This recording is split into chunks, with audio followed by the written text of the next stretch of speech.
You are now tuned into Then Radio. If you enjoy our videos, we ask that you consider joining our Patreon to support our channel. Don't forget to like and subscribe so that you never miss a new video. We hope you enjoyed today's episode, and as always, thank you for watching.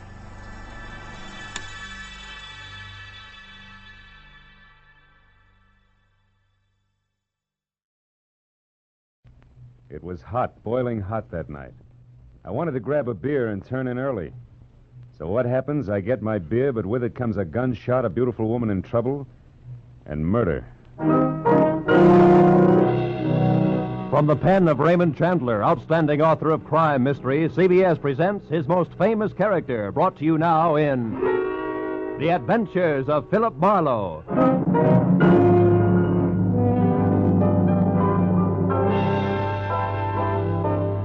With Gerald Moore starred as Philip Marlowe, we bring you tonight's unusual story, Red Wind.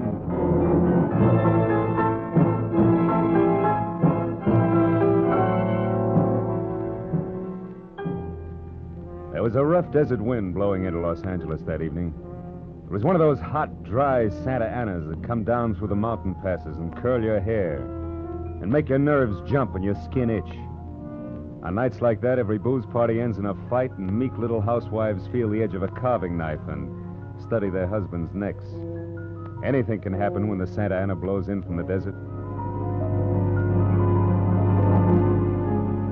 I closed up my office early. I got tired of reading Philip Marlowe, private investigator, backwards on the ground glass of my office door. So I locked up and decided a nice cold beer would taste good before I went up to my apartment. Fill her up again, Mr. Marlin? Marlowe. Marlin. Yeah, Marlin's a fish. Yeah, I know. Marlin's also the name of a lady on the radio. Marlin, Mary, the story of. Yeah, my wife listens to it. Yeah, good for her. Hey, you bartender. Another rye. Yeah, that drunk again. What do you expect in this business? Autograph hounds? Make it sappy. You hear? Be right with you, sport. Gotta draw this man a beer. Crying out loud, these stumblebums. Hey, Bud. You got another customer, Bacchus? Hey, Bud, you seen a lady in here lately? A lady? Tall, good-looking, brown hair, a print bolero jacket, and a blue silk dress. No, sir. No, sir.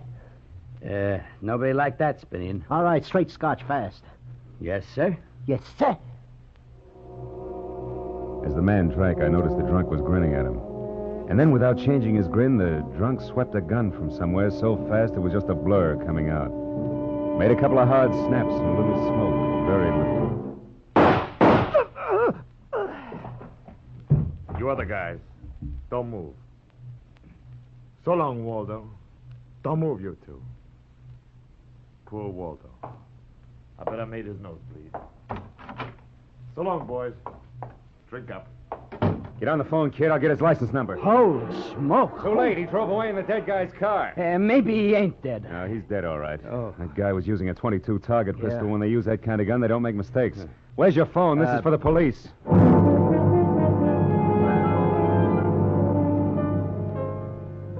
Prowl car boys were there in 5 minutes. Waldo was out of business, all right.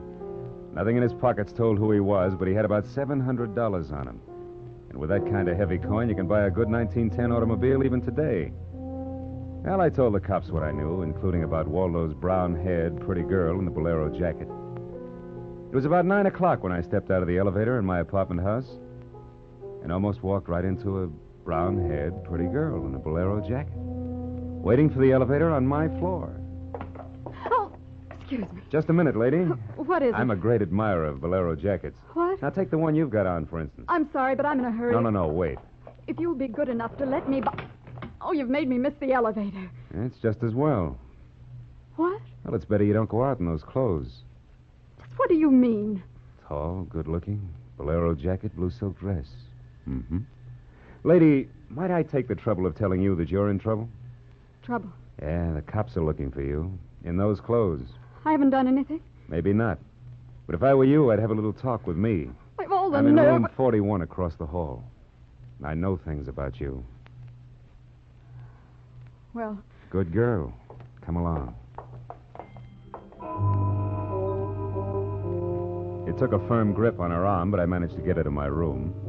I rustled up some drinks, but when I turned to give her hers, I saw she held a small automatic. She looked at me steadily. I put down both glasses slowly so I wouldn't be misunderstood. Look, sister, I know it's hot tonight and heat does funny things to people, but let's put that little thing away and have a nice cool drink, huh? Don't move. Oh, I'm strictly frozen in my tracks. Stay that way. Okay. But wouldn't you like to know that I'm a private detective? Private detective? Yeah, I can prove it if you'll let me. That's better. Yeah, I don't like those things pointed at me. I'll have that drink. Oh, good. I don't often give good liquor away like this. I can't afford it. Why are they after me? Well, a man was just shot in a bar down the street. Before he got it, he'd been asking about a tall, pretty girl with a bolero jacket. What did he look like? This man. Oh, he was tall, about 5'11". Slim, dark brown eyes with a lot of glitter. Dark suit, white handkerchief in the breast pocket. And he must have seen you early at night to know how you were dressed. Am I getting anywhere? He used to be my chauffeur. You had an appointment with him, didn't you? I... He asked for you, didn't he? Yes, I had an appointment with him. He'd stolen something from me when he left 3 days ago. I was going to buy it back from him. Why didn't you tell the police? I couldn't tell him. It was valuable, wasn't it? Valuable enough for Waldo to steal. $15,000. Peanuts. But it wasn't the value. You see, it meant something to me. The man I loved gave it to me. And now he's dead. He shot down over Germany. Now go back and tell my husband that. He probably hired you. He did? How much is he paying me? And where is this husband of yours? He's at a meeting. This late at night? He's a very important man. The hydroelectric engineer. Never mind about him. What about Waldo? Why was he knocked off? You mean he's dead? Waldo is dead? Yes, sister, he's dead, very dead. Screaming won't bring him back. I'm not going to scream. Who would that be? There's a dressing room behind the door. Hide there. Take your glass with you. All right.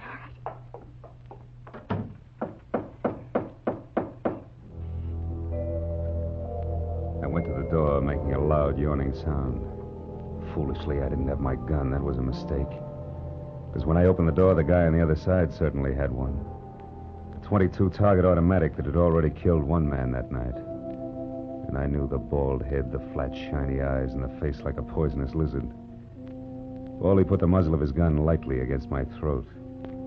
I backed into the room, and Baldy kicked the door shut. You alone? Look for yourself. I'm asking, not looking. I'm alone. You and that dumb bartender saw me dust off Waldo. What did Waldo do to you? Who's asking? Just making conversation.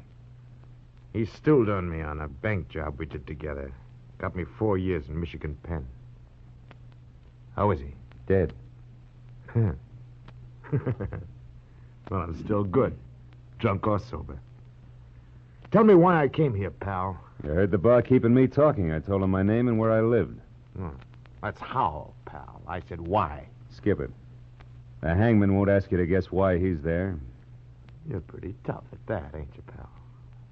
But you're slamming off. All right. But, could you get that gun out of my neck and try somewhere else? Just any place. This better? This suits you all right? Yeah, just so it isn't my neck. Say when, pal. It's your party.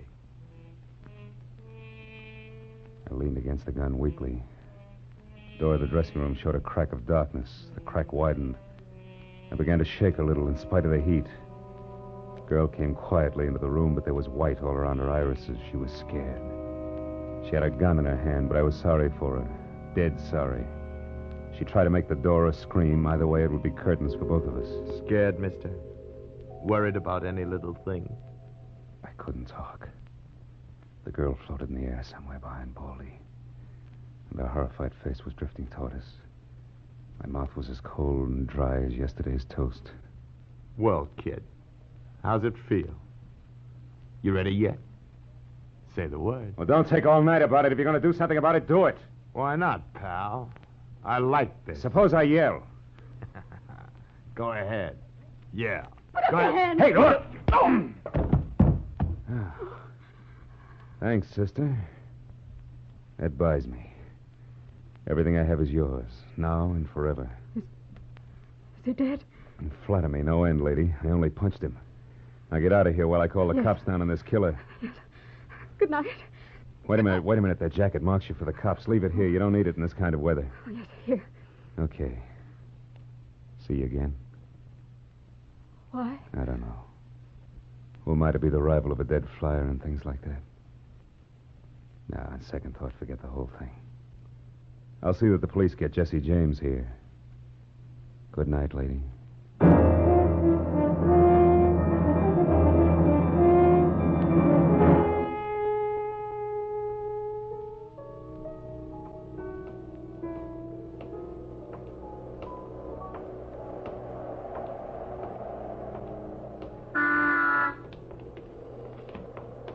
Yeah? You mean me? Yes, please. Oh, you again. Get in. I want to talk to you. You want to know what happened at headquarters? Yes. I went down to headquarters with the law and gave them the story. I left you out of it. Oh, thanks. Yeah, you saved my life. So no one knows anything about you. Incidentally, neither do I. My name is Mrs. Frank Barsley. 212 Fremont Place. Olympia 24596. That what you wanted? I guess so. Well, there it is. Now, why'd you really come back?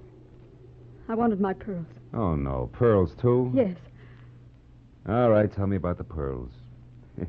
We've had a murder, a beautiful mystery woman, and a sadistic killer, and an heroic rescue. Now we will have pearls. I was to buy them back from the man called Waldo. Well, I saw everything that came out of his pockets. There weren't any pearls. Could they be hidden in his apartment? It's possible. Waldo lived on the same floor you do, in this apartment house. And why didn't I know him, at least by sight?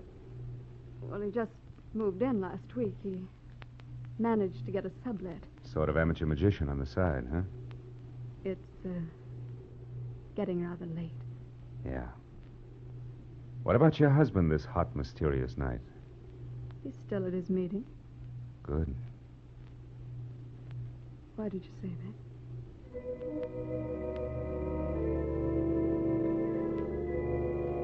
I didn't have any answers. We just sat there looking at one another. I was suddenly aware of the hot desert wind stirring up the night. I took hold of her and I kissed her. She sat very still. I was shaking when I let go of her. Her voice trembled a little when she spoke. I meant you to do that. Oh, I wasn't always this way. Only since Johnny Dalmas was killed in the war. He gave me those pearls. 41 of them. With a diamond propeller clasp.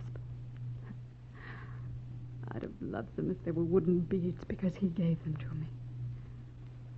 I loved Johnny. The way you love just one time. You understand that? Yes, I can. What I don't understand is how you could explain a $15,000 pearl necklace to your husband. Told him they were imitation. That I bought them myself. How did Waldo latch onto them and what they stood for? When my husband was in Argentina, Waldo and I would go for long drives. I was restless and wretched because of Johnny. Sometimes Waldo and I had a little drink together. But that was all. But you confided in Waldo about those pearls. Yes. And when your husband came back, Waldo stole the pearls and offered to sell them back to you. He'd tell Papa. Oh, I was a fool. And now you think the pearls are upstairs in Waldo's apartment. I suppose it's a lot to ask. I've been paid. I'll go look. Wait here.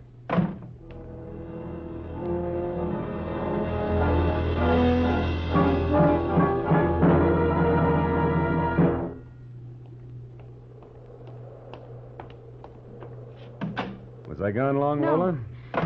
Well, No. no pearls? No pearls. Oh, There was a man in Waldo's room. man. You know a guy named Leon Velasanos? No, not by name. I don't know him. Mexican, South American, about 45, small, iron gray hair, very neat. Fawn-colored suit, wine-colored tie. No, I don't think I know such a man. You say he was in the room? Yeah. What did he say? Very little. In fact, nothing. He was dead.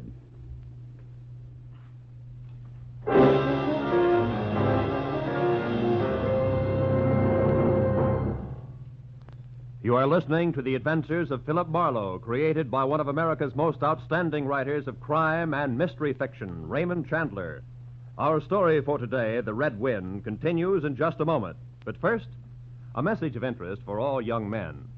How would you like to be up there in the wild blue sky, flying America's mightiest bombers, fastest fighters, and newest jet jobs? Believe me, it's a great feeling to know that you have the skill, the courage it takes to become a pilot officer in the United States Air Force, the Air Force that's second to none. Keep your eye on the local newspapers and your nearest Army Air Force recruiting station. An aviation cadet recruiting team will be in your community soon. If you're between the ages of 20 and 26 and a half years of age, single and a high school graduate, plan to see the aviation cadet interviewing team. If you pass the mental and physical examination, you'll be accepted for the 52-week aviation cadet training program. When you graduate, you'll be a second lieutenant in the U.S. Air Force, the mightiest of all. And now, back to the adventures of Philip Marlowe. With Gerald Moore as our star, we continue today's adventure.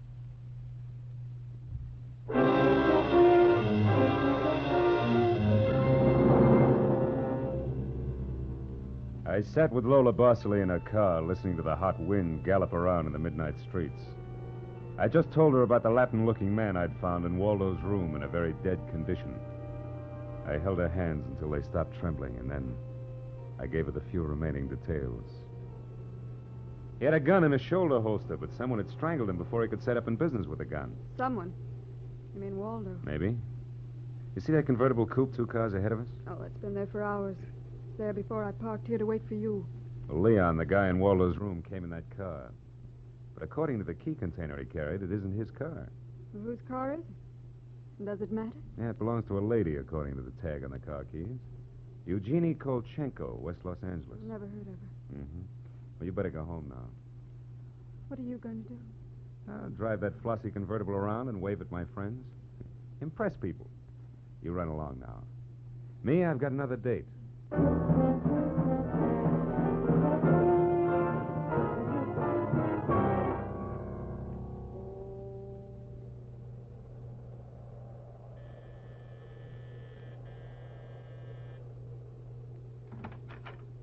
Yes.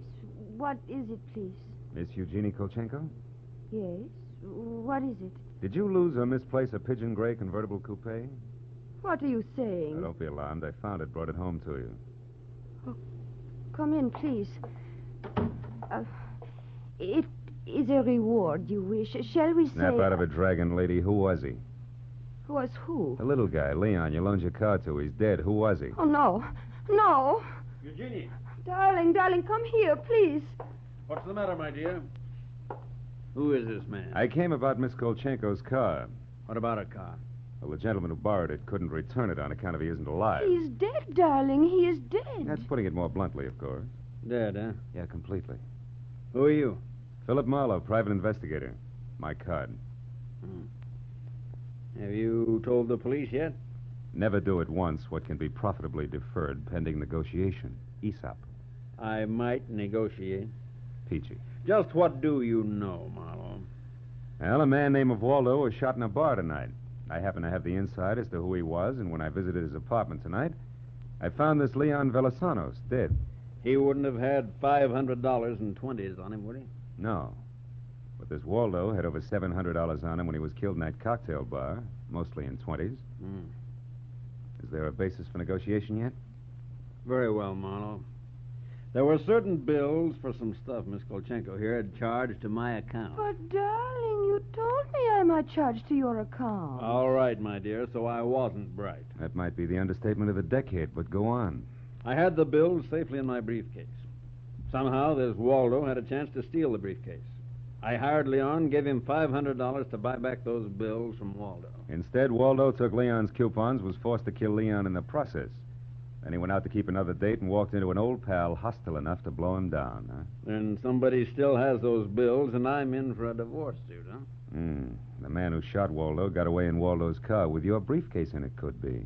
Cops caught him. And the police have the briefcase? Maybe. But the police are interested in solving crimes, not in tossing mud for the benefit of sensation eaters. I have a friend or two at headquarters. Let me see what I can do. It's worth $500 to me, Marlowe. Then that's what it'll cost you. All right. Good luck, and thank you, Mr. Marlowe. Philip Marlowe, remember? Marlowe. My name is Frank Barsley. Barsley? Oh. And just what does that mean? The big hydroelectric engineer. Yeah. Yes, how'd you know? Never mind. May I use your telephone?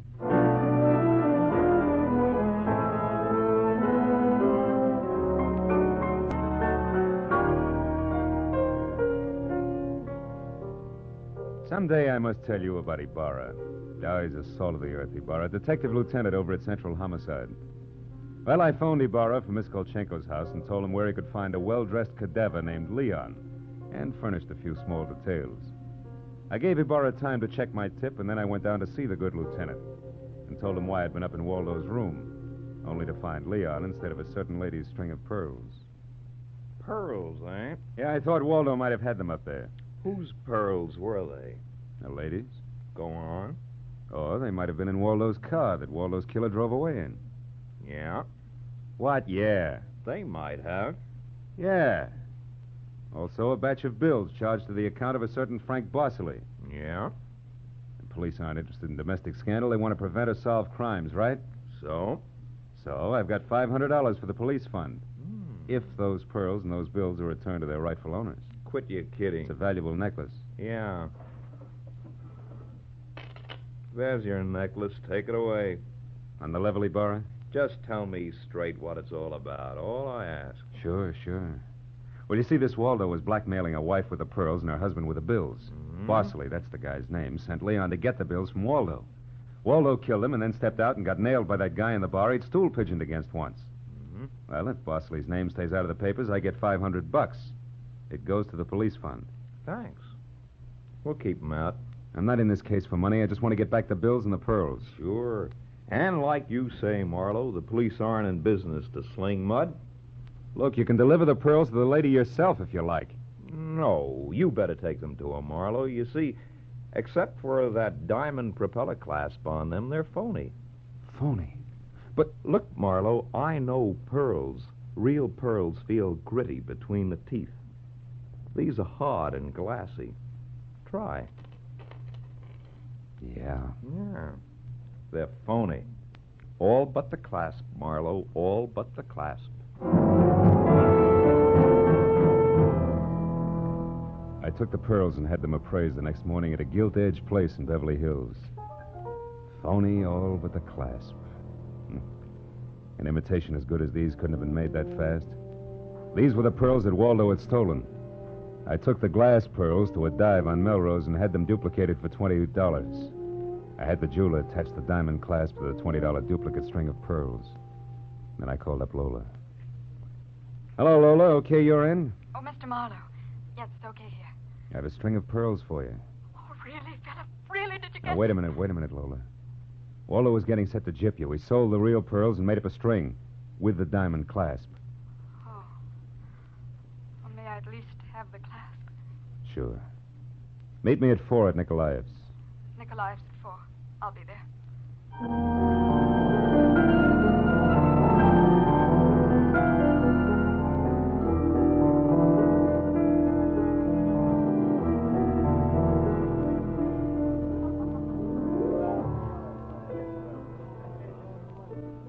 Hey, yeah, Lola. These are the pearls the police found in Waldo's car. You were right. They're not my pearls. I'm sorry, Lola. No. I still have the clasp that Johnny gave me. Well, I'm happy if you are. Happy. No, not quite happy. See, this morning my husband told me we're to separate. Oh, I'm very sorry, Lola. You've been very kind. That's all right. This is goodbye, I suppose. Yeah. You'll never get over Johnny Dalmas. Goodbye, Lola. And if anybody ever bothers you again, let me know, huh? Name's Marlowe. Philip Marlowe. I'll remember. Philip Marlowe.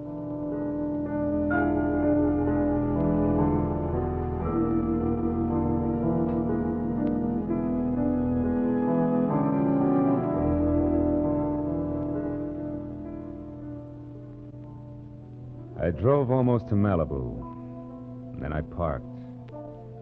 And then I walked way out on a rock cliff jutting into the Pacific Ocean. And then I reached into my pocket and dug out the string of bohemian glass pearls that Lieutenant Ibarra had found in Waldo's car. I cut the knot at one end and slipped the pearls off, one by one. One by one, I flipped them into the water. Should have seen the gulls swoop down on them. Then they flapped up again, screaming indignantly. Phony pearls. They'd fooled Waldo and Lola Barceley, but they couldn't fool a seagull. I said aloud, to the memory of Johnny Delmas, just another four-flusher.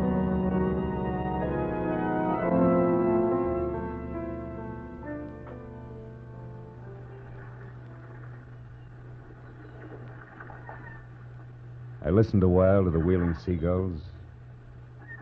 All at once, I realized that the wind had died. The Santa Ana had blown itself out. The red wind was done. It was over. It was cool again.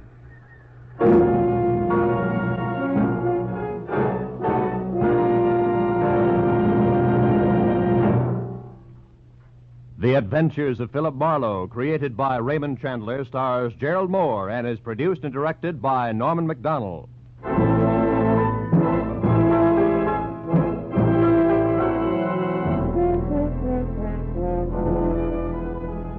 In tonight's story, Red Wind, Lola was played by Peggy Weber, and Barry Kroger was Baldy. Joan Banks played Eugenie Kolchenko. Jeff Corey was Lieutenant Ibarra. Parley Bear was Barsley. Lou Krugman was Waldo. And Wilms Herbert played the bartender.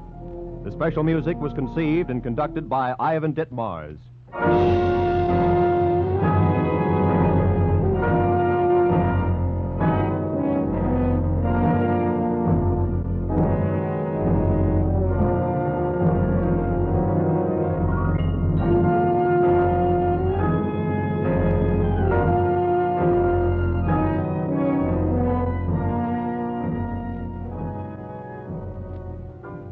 Philip Marlowe will be back in just a moment. Young man, be a Marine. Combine travel, adventure, and education at no expense to yourself. When you're a Marine, you can travel to the far places of the earth and carry on at the same time your own educational program through free Marine Corps Institute correspondence courses. You have plenty of courses to choose from, and an ideal way of studying geography or history is to take a course dealing with the background of the area in which you are stationed, or any of the more than 160 Marine Corps Institute courses. Thanks to this Marine Corps Institute, thousands of Marines are making continual educational advancements during their service in the U.S. Marine Corps. That opportunity, upon becoming a U.S. Marine, is yours for the asking.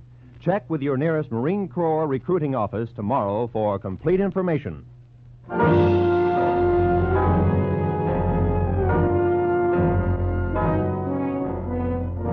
Next week at this same time, be sure to tune in for another adventure of Philip Marlowe, when Marlowe says, I was low, very low the night I set out searching for the girl with the strange hazel eyes. The fog which hung over Los Angeles didn't help. And I felt even worse when I found her.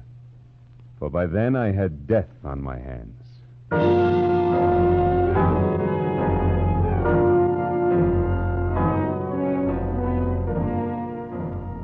If you like your laughs mingled with spicy music, be around tomorrow to hear the premiere of Alka-Seltzer Time, featuring Herb Schreiner and Raymond Scott's quintet. There'll be guest stars, too. Here's a show that's guaranteed to keep Monday from being blue. It's coming your way Mondays through Fridays over most of these CBS stations. So consult your local newspaper for the time of Alka-Seltzer Time. This is Roy Rowan speaking for CBS, the Columbia Broadcasting System.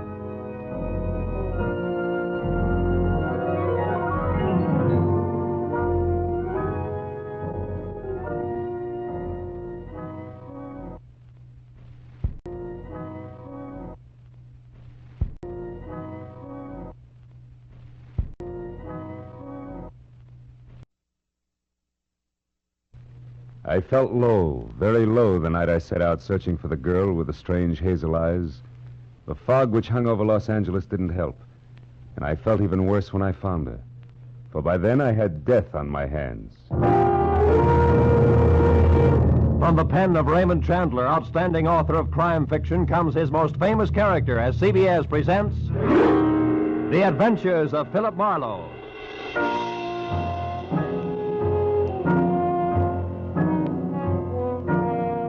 And now, with Gerald Moore starred as Philip Marlowe, we bring you tonight's gripping story, The Persian Slippers.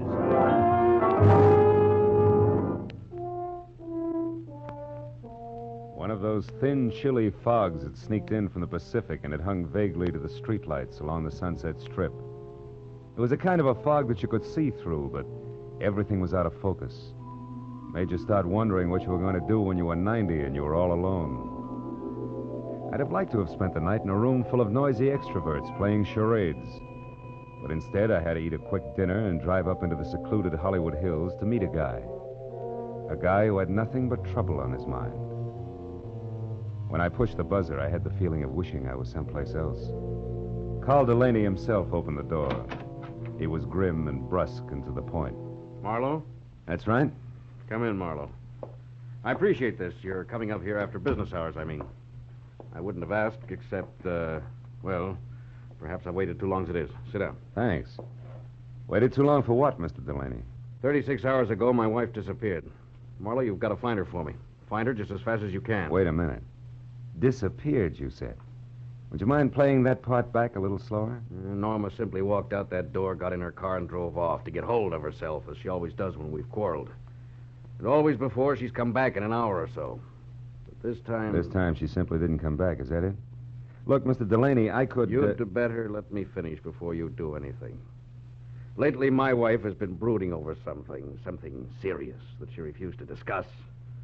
I've caught her crying several times, and she's not a woman given to tears. Marlowe, I'm sure that unless we move fast, when we do find her, we're going to find her dead. Suicide? Yeah.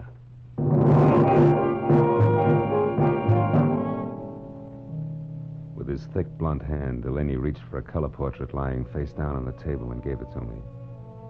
I looked and saw the face of a dream. A beautiful dream with strange hazel eyes and soft black hair. I felt Delaney watching me as I glanced up in time to catch the fading end of a very ugly expression on his face. I handed the picture back to him, and he laid it on the table again, face down. Then he took me upstairs to Norma's room. It was a nice, frilly room, typically haunted by elusive, sweet smells. There was only one incongruous note. What was the horoscope doing on her desk?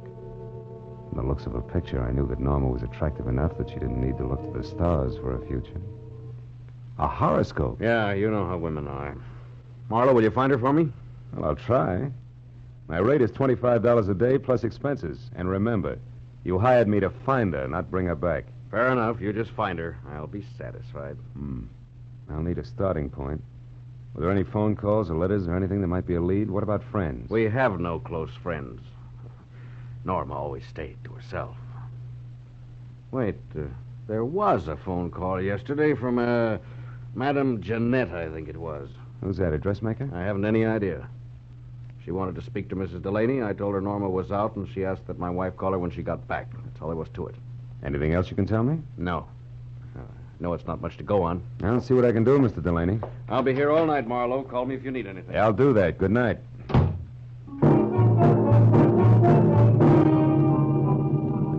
I drove back through the persistent fog to Sunset Boulevard.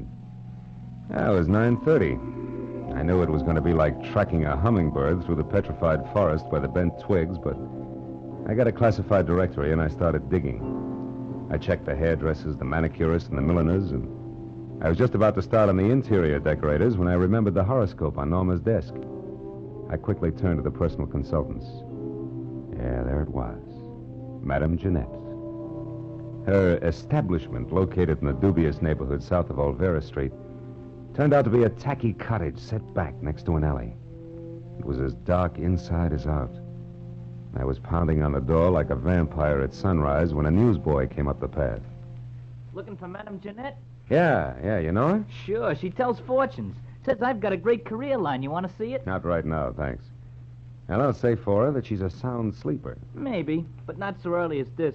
About this time, she's always hanging around that bar on the corner. Tonight, she's throwing a farewell party in there. Farewell party? Who for? Herself, she's leaving town. Oh, thanks a lot. Here, kid. Gee, a buck. My old man will swear I've been shooting crap again.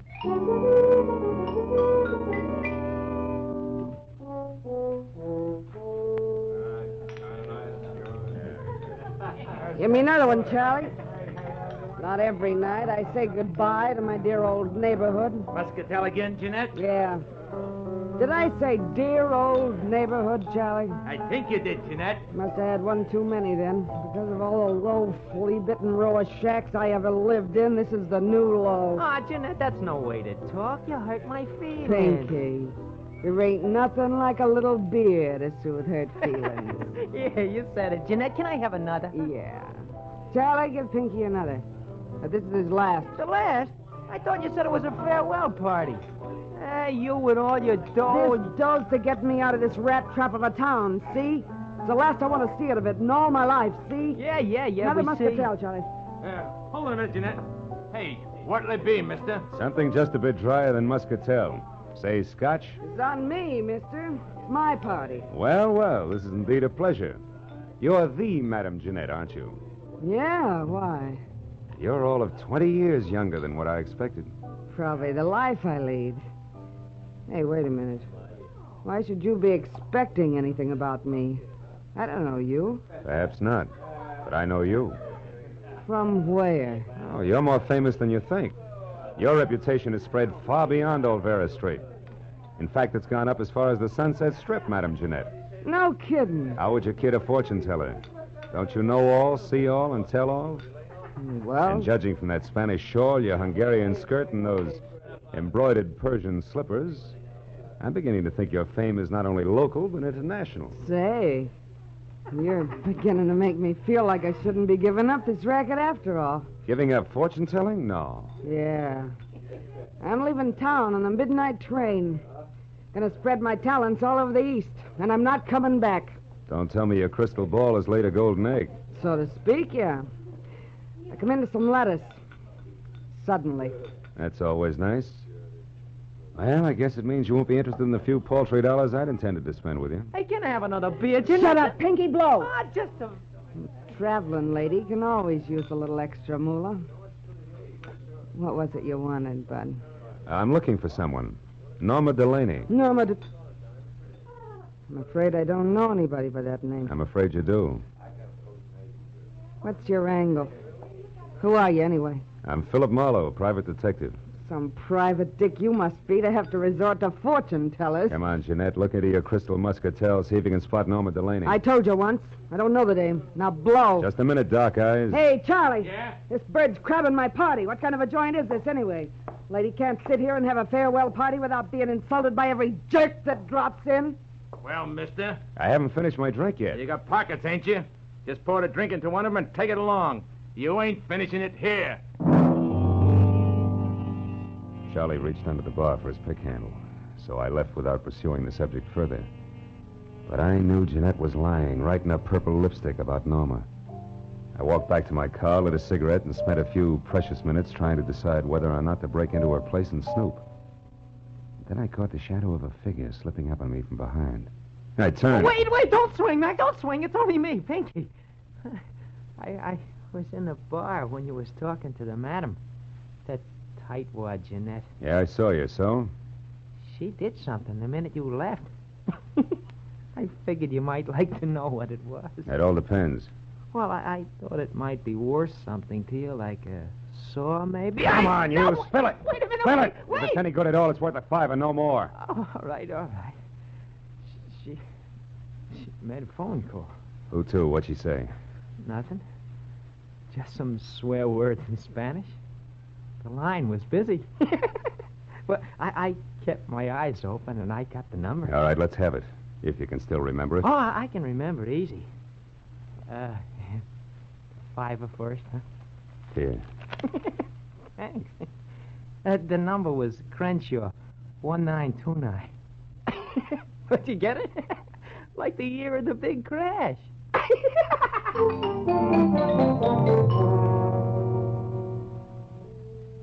Thanks to the thirst of an underweight lush, I wasn't at the end of my rope yet. I drove as far as the nearest drugstore, dropped a nickel in the slot, and dialed.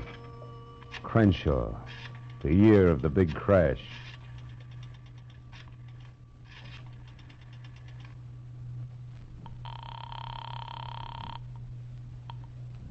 Hello? Hello, let me speak to Norma Delaney, please. I'm afraid you must have the wrong number. Look, you, I'm trying to locate Mrs. Delaney. I suggest you help me. How did you get this number? From a client, Mr. Carl Delaney. But that's impossible. Let's stop sparring. We can save each other a lot of wear and tear if we get together and talk this over. Maybe you're right. Yes, that sounds sensible. I'm at the Beechwood Apartments, number 4. Check. I'll be right out.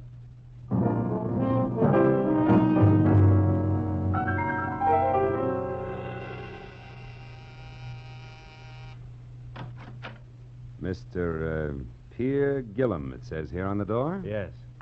Are you the man who called? Uh-huh. Philip Marlowe. Come in, won't you? You said you were looking for Norma Delaney, Mr. Marlowe. Tell me, what's wrong? Has anything happened to her? Well, her husband seems to think she might have killed herself, but I have a hunch that you might have something interesting to say. No, poor kid. Poor Norma. Well, I'll tell you what I can, Marlowe, but it isn't much. Oh, I'm all ears, and I'll sit, thanks. I was in love with Norma once, briefly, a long time ago.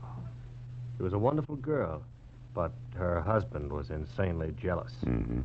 Even though she hadn't loved him for years, he refused to give her up. He even threatened to kill her first. Oh? Norma and I realized that serious trouble lay ahead, so we parted. Good friends. And I haven't seen her or heard from her in months. I buy it all but the last line. You have seen or heard from her, and recently. I'm not going to argue that. I've told you the truth. You can take it or leave it. I leave it. Suppose we both put our cards on the table. You lied to me when you said Carl Delaney gave you my number. I know because Madame Jeanette called me shortly after you did. Touche. But why did she run to call you at the mention of Norma's name if you two broke up months ago? And incidentally, how did that ersatz oracle Jeanette get mixed up in this in the first place? That is a long story, Marlowe. Good, I like long stories. I'll bet it begins just for a lark. Norma and I went down to Olvera Street once to have our palms read. Yes, that's exactly how it started. Madame Jeanette was an unusual woman, a character, you might say. Uh-huh. Well, we became friendly with her. Norma got quite sentimental about her. One day we made a sort of pact. If ever either of us was in trouble and needed the other, we'd go to Madame Jeanette or get a message to her. She would notify the other. So when I walked in asking for Norma, the madam assumed she was in trouble. Right. Called me immediately because she herself was leaving town in less than an hour. I know. Well, Mr. Gillum, it's all very interesting, but it's getting me no place. Thanks. If I need you again... No, wait, Marlowe, don't go. I know a lot of details about Norma that I'm sure will be helpful. For instance, she drives a Nash coupe, powder blue. Powder blue coupe, huh? Thanks, that'll help. Oh, and she has a fondness for white gloves. Wears them quite often. I see. Well, I better get moving. No, wait just a minute, Marlowe. I've got to go. Now, listen, Marlowe. I told you I was in a hurry. Now, take it easy. Stick around a while. Get away from that door. Look, just who do you think you are? Come busting in here, prying, asking questions, you dirty... Oh! You asked for it, Gillum. Oh! You got a left, too, huh? So have I, brother. I left Gillum sprawled all over his coffee table, as limp as a 5-cent salad. Outside, I glanced at my watch. Madame Jeanette's train left in 40 minutes. I ran through $22 worth of red lights, getting down to a cottage because I was sure Gillum's attempted stall was tied in with the departure, but I couldn't figure out why. That is, I couldn't until I switched out my lights and coasted to a stop in front of her place. Then I saw it. Half hidden in the shadows back of the house sat a powder blue coupe. I got up on the porch close to the front door and listened. Jeanette was talking to a woman. I couldn't catch what they were saying, but one thing was certain. The woman was Norma Delaney. All at once, I realized the talk had stopped. That was my cue.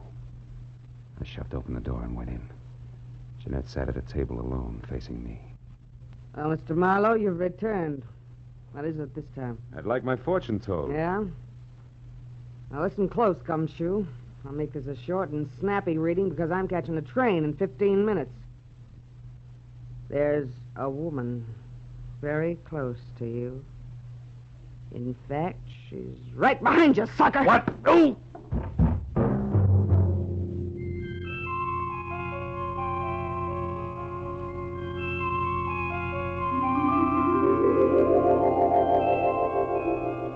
When I finally opened my eyes again, nothing changed. It took me a long time to figure out that the lights were off and it was dark. I climbed up the table leg hand over hand and switched on a lamp. Jeanette's house was absolutely quiet.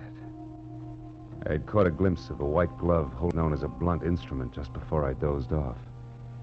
And that reminded me what I was down here for. I wobbled through the kitchen and out the back door, but the powder blue coupe was gone. It was 12:15. My head and the fog both had gotten a little thicker, so I just stood there, useful like a ping-pong ball in a bowling alley.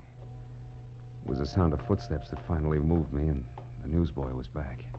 Well, how you again, mister? Did you ever get a hold of Madame Jeanette before she left?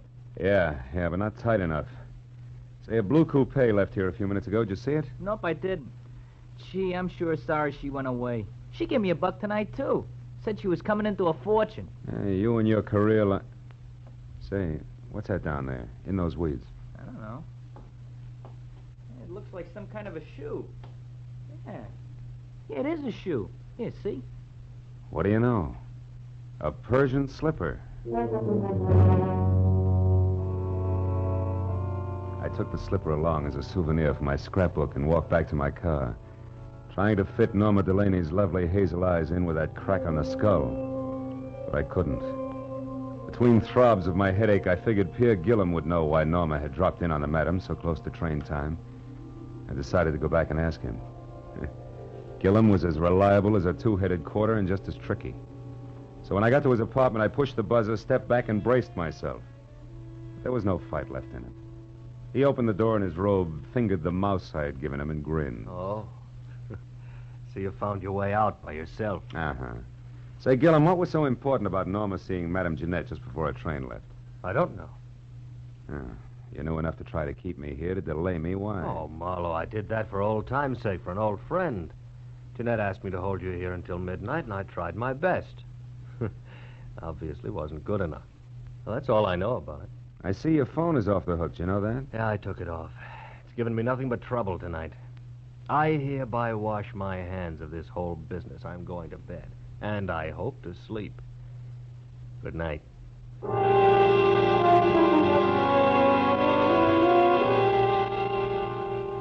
I envied him and left to call my client, Carl Delaney. He said he'd be in all night, but the phone kept ringing and ringing, and no one answered.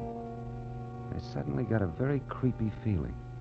And 20 minutes later, I pulled to a stop at that small but elegant house.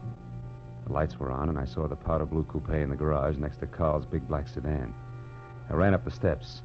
The front door was ajar, so I went in. I found Carl Delaney in front of the fireplace, face down on the floor, dead.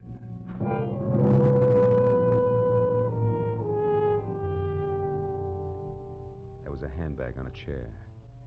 I opened it. Compact, cigarettes, and a key to room 340 in the Bradford Arms Hotel. No identification. That color portrait of Norma was standing up on the table this time, and those searching hazel eyes seemed to follow me all the way to the telephone.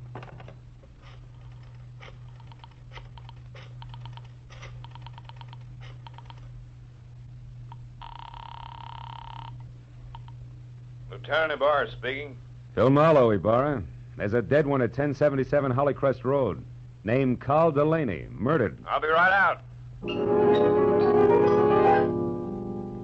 I hung up the phone, and then the hair on my neck crawled as I heard the unmistakable sound of a woman's heels on the floor upstairs. I ducked behind a door as the heels clicked down the steps. And then she entered the room.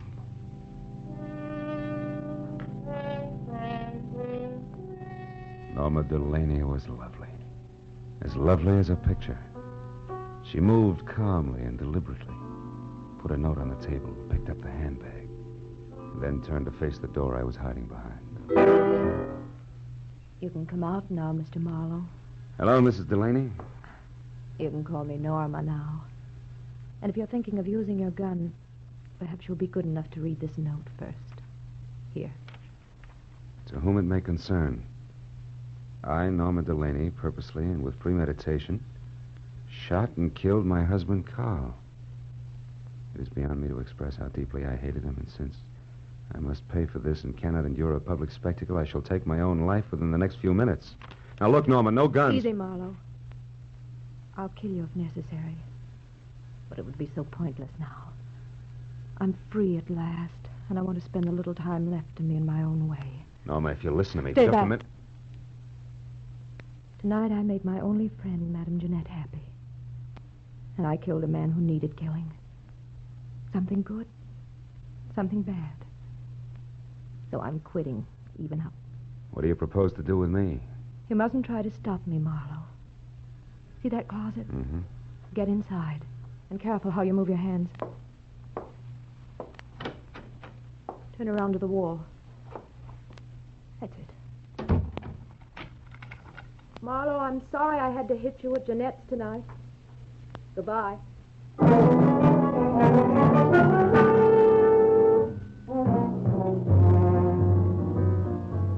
It took 3 shots to smash the lock on that closet door. I heard her driving away just as I got it open. In spite of what she'd said, I couldn't let her kill herself. I ran outside to my car. One glance under the hood was all it took. There was nothing left of the wiring but loose ends. I ran into the street and a miracle happened. The first time in my life a taxi in Los Angeles when I wanted it. I'm sorry, fella. I'm going to call. Skip it. This is an emergency. Hey, wait a minute. You Police can't... business. A girl is driving up the road in a blue coupe. We got to catch her before she kills herself. Let's go.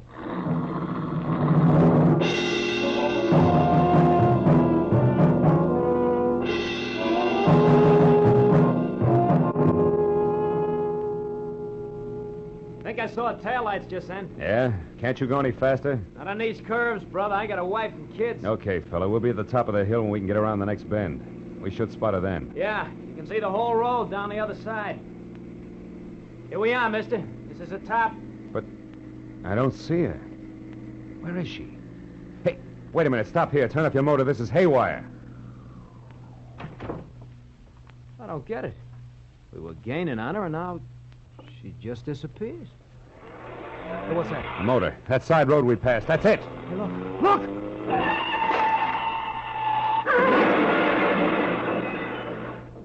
Holy smoke.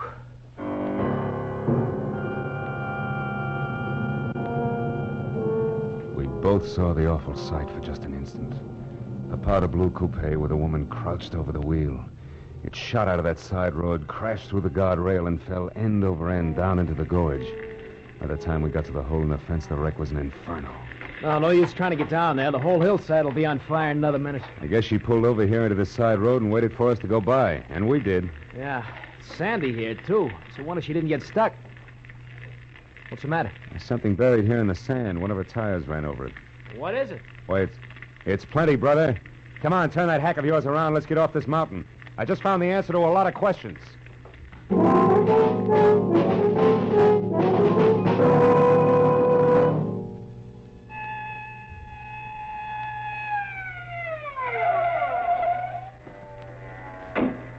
That you, Marlowe? Yeah, Lieutenant. We found the body and the wife's suicide note. And one of the boys spotted that fire up on the hill. What is it? Car went off the road. An accident? Or the suicide? Just a little of both, Ibarra, but we'll talk later. Right now, we got to go to the Bradford Arms Hotel on the double. And please, no siren.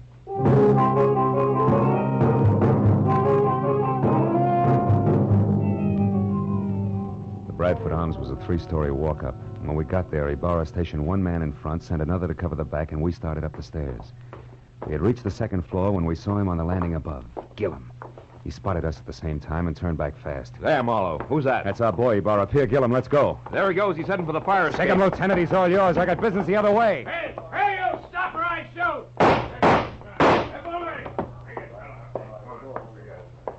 Room 336, 38, 340.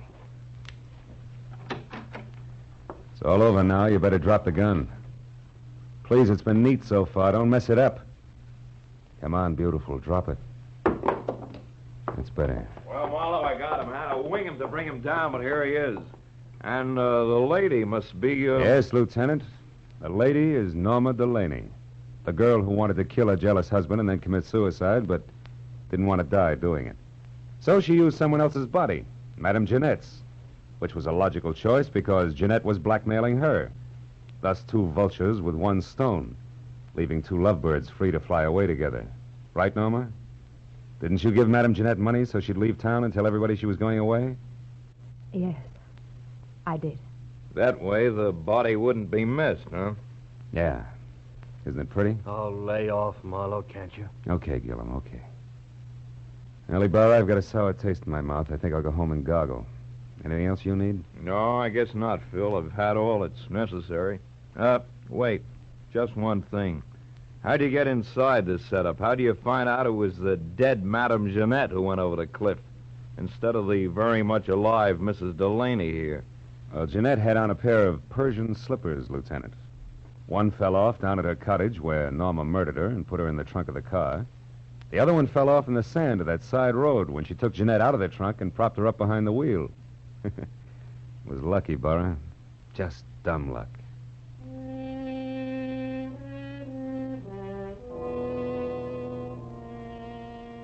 I took a walk later. A long walk. All by myself. Through that thin, empty fog in the dark, empty streets. A pair of hazel eyes and a pair of Persian slippers went round and round in my head. And for some reason I kept thinking, a pair of Persian slippers has two soles and two heels. And it's hard to tell just exactly where the one becomes the other.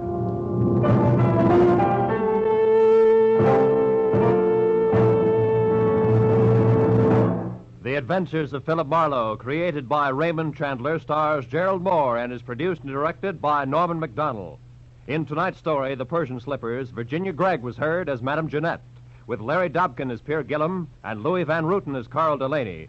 The additional players were Gene Bates as Norma Delaney, Gil Stratton Jr. as the newsboy, Frank Richards as the barkeep, and Tony Barrett as Pinky. Detective Lieutenant Ibarra was played by Jeff Corey. The special music was conceived and conducted by Ivan Ditmars.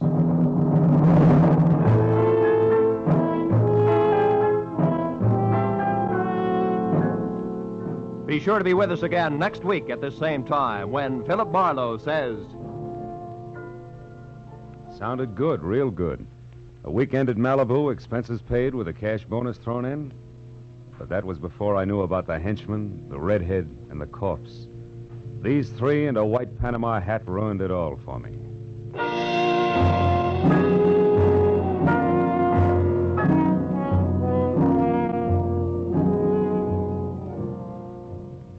The big star-studded array of CBS Sunday shows starts tonight. 1, 2, 3, 4, 5 top entertainment programs that make listening to your CBS station a happy habit. 1, Cabin B-13, the popular dramatic show by John Dixon Carr, renowned mystery writer. 2, the new Electric Theater, guest starring Henry Fonda tonight, and regularly starring Helen Hayes, First Lady of the Theater, when she returns from London. 3, Our Miss Brooks, the hilarious comedy success starring Eve Arden. 4, Lum and Abner, a brand new half-hour show of smiles and chuckles with the merchants of Pine Ridge. 5, Strike It Rich, the sensational quiz show with a heart to wind up the sparkling parade of entertainment. Mystery, drama, comedy, excitement tonight over most of these CBS stations.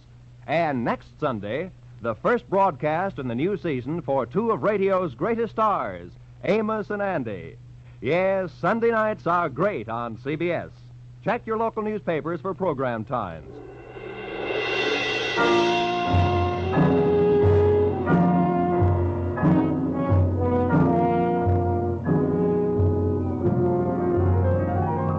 This is Roy Rowan speaking for CBS, the Columbia Broadcasting System.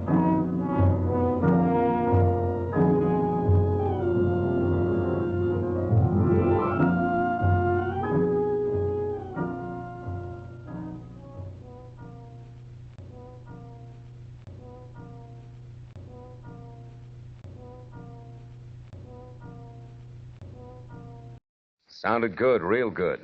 A weekend at Malibu, expenses paid with a cash bonus thrown in.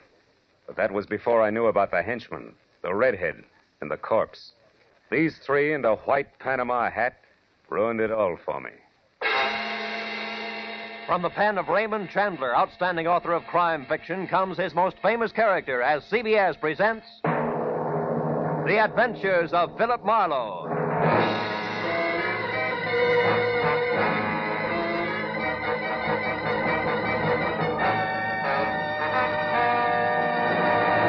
And now, with Gerald Moore starred as Philip Marlowe, we bring you tonight's unusual story, The Panama Hat.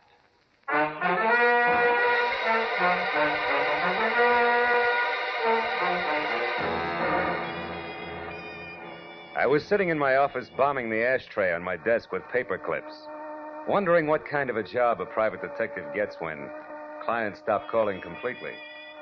I was seesawing between the picture of me as a well-starched huckster and the more comfortable portrait of Marlowe, author in English tweeds, man of distinction, when the telephone brought me to a rude awakening. Marlowe speaking. My name is Isabel Gordon, Mr. Marlowe. I must see you at once. My husband Bruce is in terrible danger. Could you possibly meet me in an hour at the Pelican Inn?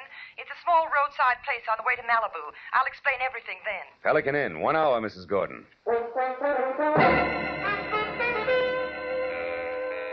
The Pelican Inn was strictly a liquor license with chairs, and a bored piano player in one corner grinding away. The place was empty, and I was about to order a drink when the front door opened and a woman entered. She was tall and thin and right out of Harper's Bazaar, from double ankle strap shoes to close-cropped hair. One look at her fear-crowded eyes, and I knew it was Isabel Gordon. I got up and introduced myself. Then we went to a table, and she started to talk. For 2 weeks now, Mr. Marlowe, my husband Bruce has been receiving unsigned, threatening letters. I'm almost sick with worry. I don't know what to do. Now, wait a minute, Mrs. Gordon. The first thing to do is to get hold of yourself. And tell me the whole thing right from the beginning. Yes, all right. Well, first of all, Bruce and I have only been married a little more than a year. We're living with my uncle, Avery Fairchild, on an estate out beyond Malibu. I see. What does your husband do for a living, Mrs. Gordon? Why, he's a photographer. Movie or commercial? Well, at present, it's neither. You see, Bruce has been terribly unsettled since the war. Lost, sort of, and then recently he got interested in photography, and it's been a great help to him. But he doesn't exactly work at it, huh? Well, he's converted one of the rooms in the guest cottage into a studio, and he spends almost all of his time there experimenting with portrait work. But he doesn't actually have a job, if that's what you mean. How does that appeal to your Uncle Avery? Oh, I'll be honest with you, Mr. Marlowe. My uncle thinks the sun rises and sets on me, but with Bruce... It's total eclipse, is that it? I'm afraid so. All his life, Uncle Avery has been concerned only with dollars and cents. He simply doesn't understand or sympathize with an artist's viewpoint. Uh-huh. Now, what about these unsigned letters? Well, Bruce has been getting them for the past 2 weeks. They're always made up of words cut from newspapers and pasted on ordinary paper. That's a cheap stunt. What do they say? Each one threatens my husband's life. Yet both he and Uncle Avery consider them nothing more than the work of some harmless crank, in spite of the fact that for the last several days I've seen a strange man lurking around our place every night. Can you describe him? No, except well, he's about your height and build. Is that all? Yes. No, Wait a minute. There is something else. Each time I saw him, Mr. Marlowe, he was wearing a white Panama. Well, that's not much to go on. Tell me, why haven't you called the police? Uncle Avery wouldn't hear of it. He hates publicity, dreads it. That's why I suggested contacting you, a private detective. That's sort of a bodyguard for Bruce, huh? Yes. However, Mr. Marlowe, Bruce is somewhat temperamental, and I know he'd rebel at the thought of being watched over, so I'd rather you posed as a house guest, an old college chum of mine, perhaps.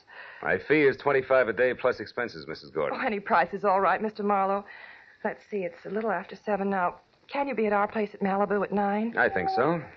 But as a fellow alumnus, Isabel, one last question. Where'd you go to college? Southern California. Why? Well, I was afraid you might say Vassar.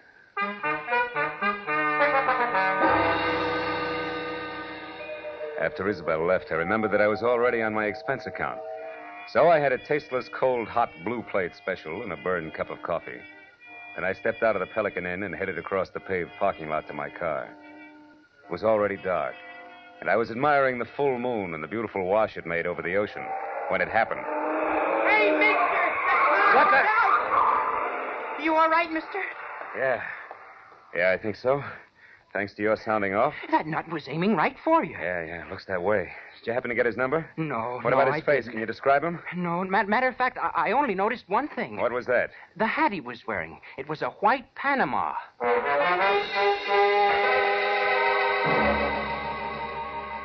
I tried to be broad-minded, but there was no other way to look at it. The gentleman in the white Panama hat definitely meant business. I returned to my apartment in Hollywood, where I shaved, showered, and packed. And then I headed for Malibu. At 8:45, I was inside the grounds of the Fairchild estate. Another mile, and I was at the front door. When I entered, Isabel greeted me like I was a keg of brandy around a St. Bernard's neck. Then we waded through an inch-thick carpet to the library where Uncle Avery, fat, bald, and looking like he'd just bitten into an underripe persimmon, was waiting. I wasn't asked to sit down, and I wasn't offered a cigar. Avery Fairchild was not one to waste time. I'm a very rich man, Mr. Marlowe. As such, I'm the target for all kinds of fortune hunters, confidence men, and cranks. In my lifetime, I've been threatened and pestered by a score of crackpots, each one slightly more psychopathic than the last. It's never bothered me, and it never will. However, in this case, the approach is a bit different. Meaning you think somebody's trying to get at you through your nephew, huh? Never refer to him as my nephew. My niece's husband, if you please. And don't forget it. Uncle Avery. Isabel, my feelings about your husband are no secret. You're being unfair, Uncle Avery. Just because Bruce is an artist and he... Artist, is he? Why, Isabel, that man's no more an artist than I am a horse jockey. Good evening, everybody. Hello, Bruce. Hello, darling. You were saying something, Uncle Avery? Bruce, I want you to meet Philip Marlowe. We were great friends at school, and when I heard he was in town for a while, I insisted that he spend a weekend with us. How do you do, Mr. Gordon? It's a pleasure to have you with us, Mr. Marlowe. You're very welcome. I do the welcoming around here, Bruce. Mr. Marlowe's had a long trip, and I'm certain he'd like to turn in early. Bruce, darling, he's going to stay in the guest cottage, the room next to your studio. Will you show him there, please? Oh, I'll be glad to. By the way, Isabella, I'm going to work late, so I'll say good night to you now. Good night, dearest. Good night, sweet. Please be careful. Yes, Bruce, by all means, be careful. Remember, the true artist belongs to posterity, or something.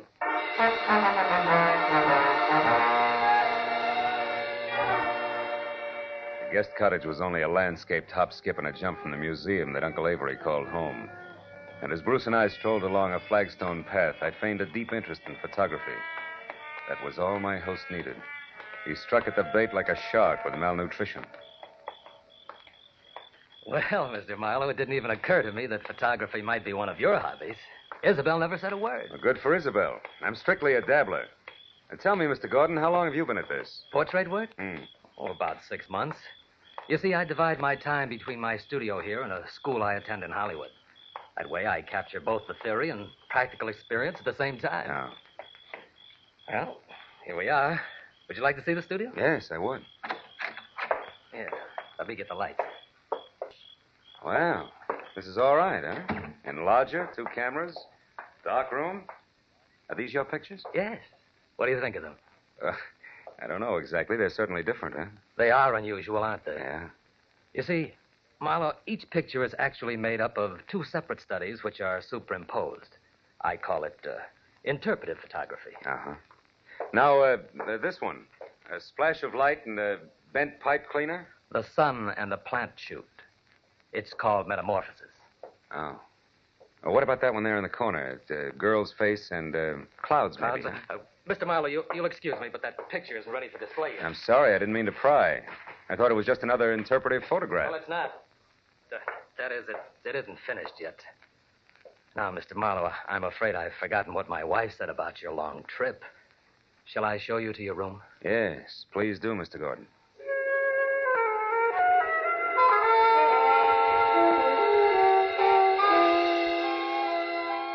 My room on the other side of the guest cottage was wider than Hollywood Boulevard. After Bruce apologized for his display of temperament and bid me a polite good night, I climbed into the silk pajamas that were laid out for me, stretched out on the bed, and tried to figure who belonged to the white Panama hat. But an hour passed, and I wasn't getting any sensible answers. So I switched out the light, put my gun on the table next to me, and snuggled into what felt like 1.5 miles of mattress.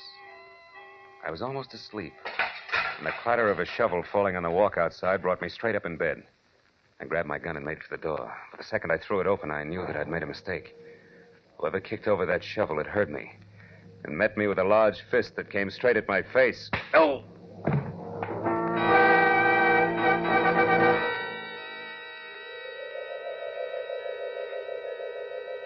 As I came back into the world, I was embarrassed to find myself alone and flat on my back. When I started to get up, I felt like the L.A. Dons, water boy and all, had run over my face. My gun was a few feet away, and when I went to pick it up, I stopped short. There was a souvenir from the man with the great big fist. A gold cigarette lighter. It was engraved to Skipper on his birthday. Putting it in my pocket, I picked up my gun and made for Bruce's studio. He wasn't there. I threw on some clothes and went back to the house and found Isabel in the living room. I was about to give her a biased account of the shortest fight on record when I noticed Uncle Avery quietly entering the house from a side door that led to the garden. What's the matter, Phil? Bruce isn't in the studio anymore. What? Now, Isabel, there's no reason for alarm. Why, Bruce often goes off into the night like this. Calls it a search for beauty or some such rot. And what was it you were after just now outside, Mr. Fairchild? I was looking for my niece, Marlowe. Isabel, your cousin John telephoned to say he wouldn't be down this weekend. Oh. I didn't know there were to be other guests. Oh, just my cousin, John Martin, Phil. Not really a guest. He comes down often. Too often to suit me. Oh, Uncle Avery, please. You know that I'm fond of him. Yes, but I don't know why. He's a chronic gambler and of no use to anyone. Living at the Wilshire Gardens when he can't afford it. Driving expensive cars. Oh, you're too hard on him. Skipper is Skipper? bad. Yes. Do you know him? No. No, I don't. Well, you're not missing anything, believe me. Oh, I do believe you, Mr. Fairchild. I believe your every word. What? Good night, all. I left the house and headed straight for my car with the Wilshire Gardens in Hollywood in mind. It was just a chance that John Skipper Martin might own a white Panama hat. When I got to the prodigal cousin's bungalow, it was dark inside. So I pressed one hand close to my gun and the other against the doorbell. But there was no answer. A side window was open, and I started toward it when a nasty voice greeted me from the shadow of a palm tree. Good evening. Lovely night, isn't it? I hadn't noticed. I've been busy. I know. We've been waiting for you for a long time. We? Uh-huh.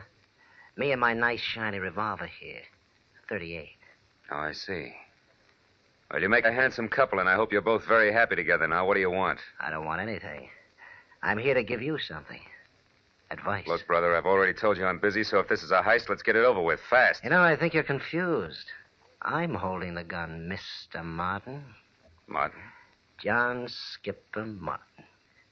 Surprised that I know your name? Why, yes. Yes, I am.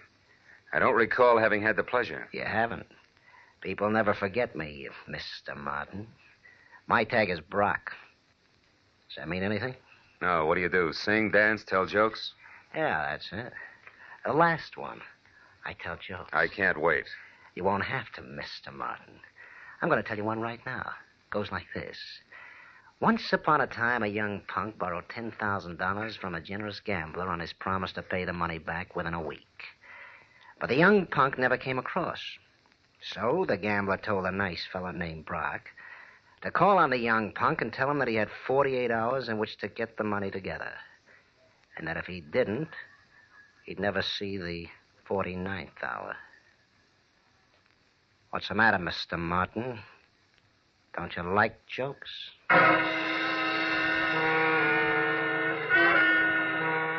Brock grinned, shoved his 38 into his shoulder holster, and walked away. As soon as he rounded the corner, I went to the open window and climbed in. I rummaged through 2 closets looking for a white Panama you-know-what. I was about to search a third when I heard something that brought me to a dead stop. It was a key in the front door lock. I closed my right hand over the gun in my pocket, moved flush against the side wall, and waited. But the moment the door swung open, the telephone rang. And the hulk of a man that entered went straight for it. He was wearing a gray fedora. Hello? Oh, hello, Isabel. What? Bruce? Are you sure? But that's impossible. I mean, things like that just don't...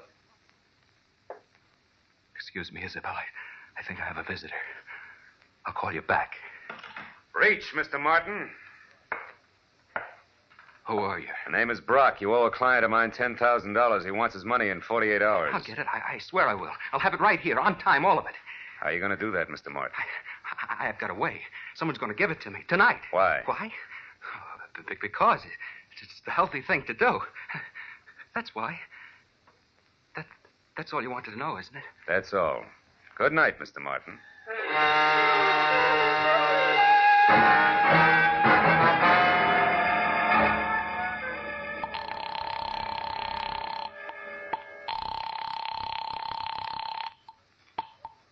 Hello? Mrs. Marlowe, Isabel. I'm calling from a drugstore in Hollywood. Has Bruce returned yet? No, and he won't. He's been kidnapped. What's that? And whoever did it wants $50,000 before morning, or we'll never see Bruce alive again.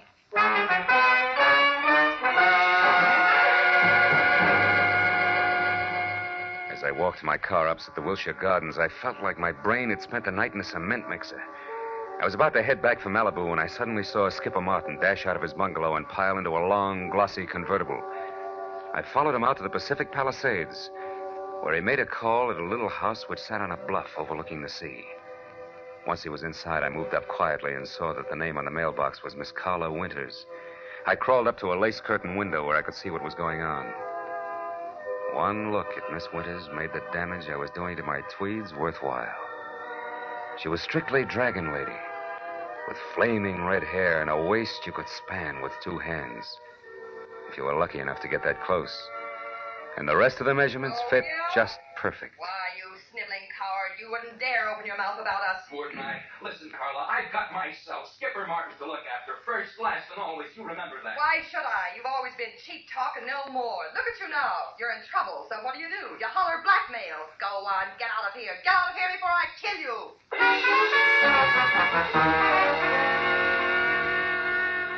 When Skipper slammed the front door, stomped to his car, and roared off, I couldn't figure any reason, legitimate reason, that is, for calling on Carla Winters. So I returned to the Fairchild place. Isabel was somewhere between hysteria and collapse over the fact that she and Bruce had less than $2,000 in their own name. Uncle Avery, of course, was more than reluctant to pay the ransom demanded for the return of a man he'd rather not have returned. But his niece won out. All right, Isabel, I'll give you the money. But understand, I'm doing this for you, not for that no yes, good... Yes, Uncle Avery, I understand, but can you get that much cash at this hour? The banks are... Who said anything about banks? You know I don't like them. Money will be in your hands in 30 minutes. In the meantime, tell Mr. Marlowe here what arrangements you've made with your husband's abductors. 1 minute, Mr. Fairchild. What about the police? The police have already been notified, Mr. Marlowe. They've agreed not to interfere until tomorrow morning. By that time, I suppose we'll have Bruce return to us. To us, Uncle Avery? That's a mere slip of the tongue, Isabel. I'm only paying for his return. You take over from there. I don't want him.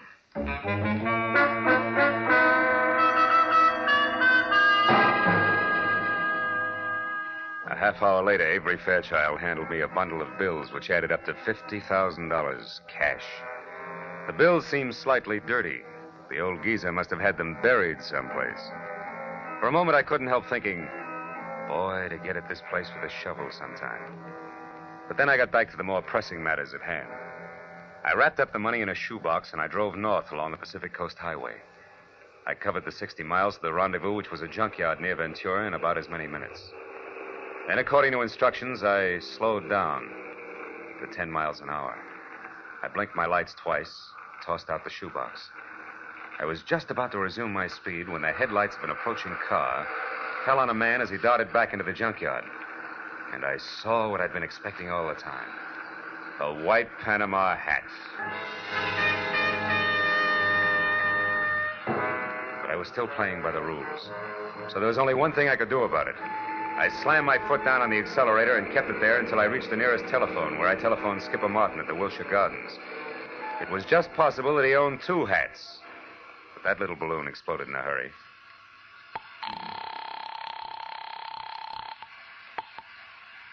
Hello? Mr. Martin? Yes. Who is this? This is Brock, remember me? Oh, yes, of course. I've been hoping you'd call. You mean you got the money right now? Well, no, not this minute, but I will have it in a couple of hours. You're sure, Mr. Martin? I'm positive, Brock.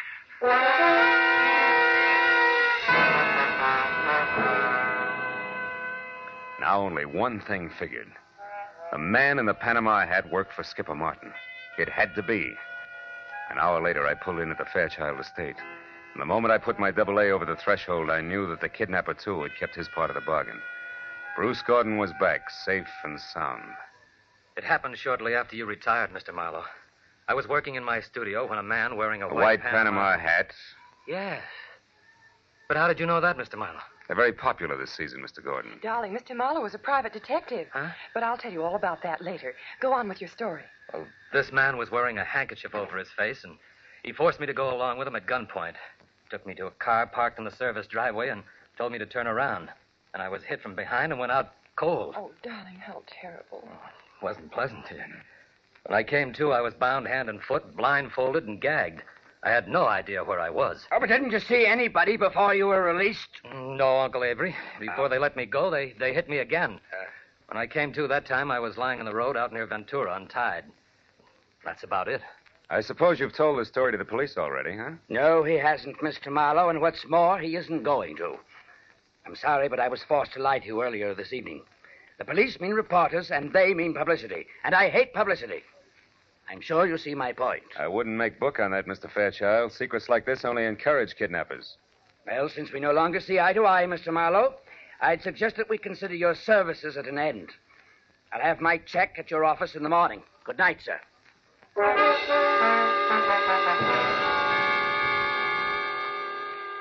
Avery Fairchild wasn't the kind of a man you argued with. I threw my coat over my arm, tipped my hat to Isabel, and stepped outside. I hadn't once mentioned Skipper Martin to the family. That might have been a mistake, but I still wanted to look around before I yelled copper. As I walked past the guest cottage, I decided to go in and check Bruce's studio. Maybe the man in the white PH had left a few odd footprints on the ceiling.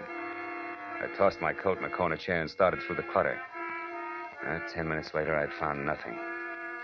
I was about to leave when I suddenly remembered the picture of a girl in some clouds that Bruce had been so careful to keep out of sight. It hadn't been moved. And when I brought it into the light, I didn't have to look twice. It was the portrait of Carla Winters, the red-headed dragon lady that Skipper Martin had visited. Now things began to add up. At the chauffeur's quarters, there was an outside telephone, and I put through a hurry call to Lieutenant Ibarra at Homicide in L.A. The best I could get was one Sergeant Neely. I'm sorry, Mr. Marlowe, but the lieutenant's out on a call right now. There's some kind of a row uptown. Well, do you know where he is? The address, I mean. Oh, yeah, sure. It's one of those bungalows at the Wilshire Gardens. The Wilshire Gardens? That's right. What's so special about that? Maybe nothing. I'll know in a minute. Thanks, Neely.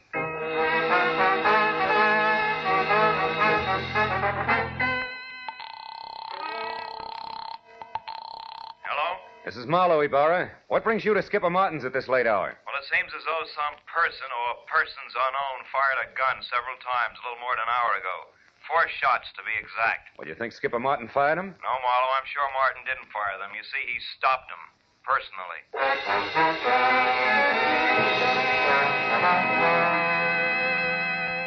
Before I hung up, I gave Ibarra a quick rundown on the whole story.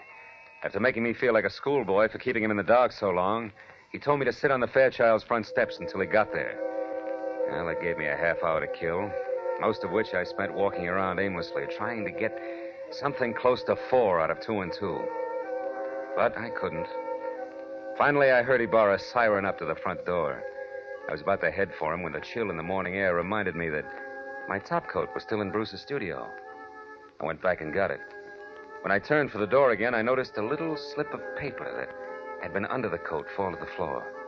I picked it up. I must have held it for a full minute before I realized what it meant. Just a small slip of paper, and yet it made everything, the kidnapping, Carla, the murder, fall right into place. When I entered the living room at the house, one glance at Isabel and Bruce told me that she'd already knew about Skipper's death. Only Uncle Avery, who was not one to shed crocodile tears, hadn't changed. Ibarra, of course, was unhappy. Marlowe, we can't run any kind of a police department when every private detective acts like he's the commissioner himself. Why didn't you call me when this business first began to smell? You know better. I'm sorry, Ibarra, and I hate to sound immodest, but I happen to be one of the 2 men in this room who can name Bruce Gordon's kidnapper and Skipper Martin's killer. You know what you're saying, Marlowe? I think so. The man in the white Panama hat who kidnapped Bruce Gordon, Lieutenant, is Bruce Gordon himself. In other words, Bruce Gordon kidnapped Bruce Gordon. No! What? You're out of your mind, Marlowe. Am I? Would you still say that, Gordon, if we paid a call to Carla Winters and asked her to hand over the $50,000 of so-called ransom money she's holding for you, too? Or would you prefer... Stop, Gordon, stop the window, Ibarra!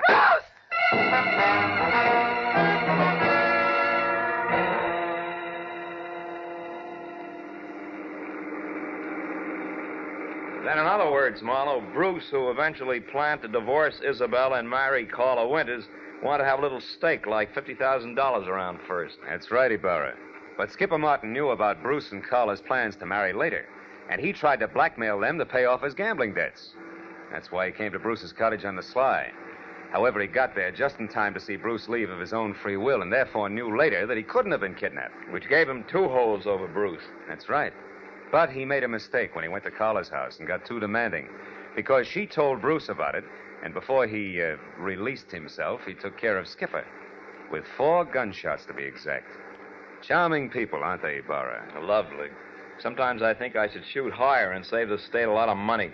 And he almost got away with it. By the way, Marlowe, how do you know? That Bruce was the man in the white Panama hat? Well, I was pretty certain, but I got my proof accidentally. Promise not to repeat this, Ibarra? Yeah? Well, I practically fell over a little slip of paper in his studio. It was a receipt from a department store, and it was made out to Bruce Gordon. For 1 Panama hat? Uh-huh. Nothing else but.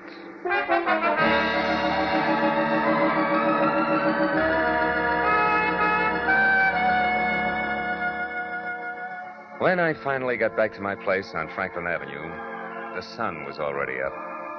And the people who work at nice, sane jobs were beginning to fill the streets. I'd been on the go for a steady 24 hours, so I could think of nothing but my bed. I was about to put my key in the lock when a next-door neighbor walked by, bid me a cheery good morning, and started down the corridor. Now, that alone wouldn't have disturbed my sleep, but why did he have to be wearing a white Panama hat?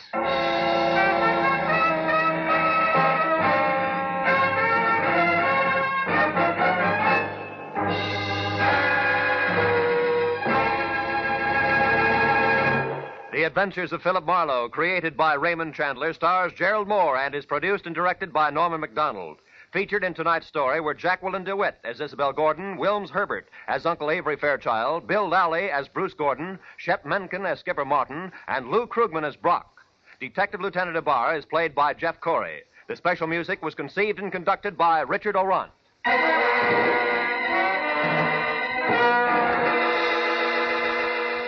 Be sure to be with us again next week at this same time when Philip Marlowe says... When her will was read, everybody figured she'd been crazy when she wrote it, and that included me. But I changed my mind after spending the night on an island with a pig, a cat, and an ape. Because in reality, they were people.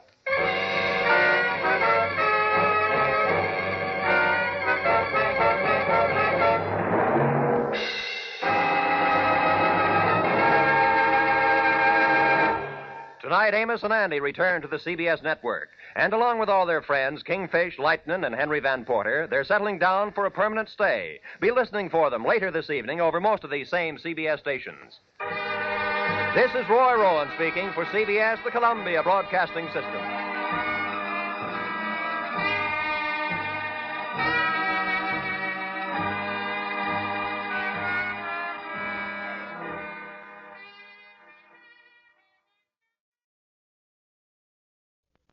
When the will was read, everybody figured she'd been crazy when she wrote it. And that included me.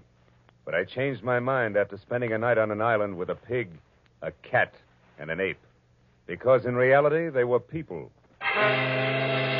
From the pen of Raymond Chandler, outstanding author of crime fiction, comes his most famous character as CBS presents The Adventures of Philip Marlowe.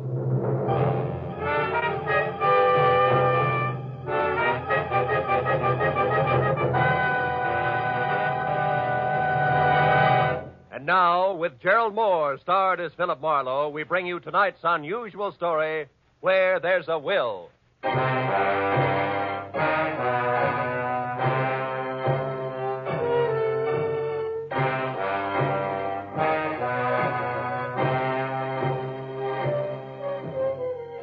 had spent the whole day on a noisy job which had concerned itself with a lot of people who talked a lot and said nothing. When I finally locked up my office for the night, I was worn out. As I drove slowly along the street, I was glad to be heading for home and a little peace and quiet. At least that's what I thought. But when I pulled up for a full stop sign, only a half a block from my apartment, something happened which brought my little dream of peace and quiet to an end. The car door opposite me flew open, and something mighty excited jumped in. I'm being followed. Drive on, please. The law? No, please drive on. Okay, lady, get a good grip on the upholstery.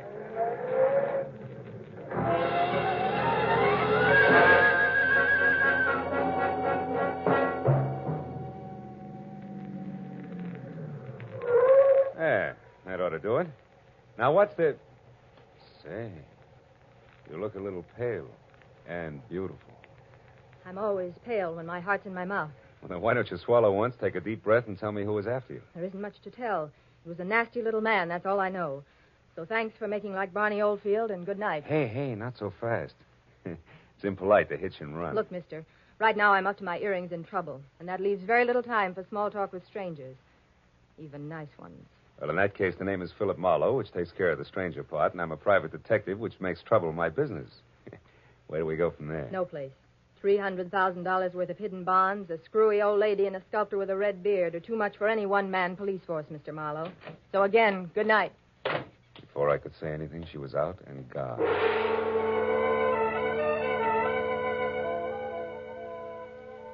There was only the heady scent of taboo in the air, and the memory of a gorgeous profile with jet black hair and pale blue eyes.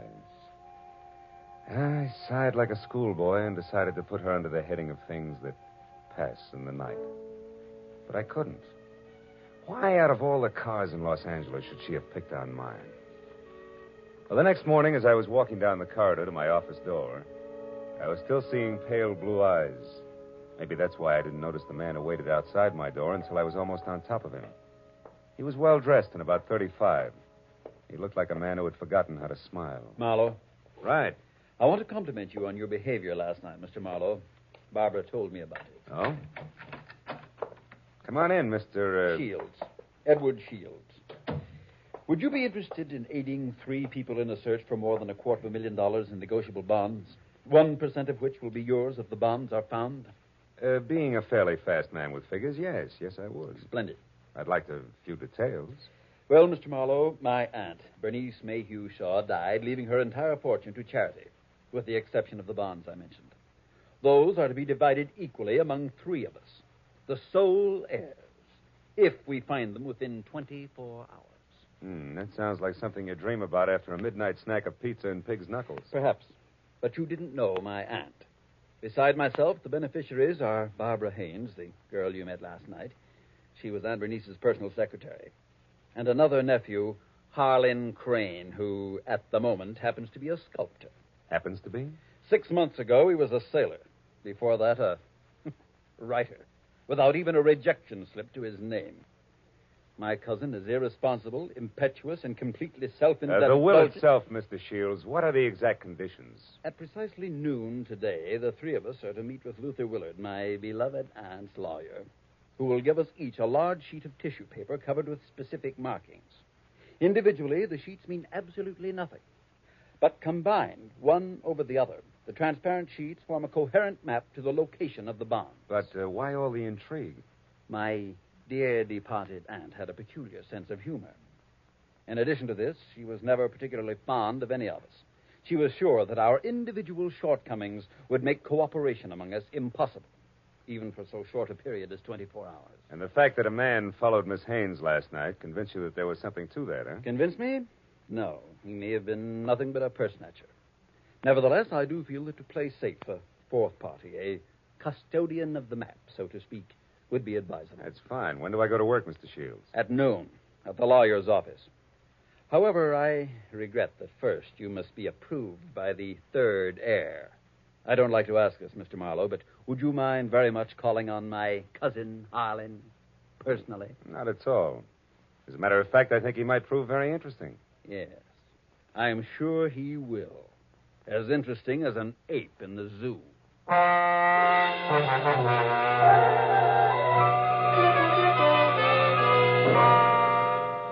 felt like saying, look, Shields, I'm not as gullible as I look. But then I thought a client's a client, and I decided to play along. Harlan Crane, 6 foot, red-bearded giant, talked as he worked, wielding a 10-pound sculptor's mallet like it was an 18th century quill. I'll be frank with you, Marlowe. Money isn't everything to me and never has been. Over $100,000 will buy a lot of marble. Half the state of Vermont, I'd say. But coming to the point, Mr. Crane, do I get your seal of approval? Oh, I imagine you'll be all right. Anyone who can get by Shields, the all-American Scrooge, ought to do. Thanks, a million. I'm not being personal where you're concerned. It's just a matter of facing a fact bluntly. Edward Shields is conniving, avaricious, and dull. I heartily recommend him to nobody. And the girl, Barbara, you feel the same way about her? No, I don't. And the truth of the matter, Marlowe, is that I know very little about Barbara Haynes. But what I do know, I like very much. Yeah, that I can understand.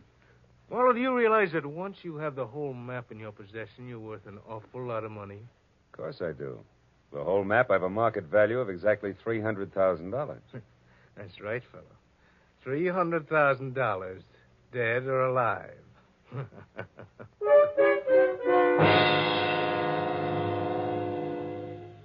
I know it was small of me, but I didn't exactly see the joke. And things got less funny as time went on. Later, as me and my trio got off the elevator at the lawyer's office, old Luther Willard, Aunt Bernice's attorney, was waiting for us, so excited he could hardly talk. I've been held up. What? Yes. A little man. He wanted the map. A little man, dark complexion? Yes. Had a scar on the side of his neck. Are the maps all right? The maps? Oh, yes, they're all right. Now, wait a minute, everybody. Give him a chance. Mr. Willard, tell us exactly what happened. This is Mr. Marlowe. We told you about him, Mr. Willard. Of course, yes. Come into my office. You see, I was putting some papers into my safe when this little man stepped up behind me and demanded the maps. Were they in the safe? No, thank heavens. Make yourselves comfortable. The please. maps, Mr. Willard. Where are they now? Well, right here, where they were all the time. Here under the blotter on my desk. Clever of me, wasn't it? Wax seals, still intact. I'll take all three of them right now, Mr. Willard. That is, if there are no objections. All right, then I guess we can be on our way. Hold on, Mr. Marlowe. There are still two things you people must know. First, in the event the bonds are not recovered within the 24 hours, I am instructed to open another sealed envelope, which I'm happy to report is kept in my bank vault. That envelope contains a complete and simplified map and is to be turned over to a designated charity. And second, if any of you die before the allotted time is up, the bonds are to be divided among the surviving persons. And if none of us survives, Mr. Willard? Why, in that case, the bonds again go to charity. You see, Harlan, your aunt was a very generous woman.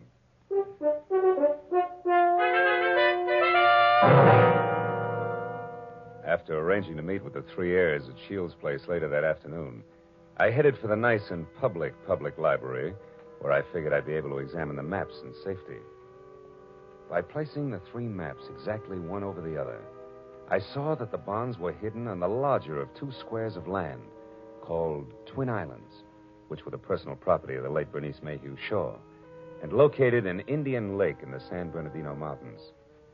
As I left the library with the three maps in my pocket, I felt like a well-fed mallard on the opening day of hunting season. Then I knew I was being followed. As I slipped into a doorway and turned, I saw it was the nasty little man with the scar. All right, you, we're through playing tag. Let me go. Ooh. Not yet, Shorty. Not until you talk loud and clear. No, don't hit me, please. Please hit me down. I'll tell you everything. All right. If you're sure you can get it all straight the first time. There. Now, the whole story, beginning, middle, and end. Yeah, like you say. Whole story. Okay. Starts like this. Oh!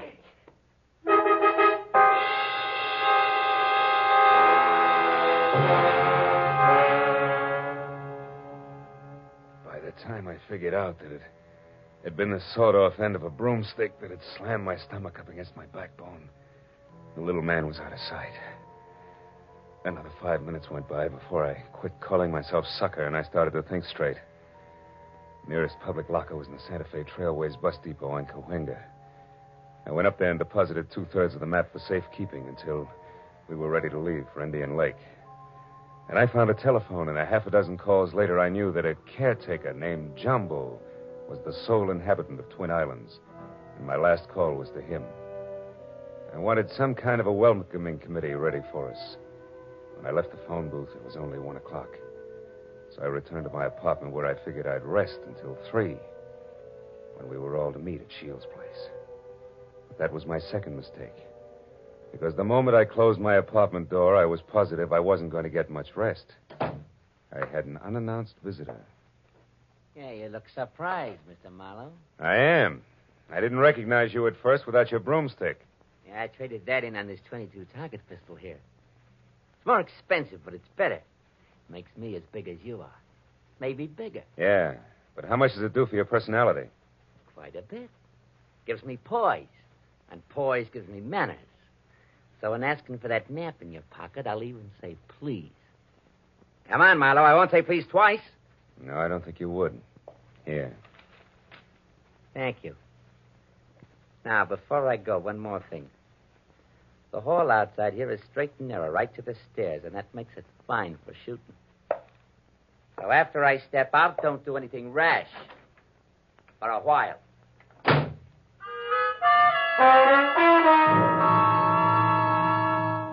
So, loving life as I do, I didn't do anything rash for a while. In fact, I could have whipped up a nice 7-minute frosting before I moved at all. And I phoned the three heirs to get together at my apartment. When I finally had them all seated in front of me, I related the saga of the little man, including my premonition that one of the three present was signing his paychecks. Of course, I got nothing but Cupid doll innocence out of any of them. So after adding that we'd get underway just as soon as the missing 1/3 of the map was returned to me, I threw my trench coat over my arm and told them I was going for a walk. But before leaving them, I reminded them that whoever was behind the little man could fire him, because I would never have kept all three maps in one place anyway, unless all of the heirs were on hand to watch one another. And then I left. I hadn't walked more than a half a block up Franklin when I stopped at the sound of Barbara running after me. Phil, I'm scared. Harlan and Shields are acting like a couple of wild men, calling each other every name under the sun. What'd you expect? Chit-chat about the weather? Now quit acting like a bobby soxer within squealing distance of Sinatra and try a cigarette. It'll calm your... What is it, Phil? Why are you smiling like that? What's wrong? Nothing's wrong, Barbara. Nothing. It's just that I found this in the pocket of my trench coat when I went for my cigarettes. It's the map. That's right. The missing third. It's back already.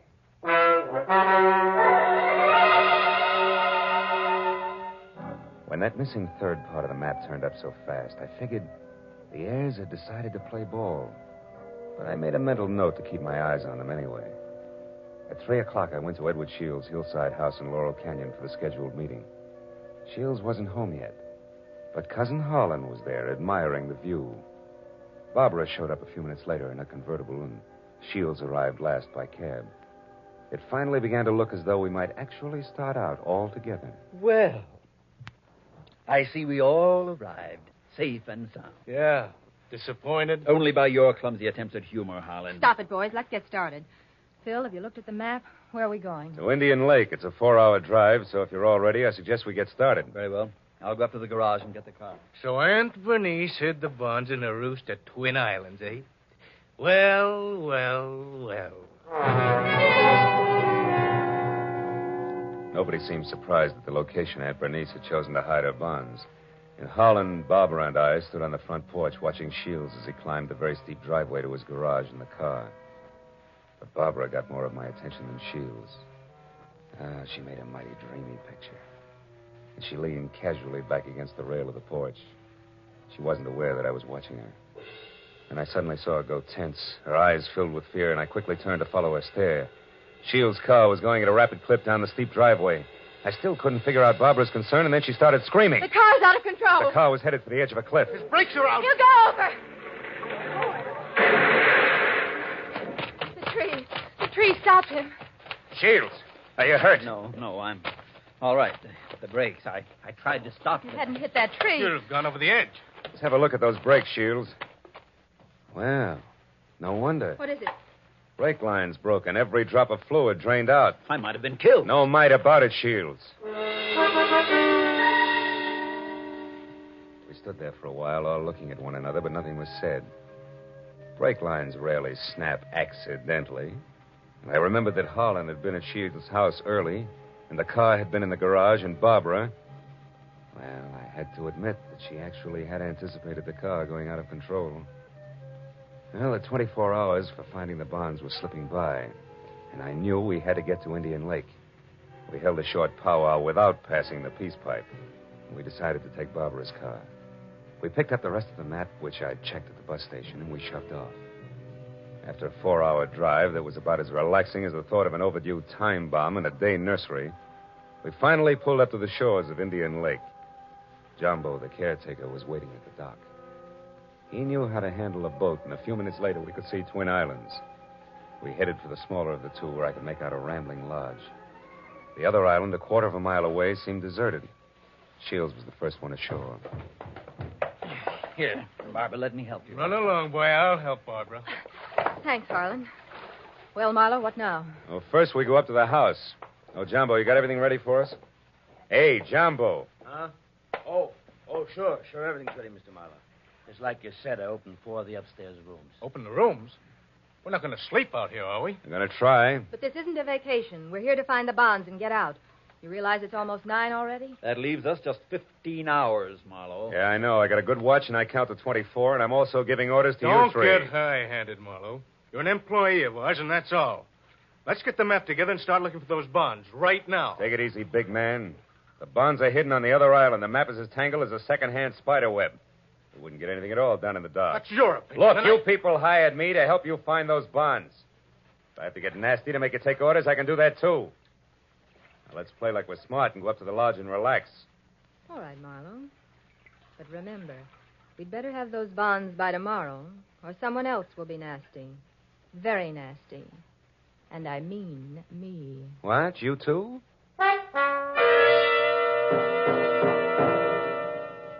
Getting the 3 heirs settled down at dinner table was quite a chore. And when I was sure they'd keep an eye on each other, I slipped outside. I hid 1/3 of the map in a drain pipe. Then I went upstairs to my room, and I hid another third in the window shade. Now, the maps were settled, and I began to think about other things, like the accident to Shields' car. There were too many accidents and coincidences to suit me. So I decided to drop in on Cousin Holland's room to see what I could see. Well, after 15 fruitless minutes, I was about to leave when something in the wastebasket caught my eye. The corner of a half-hidden handkerchief monogrammed H.C. I had just picked it up when I saw Jumbo standing in the open door. That handkerchief there in your hand. That blood on it? No, it looks more like brake fluid. And in this case, it's practically the same thing, huh? I think we'll leave it right here in the wastebasket, Jumbo. Oh, did you want something? Just wanted to say I'll be in my own place out back if you want me. Okay. You know where Mr. Shields is? He's out in the veranda. Alone? Yeah? Thanks, Jumbo. If I need anything, I'll call you. Good night.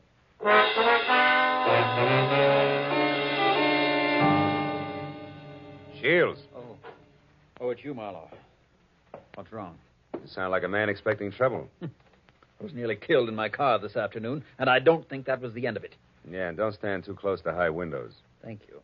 It's comforting to know that I am not alone in my suspicions. Maybe, how are you betting? On the beauty or the beast? Don't be absurd.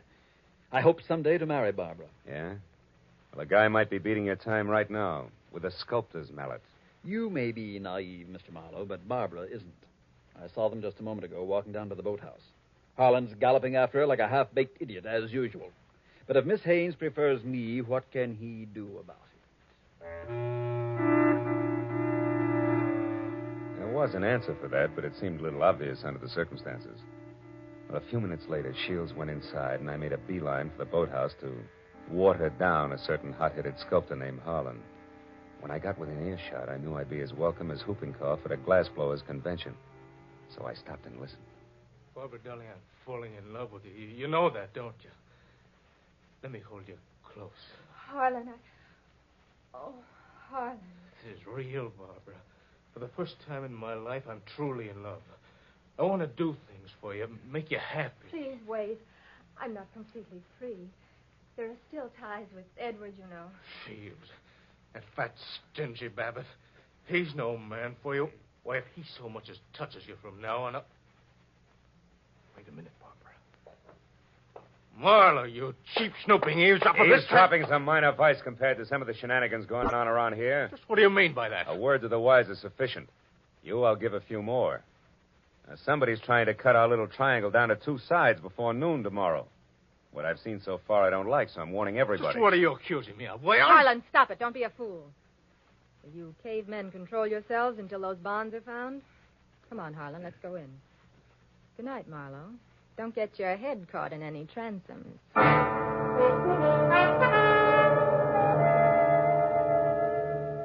Deciding sleep wouldn't be very healthy for a man in my position, I decided to sit up that night. It was about 2 o'clock when I looked out the window and saw something mighty interesting. A light was moving on the other island opposite us. I got hold of Jumbo, and we went over there as fast as we could.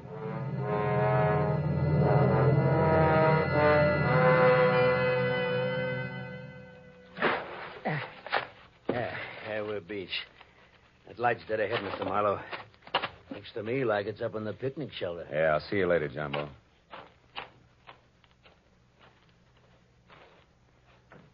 Who's there? Guess who? Oh, Marlowe. I didn't hear you come up. The wind's too strong, I guess. I'm glad to see you. Spooky here all alone. Oh, sure. What's the idea? Decide to do a little freelance prospecting? No, that's right. Bernice Mayhew loved this spot, and I had a hunch she hid the bonds here in the base of this table. Oh, I guess I was wrong. Oh, come on, Marlowe. Limber up. You can't blame me for trying. Listen, beautiful, don't flap your eyelashes at me. I can't see anything but double crosses right now. All right, if you've had your fun, let's go back to the lodge, Don't be that way, Phil. Phil, the sun will be coming up in 2 or 3 hours. Why not wait for it here with me? Barbara, baby, don't burn up too many calories with that routine. Because I only keep 1/3 of the map on me. You think you're so smart. Bright ideas hatch in that cute little brain of yours, too. Now let's... Oh, comes the gun with a pearl handle, no less. Stay away from me, Marlowe. Over there. Hey, what's going on here, anyway? Jumbo! Look out, Jumbo! Jumbo stepped into the light and Barbara turned. I made a swipe at her gun hand that knocked pistol, purse, and lamp all over the picnic shelter. I found the gun and gave it to Jumbo. Then I started to pick up an assortment of knickknacks that had spilled out of a purse. But I never finished, because one of the items made my eyes pop. It was the monogrammed handkerchief covered with brake fluid that I'd found in Holland's room. It all made sense now. It tied up everything that I'd suspected right along. Only 2 of my trio had planned to split up the $300,000 worth of bonds from the first. As I ran for the motor launch, I yelled at Jumbo to bring Barbara over in the rowboat. All the way back, I had the panicky feeling that I was probably too late. But when I sneaked in the front door of the lodge, there were still 2 voices, and they came from the open kitchen door. With my hand on my gun, I edged along the wall and peeked in. Shields, you're a fool. Perhaps. But I'm going to kill you and have a perfect case of self-defense. What are you talking about? Your hopelessly framed cousin, Harlan. I ruined the brakes on my own car. I planted your handkerchief, stained with brake fluid, in your room. Marlowe found it. He's convinced that you tried to kill me. He's also convinced that he was brought into this whole thing by coincidence. He doesn't know that he was deliberately involved in our search for the bonds, just so he'd make a reputable witness. You're out of your mind. Not at all. I'm going to kill you and say it was self-defense. Marlowe will testify that you tried to kill me before. What Marlowe's going to do is blow your head off if you don't drop that gun, Shields. Marlowe? Yeah, Marlowe. Who knows he wasn't brought into this thing by coincidence, but has stuck around to see the fireworks and who almost saw them just now. Phil, what's happened? Barbara, couldn't you hold Marlowe on the other island? You Shut up, Shields. Barbara's little mistake was that she should have gotten rid of Holland's handkerchief after she took it out of his room so he wouldn't see it. Barbara, I don't understand. You planned all this with Shields against me? Well, I did in the beginning, Harlan, but I changed my mind when I fell in love with you. I let Marlowe find the handkerchief in my purse. I wanted him to stop Edward. Oh, darling, don't you see... Come on, Miss Bankhead. Cut the dramatics. The show's over. Let's have it straight, huh? All right. We might as well if we're going to find those bonds before it's too late. Edward and I did plan it. We even hired the little man who tried to get the maps from you. And when that didn't work, you planned to get rid of Holland and split the $300,000. So we failed. So what? We're right back where we started. 100,000 apiece. Now let's go find those bonds. Not so fast, beautiful. What happened to Holland just now was a little more serious than a hot foot. It was attempted murder. He can slap you 2 in the jug this minute if he wants to. But I'll leave it up to him. Okay, Holland, what do you say? It's your move. No. I've got a better idea. Marlowe, 1/3 of that map is mine. Give it to me. Okay. There it is. Harlan, what are you going to do? Harlan, no. Don't burn it. There. Now we all lose. Now none of us will get the bonds. That's probably how Aunt Bernice wanted it anyway.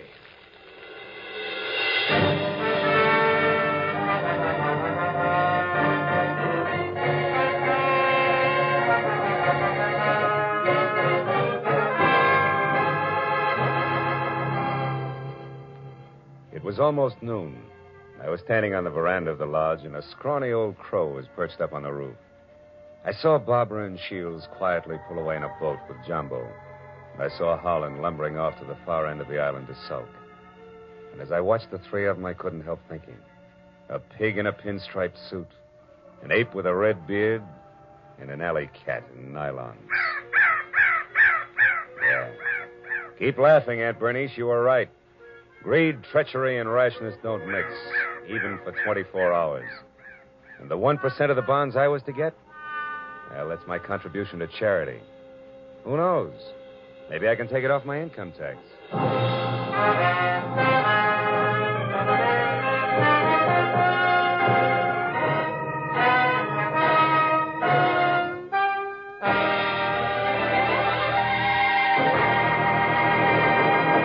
The Adventures of Philip Marlowe, created by Raymond Chandler, stars Gerald Moore and is produced and directed by Norman MacDonald. Featured in tonight's story were Mary Shipp, Parley Bear, Don Diamond, Ted Von Eltz, and Wilms Herbert. The special music was conceived and conducted by Richard Orant.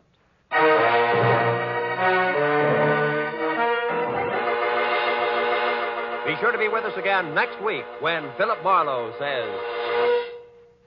When I got the crisp $50 bill in advance, I figured my client had a heart of gold. But after I was beat up, double-crossed, and shot at, I realized just how hard a heart of gold could be.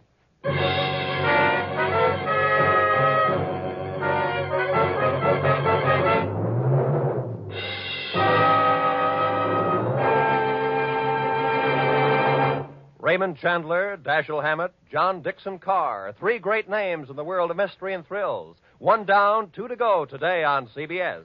Now that you've heard Raymond Chandler's Philip Marlowe in action, CBS invites you to hear Dashiell Hammett's Sam Spade in action tonight, followed by John Dixon Carr's personally written radio series, Cabin B-13.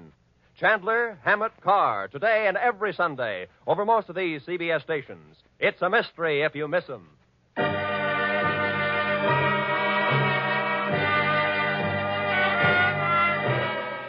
Roy Rowan speaking for CBS, the Columbia Broadcasting System.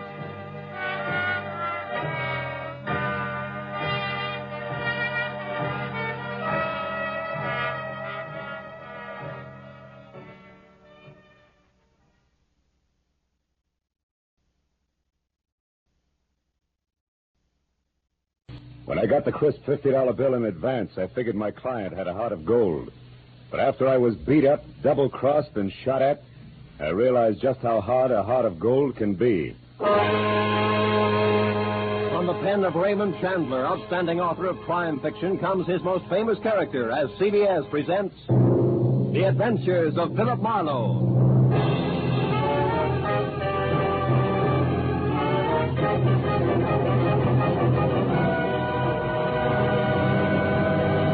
And now, with Gerald Moore starred as Philip Marlowe, we bring you tonight's unusual story, The Heart of Gold.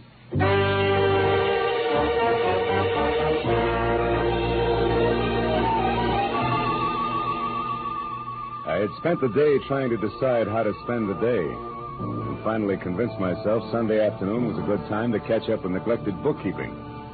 But I only got as far as the office door because a special delivery letter was stuck in the mail slot.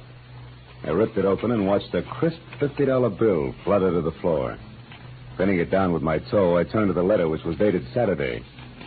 Dear Mr. Marlowe, kindly investigate the party who lives at 1903 North Ogden Street to find out if his name is really Elliot Perdue and what his occupation is. Then please come to my residence at 5 tomorrow, Sunday. I live at the home of a friend, Arthur Stewart, 33 Lemonwood Drive in Bel Air. I sincerely hope that $50 will be a sufficient retainer. Truly yours, Helen Asher. Judging from the tone of her letter, it was obvious that Helen Asher didn't hire private detectives very often. Nevertheless, I glanced at my watch, which said I had to work very fast, and and I headed for 1903 North Ogden. Turned out to be a small house near Selma Street. I got out of my car and walked up to the door.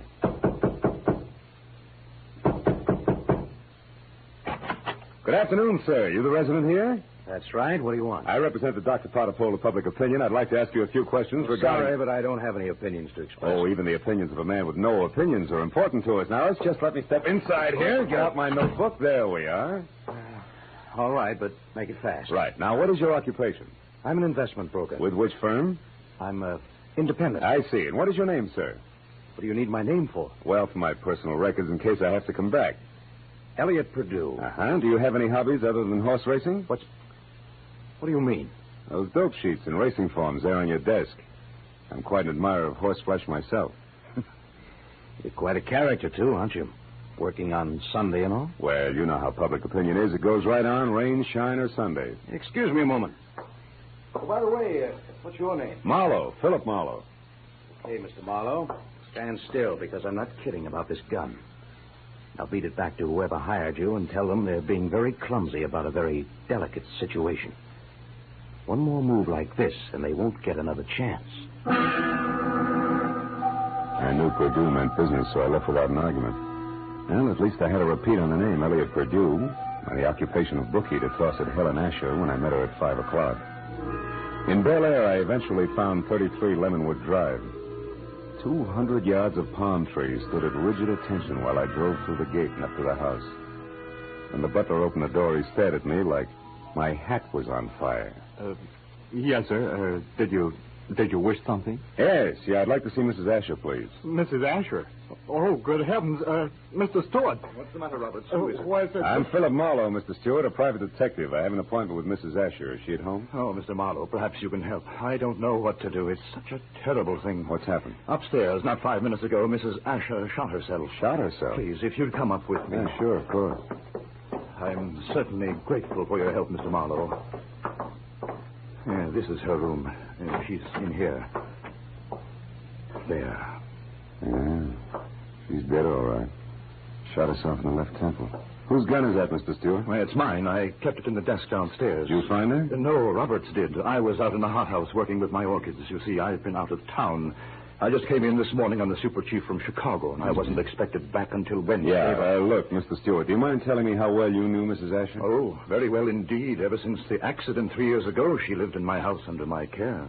The accident? Yes, that's how she got those scars on her cheek and neck. As you can see, my hands were burned at the same time. Would you mind telling me about it? Well, I was living in Canada at the time. One day, my wife Florence and I went to a camp near Quebec, and we met Helen Asher our first day there. She was a pathetic, lonely woman, a widow. Oh? That very night, while she was visiting us, the oil stove in our cabin exploded. Oh. Florence, my wife, was killed. And Mrs. Asher was severely burned. It was ghastly. I can imagine. Mrs. Asher had no one, so I thought the least I could do would be to care for her, since I knew the accident had been caused by sheer carelessness on my part. You took over full responsibility for her? Yes, I did everything I could think of, but she never quite got over the shock of that night, and now this. It's horrible. Have you notified the police yet? No, You no. better do it right now. Yes, I'll go right downstairs and call them. The dead woman on the floor had been beautiful once. No doubt about it. This was my client, and a certain $50 bill was burning a hole in my pocket. I wandered over to a writing table, and as I looked down, I noticed that the Sunday sheet had been torn off the memo pad. It bothered me. Tomorrow should mean nothing to a suicide, yet Mrs. Asher's memo pad showed Monday already.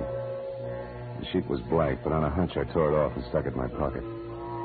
I was about to turn away when I saw a book of matches from the Conga Club. So I picked that up, too, and then I left. I drove around for some time trying to figure things out. Then I went down to police headquarters to see one Lieutenant Ibarra.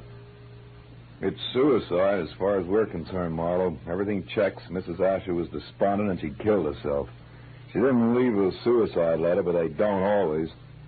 How'd you get in on this? Well, she paid me $50 in advance to air out a small-time bookie or worse named Elliot Perdue. Incidentally, what's the background on Arthur Stewart? Oh, he's a big-money fashion designer. Started his business on his wife's insurance. She died in an accident in Canada. He did a lot for Mrs. Asher because he felt responsible. Yeah, I know all that. But was she left-handed? Did Stewart come in on the super chief this morning, and was it the butler that found the body? That's right. We checked it all. Ah. Hey, look, Phil, do you have any good reason to think this isn't suicide? No, not really. It's just that $50 in advance that bothers me, I guess. Oh, by the way, I've got a piece of paper I'd like the boys in the lab to run a test on, okay? Sure, Casey will fix you up. Marlowe, I figure suicide now, but I can always change my mind. I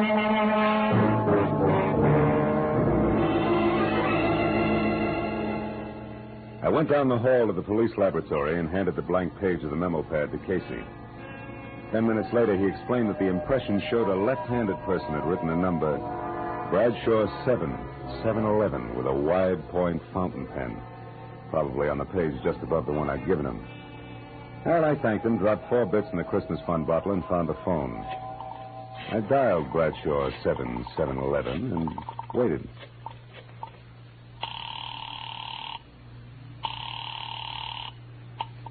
Hello? Hello? Who's this? The man in the moon. Come up and see me some other time. Hey, wait a minute. I like your voice. And besides, 711 is a very lucky number. Uh-huh. 3 passes in a row. But don't let it fool you, Jack. The answer's no dice. Goodbye. Yes, well... I gathered she was in no mood for playing, so I decided to be strictly business and dialed again. There was no answer. I let it ring for some time, but Miss Golden's voice obviously wasn't taking any more anonymous calls. I'd left only the long shot, the book of matches I'd found on Mrs. Asher's desk. The Conga Club was on the Sunset Strip, so I drove out there, found a parking space on a side street nearby, and went in. I didn't know exactly what I was looking for, so I paid $1.10 for a scotch and soda worth 40 cents, just to help pass the time. An amber spotlight was glistening down on a set of sequin contours that would have melted the Ice Age down to a fortnight. And she was singing.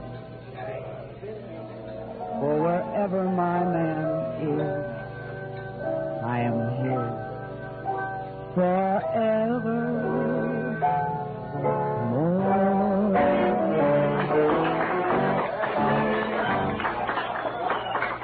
I knew it was Benita, the Conga's featured songstress, and I knew something else, too.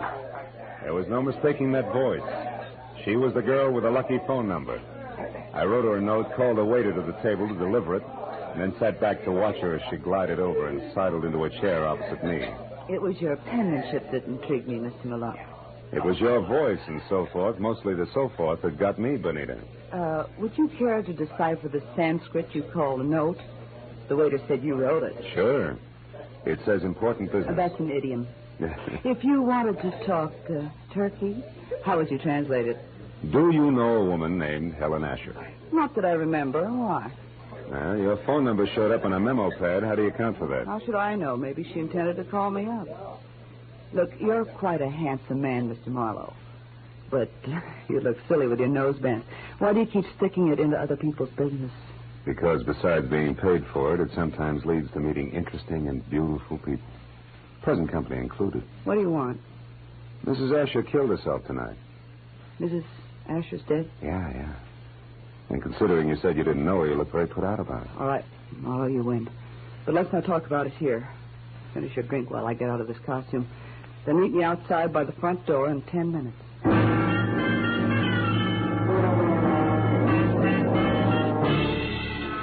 When she headed for the back of the club, I headed for the front. I got out the door and down to my car just in time to see her leave by the stage entrance. She jumped into a yellow convertible, ripped down Sunset Boulevard, turned onto Doheny, and scraped to a halt in front of the Regent Apartments. At the door, a tall, sunburned man popped up from somewhere and intercepted her. It was Elliot Perdue. A short but hot argument took place, and apparently Perdue won, because they went in together. I found the name Benita Malone over the mailbox in number 5. And got to her apartment door just as the second round started. No, I haven't changed my mind, Elliot. I've been doing a little research since you threw me over, Benita. I've got you and your precious plans right here in the palm of my hand. What are you talking about? This little heart-shaped locket on this little golden chain. Let me see that. No. I'm not showing this trinket until just the right moment. Listen, Elliot. I don't know what's brewing in that slimy brain of yours. But get this, if you try to monkey with my life again, so help me, I'll kill you. Now, get out. Benita, would you be interested if I told you that I know Mrs. Asher's secret? And would you be interested if I told you that Mrs. Asher killed herself tonight? That slows you down, doesn't it, bright boy? Yes, but it doesn't stop me, beautiful.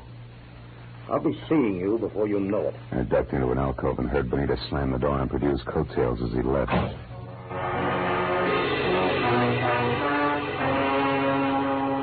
So, now I knew that Perdue, a locket, and Benita Malone added up some way to a bullet in the head for a scarred woman with a secret.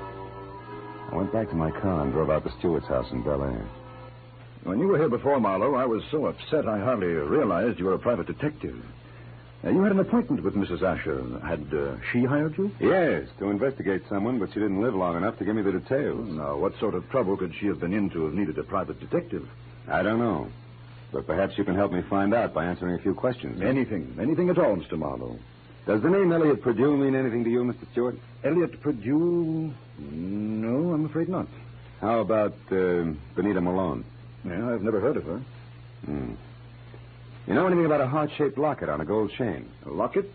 A gold locket? Yeah. Mrs. Asher had a heart-shaped gold locket. Where'd she keep it? Upstairs in her jewelry box, I should imagine. Come on, let's have a look, huh? Yes. Right up these stairs here. This is her room, Marlowe. I know. I was here once before. Why? It's not here. It's not on her dressing table. Her jewelry box, it's gone, Marlowe. But you think that... Elliot Perdue has it. I can't understand this. What's the locket like? What's inside it? Just a picture. It was valued by Mrs. Asher because it was the only one she kept of herself the way she looked before the accident. Now, why would anyone else want that? I don't know. But when we get that locket, we'll get a lot of answers along with it.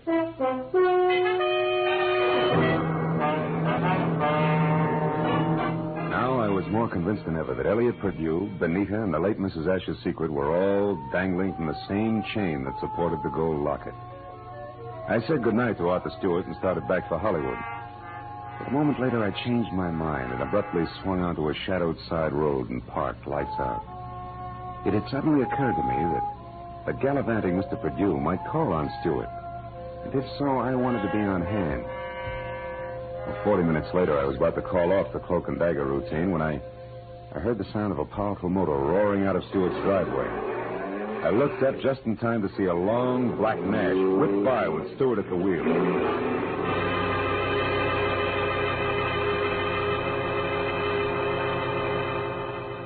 From the speed of the car, I was certain he wasn't going out for the morning papers. Decided to go back to the house and question the butler while I could have him to myself. Oh, why, no, Mr. Marlowe. I haven't any idea where Mr. Stewart went. I only know that he had a telephone call, after which he dashed out of the house highly upset. Well, maybe some sick friend needed sitting up with, huh? But tell me, Roberts, did you ever hear of a man named Elliot Perdue? Oh, yes, sir. He called on Mrs. Asher here once or twice while Mr. Stewart was away on business. When did you last see this Mr. Perdue, Roberts? Yesterday morning, sir, about 10 o'clock. And one thing more, did you ever see Mrs. Asher wearing a gold locket, a heart-shaped one? Oh, quite often, sir. As a matter of fact, she asked me about it just yesterday morning, shortly after Mr. Perdue left.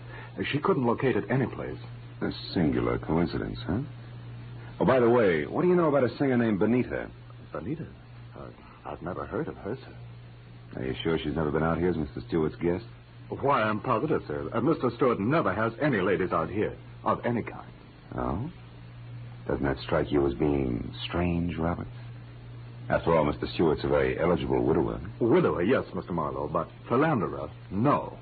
Good night, sir.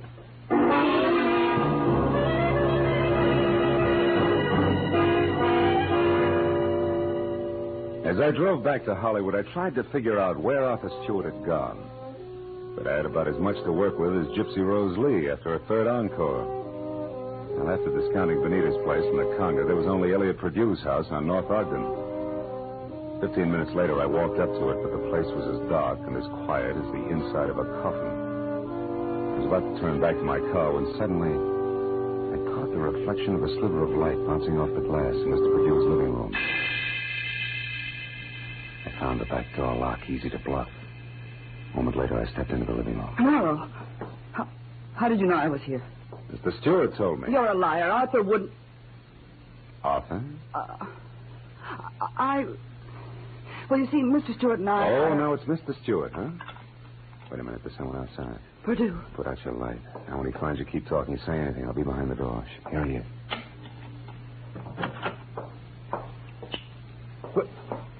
Well, Benita. What a waste of time, my dear. While you've been here rearranging my socks, I've been talking to your boyfriend with the locket safely tucked away right here in my breast pocket. How clever of you. How absolutely ingenious. It's a bit late for nasty words between us, Benita, because possession of you was part of the bargain I struck with Mr. Stewart. You see, What are you staring at? My big blue eyes, Pursuit. Don't move or I'll blast you. You'll do nothing. No. Get the gun, Benita. Now, Pursuit, we'll play some more. Now the gentleman's breast pocket. Ah, here it is, Benita.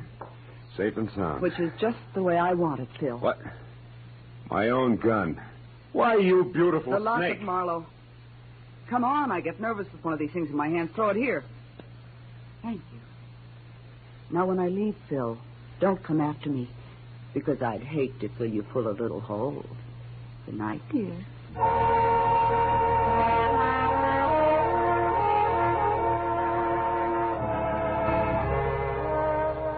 When Benita stepped out of that house, I solemnly swore I wouldn't trust another woman for the next 100 years. But a groan from the body on the floor brought me back to 1948 and Elliot Purdue. I knew that he had seen the picture in the locket, so I went to work on him. Come on, Purdue, snap out of it. Come on. Huh? Oh, it's you, Marlowe. Who'd you expect, St. Peter? What was in the locket, Purdue? I don't remember. Maybe a call on Lieutenant Ibarra will refresh your memory. I doubt it. Then we better start playing games again. We'll start with one called Slap Slap Purdue. No, let me alone, Marlowe. Get your hands off me. You ready to start singing, huh? All we need now is the right lyrics. No. Come on, Purdue, talk. Stop it, I'll talk. Good. Now, why did Mrs. Asher kill herself? Because she had a good reason. Like what? It's a long story. Make it short. Okay, Marlowe. Here goes.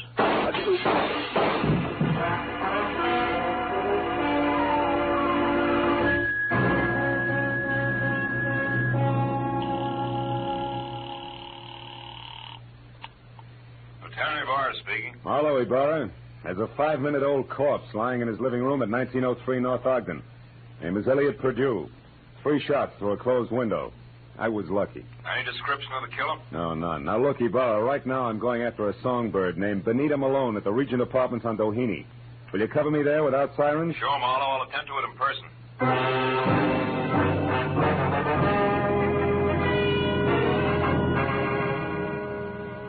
It was only a healthy center fielder's peg from Perdue's house to Benita's. When I got there, the place was dark and a car wasn't in sight. I decided to try the Conga Club.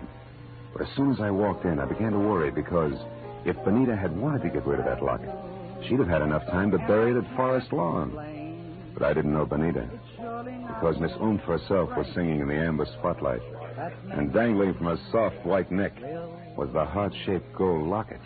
I love you because he's wonderful, because he's just my Bill.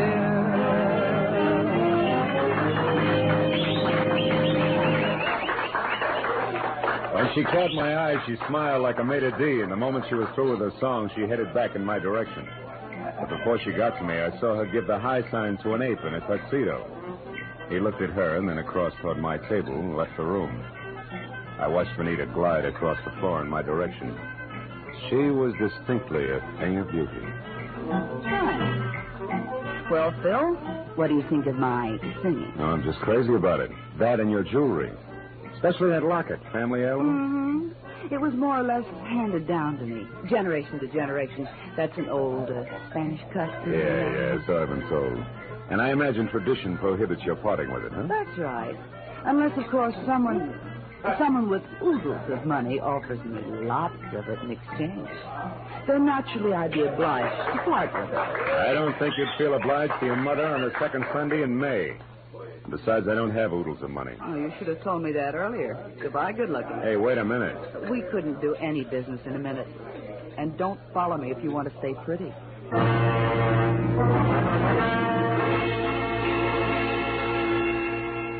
She pivoted on a spike heel and took off for a dressing room, and I knew that if I followed, I was scheduled for a nasty tete-a-tete with an ape in a tuxedo. When I made the lower floor and saw that the long corridor to a room was empty, I knew the setup. The ape would be on the other side of the door waiting. Benita still had my gun, so I got the nearest substitute for a blackjack, a full bottle of Paul Masson champagne. Then I walked noisily down the corridor as far as her door and knocked. Turned the knob slowly, kicked the door open, and stood clear. It worked. The ape's hairy hand was wrapped around my gun, and it came down in an arc that was never interrupted. And that left him off balance. The ape hit the floor, and before Benita had a chance to close her mouth, I ripped the locket from her neck, picked my gun up, and ran. I didn't stop until I collapsed against the store window. Then I opened up the locket.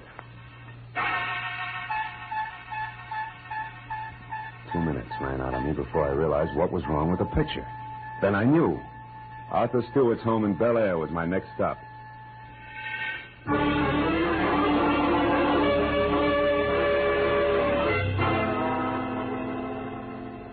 30 minutes later, I pulled up away from the place and parked.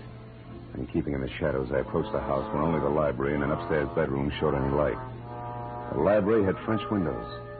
When I moved up close, I was startled by the sight of a figure going through Stewart's desk. I stepped into the room and found it was my little friend, Benita.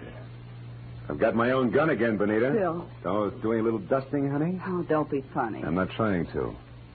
How is it you're not upstairs helping Stewart pack? Because I've already finished packing Mr. Marlowe, and don't turn around. That was well done, Benita. Oh, fine. Sucked in by a little decoy sprinkled with sequins. Don't mind the pose, Marlowe. Just toss your gun on the couch over there. Now. That's better. You know, Marlowe, I can't say that I'm very sorry for you. I don't expect condolences from a character who murdered a woman this afternoon and a man this evening. You killed Mrs. Asher? Yes, and that blackmailing scum plus you as well. But both murders were very necessary, Benita. Even as Marlowe's here will be. Come over here, Benita, behind me. Hurry, Arthur, let's get out of here. Don't worry. And now, Mr. Marlowe, it's time for you. Well, thanks, Benita. You swing a beautiful bookend. You know, I had you figured all wrong. No, don't mention it, dear. I heard the cops coming anyway. You sweet child. We're in here, Ibarra, all of us. Oh, Marlowe, I figured you'd be out here when you didn't show up at that Songbird's place. Well, what's this? A little man on the floor with a large bump on his head is Arthur Stewart, the man who killed Elliot Perdue to keep him from telling me the truth about Mrs. Asher, and the man who killed her this afternoon. So Mrs. Asher didn't commit suicide after all. No, but she wasn't murdered either. She died in that accident in Canada 3 years ago. What are you talking about? Well, the woman that Stewart killed here this afternoon wasn't Mrs. Asher. It was his wife, Mrs. Florence Stewart. You see, there must have been a mix-up in identifying the bodies of the two women at the time of the accident. Mm-hmm. Stewart and his wife had Mrs. Asher buried as Mrs. Stewart. Then they collected the insurance. Neat, huh?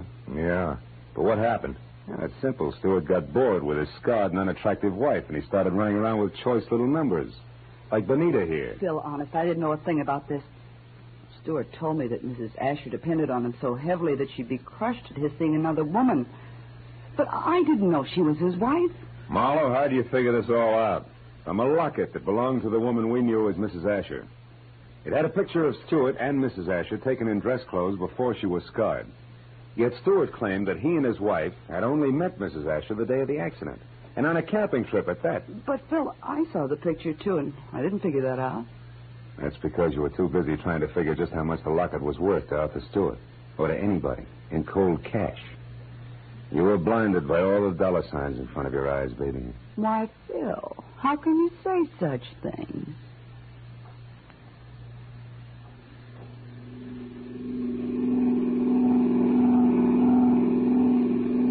Now, Marlowe, just so I don't toss and turn all night, tell me just why you were hired in the first place.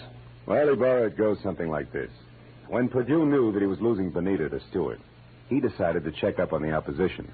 And he not only found out what he wanted to know, but he found out a lot of things, too, that he didn't want to know. Mrs. Stewart, the late Mrs. Asher, became suspicious of his questioning, and incidentally of her husband. So she sent for me. Well, Marlowe, Stewart certainly had me fooled.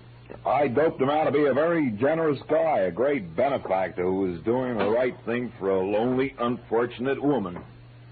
Yeah, looked like he had a heart of gold, all right. But a funny thing, Ibarra, In the end, it was this heart of gold, this locket here, that got him. Mind if I keep it? Not at all. You had a tough enough time getting hold of it. Good night, Phil.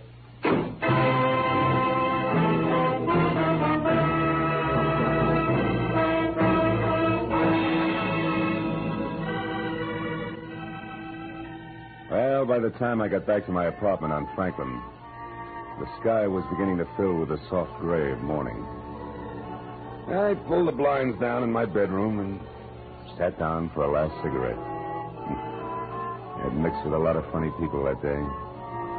But for some cockeyed reason, I kept thinking of Benita Malone, a girl who was no better than she had to be. Finally, I put her out of my mind, and I was about to turn off the desk lamp when I noticed my memo pad. Still read Sunday, which was understandable. But scrawled across the top sheet was a telephone number. And I couldn't figure how it got there. It was written in crimson lipstick. Bradshaw 7. 7-Eleven.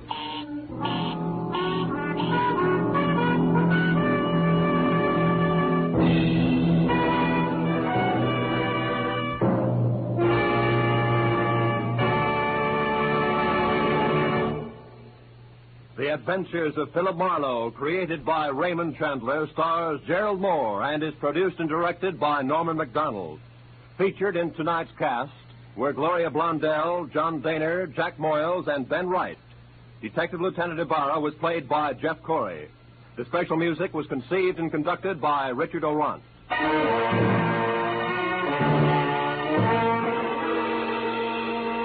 Be sure to be with us again next week when Philip Marlowe says... They were all after it. An importer, a beautiful woman, a nut, and a guy I couldn't figure out. But before we were through, one was in the hospital, two were in the morgue, and the fourth was waiting for the hangman. All that because of a blue burgonet. Something I'd never even heard of before.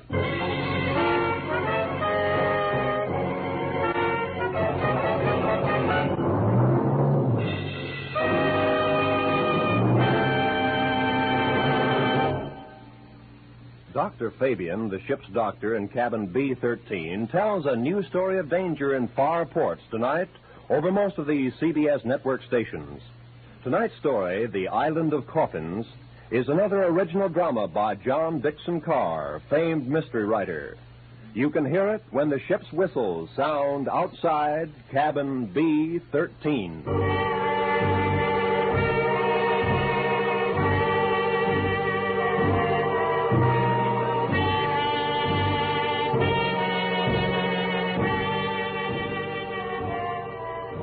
This is Roy Rowan speaking. This is CBS, the Columbia Broadcasting System.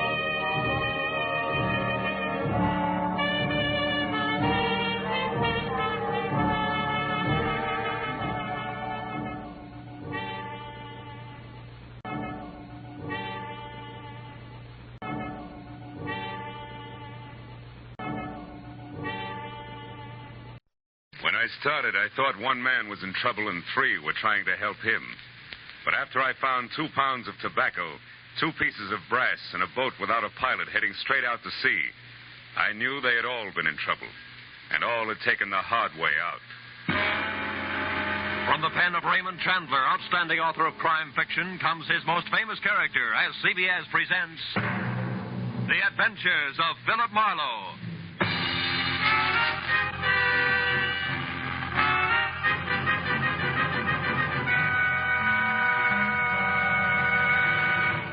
And now, with Gerald Moore, starred as Philip Marlowe, we bring you tonight's exciting story, The Hard Way Out.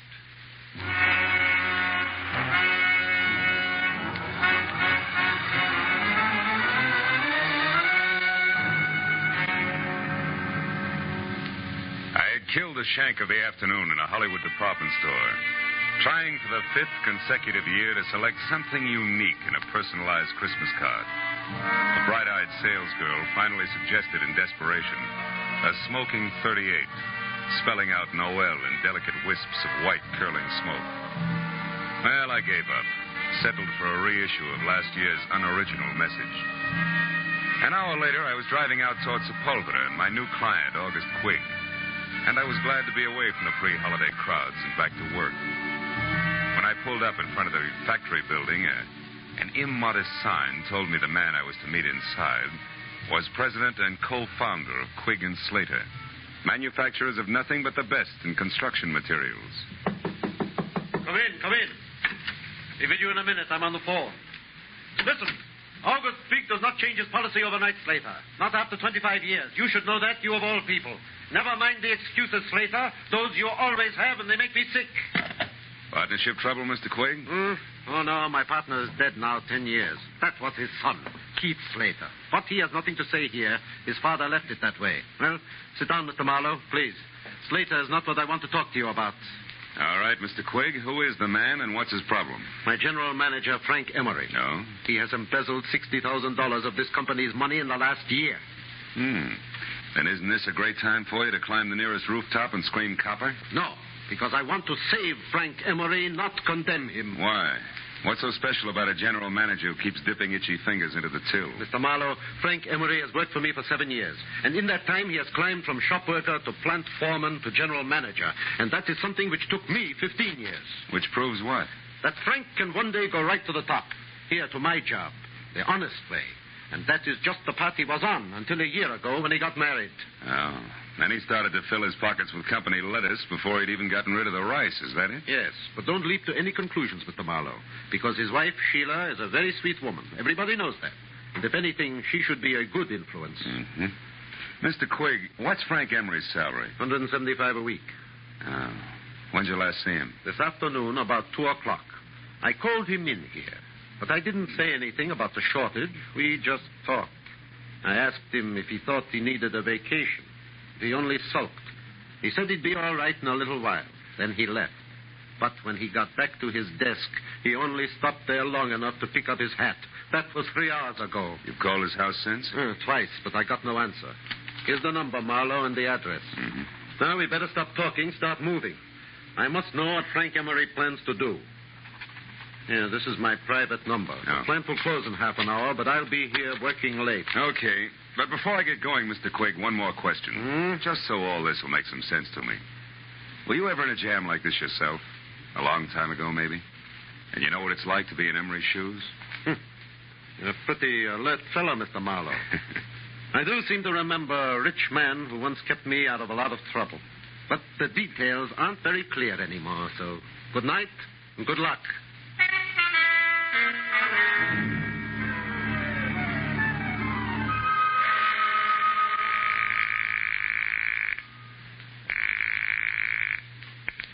Hello? Mr. Frank Emery, please. I'm sorry, he's not in. Is this Philip Marlowe? Yeah, that's right. That should make you Sheila Emery, huh? Yes, I just finished speaking to August Quigg at the plant, Mr. Marlowe. He told me about you.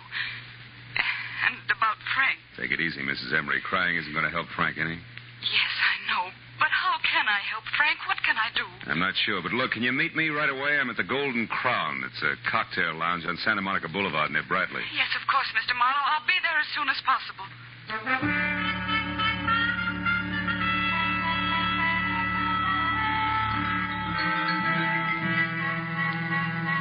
Exactly 34 minutes later, a two-tone, sleek convertible about the size of a Pullman car glided to a stop in front of the Golden Crown. The loveliness behind the wheel was wearing a $100 hand-knit dress that just wouldn't let go. I knew it couldn't be Sheila Emery, but it was. She was a tall, luscious blonde with blue-gray eyes that were set wide apart and a face that any angel would have gladly traded his wings for. Now, 5 minutes later, we were seated inside at a quiet corner booth. But only 2 weeks ago, everything was perfect, Mr. Marlowe. Frank didn't seem to have a care in the world. Then all of a sudden, he changed. He became quiet, almost morose. You never suspected that he was stealing from Quigg? Of course not. And I still think there's some explanation, something we don't know about. Maybe. But from where I sit, it looks like you two have been keeping up with the Vanderbilts instead of the Joneses.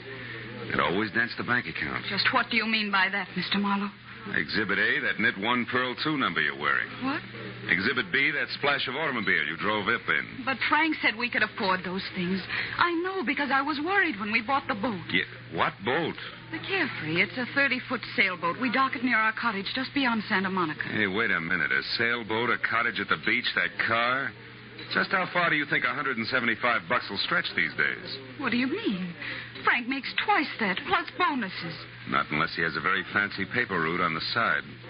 Because 175, period, is the figure that Quigg quoted to me an hour ago. Oh, no. No, I can't believe that. Frank wouldn't lie to me that way. Yeah, some guys do funny things when they're too much in love. Oh, now, look, tears take time, honey. How about holding him back long enough to give me some dope that'll put me on Frank's trail, huh? I mean, names and numbers, his clubs, his friends, anything that'll give me a line. Yes, of course. But all that information is in his address book at home. All right. Home's our next stop. Just between us, Sheila. What are the chances that Frank has an extracurricular interest on a back street somewhere? Another woman? Oh, no, I'm sure that's not the way things are. Frank loves me very much. Yeah, I guess so. Believe me, if he doesn't, we're not looking for an embezzler. We're after a maniac. Come on, let's get out of here.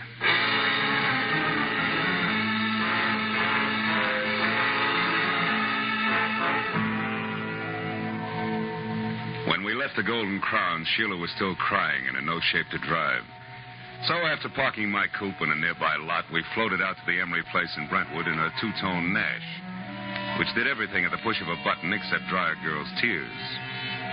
At her house, Sheila pulled herself together long enough to give me a handful of addresses that might possibly lead to Frank Emery. But just as I was about to leave, I noticed a single phone number scribbled in pencil on the edge of a desk blotter. It was Crenshaw 22131. And since Sheila couldn't explain it, I wrote it down on a slip of paper and filed it in my pocket and left. But once outside, I remembered that my car was still on Santa Monica Boulevard at the Golden Crown. So I started back to the house to call a cab. I stopped suddenly at the sound of somebody in the shadows alongside the house.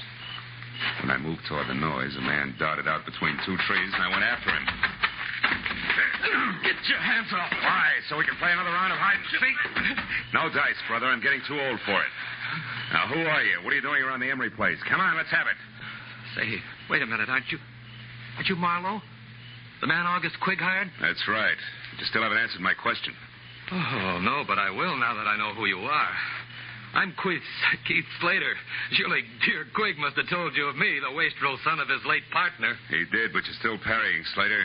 Why were you hiding behind those trees? Correction, Marlowe. I wasn't hiding. I was waiting for Frank Emery. All right, we won't argue terms. Why were you waiting? Because I want to get hold of Emery and help him before he goes too far. You see, Marlowe, he came back to the office after you left. What?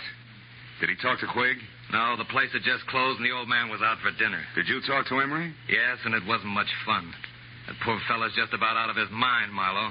Well, he raved on for an hour and a half about how unfair Quigg was.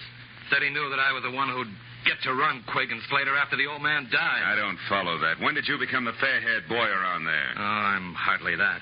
But I do own a quarter of the plant, unless, of course, Quigg fires me one day. Those are the terms of my father's will. But Quigg won't fire you, is that it? He wouldn't think of it. After all, that would keep my dear father from resting easy in his grave. Okay, let's skip it. Exactly what did Frank Emery tell you, Slater? He said that August Quigg was a two-faced liar and that he'd settle with him in his own way. I told Quigg that when he got back from dinner. And I also reminded him that Frank had a key to the office. That didn't faze Quigg, did it? No, he said he never worries twice.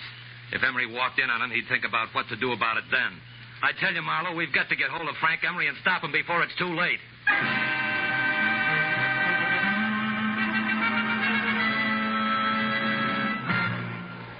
In just a moment, back to the Adventures of Philip Marlowe. But first, just 1 hour from now, over most of these same CBS network stations, Eve Arden will be midway through her regular Sunday night role of Our Miss Brooks, America's most charming and most highly unusual school teacher.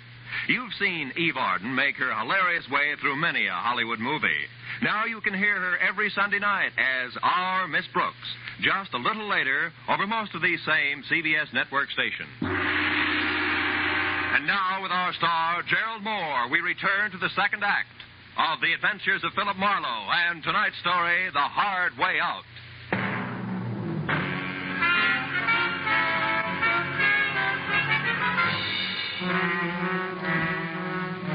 It was nearly an hour later before I was back in my office on Cahuenga with my finger in the dial of the telephone, checking the names and places that Sheila Emery had given me. 2 nightclubs, 3 hotels, and 5 friends later, I'd run through the list without a single kosher lead. Sitting there thinking of all the places a guy could disappear to, I reached into my pocket for a lifesaver and found something else. The slip of paper that read Crenshaw 22131. The number I'd seen on the desk blotter at Emery's place. So, with nothing more to lose than another millimeter off the tip of my index finger, I went back to dialing.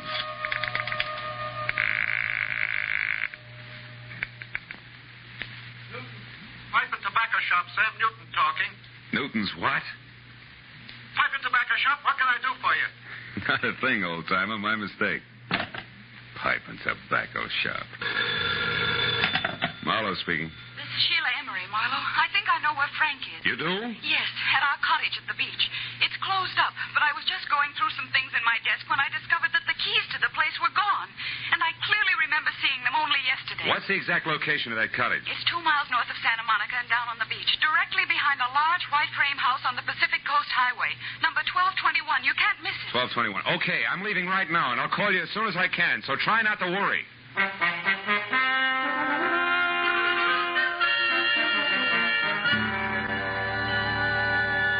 Somehow or other, I made it straight out along Sunset to the beach and then north as far as the large white frame house without being tagged for low flying by any of the boys in blue.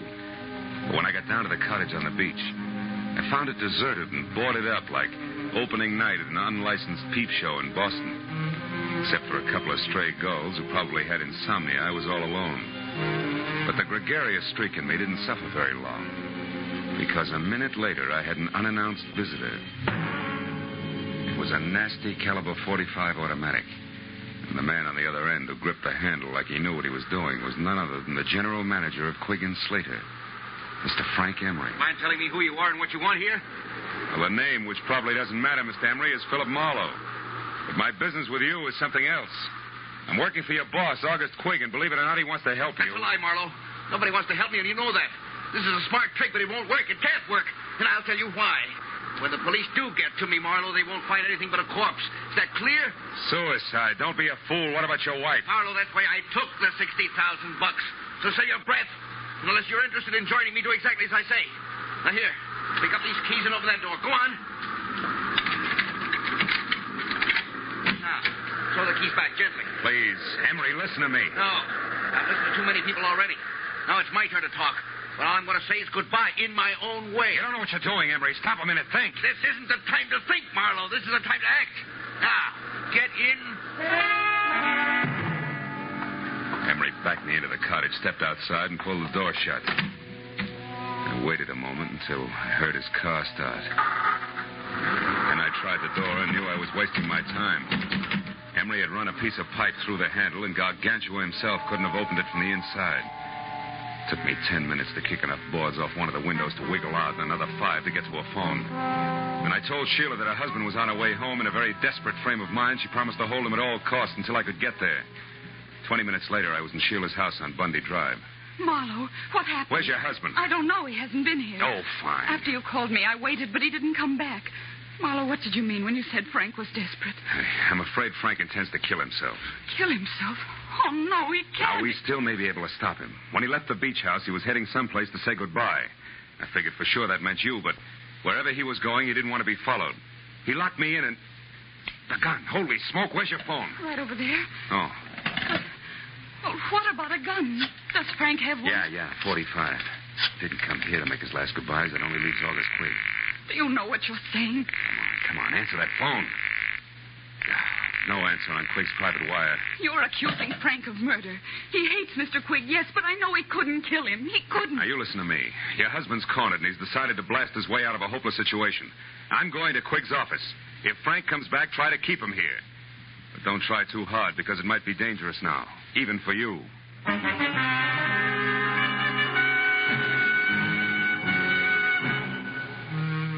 I drove down Sepulveda to the black, hulking plant of Quigg and Slater, pulled over, parked, and walked up the alley toward the side entrance. Through a barred window, I saw the feeble nightlight that glowed in the outer office. Otherwise, the place was dark. When I got to the door, I stopped. A diamond-shaped key stuck out of the lock, and the heavy door was ajar. I eased it open and listened. Nothing. I pulled the key out of the lock and dropped it in my pocket. Then I went inside and switched on the lights. Oh, I found him on the floor next to the desk in his private office. He'd been shot in the chest, point blank, with a .45, which meant that even before he fell, August Quigg was dead. The room was untouched. Quigg's key case lay in the pencil tray on his desk. I snapped it open and saw what I expected. His diamond-shaped key. I switched off the lights and started out. When I heard heels clicking up the hallway, I backed up against the wall and waited. It was Keith Slater. He hesitated in the open door, a startled look on his face. Good Lord. Quigg. Hello, Slater. Who is it? Marlowe. I wouldn't touch anything if I were you. The police will want to see it just as it is. Marlowe, he's been murdered. I had no idea Frank would go this far. Yeah, he's full of surprises tonight. Are you sure he's not carrying any grudges against you? Frank and I are old friends. That old man in there was different. He wasn't human. He was a machine, a rock crusher with a concrete heart. I'm only sorry it was Frank who did that to him because he'll never be able to get away with it. He doesn't intend to. Plans to commit suicide any minute now. Tell me something straight, Slater. How does he feel about his wife? Is he jealous? Jealous? Why, Marlowe, you don't think that he might kill Sheila? I'm going to call her right away. Wait a minute. If Frank is there, a phone call would only hurry things. Come on, let's go.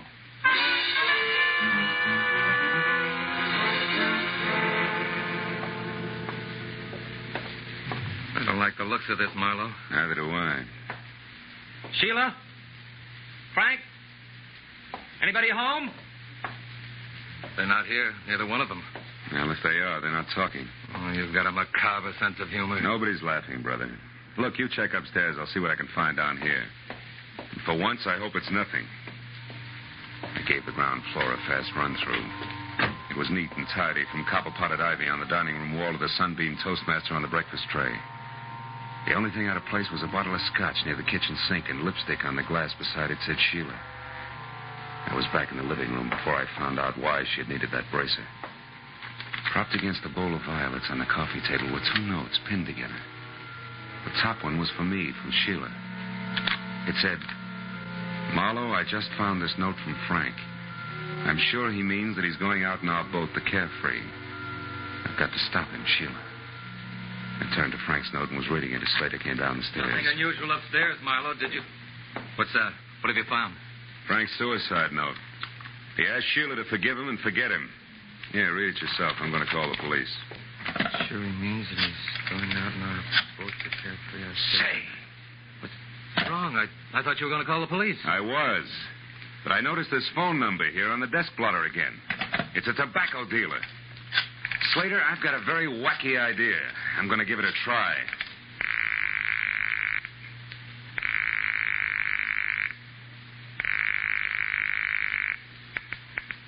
Hello? Newton Tobacco Shop? Yes, but we're closed. It's after midnight, you know. Yeah, I know. This is the police, Mr. Newton. We want some information. Police? What did you want? Take it easy. Do you have a customer named Emery, Frank Emery? Yes. He was in late this afternoon. What'd he buy? Tobacco? A special blend I make up for him. I see. How much of it did he get? Oh, my. Let me think now. 2 pounds. Yes, that's right. 2 pounds. I'm sure of it. Man could lay quite a smoke screen with 2 pounds of tobacco, couldn't he? Thanks, Mr. Newton. You've been a big help. What's the matter, Slater? You look troubled. Are you thinking the same thing I am? I don't know what you're thinking, Marlowe. This. Mighty weird for a guy who's planning suicide to go buy himself 2 pounds of tobacco a few hours before he blows his brains out. Put it succinctly, pal, I'm thinking that Frank Emery's suicide's a big fat phony. This is Lieutenant Ibarra. Marlowe, Ibarra. Catching you at this hour is the best break I've had all night. How so? What's up, Marlowe? Guy's been murdered, and his killer, one Frank Emery, is getting away by boat. Can you sell the harbor patrol on running him down for me? It's his own, a sailboat called the Carefree. A 30-footer with an auxiliary motor. He'll be out a ways, off Topanga Canyon. Well, that can be arranged, but where'll I find you? I'll need some particulars. I'm going to his beach place. It's in a little cove 2 miles above Santa Monica. There's a pier and a boathouse a couple of 100 yards beyond. Okay, Marlowe, we'll find it. Now, listen, don't get your feet wet. Wait till we get there.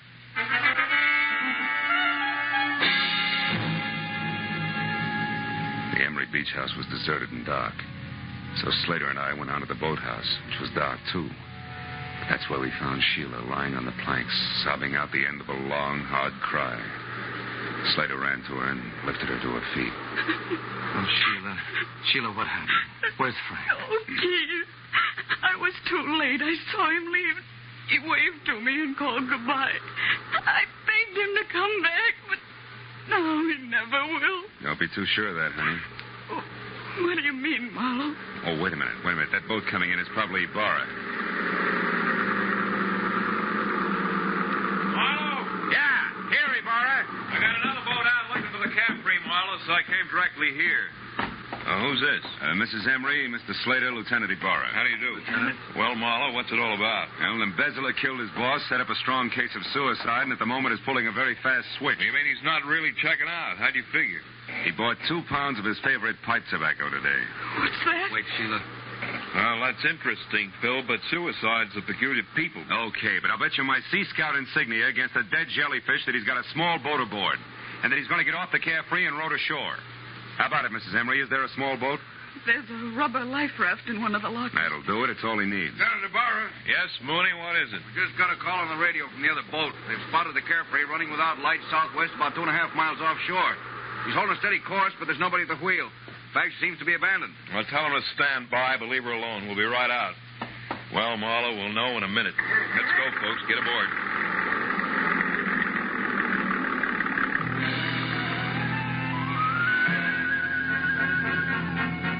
A harbor patrol cutter sliced through the black swells with the easy grace of a head waiter after a $10 tip.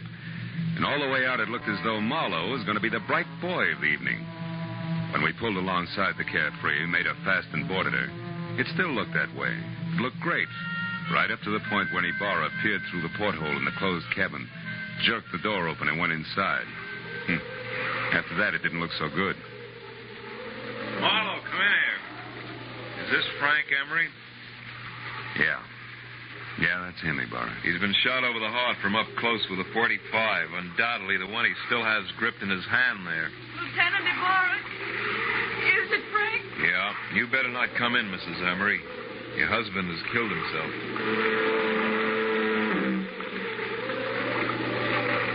I walked back to the stern and sat down. Ibarra was going through his grim routine inside, and I felt lousy. I stared down vacantly at my feet and only gradually became aware of the little brass cylinder that danced across the deck with every roll of the boat. I picked it up. It was an ejected cartridge from a .45. I'd found an empty .45 cartridge. All at once, things began to take shape for me. Ibarra! Ibarra, hold everything! I was right. Emery didn't commit suicide after all. Phil, the man's body's right here, the gun in his hand. I know, but he was murdered. Now, look, I found this out on deck, and the door to this cabin was closed. Do you remember? When a man is shot with a .45, he drops. He doesn't walk in, close the door, and then fall. Well, Did Emery have any keys on him? Yes, these are his. They're in the ignition by the wheel. Sure. Look, this diamond-shaped one. It matches one I've got in my pocket. Come on out on deck, Ibarra, and watch closely. Hey, Slater! Slater, can I see your key to the side door of the factory? Why, certainly, Marlowe. It's right here in my pocket. It's not in your pocket because it's here in my hand, Slater. You were so excited when you shot Quigg, you ran off and left it sticking in the lock. No. And here's one for you, Mrs. Emery. While the Carefree was still tied up at the dock, you stood right here, surprised your husband in the cabin door, and shot him. This little cartridge was ejected back to the stern. But you forgot about that, because after you shoved him inside and put the gun in his hand, you closed the door. Then you started the motor, locked the wheel, and cut the boat loose. I don't know what you're talking about. Look out, Ibarra! Ibarra, he's after your gun! That was nice, Ibarra. Marlowe, I wouldn't have believed this. Don't lose your place, because you'll have to go over it all again. Don't worry, I won't. You see, it's sort of like an equation. 2 pounds of tobacco and 2 pieces of brass added up to 2 bodies and 2 murderers.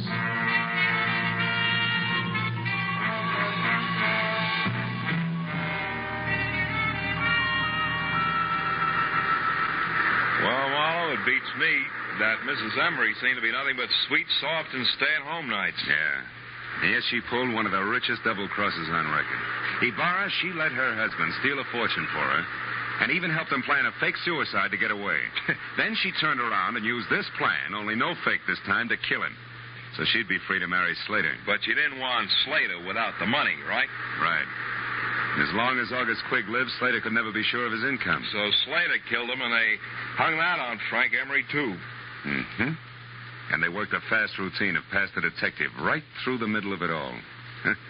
While Slater killed Quigg, I was with Sheila. Then Slater took me over while she killed Frank. They make a great team in a shell game, Waldo. Yeah. But you did all right.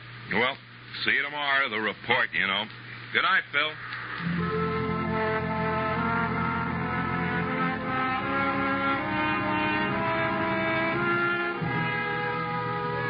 I sat alone on the pier for a long time.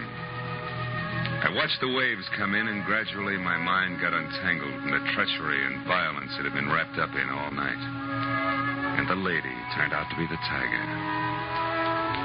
And then as my thoughts plowed back through the whole mess of the afternoon when I'd been shopping for Christmas cards, I made up my mind to cancel my order and have an entirely new set printed up. They say it pays to advertise, and if that's true, right across the top of my new cards in big block letters, I'm going to have the words, goodwill toward men. Who knows? Maybe it'll help. Anyway, I hope so.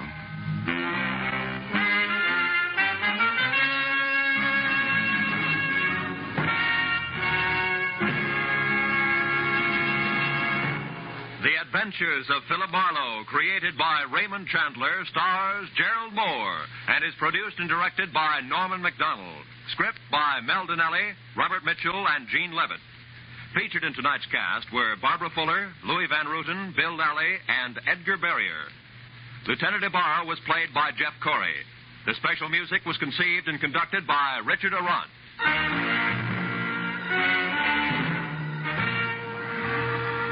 Be sure and be with us again next week when Philip Marlowe says... I walked into it smiling because it had all the corny elements. The weird doctor, the beautiful girl, the gloomy house on the windswept cliff, even the hulking menace. Only one thing was missing, the body. And that's when I stopped smiling, because I turned out to be the corpse myself, almost.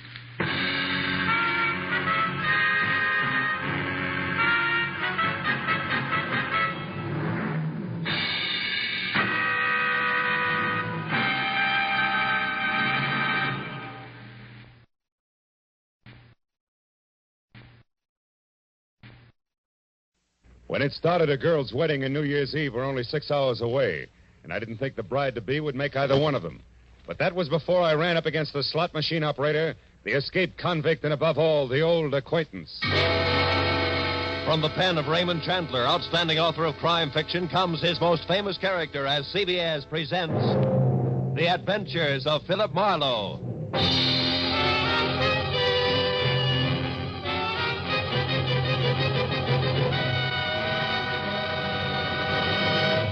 And now, with Gerald Moore, starred as Philip Marlowe, we bring you tonight's exciting story, The Old Acquaintance.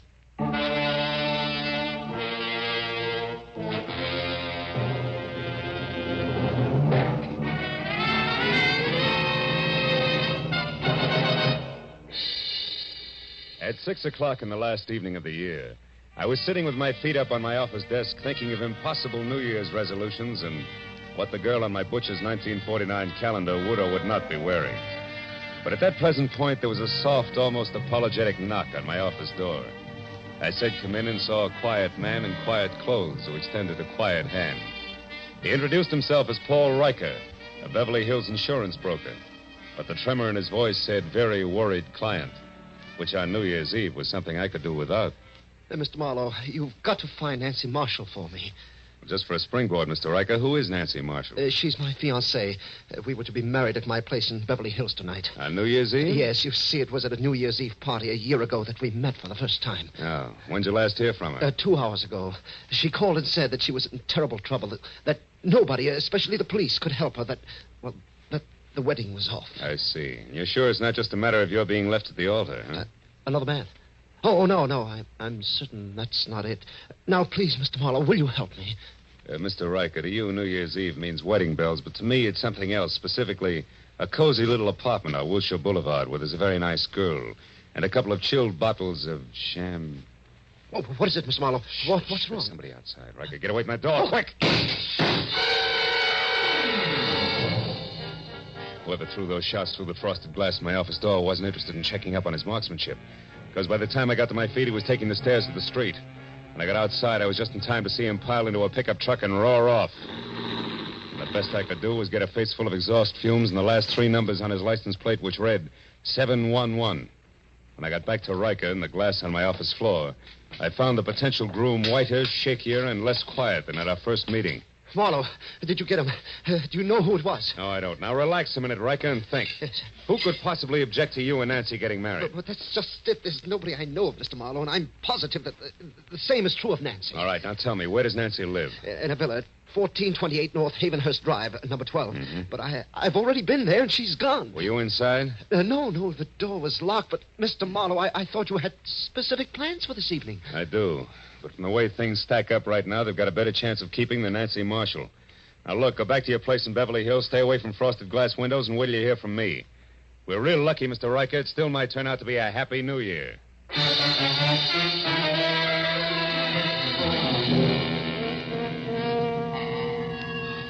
When Riker left the office, I called Lieutenant Ibarra at police headquarters. And after being told that it would take at least a half hour to get my kind of lead out of the 7-Eleven I had on the pickup truck's license, I headed for Nancy's villa on North Havenhurst, where it took me 10 minutes to outsmart the catch on the back door. Inside, except for a carelessly overturned box of old snapshots, which meant nothing to me, and a lot of half-open drawers and closets, I was no place. And in the kitchen, where there was a full cup of cold coffee next to an open newspaper, the setup was almost the same. But not quite. Because on the front page of the paper, there was a banner story complete with pictures that shouted the news of 3 men who had broken out of the state penitentiary that morning. And one of them, a man named Steve Doyle, had a face that I'd seen only minutes ago on one of the snapshots in the overturned box. I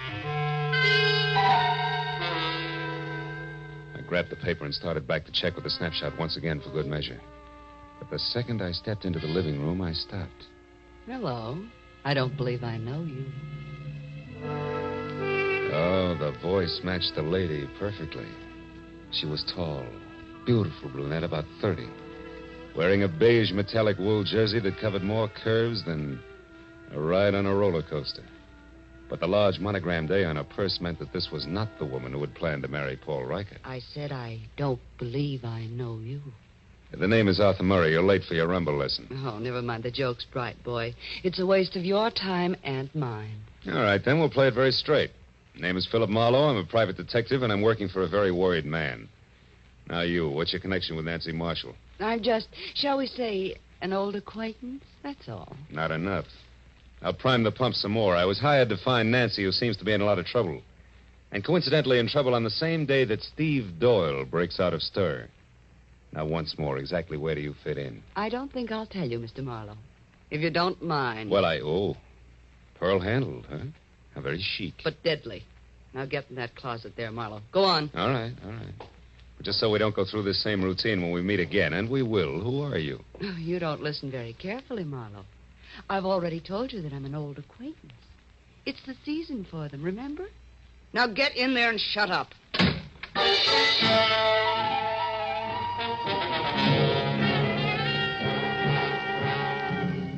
Nancy Marshall's villa was post-war construction at its worst, closets included. So I didn't stay tucked away with the mothballs any longer than it takes to say old acquaintance.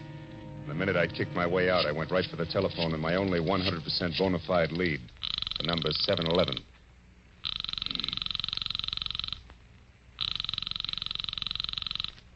This is Lieutenant Ibarra. Marlowe, Ibarra. Anything for me on that license number? Oh, yeah. If you're sure it was a pickup truck, the chances are pretty good that it either belongs to a party named Maurice J. Calder at 409 South Main or one Jerome Graff, 3221 and a half Melrose Avenue. Check. What's up, Phil? Anything I might be interested in? It depends. Ever hear of a guy named Steve Doyle? One of that gang that broke out this morning? The very same. Matter of fact, he's probably driving that pickup truck right now. Oh. But look, Ibarra, I think I know what I'm doing, so how about letting me run this end of it until I get stuck? Well, There's a girl named Nancy Marshall mixed up in this, and a delay at this time might cost her life. All right, I'll stay clear, Phil, for a while. Good. But just so you don't get too careless, remember, Doyle got out of jail this morning the hard way. He killed 2 guards. Oh, fine. Goodbye, Marlowe.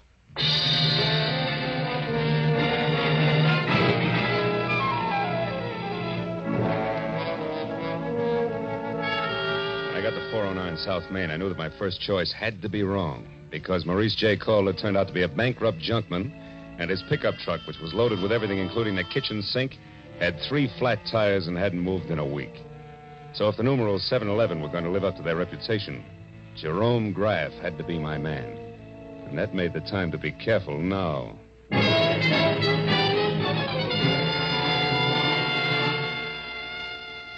3221 and a half Melrose was a tired cottage set back about 50 weed-covered feet from the sidewalk. And from the rusted sign, Jerry Graff, mechanic, dangling at a crazy angle from a weather-beaten beam over the front door. I gathered that the place doubled as both Mr. Graff's living quarters and shop. I didn't see any truck out front, so I decided to try the alley in the rear before I knocked on any door. It was then that I noticed for the first time that I was being watched by a short man with a long face who was slouched against a nearby tree like a marionette with no strings attached. If you're lost, mister, maybe I can help you. Maybe?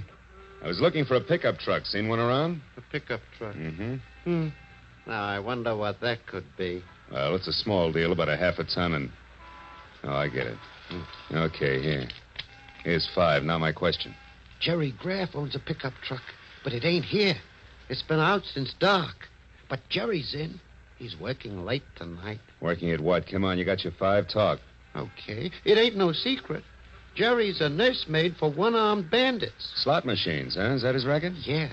He used to be a big boy with them, too. But times have changed. Now he just works on them for other guys. What other guys? Oh, mister, I wouldn't answer that for even another 5. I wouldn't stay in business very long if I did. But I'll tell you one thing for free in case you're going to visit Jerry. What's that?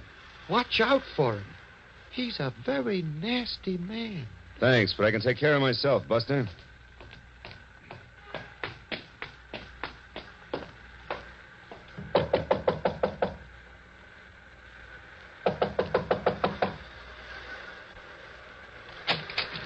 What do you want?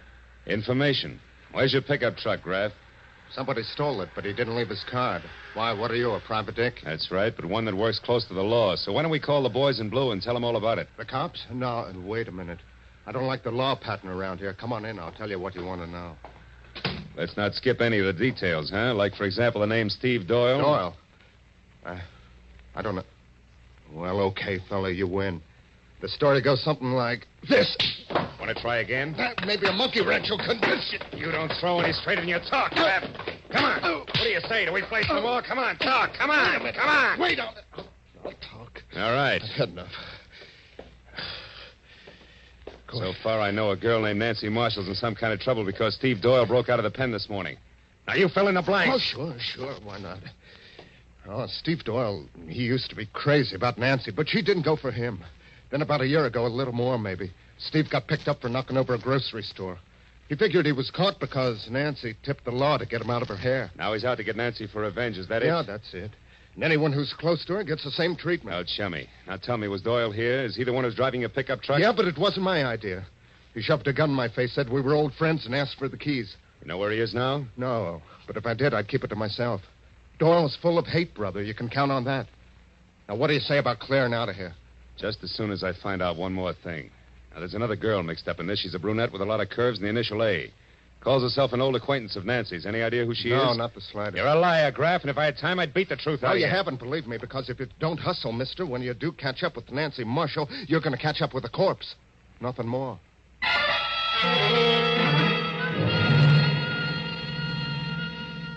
When I got outside, two things stood out in my mind like a pair of cleats at Carnegie Hall. First, my client's fiancée was not the most innocent dame in greater Los Angeles. And second, I wasn't going to get any place until I could locate the old acquaintance.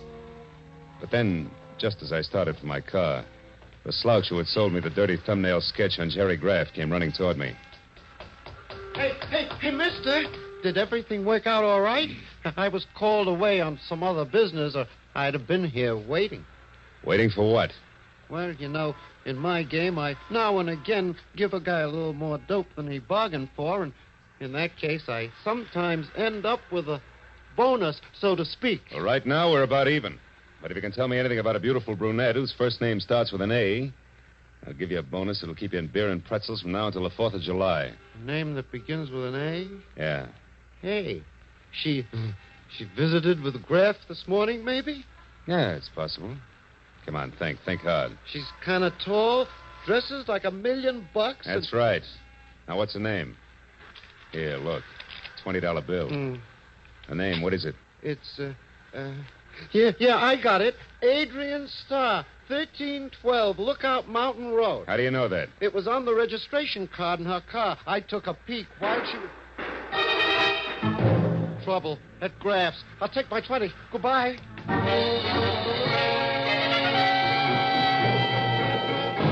I beat it up the walk to Graff's, and when I got inside, I found exactly what I expected.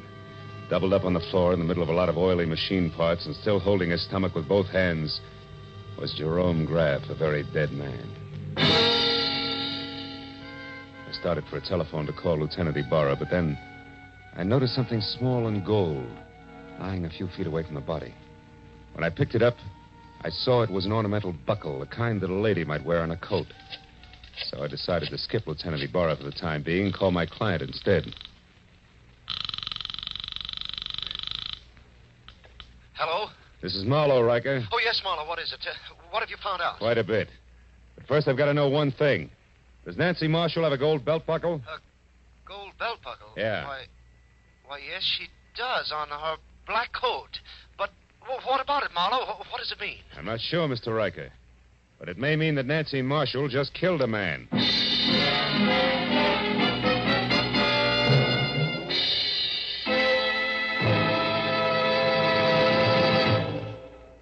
In just a moment, we will return to the second act of The Adventures of Philip Marlowe. But first, by this time, a week from tonight, Jack Benny will have made his first broadcast exclusively on the CBS network. Starting next Sunday, you'll find Jack here with Mary Livingston, Phil Harris, Rochester, Dennis Day, Don Wilson, and all the others who have made the Jack Benny Show a regular Sunday evening delight for millions of Americans. Just for fun, the Jack Benny kind of fun, make a New Year's resolution to hear the Jack Benny Show every Sunday starting a week from tonight, January 2nd, over these same CBS network stations. And now, with our star, Gerald Moore, we return to the second act of Philip Marlowe and tonight's story, The Old Acquaintance.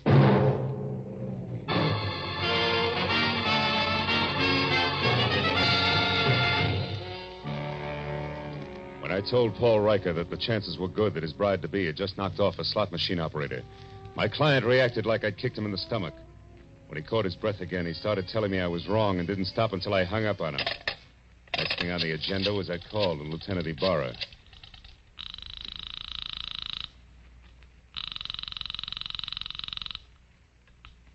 Lieutenant Ibarra speaking. Marlowe again, Lieutenant. Oh, did you find the owner of that pickup truck, Phil? Yeah, I found him, Ibarra. I'm calling from his shop now. I had a talk with the guy. It was Jerry Graff. What do you mean, was Jerry Graff? Well, somebody came in here and shot him just after I left. He's dead. He knew Steve Doyle all right, but I'm pretty sure Doyle didn't kill him, Ibarra. No, then who did? Any idea, Marlowe? Well, looks very much like my client's fiancée, Nancy Marshall. I still don't know where she is or how it all fits together, but look, I got a lead on an old acquaintance of Nancy's named Adrian Starr. She lives up on Lookout Mountain Road. Now, if you don't hear from me in, say, an hour, you might check. Number 1312. That's my next stop. Okay, just be sure it's not your last stop. Goodbye.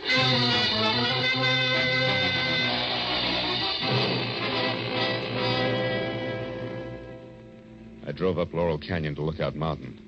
And the only sign of life was a young couple parked where they could look down at the city lights, if they wanted to. I backed into a bushy driveway across from Adrian Starr's bungalow and stopped. was small, modern, and looked deserted, except for one dim light upstairs. I was about to get out and verify that when a pair of headlights flashed down the road and a yellow convertible swept to a halt in front of the place. It was Adrian Starr who got out. She started up the walk toward her front door, stopped suddenly, and then ran back to her car and drove off again. I kept the yellow convertible in sight. When it turned on Havenhurst and stopped in front of Nancy Marshall's villa, I pulled up in time to see Adrian step inside and close the door. So I followed her.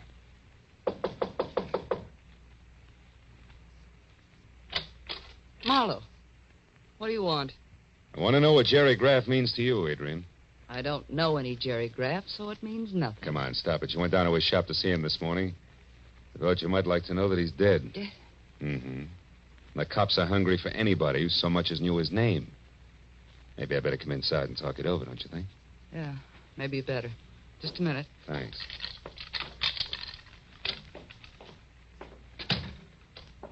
Hey, it's dark. Why don't you turn on more lights? Because I like it this way. Okay. But, honey, if you've still got that pearl-handled popcorn of yours, let's leave it out of the conversation. And let's make it straight. Why'd you drop in on Graff this morning? Because I knew that sooner or later Steve Doyle would head there. I had to know if Steve intended to leave town or was still determined to get his crazy revenge. And all for Nancy Marshall, huh? You know, you're sticking your neck out quite a ways just for old time's sake, baby. Steve Doyle's a pretty tricky guy to mix with at this point. You can say that again, Phil. Steve? Oh, Steve. Steve Doyle. That's right. Who are you, mister? Marlowe, private detective. Sit down over there, private detective. Keep your hands out of your pockets. I don't like you because you're half cop, but play it smart and you won't get hurt. Well, Adrian, like old home week, huh? Oh, it's been a long time, Steve. Yeah, it sure has. Where is she, Adrian? Where's Nancy? I don't know, Steve. You're lying to me. This is her place. You got in with a key. You've been down to see Graff. You know where she is, all right. So tell me and tell me fast. Oh, Steve, listen, forget it. Forget about Nancy. This revenge will only get you in the gas chamber. Please, let's get away. We can still make it across the border. Please take me with you. I love you, Steve, just like I always have, even when you threw me over for Nancy. Shut up. Just tell me where Nancy is. Come on, Adrian. I don't know, Steve. Stop it, Doyle. Where is she? Steve, you're hurting me. Doyle. Don't move, Marlowe. All right, fella, I told you to behave. I've been through a lot, and I'm tired, and I'm running out of time. You're getting in my hair, and that's bad. Oh, no, Steve, don't. I won't shoot him. I can't afford the noise. I can give him something just as good. Oh. Now, Adrian, try again. Where's Nancy? I don't know, Steve. Come on, where is she? I don't know. Where's Please? Nancy? I don't know. Where's Nancy? Where's Nancy?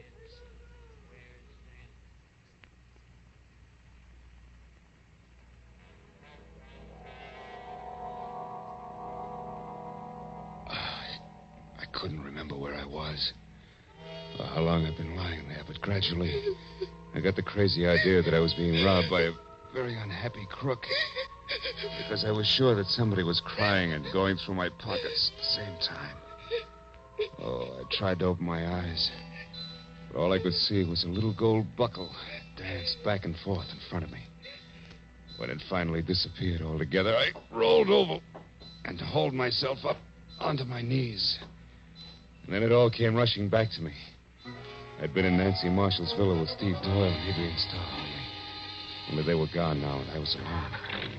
I heard a car start outside, so I got on my feet and made it along the wall to the door. It was Adrian, and she was behind the wheel of my coupe. Stay away from me, Marlowe. Where's Doyle? He took my car. He's going up to Nancy. I've got to stop him, Marlowe, so get out of the way. Somehow I managed to jump back just in time to keep from getting a press job with the tread of my own fist tires. And it took 10 minutes of steady concentration to get it through my throbbing head that Adrian had actually stolen my car and was gone. Oh, the cold air must have helped me because one thought led to another, and I finally began to separate the facts from the fancies. I hadn't dreamed all I thought I had. And when I realized that, the whole idea hit me and hit me hard. I knew that I'd better get out to Lookout Mountain in a hurry. I made it to Sunset, hailed a cab, and collapsed in it. Where to, mister? Lookout Mountain Road. Make it fast. Oh, it's rugged in this crap. New Year's Eve, you know. Here's $10. Does that help? It's important. Oh, it helps plenty. I know a great shortcut, a new road that's not yet finished. But how are you on bumps? Few more won't matter, pal. Let's go.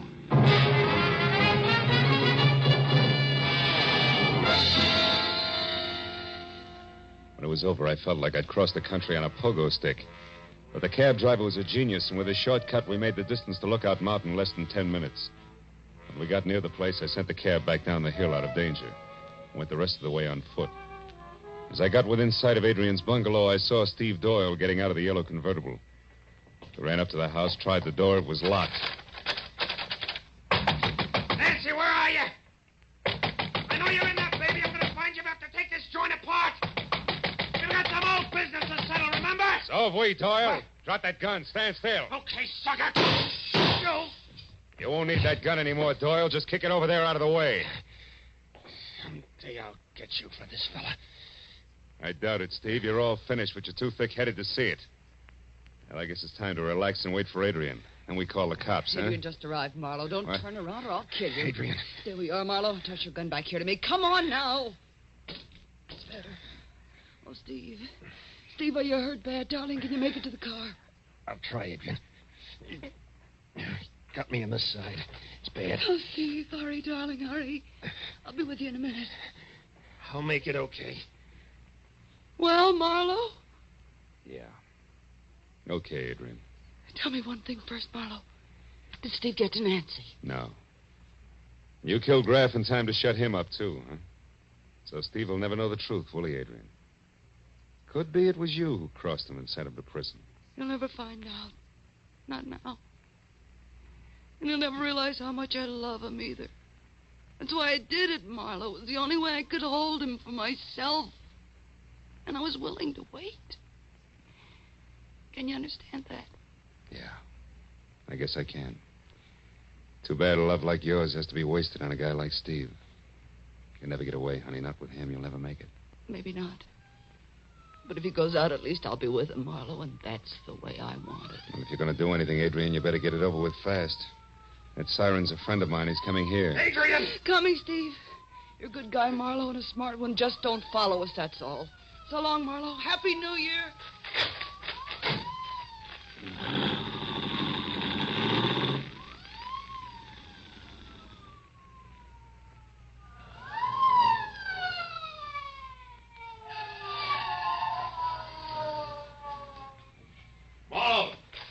Marlowe, that corner just pull out of here. Who was in it? Steve Doyle and Adrian Starr, Ibarra. That road makes a horseshoe turn. That'll bring them out down below us there at that junction.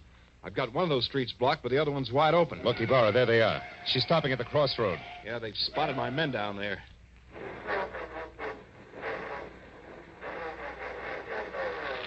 She's turning around. They're heading out the other way. She must be crazy, Marlowe. They'll never make that curve at that speed.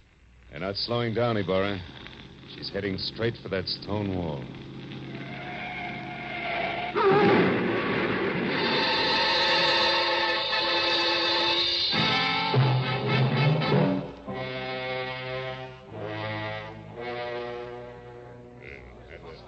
Well, Speed, that's it. It's all over. They're both dead when the boys got to them. Killed instantly. By the way, how's your head feel now? Any better? I'm okay, Ibarra. Did you take care of Nancy Marshall all right? Yeah, she locked herself upstairs. Sent her home to Paul Riker in the squad car. The driver hurries. They can still be married on New Year's Eve. You had her pegged as Jerry Graff's killer earlier tonight, Marlowe. What made you change your mind? Well, I found a gold buckle near Graff's body, Ibarra. I figured it was a fancy little belt buckle that Nancy had dropped. I saw exactly the same buckle when I was coming to after Doyle hit me on the head. And it wasn't on a belt, it was on a shoe. Adrian's shoe. It was the mate to the one I'd found. Once you knew Adrian Starr killed Graff, you put the rest of it together, is that it? Uh-huh. See, for a price, Graff helped Adrian double-cross Steve. She had to kill him to keep him from talking. She hid Nancy out for the same reason. If she knew that if Steve ever got to Nancy, he'd learn the truth. I wonder why she didn't kill Nancy, too. I think she intended to, Ibarra. And she did it all, really, because she loved the guy too much. Strange deal, Marlowe, right to the end. You know, she didn't have a chance to make that curve down there the way she was driving.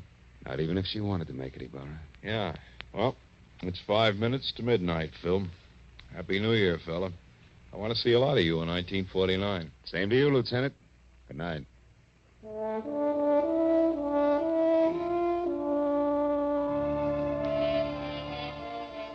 After Ibarra and the others left, I stayed up on Lookout Mountain.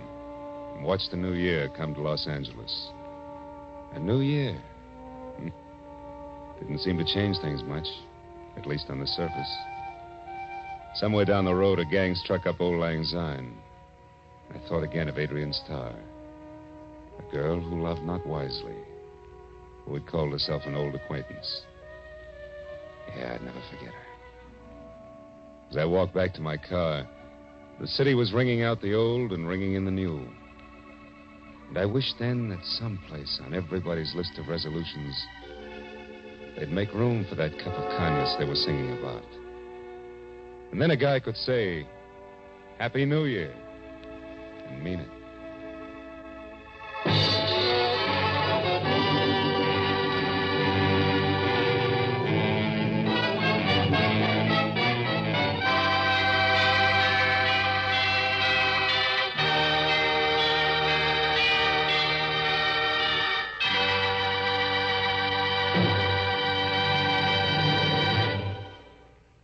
The Adventures of Philip Marlowe, created by Raymond Chandler, stars Gerald Moore and is produced and directed by Norman MacDonald. Script is by Mel Donnelly, Robert Mitchell, and Gene Levitt.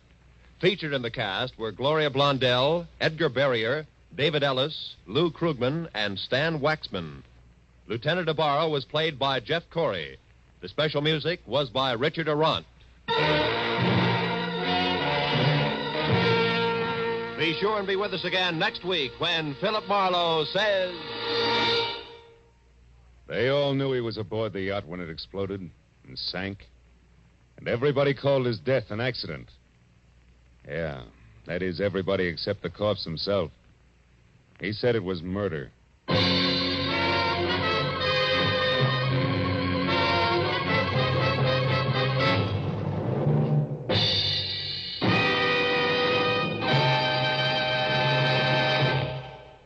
An hour of wonderful, delirious comedy is still to come to you tonight on CBS. You'll soon hear Hollywood's Eve Arden starring as the unusual schoolmistress, our Miss Brooks. Later, Lum and Abner will open the doors of the Jot 'em Down store in Pine Ridge, Arkansas, and let you stock up on the last from their never-failing supply of wisdom and good humor.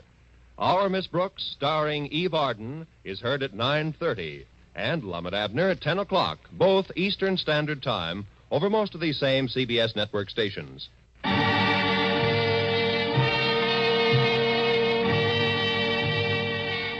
This is Roy Rowan speaking for CBS, the Columbia Broadcasting System.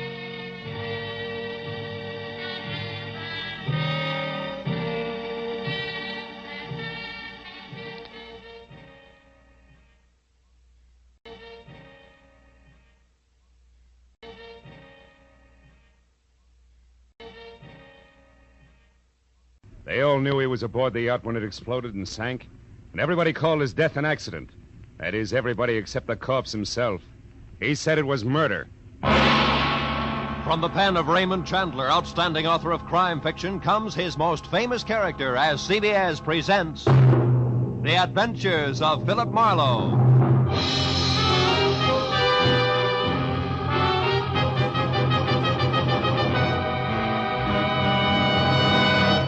And now, with Gerald Moore, starred as Philip Marlowe, we bring you tonight's exciting story, The Restless Day. It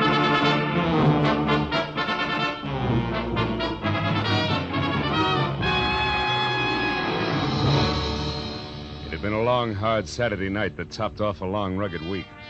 When I finally got to bed dog-tired at 5 a.m. Sunday morning, I was planning to stay there until I'd caught up on all the sleep I'd lost and gained a running head start on the coming week. And by 3 in the afternoon on the day of rest, I figured that job was only about half done. But whoever it was that started riding my doorbell had a different idea. I held out until the buzzer stopped, but it was only a change of tactics, so I gave up. All right, I know when I'm licked. Just a minute.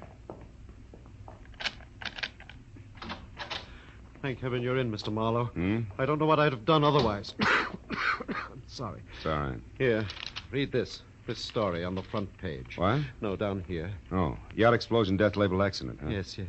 Oh. Mystery blast which destroyed the Rollins yacht at Santa Monica Friday night, and in which Benjamin Rollins, noted cosmetics manufacturer, was killed, was established today by police investigators as accidental. Sorry, I smoked too much. That's all right. The explosion which shattered and sank the 50-foot pleasure boat was caused by a leaking fuel line. Rollins, known to be a chain smoker, is believed by witnesses to have continued on page 7. Never mind, Marlowe. I'll tell the rest. Yeah. Think you'll make it? There are two frightening things wrong with that story. Well, go ahead. Frighten me. First, the explosion was no accident. That fuel line was repaired a week ago. Second, Ben Rollins was not killed. You're shaking my faith in the American press. How do you know all this? Because I am Benjamin Rollins. Yes. Well, look, fella, you better dial 116 on the phone and tell the police all about it, huh? No, that's exactly what I can't do. Someone's tried to murder me. If they find out I'm still alive, I'll be a target for a second attempt. Wait a minute. I need two things right now. One, a cup of coffee. Would you like some? No, milk, if you please. My doctor insists. Okay, come on. The other's a good, solid explanation of why everybody thinks you were aboard that yacht. Well, first, they believe my body was lost in the explosion.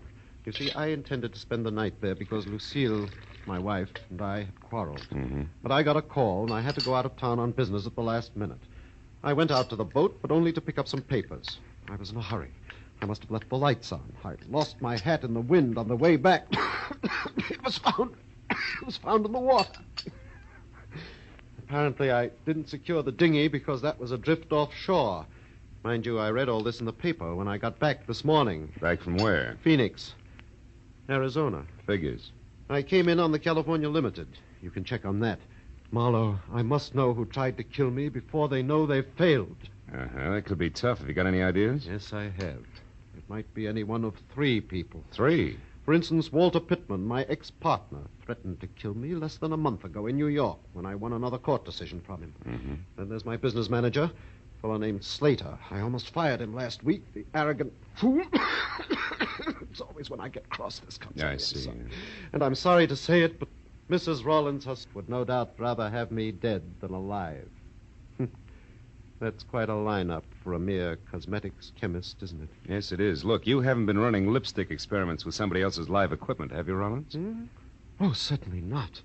I've been working so hard I haven't time for my wife. To say nothing of another woman. Oh, Marlowe, I'm frightened. I must get to the bottom of this. I'll pay you double your usual fee. Will you help me?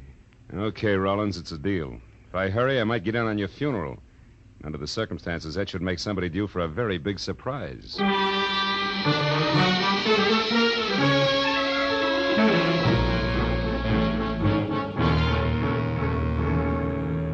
Shave and a shower later, and I checked my wheezing client's credentials, settled him down in my apartment with orders to answer the phone, but not the door, and drove out to Santa Monica, where the not-very-late Ben Rollins had made his home.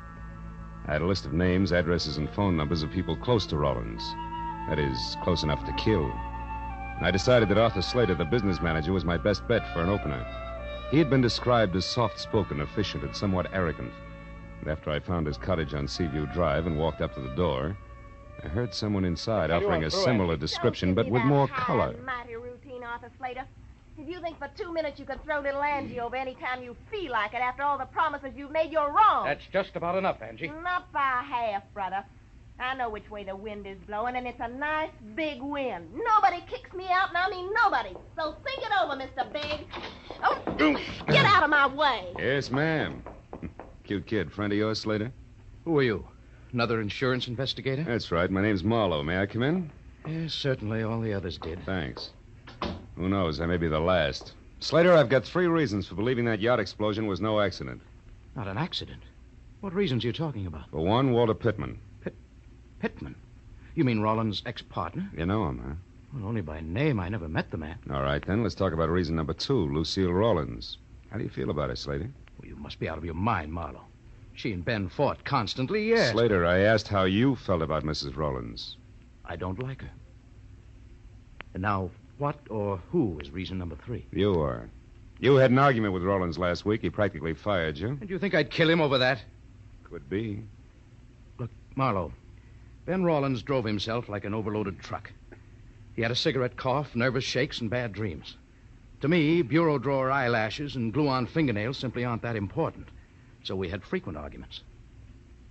Now, do you have any more smart reasons you'd like to discuss, or would you care to leave? Just one thing more. Why does your girlfriend think you're a little stuck up these days? You're becoming a bit too personal, Marlowe.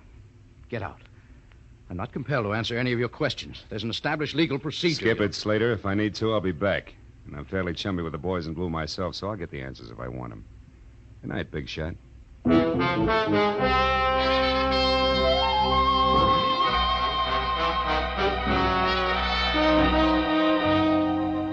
Arthur Slater was like a billiard ball, hard to rub the wrong way. And if he did have an angle, he was playing cagey. So as long as I was in the neighborhood and the trail was hot, I figured I'd have a talk with the Spitfire, Angie. It wasn't hard to trail her. A corner newsboy had heard her get into a cab. The cabbie swore he'd never forget her. Swore again. So finding her apartment was less trouble than unfolding a $5 bill. When I pulled up across the street from her place, I noticed a big car as big as the average garage and older than last year's college graduate parked in front. It was a black Pierce Arrow, and someone with a mouthful of cigar hulked behind the wheel. The cigar was pointed at me as I crossed the street. And when I went up the stairs to Angie's door, it was still pointed at me. But I forgot about that when the apartment door opened. Angie was relaxed. There were little glints of gold in her green eyes. And the warm lights behind her shimmered on soft waves of hair, the shade of burnished copper. Maybe she was a Spitfire, but at the moment, her damper was down. Yeah? Well, Buster, you got your mouth open. You might as well say something. Angie, who do you think murdered Ben Rollins? Murdered? My mistake, chum. Good night. Just a minute. This is business, honey. Who are you, anyhow? Philip Marlowe. You ran over me on your way out of Slater's place a few minutes ago and dented my ego. Well, sue me. Who are you working for, Shamus? You wouldn't believe me if I told you. But I will tell you this, sweetheart. The explosion on that yacht was no accident. So I'm checking up on wives who'd rather be widows. Lucille Rawlins? Mm-hmm. Nuts. She was rolling in dough either way. She hated her job, but she sure didn't have to kill to quit. Get your compass fixed, Marlowe. Wrong way, huh? Well, suppose Lucille were in love with Pittman, maybe. Pittman? Who's he? Shot in the dark. Tell me something, Angie. Your boyfriend Slater has picked up a lot of push lately. How come? Some big deal they've been working on at the plant. And he makes me sick. Gets the first sniff of a success, and suddenly all his hats are too small. Especially his old hats, honey. And you can't blame the guy if he's really on his way up now, can you? Listen, Mac, I'll tell you, him, and the whole world something. Nobody is going to put little Angie on the skids. If there's a heave-ho pulled around here, Mr. Hotshot Slater himself will get it, and right in the neck. So if you happen to be snooping for him, Marlowe, you can putter right back and tell him so. Now beat it. That's not a bad idea. Oh, by the way, what's Angie stand for? Angelica? But don't count on it, brother. Don't count on it.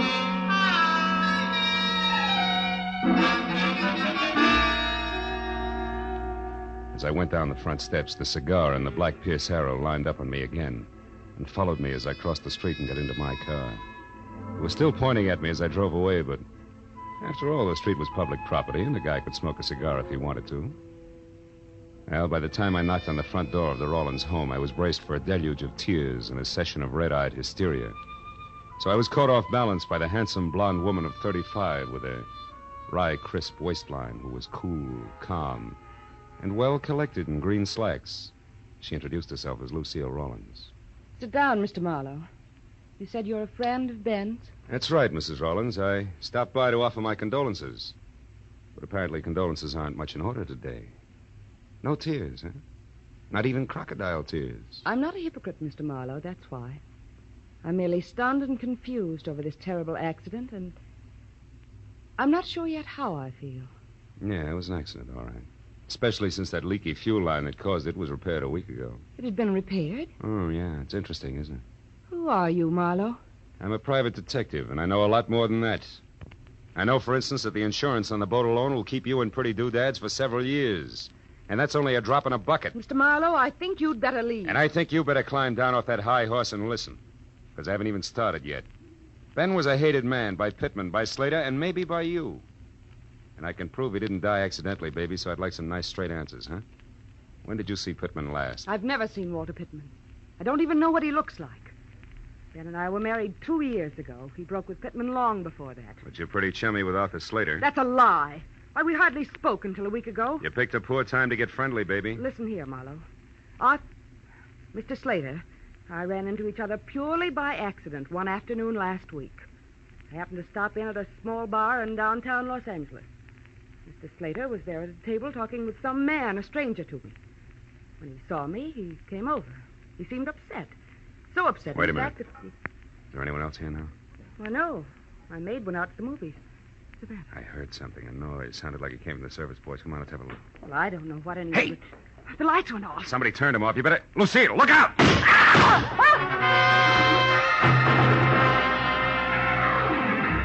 The bullets which had been intended for Lucille had only traveled the width of the kitchen, but miraculously both had missed.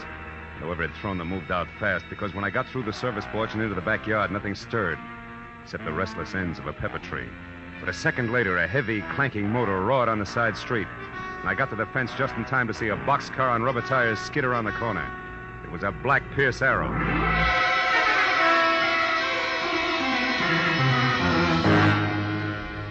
I went back to the house, found the master switch, and turned on the lights. Lucille, her face strained and bloodless, stood in the kitchen door and watched me. A hole had been punched in the back screen door, and on the floor was a strange object which had been used to unhook the lock. It looked like an oversized bobby pin wearing rubber pants, which didn't mean a thing to me. But to Lucille, who stared at it like it was a centipede she just found in a cream puff, it meant plenty. Ben. What? It's like Ben himself was here. Like he wasn't killed at all. What are you talking about? What is this thing, anyway? I don't know. Part of some new invention he was working on. For the last month, Ben carried 2 or 3 of these things with him everywhere. Look, Lucille, where's your phone? Right there. Oh. But, Marlowe, you don't suppose... Who are you going to call? Friend of mine. He'd better be in, too. Go. Marlowe. What's the matter, Marlowe? Busy? Yeah, busy. He's either talking to someone or he's gone out after leaving the phone off the hook. And either way, Lucy, that makes my friend very busy.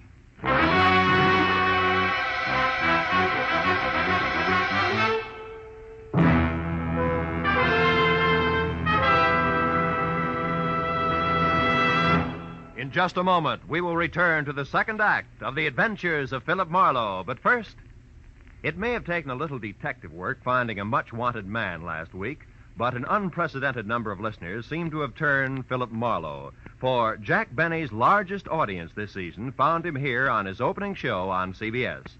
Tomorrow night, Jack will be back with Mary, Dennis, Phil, Rochester, and Don for more of the fun that's made the Jack Benny Show the #1 comedy in radio. You'll find him right here on CBS every Sunday at 7 Eastern Standard Time. And now, with our star, Gerald Moore, we return to the second act of Philip Marlowe and tonight's story, The Restless Day.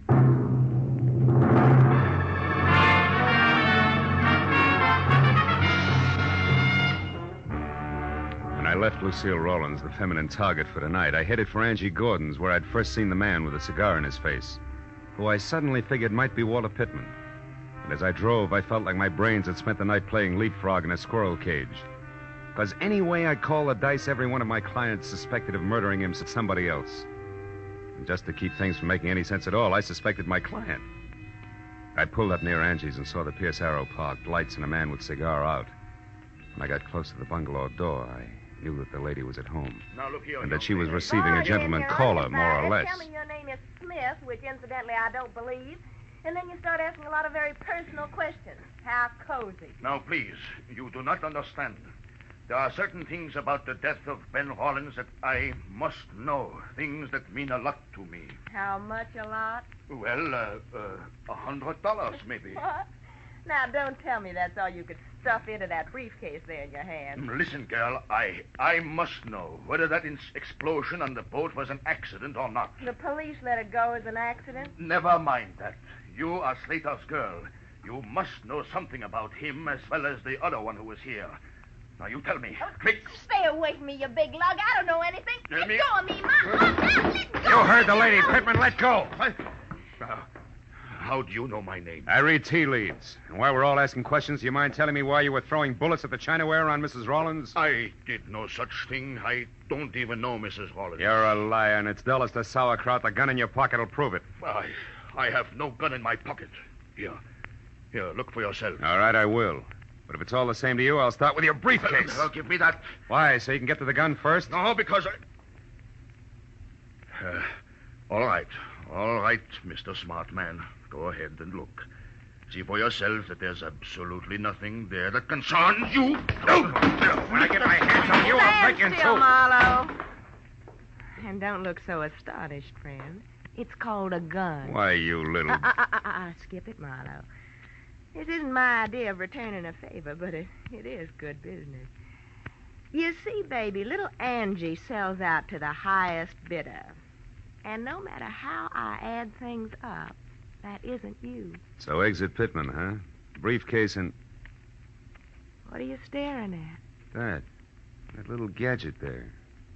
Must have fallen out of Pittman's briefcase. What is it? Twin brother of an item I found a little while ago. Rubber pants included. What are you talking about, Marlowe? Nothing, baby. Just tell me how long I sit here. As long as you like. Now, you see, Marlowe, I just can't afford to let you get to Pittman ahead of me. Yeah. That good business you were talking about. Uh-huh. After all, a gal's got to make a living. One way or another, Marlowe. Doesn't she? There was room to debate Angie's point, but no time. So I skipped her invitation for a drink. Both promised and threatened to see her again and headed for my car in the only direction left, the residence of the local pivot man, Mr. Arthur Slater. When I got to within a block of the place, I parked and then approached slowly, keeping to the shadows all the way. But the house turned out to be as dark and quiet as the inside of a coffin. I was about to leave when some noise a dozen yards behind me said that I was no longer alone. I turned quietly and got ready for what I figured would be a reunion with my old buddy, Walter Pittman. But I was wrong. Sneaking through a nearby clump of orange trees with all the deftness of an ox with bunion trouble was no one else but my client, Ben Rollins. When I called his name out loud, he ran toward me, arms and legs flailing the wind like a Kansas scarecrow caught in a tornado. Marlowe, I've been looking all over for you. Rollins, why aren't you back in my apartment where you're supposed to be? I couldn't wait any longer. I was afraid something had happened to you. When you didn't call, I was sure of it. I thought you might be here at Slater's. But I did call, and all I got was a busy signal. Oh, about an hour ago. Why, that was a friend of yours. He wanted to know if you'd play cards with him tonight. Now, do you believe me? No, for the time being, yes. Incidentally, Rollins, do these mean anything to you, these oversized bobby pins? Good Lord, the curlers. Where did you get those curlers, Marlowe? They should be in my safe. Well, I found one at your house and the other in a briefcase that belonged to Walter Pittman. But, Marlowe, these are samples of my newest invention, these hair curlers. They can produce a home permanent wave overnight that will last for 6 months. It's worth millions to me. If you live. Yes. Now, it should be easy to figure out who wanted to kill me. I'm not so sure. If you didn't even know these were missing, why should someone have to kill you to get hold of them? And second of all, how come the shooting's still going on? What shooting are you talking about? Over at your place. Somebody tried to kill your wife there just before I called you. And that brings us right back to your alibi about talking to Ibarra at the time. It's a little too pat, Rollins. Besides, that curler could very easily have dropped out of your pocket. But why should I shoot at Lucille? For the best reason in the books, you wanted to kill her. And when that yacht business almost boomeranged on you, you still hadn't changed your mind. And that led to this whole routine with me double-billed as Patsy and star witness both. Oh, you're out of your mind, Marlowe. I couldn't have set that explosion on the yacht as a trap for Lucille. Why not? Because it was on account of me that Lucille wasn't on the yacht herself that night. What? After we argued, we decided not to spend any more time under the same roof. Lucille said that suited her fine and she'd sleep on the yacht. And we let it go at that till about noon on Friday. Then you got small about things and said the yacht was yours, maybe? That you'd sleep on it? Yes. I was just bickering. Just I know. a minute, Rollins. I've heard enough, and I think I finally understand this whole screwy deal. I'll know for sure just as soon as I can make one single phone call to your house. We'll get back to Slater. Come on.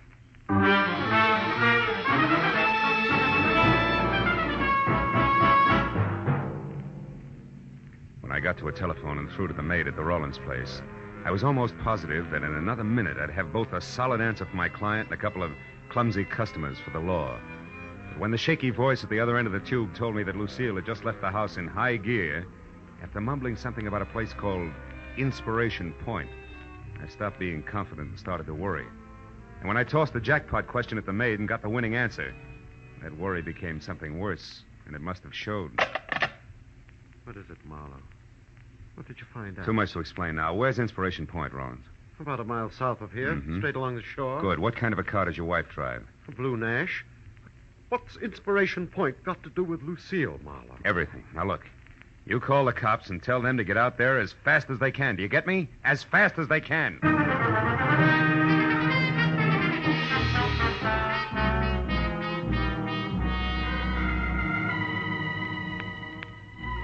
Inspiration Point turned out to be an acre of windswept rock that overlooked the cold January sea.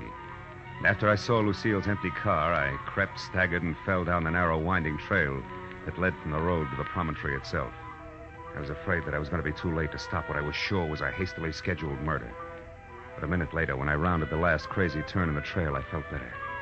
Because standing only a couple of yards away from me, her hair slapping wildly against the upturned collar of her coat, and very much alive, was Lucille Rawlins. I was about to breathe a sigh of relief when suddenly I caught the expression in her eyes.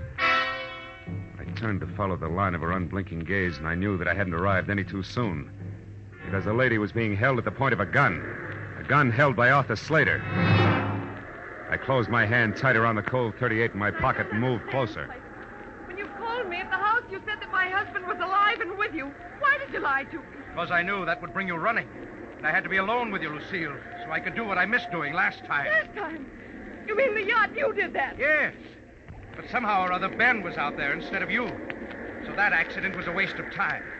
But this one, the bereaved wife who jumped or fell to her death from the edge of Inspiration Point, won't be. But why, Slater? Why do you want to kill me? There's no time to explain, Lucille. And we'll take time, Slater. Marlowe, you! Yeah, me. Marlowe! Marlowe, he's going to kill me. Yes, honey, I know. He had to. But why, Marlowe, why? Because he stole your husband's invention to sell to Walter Pittman. He was going to go into business with him. And now when the cops get here, he's going first to a hospital and then to jail. A grand larceny and attempted murder. Attempted murder? What about Ben, Marlowe? Ben was a near miss, honey, nothing more. You'll see what I mean in a minute.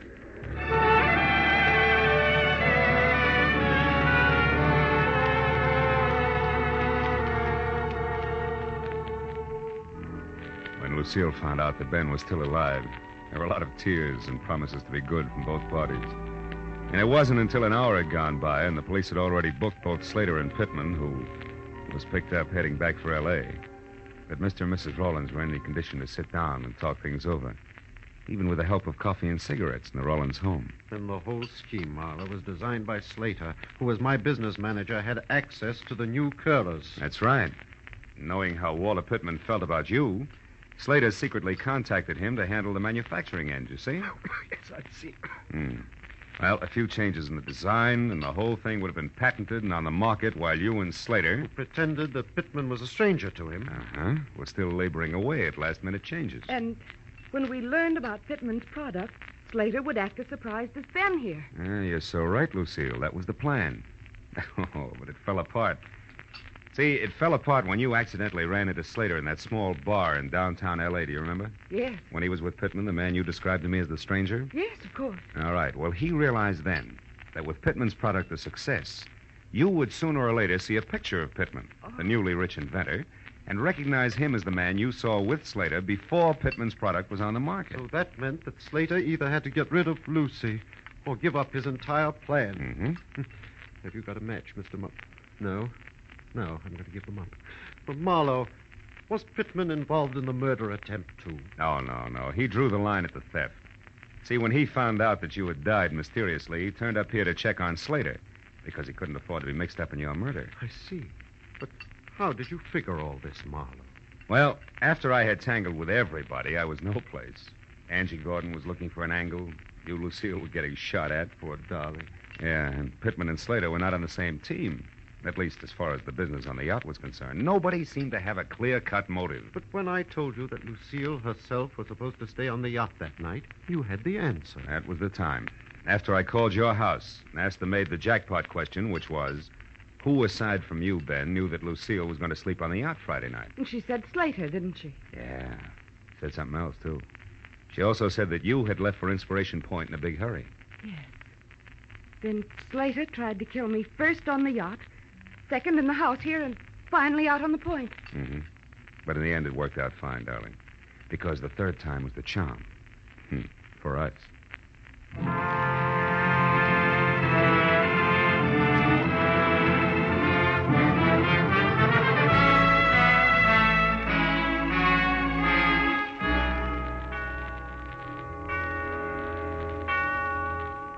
Well, by the time I was through tying in all the loose ends for my client and his wife, it was 3 o'clock in the morning, and I was dog-tired all over again.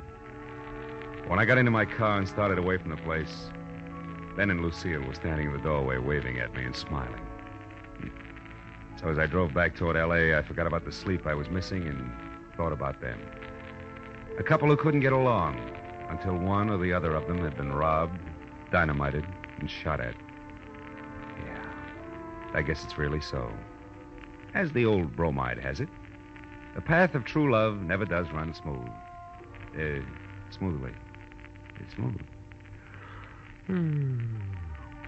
Oh, well.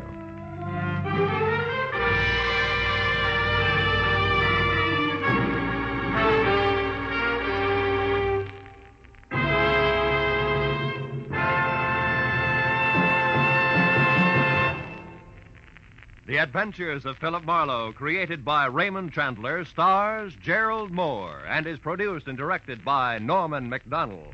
Script is by Mel Donnelly, Robert Mitchell, and Gene Levitt. Featured in the cast were Lorette Philbrandt, Edgar Barrier, Virginia Gregg, John Daner, and Jack Moyles. The special music was by Richard Arunt. Be sure and be with us again next week when Philip Marlowe says... Somewhere in the cold, persistent rain that made the city itself seem a thing of evil, a girl had disappeared, and it was my job to find her. But before I did, I found death and a devil.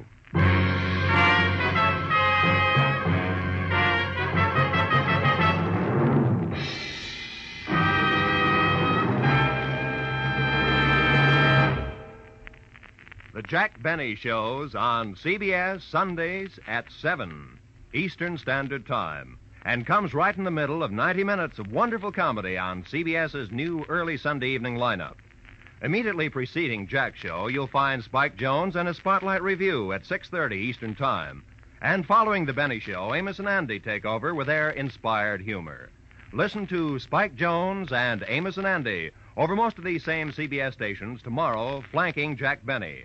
They add up to 90 solid minutes of merry Sunday listening on CBS. Now, stay tuned for Gangbusters, which follows immediately over most of these stations.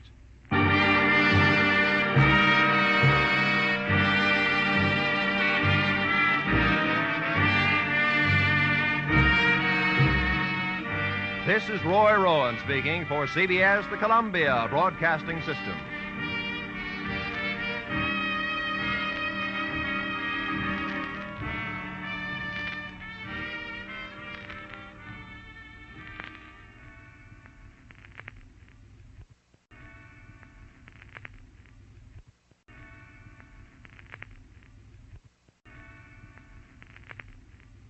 Somewhere in the cold, persistent rain that made the city itself seem a thing of evil, a girl had disappeared, and it was my job to find her.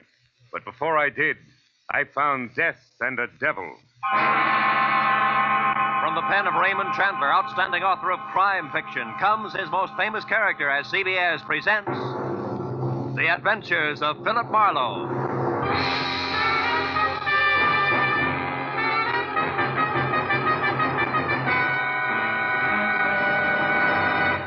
And now, with Gerald Moore, starred as Philip Marlowe, we bring you tonight's exciting story, The Black Halo.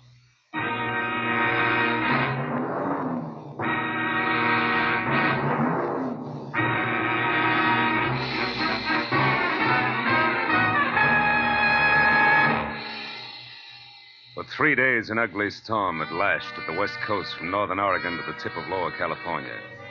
And although it was only noon when I drove up to the sprawling red brick house just south of Santa Barbara to meet a new client of mine, the black that was in the sky and the driving rain that was everywhere left the day bleak and wet and cold. Left it the kind of day that made you feel that logs blazing in a fireplace and a warm, dry robe were the only things that could matter to anyone. But when I got inside the house, Felix Drum, 350 uncomfortable pounds of executive in a wheelchair, who made his living importing perfumes, was very worried. And not about the weather outside. Marlowe, Julia Perry is gone. I want you to find her and bring her back. And the sooner you do that, the better. And the more I know, Mr. Drum, the easier it'll be. Exactly who is Julia Perry? My assistant. Very capable girl, who in the past 6 months has practically taken over my entire business. She handles most of the work from her cottage here on the grounds where she lives. Mm-hmm. She also has some little cubbyhole in Los Angeles where she keeps her files and some sample stock. Do you have the address of that cubbyhole? If I knew the answer to everything, I wouldn't have hired you. And anyway, it isn't important. Hand me that little bottle. This one? Yes. No. Here. Thank you.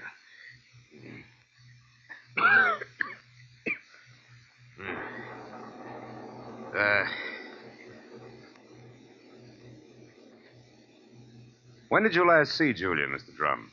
3 days ago. Oh, it was 3 days ago when she left on one of her regular weekly trips down to Los Angeles to bid on perfumes. Usually she stayed away overnight, but the Beechwood Plaza Hotel most of the time, and she was back here by noon the next day. I suppose you've already checked the Beechwood Plaza, huh? Yes, of course. My man Ruby, the one who showed you in, has called the place 12 times.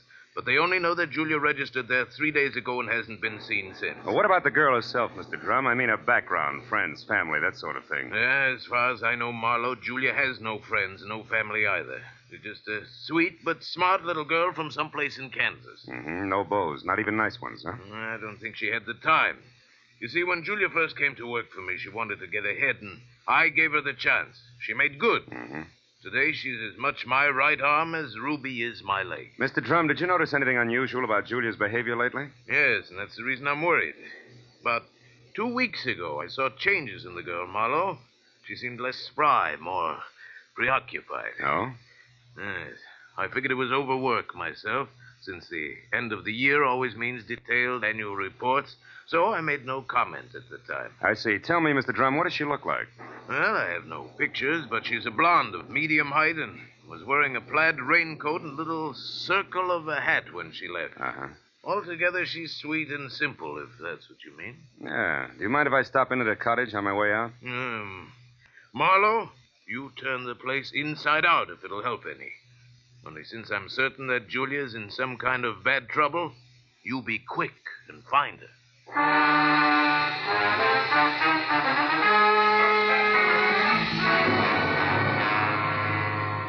Julia Perry's cottage was strictly the 50-50 arrangement the Drum had mentioned, with one room office and the other living quarters. In the office, I found everything in its proper place, so I moved to the other room. The moment I stepped over the threshold, the white fluff that trimmed the quilted bedspread and the splash of color in the drapes said that Julia Perry had to be something soft and warm. And the half a dozen quietly tailored suits that were lined up in the closet like a squad of soldiers facing right told me that she was also simple and neat. I ran through the pockets of her clothes and all the drawers and closets in the room, trying to find something that would give me a lead that I was sure I had to have. But after 20 minutes, I'd found only a leather cigarette case, a package of peppermint lifesavers, and a maroon and gold monogram book of matches, the cover of which was half torn off so that I could only be certain that the middle initial was a V and that an E or an F were on either end. But since the name and address of an L.A. novelty company was on the inside, I bought the matches as a starting point, dropped them into my pocket, and headed for the door. When I opened it, I was surprised to find Ruby, Drum's right-hand man, purple scar and all, standing in the rain, and staring at me like my ears were spinning. You seem to be a very thorough man, Mr. Private Detective. And you seem to be a very nosy one. What do you want? To help Julia, nothing else. But here's a postcard that came for her this morning. It was mailed in L.A. yesterday. Yeah? Dear Julia, tried to reach you at Santa Barbara 1181 both yesterday and today, but got no answer. I'm leaving town tomorrow. As one little girl who fled life in Haven, Kansas to another, I would have enjoyed seeing you again. For a bit before I moved on to who knows where. Anne. Santa Barbara 1181. That the number here? Yeah. It's Julia's private business phone. Well, what do you think? The postcard any help? Possibly. Tell me, Ruby, why didn't you show this to Mr. Drum? I forgot about it until just now. You're a liar. Well, it's on account of the postcard was delivered here to the cottage. Which is no man's land for you? Yeah, sort of. Mr. Drum doesn't like people who work for him mixing socially with each other. Well, maybe a sweet kid like Julia hasn't got any use for the passes you've been making at her, huh? Hold it. I like Julia, and even if she don't go for me, anything I can do to help her, I still do, understand? Yeah, I understand. I'm not so sure I believe. Goodbye, Ruby.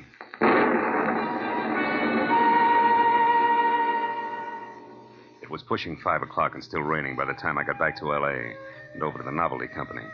Once there, I presented the torn book of matches that I had found at Julia's cottage to a bald man with horizontal question marks for eyebrows, and who, at the crinkle of a $5 bill, tore himself away from his racing form long enough to check the files for a set of maroon and gold initials that had a V in the middle.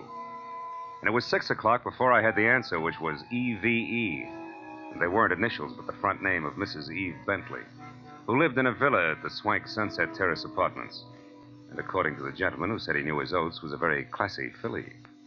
An hour later, I was at Mrs. Bentley's front door, and while I made with the chimes and waited, I wondered just how much a guy who loves the ponies could know about women. But when the door opened, I had my answer. Yes? What is it? Mrs. Eve Bentley wasn't beautiful, but she was everything else, including a shimmering yard of gold hair piled high on her head and held in place by a knot of pearls that no Boy Scout ever tied. Her face was wide blue eyes and open red lips on a backdrop of soft, fair skin. She wore a black silk jersey dress that must have been sprayed on. She smiled when I said my name was Philip Marlowe and that I wanted to talk. Talk about what, Mr. Marlowe? Julia Perry, ever hear of her? No, I haven't. So I'll try again. What do you know about Ann somebody from Haven, Kansas? Absolutely nothing. This torn book of matches says otherwise. I found them in Julia Perry's cottage. Julia Perry's missing. I'm a private detective who was hired to find her, and the matches turned out to be yours. Now, may I come in? Why, yes. Thanks. Well, Mrs. Bentley, maybe we ought to start all over. No, wait just a minute, Mr. Marlowe. Hmm? I may be able to help you. Did this Julia Perry deal in perfumes? That's right. Now, how did you know that? Because I just remembered something. And now I'm sure I can explain why my matches showed up where they did. Just a minute. You know, whenever I'm talking to a beautiful woman, somebody's always creeping around in the kitchen. Who is it this time? Oh, really, Mr. Marlowe? There's a storm outside, and there are windows and trees. If you put those three things together, that noise could have been a branch scratching on a glass pane. Or somebody with squeaky shoes and a lot of curiosity. Somebody like Mr. Bentley, for instance. Huh? Oh, I doubt that, Mr. Marlowe. You see, Mr. Bentley's been dead now for 3 long years. Oh. Yes. Well, you were saying something about the matches. Oh, yes. This Julia Perry must somehow or other gotten hold of them through my fiancé, Marvin Whitaker. How does that figure? Like 2 and 2. Marvin is in the perfume business. Ditto Julia. Also, I think he mentioned her name once. Said she was very clever for a girl who looked like somebody's kid sister. That fits all right. Where will I find said fiancé? At his favorite bar and grill. But won't you have a drink first, Mr. Marlowe? No, thanks, Eve. There isn't time. Now the bar and grill. The Blue Boar. Blue which? Boar, Mr. Marlowe. Yeah. It's a very English spot over on Wilshire, opposite Arthur Murray's studio. But before you dash, do you at least have a match? Yeah. Whole book of them, honey. Torn cover and all. And I want you to keep them. After all, they brought us together, didn't they?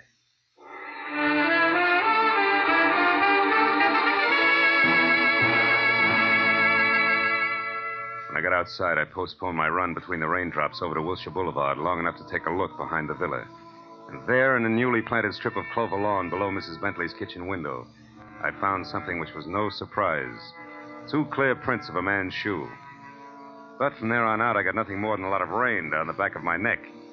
So 10 minutes later, I dripped into my car and headed for the Blue Boar and Eve Bentley's gentleman friend.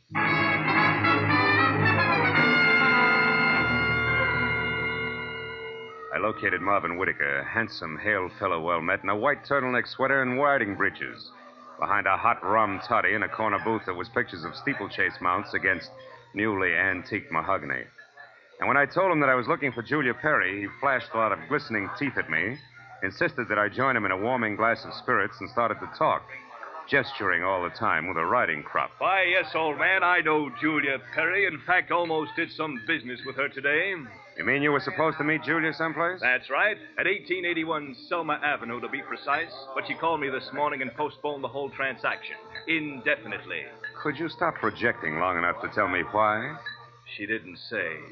Of course, it's of no bother to me on a day like this. No sane man should be any farther away from a toddy than we are right now. So drink up, old boy. It'll do you a world of good. Yeah, I bet it will. Look, Mr. Whitaker, one more question. Did Julia ever speak of a girlfriend named Ann? Someone she knew years ago in Kansas? No, I don't believe she did, Marlowe. Matter of fact, Julia never talked of anything but perfumes. Now drink your drink, fellow, before it's chilled through. Thanks, but no thanks, old bean. I do have to run, really. It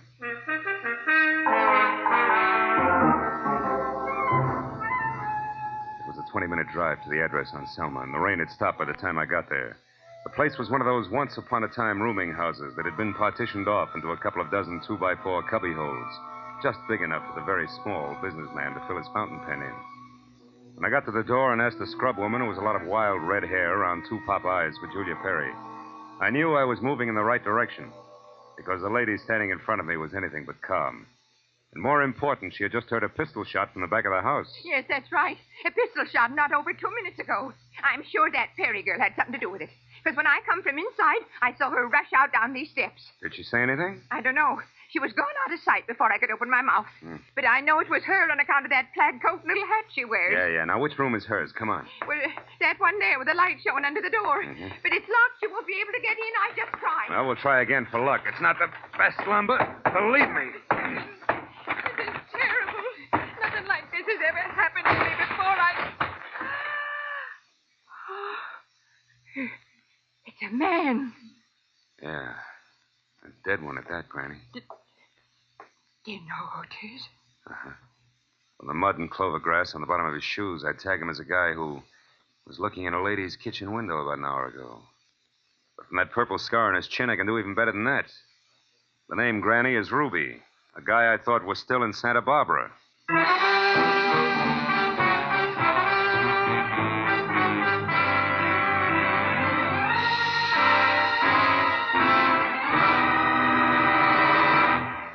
In just a moment, we will return to the second act of The Adventures of Philip Marlowe. But first, given clues, even the newest of Philip Marlowe fans can deduce the characters in CBS's great new early Sunday evening comedy lineup. The washboard leads you to the one and only Spike Jones.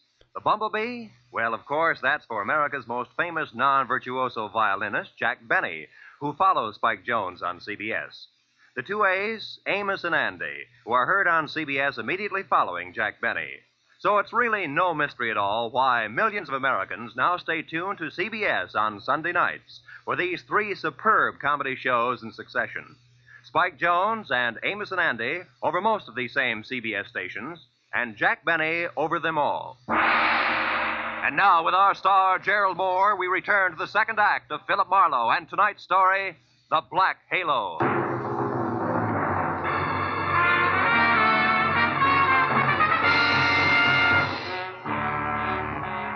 Ruby's body sprawled on the floor, and the girl in the plaid raincoat running away from it meant one thing. Julia Perry's trouble was important, like life, but more like death. A half sneer was congealed on Ruby's face, and his eyes, turned waxy, still held a look of mild surprise. I wasted some breath telling the scrub woman not to touch anything, and then I put in a call to my overweight client in Santa Barbara. He was glad to hear from me, at first. Marlowe. Well, now, I didn't expect a call from you this soon. You sure work fast, don't you, lad? Have you found her? Have you located Julia? Not quite. She's about 5 minutes ahead of me. Incidentally, Mr. Drum, she works fast, too. What do you mean by that? Let me ask the questions, huh? Number one, what was your leg man Ruby doing in L.A. tonight? Ruby? Yeah. Why, I sent him in to pick up some medicine for me. Why? Come on, Drum, you can talk straighter than that, and you better. I just found Ruby dead. Dead? Ruby's dead? What happened to him, Marlowe? He was shot. So forget the gags and tell me why he was snooping around. All right.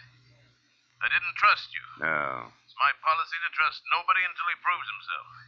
I sent Ruby in to follow you and check on your progress. That was brilliant. You only made 3 mistakes. First, I don't need to be checked on. Second, you got your man killed. And third, you forced Julia's hand. Because it was Miss Perry herself who pulled the trigger on Ruby. Julia? Marlowe, I don't believe that. Which proves nothing, Mr. Drum, but skip it. Tell me, do you know a man named Marvin Whitaker? Whitaker? Yeah. No, should I? Well, he says he's in the perfume business. Well, I know everybody on the coast who bought more than 2 bottles of perfume at one time in the last 40 years, and I don't recall that name. I think the man must be a liar. So do I. Thanks for the help. And, Drum, if you've got any more expendable flunkies around, keep them out of my hair. I'll call you when I've got something. I called homicide next and told Detective Lieutenant Ibarra where to find the body and who was responsible for it being in that dead condition. When the question of why came up, I admitted I was still shooting blanks. Oh, I told him about the razzle-dazzle Whitaker had handed me and named the Blue Boar on Wilshire as my next stop. Ibarra said he'd call me there, and when I got to the entrance of the place, I saw Whitaker, draped in a trench coat that involved enough cloth to rig a four-masted schooner, standing in the anteroom, impatiently smacking his leg with that riding crop. He looked positively dashing. Question was, which way? Hiya there, Marlowe. Hey, old boy, you look upset. Anything wrong? I may be upset, Whitaker, but you're the one that's going to spill. First, are you leaving or coming back? I'm just leaving. Been here all the time since I talked to you? That's right. You see, my coat is perfectly dry. Stopped raining half an hour ago. Well, you see, if I'd been outside, I would have known that. But why this third degree, Marlowe? What's up? It's a long story.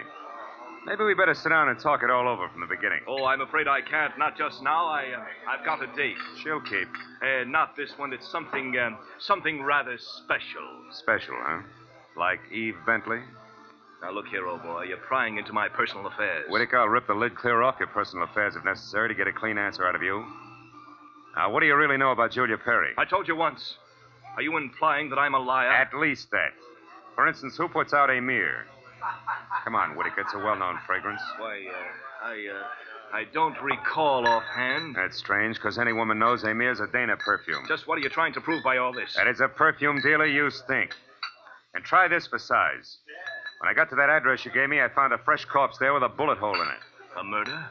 Yeah, and your routine was pat, brother, so before homicide starts combing out the snags in your story, you better untangle it yourself right now. You lied to me. Now, why'd you do it, Whitaker? Why the double tower? All right, Marlowe, I'll tell you. I'll tell you this! Oh! He was as quick as a wounded cat. The riding crop slashed across my face even before I'd realized he'd moved. And by the time the red light stopped dancing in my eyes, Marvin Whitaker was gone. I turned as the head waiter walked up to me. He studied the hot red welt rising on my face for a moment and then murmured discreetly that if my name was Marlowe, I was wanted on the phone. It was Lieutenant Ibarra. Marlowe, you can stop beating the brush for Julia Perry. We found her. You did? Where is she, Ibarra? She's out in the alley here, behind the Beechwood Plaza Hotel, Marlowe. Exactly 8 floors down from the window of her room. She fell through the glass roof above the rear entrance. Oh. It's not pretty. Oh. She explained the whole thing, including that Ruby guy's murder, in a note we found in her room. I'll be right over, Ibarra. Okay, don't hurry.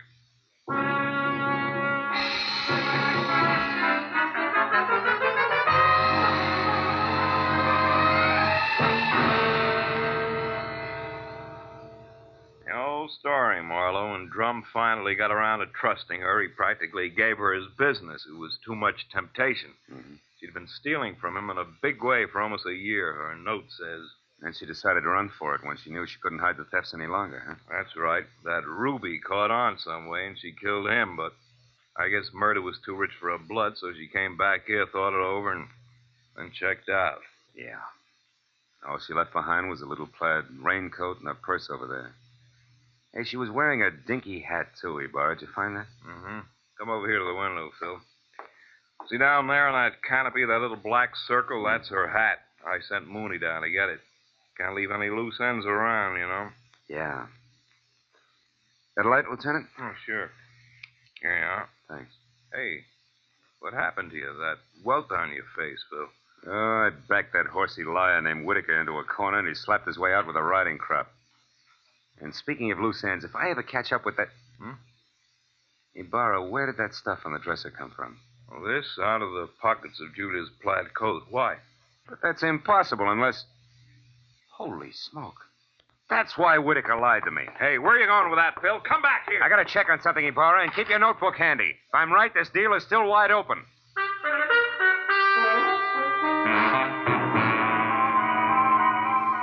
All the way from the suicide's room in the Beechwood Plaza out to the widow's villa in the Sunset Terrace, my mind juggled a jumble of facts, trying to beat them into a brand new pattern. A pattern that had to include an object Ibarra had found in the pocket of that plaid raincoat.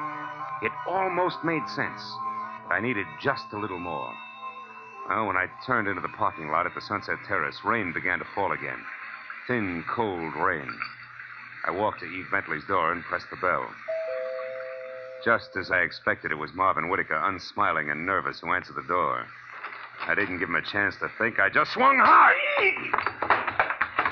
Okay, horseman, that squares us up. Come on, Heavy, roll over. Let's see if you're carrying a gun. Okay, no gun. Now, be a good boy, Whitaker, and you'll make out all right, but one funny wiggle out of you and I'll crack your skull. It's a promise. Do you hear me? Yeah, I heard you. All right. Now, where's Eve? Is she here? Find out for yourself, Marlowe. I'm through. Fair enough.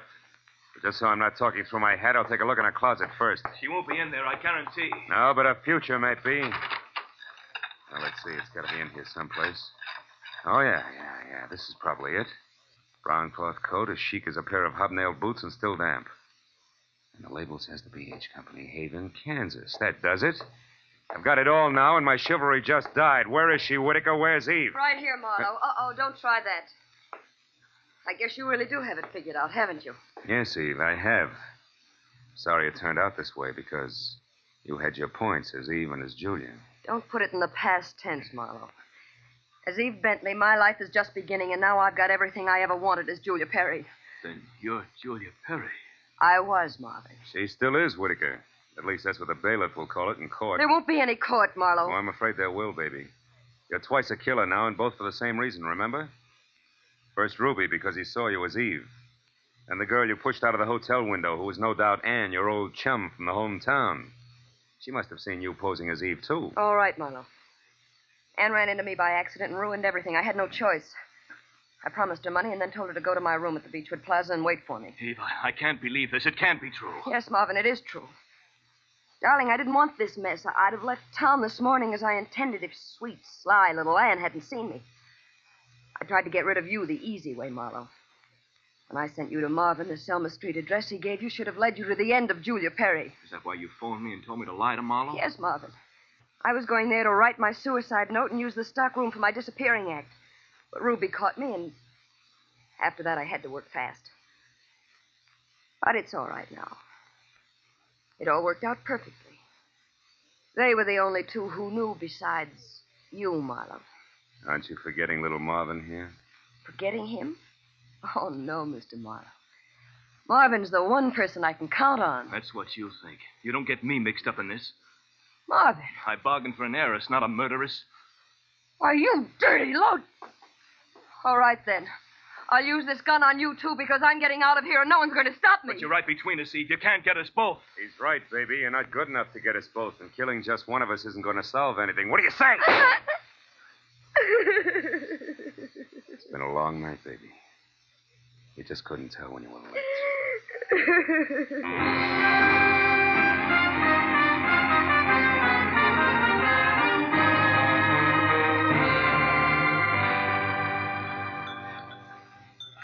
You want any more of this coffee, Marlowe? No, it's sludge, Lieutenant.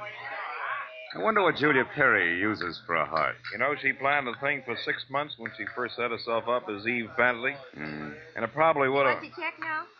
Oh, yes. Probably would have worked if everything hadn't closed in on her. Yeah, her friend Ann from Kansas, Ruby the leg man. And you with that torn book of matches. Incidentally, that was pretty fast figuring up in the hotel room there, Marlowe. Oh, not so fast, Ibarra. I knew Eve had those matches because I left them with her. So when you found the same matches in the pocket of Julia's plaid coat, it figured. Julia almost had to be Eve. And that left Ann to furnish the body for the suicide. Yeah. You know, I wasn't so sure about that until I found the brown coat with the Haven, Kansas label in Eve's apartment. Yeah. Well, I'd better wait on back to the office, Phil. Look at that rain come down. Think it'll ever stop? I don't know. I doubt it. Oh, by the way, here, it's her hat.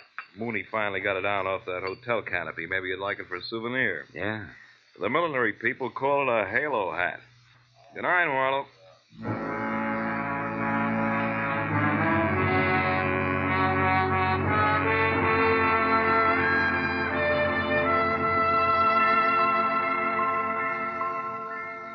I sat there a while after Ibarra left, looking at the rain in the street, and the cold coffee in front of me, and Julia's little round halo on the table. And finally, I got up and went outside. Dirty water scudded along the gutter and gurgled thickly into the sewer drain at the corner. For a minute, I caught a glimpse again of the girl I'd figured Julia Perry to be when I went through her cottage in Santa Barbara. Yeah, that girl was an angel. When I finally caught up with her, her halo turned out to be black, jet black, inside and out. I dropped the little hat into the gutter and watched it go as far as the drain at the corner. And then I went home.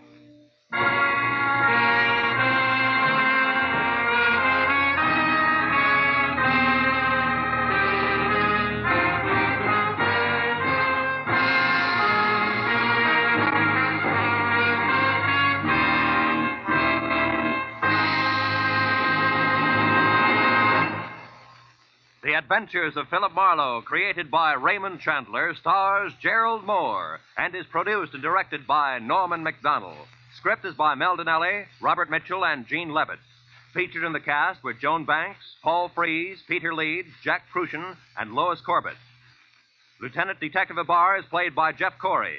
The special music was by Richard O'Ront. Be sure and be with us again next week when Philip Marlowe says... A startled corpse, a blue-eyed woman, and a cryptic message, scrawled by a dingy man with the pieces of a Chinese puzzle that wouldn't fit together. Until I found out what was deadly about the orange dog.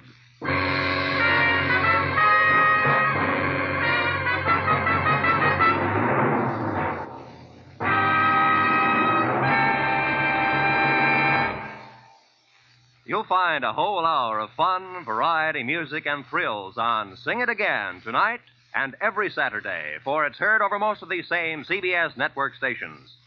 Now, stay tuned for Gangbusters, which follows immediately over most of these same stations.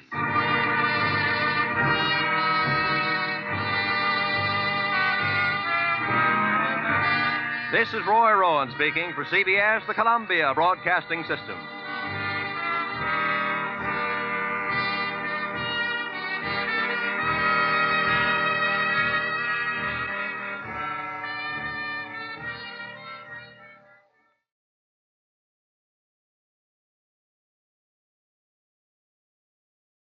A startled corpse, a blue-eyed woman, and a cryptic message scrawled by a dying man with the pieces of a Chinese puzzle that wouldn't fit together. Until I found out what was deadly about the orange dog. From the pen of Raymond Chandler, outstanding author of crime fiction, comes his most famous character as CBS presents The Adventures of Philip Marlowe.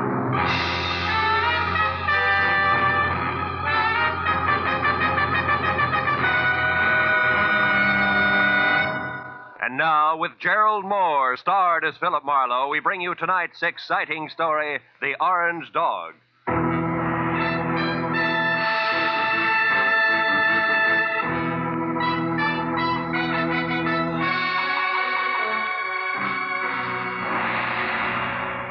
By 6 in the evening of a very slow day, I'd resigned myself to the business of no business. So I took my feet down from my desk, switched off the lights, and started out the door for home with the prospect of a nice, quiet evening ahead of me. But I didn't make it, even as far as the door.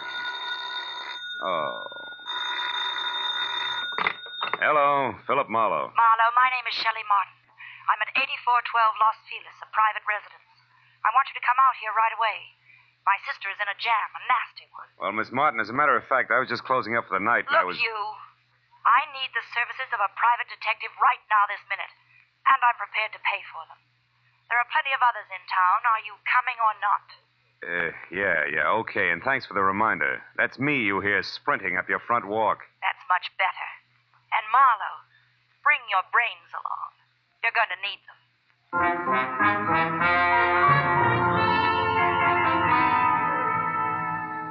And that was the end of my quiet evening. But I just couldn't resist those government engravings of Mr. Lincoln. So I drove down to Weston, turned off on Los Feliz, and found the number 8412. The yard was an overgrown tangle of perennial plants losing their battle with the weeds. It was like a girl in a strapless evening gown with her hair up in curlers. However, I could see a light through the Venetian blinds, and the doorbell worked with a resonant two-tone chime that caused the door to open just far enough to allow a pair of eyes so blue they were almost purple to peek out at me. Yes, what is it? I'm delivering that private detective you ordered. Oh, Marlowe. Come in. Thanks. Sit down, won't you? Thanks again. All right, what's the next move? It's about my kid sister. Mm-hmm. She's involved with a man named Lou Horner, a San Francisco broker.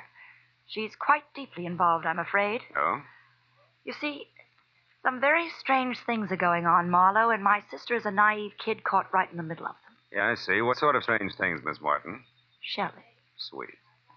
Well, to begin with, when I arrived from San Francisco today, my sister called me and asked me to meet her here in this house. When I got here, the lights were on, the radio was playing, and the front door was open. But the place was deserted. Whose house is it, Horner's? No, I think she said it belongs to a friend of his who's in Europe now.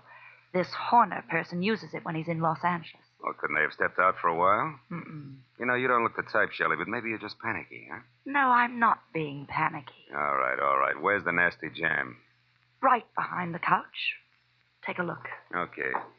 But you know, I see what you mean. Who is he, Shelley? How'd he get here? Maybe it's Horner, I don't know. I tried to search him, but I couldn't. Mm-hmm. Well, it wouldn't have helped anyway. Whoever shot him cleaned him out. No wallet, no papers, nothing. I found this magazine lying under his hand. Look here. Mm-hmm. He must have written this just before he died. Where's that? Here. Oh. It says, call Marion tonight about the orange dog, a foe. Orange dog, a foe. For what? That's why I called you, Phil. Marion is my sister. And whatever the orange dog of foe is, it must be awfully important. We've got to find out what it means, Phil, for Marion's sake. So far it means murder, honey, and that's for the cops. No. Well, all right, call them. But keep Marion's name out of it. A thing like this could destroy her. But look, maybe she pulled the trigger on our friend here. Maybe, but I don't think so. She's a sweet kid, Phil. Give her a break. If I'm wrong, I swear I'll help you bring her in myself. Is that fair enough? Okay, Shelley, it's a deal. It makes just as much sense as the orange dog of foe, but no more.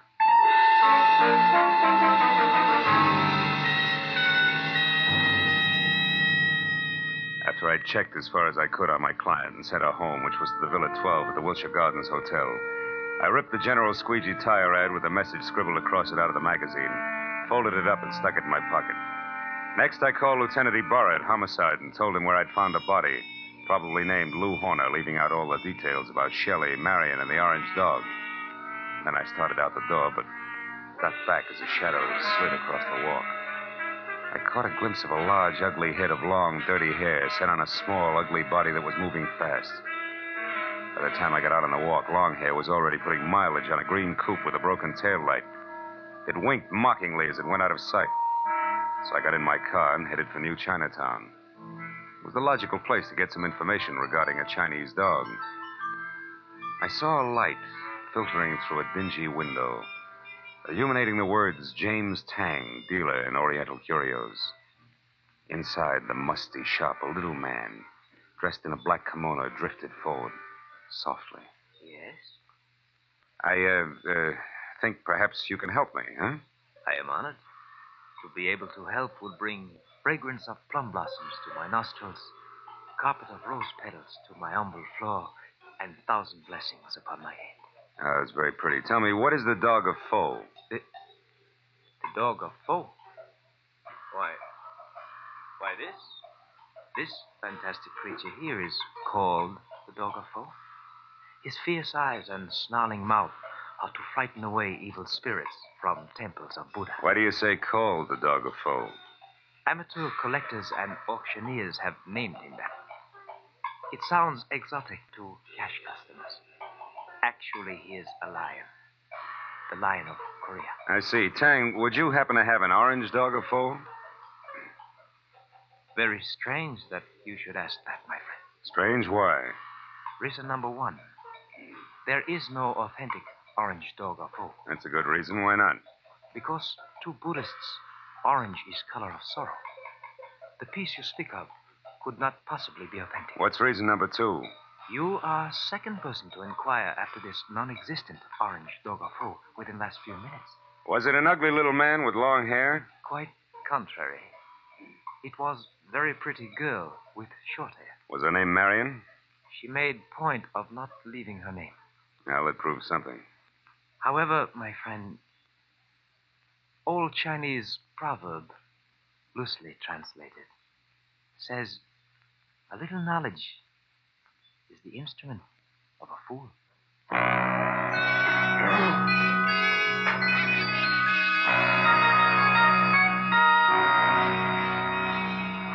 There were 9 other curio shops in the neighborhood, so I started making the rounds for the non-existent orange dog of foe and a girl who was interested in one. From the first 3 shops, I got a fast horse laugh in the fact that the girl was still ahead of me. The next 2 netted an insult apiece and a total blank on the dame. And from the 6th, called Saxon's, a glossy, well-ordered place on West 7th Street, the only effect was a coldly curious raised eyebrow. The man in front of me, whom I took to be Mr. Saxon himself, was a gaunt white Russian with a high, naked head the color of warm paraffin. His slender fingers played nervously with each other as we talked. The orange dog of foe. Yes, I have heard of such a piece, I think. It would be porcelain. Probably. This is your business. Who has it, Mr. Saxon? Can you tell me? No, I'm sorry. I believe I heard this orange dog mentioned just once, somewhere down in the village. But I'm sure I could never remember who spoke of it or when. Oh, no idea of its value then, huh? Now that you mention it, I seem to remember the figure 20,000. You mean yen? How much in American money? I am speaking of American money. It would be an importation from China, you know. How could it be worth that much? It's not even authentic, Mr. Saxon. Authentic? You seem to know a good deal more than I about this orange dog. Possibly one would have to see it to appreciate its value. Yeah. Tell me, has a girl been in here tonight looking for this orange dog? A girl? I know. Know anybody named Marion? Marion. No, there is no one in my acquaintance by that name. But why do you ask? Because Marion has quite an interest in the orange dog. I have a feeling they'd make a great team if we could get them together. I see. And what is your name, sir? It's not Fu Manchu, Mr. Saxon. Good night.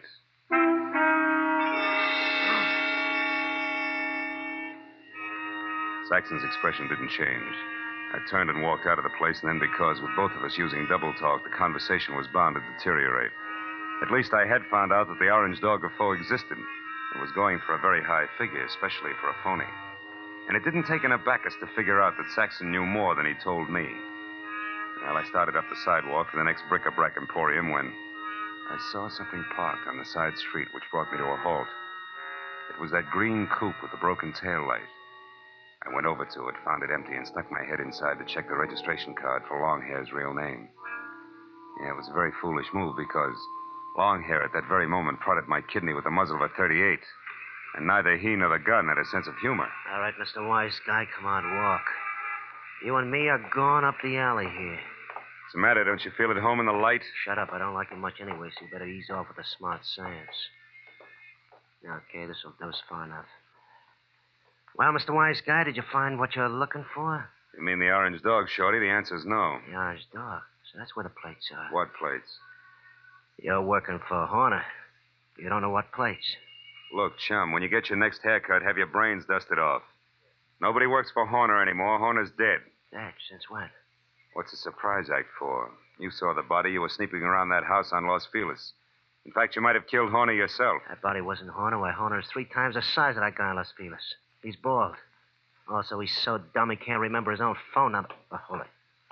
I'm looking for Olvera Street where they sell those enchiladas. I'm sorry, gentlemen. I don't want to intrude. Hey, quiet. I'll blow your brains out. All right, now, come on, Mr. Wise Guy. Tell me what Horner's got on his mind. You know all right. I saw you taking orders from his girl. You mean Shelley Martin? Who else? Thought maybe you meant Marion. Marion? Who's Marion? Shelley Martin's sister. And don't let it worry you. Marion's got the orange dog eating out of her hand. I don't say. It ain't funny, mister. It's just peculiar. Because Shelley Martin don't have a sister, I know. So it seems like you're a very mixed-up character. In fact, Mr. Wise Guy, you're so mixed up, you're no good to me at all. So get over there with the rest of that.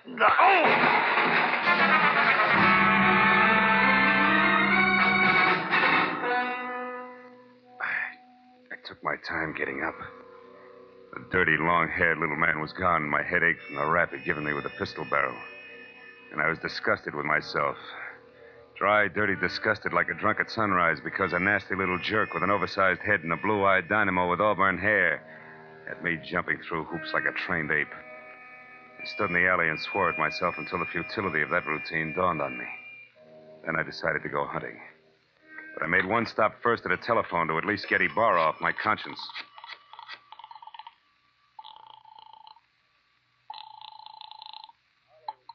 Lieutenant Ibarra. Marlowe, Lieutenant. I just found out that body on Los Feliz isn't Horner. I knew that an hour ago. Huh? The body isn't Horner's, and Horner is no broke. He's a counterfeiter, a big one. Oh. The dead man was a Treasury agent named Slade who was closing in on Horner. So if you've got anything you haven't told, Phil, you better get it off your chest. At this point, it's a pleasure. Girl named Shelley Martin's calling the signals about now, and she can be found at Villa 12, Wilshire Gardens Hotel. Yeah, hurry. You'll just about meet me there, Ibarra. Now, wait. Suppose you go alone and find out what you can first. That's a switch. I'll follow in half an hour. Let's not freeze her up, Marlowe. Let's keep her talking, okay? Okay, Ibarra. That's easy for her. She's got a forked tongue. Only this time it's going to wag strictly on the straight and narrow, I guarantee it.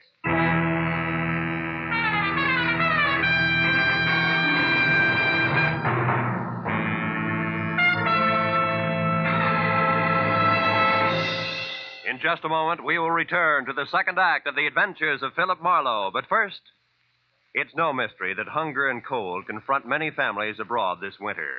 CARE will help feed and clothe these needy people. CARE, the safe, sure, non-profit way to send supplies to Europe and Asia. A check to CARE for $10 will send a 21.5-pound, 41,000-calorie food package, or a baby food package, or a layette, or a baby blanket package, or material for clothing. CARE guarantees delivery. You get a signed receipt that your package has reached its destination. Write your check tonight. Mail it first thing in the morning to CARE, C-A-R-E, 50 Broad Street, New York City. And now, with our star, Gerald Moore, we return to the second act of Philip Marlowe and tonight's story, The Orange Dog.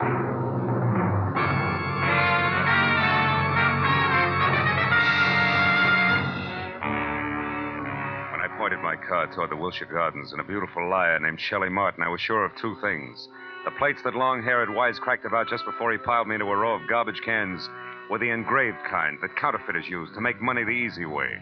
And second, both Long-Hair and Lou Horner were racing for the plates as well as the Orange Dog, which could be one and the same thing. But 20 minutes later, as I pulled up near Villa 12, which was strips of yellow light and raised voices drifting out of half-open Venetian blinds, I forgot about the gentleman involved and concentrated on a lady who didn't have a sister called Marion.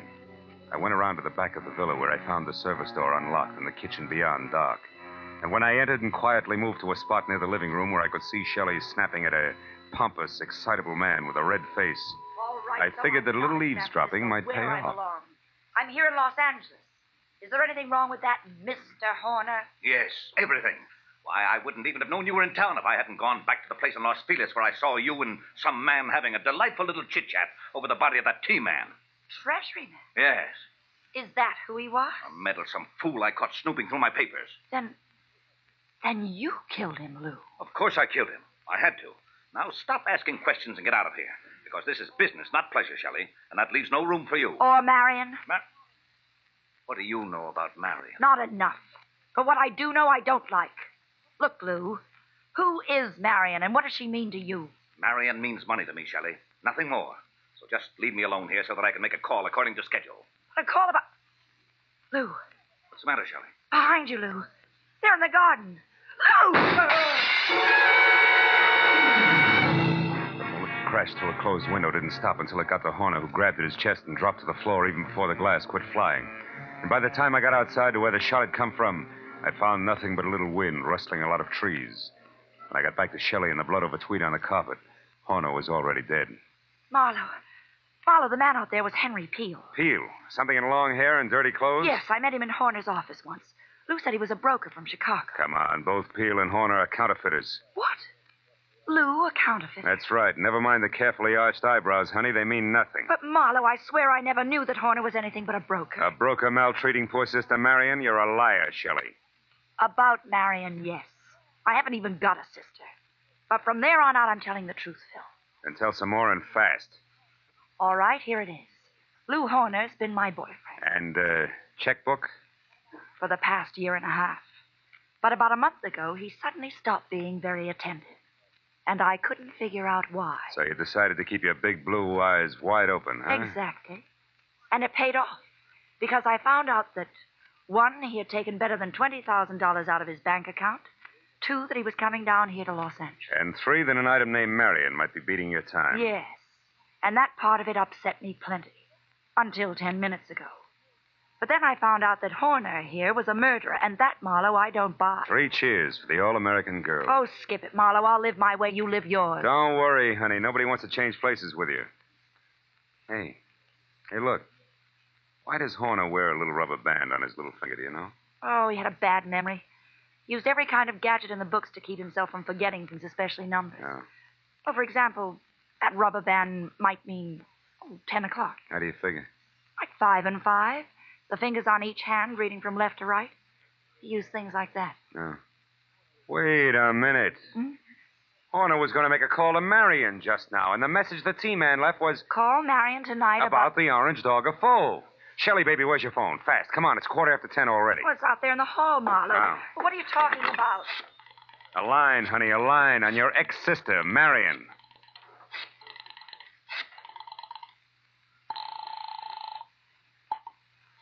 This is Mr. Saxon. Ah. Lou Horner, Mr. Saxon. I know I'm some 15 minutes late with this call, but I'd still like to see you about the orange dog of foe. Certainly, Mr. Horner. The orange dog is here, waiting for you. Good. I'll be right over. Marlowe, who is Mr. Saxon? A man very close to a lot of trouble, Shelley. Now, look, you wait right here for the law, and in particular, one Lieutenant Ibarra. Tell him nothing but the truth about Horner and what he meant to you in dollars and cents, and you may be all right. But where are you going, Marlowe? To a curio shop on West 7th Street to see, among other things, the orange dog of foe.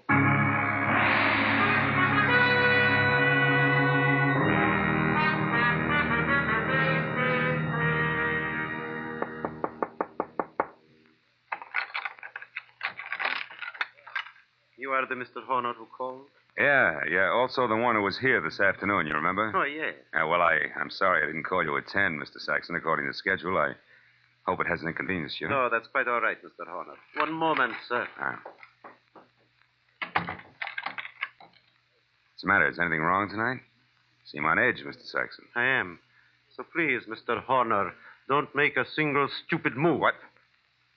Wait a minute. Why the gun, Mr. Saxon? I promised not to bite the orange dog. You won't even touch the orange dog. Now, who are you? Oh, we've been all through that. I'm Horner, Saxon. Lou Horner of San Francisco. No, you're not. Horner would have had no reason to wander around curio shops as you did this afternoon, asking any and everybody about the orange dog. Now, once more, who are you, and where is the real Lou Horner?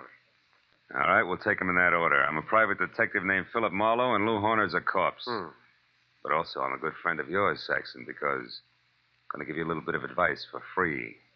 Call it quits, Buster. You're licked. What are you talking about, Marlowe? The T for Treasury man named Slade. Before he died, Saxon, he talked. I see. Yeah, and believe me, he said enough to put you away till orange dogs are as popular as lifesavers. And what do you say, Saxon? Do we play it smart? Very well, Marlowe. We will play it smart. My kind of smart. Now, turn around and walk through that curtain there. I want to show you something. Orange dog, maybe? Yes. The orange dog of foe. I want you to see it for yourself before you die. Saxon said die like it already happened. And after he relieved me of the comforting bulge of the gun in my pocket and marched me to a large, windowless room that was a little darker than the lining of an 8-ball, he told me to stand very still. Then he turned on a single lamp that rested on a large, scarred table, and next to it an ordinary shipping crate and cushioned on all sides by white wrapping paper. I finally saw the orange dog of foe. It was a porcelain lion, pop-eyed, majestic in a crazy way. And also it was colored orange, bright and clear.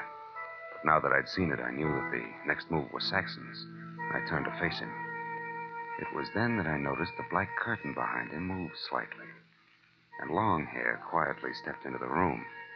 This Mr. Saxon did not know about. Well, Marlowe, now that you have seen the orange dog for your first and last time, What do you think of it? He thinks it's just Jim Dandy, mister. Now drop your gun before I blow the top of your head off. Go on, drop it.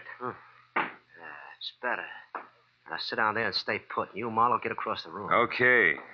Thanks for showing up, Peel, before Saxon here ran out of small jokes. Don't kid yourself, Marlowe. I didn't just show up.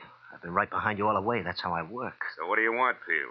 A couple of very fine engraved plates that I've been after for 6 months now. Plates which could be in the Orange Dog of Foe? No place else but. Or did you think that maybe the late Mr. Horner wanted as an ornament? But that's all it is. There are no plates in the Orange Dog. It is only a collector's item. And you're a liar, Saxon. And I know the best way to prove that. Marlowe, pick that thing up and toss it against the wall. No, don't. I tell you, there's nothing in it. Toss it, Marlowe. Go on. Okay, Peel. Now we'll see who's right about the plates being hit. Nothing, huh, Peel? No. Nothing. All right, Saxon, get up. I want to know what the plates are, so I'm going to count to 3. That's how long you have to live if you don't tell me. No. Peel, believe me, there are no plates. 1, 2. Hold it, Peel. Wait. Here are the plates. Here. In this jeweled box. Look, right here, under your nose.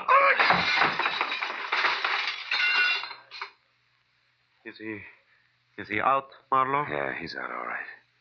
He took the light with him, too. Is there another lamp in here? No, there isn't. Nor is there another gun. Why, you stinking little... Wait a minute. Those sirens, Saxon, they're heading this way. Police? Yeah, the police. Looks like sooner or later everybody gets together in the back room at Saxon's, But not everybody stays here, so I'll take this wrapping paper and leave now. Wrapping paper? The stuff that was around the Orange Dog? Yes, a sample of the best grade of counterfeiting paper made, Marlowe. And that's what Horner was supposed to buy, not plates. Those he got a month ago. Still makes you a crook, Saxon, and one who'll never get past the front door. Oh, no, we'll see about that. Marlowe! Keep shooting, Saxon, in the dark. You got 4 shots left. You filthy meddler! Only 1 now, Saxon. That's number 6. You're through, Saxon. By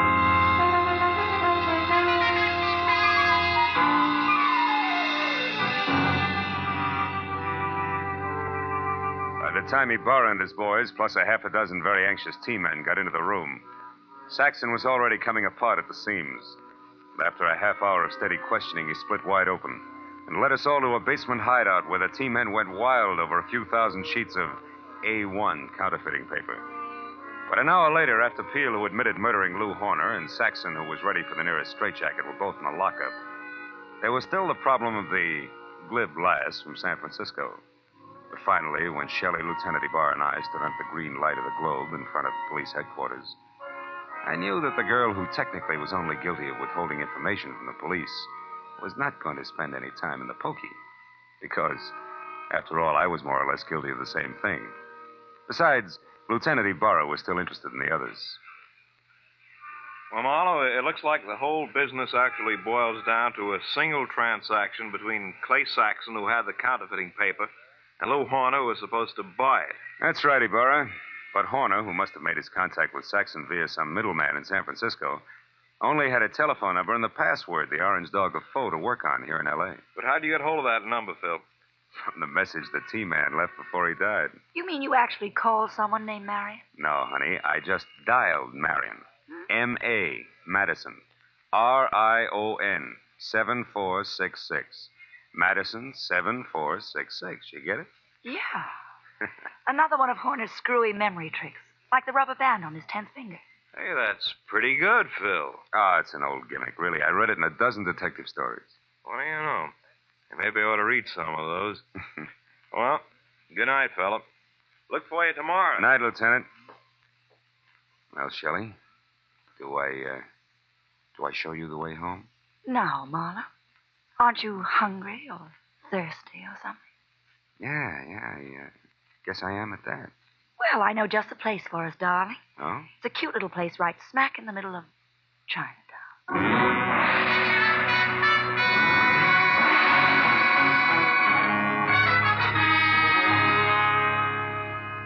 Well, we got through a small Chinese dinner without seeing or hearing from a single Orange Dog. And when it came time to leave, I was thinking that Shelley wasn't really too bad a kid at that. So when she left the table to powder her nose, I started to make plans. But when she got back, I forgot about them because in the meantime, she'd run into an old friend. Yeah, a rich old friend who was all alone in the big city. I said I didn't mind taking a rain check when she explained that he was from Kansas City and a broker at that. He certainly was overweight. Too much steak and potatoes. Steak and potatoes. Wonder if Lindy's is still open.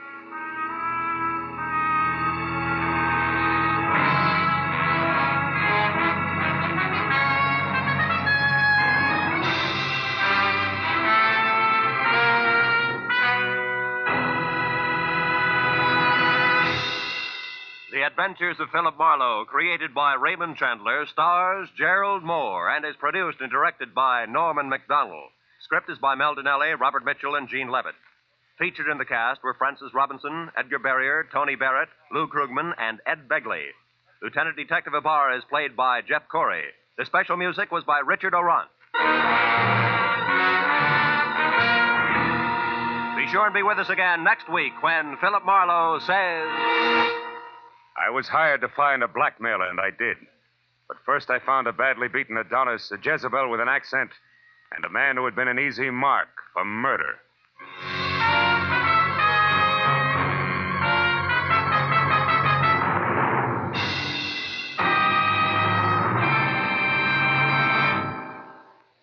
"90 minutes of unsurpassed comedy comes to you every Sunday night when CBS brings you The Spike Jones Show, The Jack Benny Show, and Amos and Andy in succession.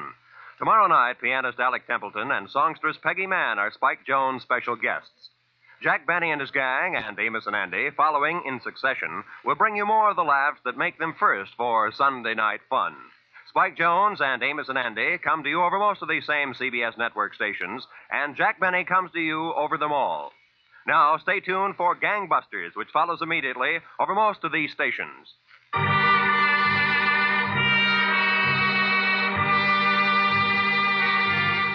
This is Roy Rowan speaking for CBS, the Columbia Broadcasting System.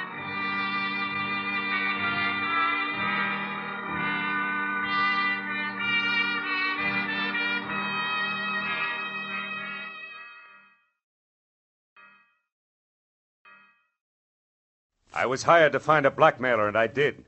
But first I found a badly beaten Adonis, a Jezebel with an accent, and a man who had been an easy mark for murder.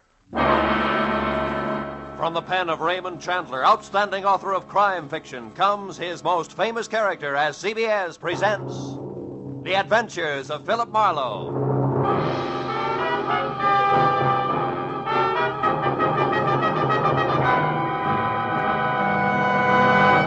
And now, with Gerald Moore, starred as Philip Marlowe, we bring you tonight's exciting story, The Easy Mark.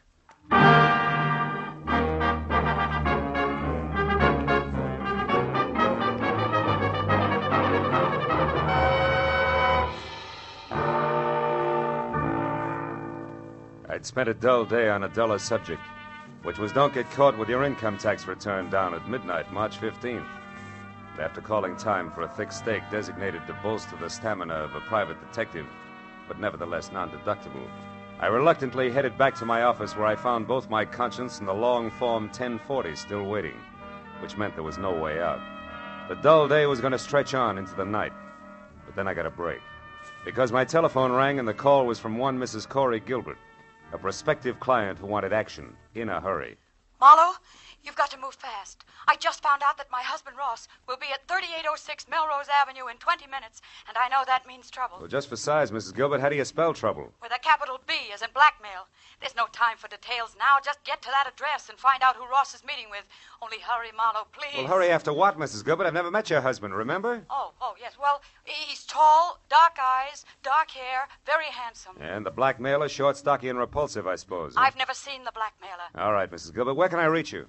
Well, I live at 439.5 Ogden Drive. The phone number is Gladstone 8195. 8195. All right, Mrs. Gilbert, I'll call you. Thanks. Oh, and Marlowe. Yeah? Hurry, will you? You see, I love my husband.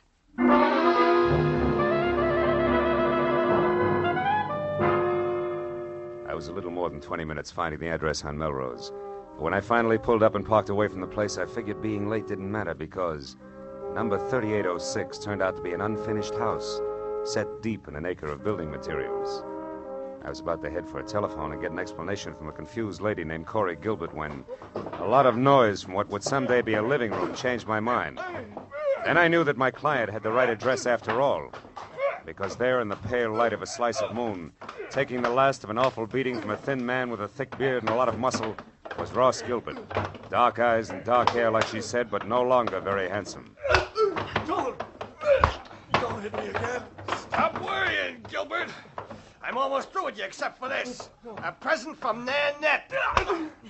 And just one more from Nanette.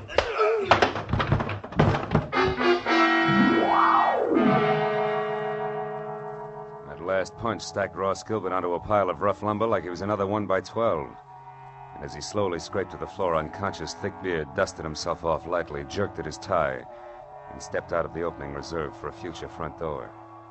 I started over to help Ross Gilbert, but then I remembered that my client wanted to know who her husband was meeting and why, not how hard or fast he could swing. So I decided for the time being to play it quiet. When Thickbeard got into his car, I got into mine.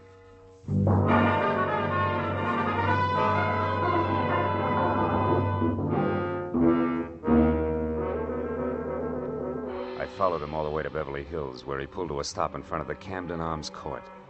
I parked, lights out, and watched him strut up a flagstone walk and knock on the door of a bungalow number 4, which was dark. When he knocked again and it stayed dark, he took an envelope out of his pocket, wrote something on it, and jammed it into the mailbox. Then he got back into his car and started away fast. I walked up to the bungalow and helped myself to Thickbeard's empty envelope.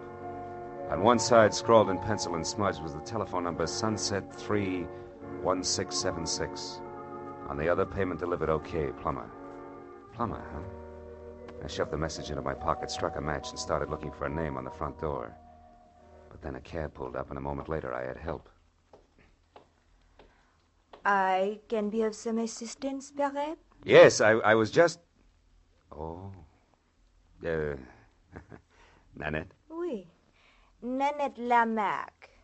But I do not know you, monsieur. No, you don't. I think if you will stop staring and begin talking, we will do much better. Who are you? Philip Marlowe. A friend of Plummer's. He asked me to deliver a message for him. Do I go on? Of course, Mr. Marlowe. But please come inside. It is so much nicer there.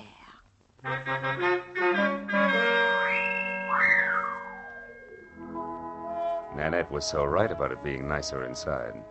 There were lights. And that made it easier to see that the lady with the thick French accent and the gorgeous waistline was something that could have mustered her own foreign legion. She was narrow green eyes and open red lips, topped by a lot of close-cropped soft brown curls that kept running into each other. And for a dress, she was wearing about 1/4 mile of draped chiffon that, in the right places, fitted a little closer than her own skin. When I told her what I claimed had been a message from Plummer himself, she purred her thanks and started to mix me a drink. When I brought up the subject of blackmail, she stopped abruptly, spilling a bottle of perfectly good Kentucky Tavern all over the table. Blackmail? What do you mean, Marlowe? Extortion, honey. The malpractice of getting a lot for knowing a little that's not nice.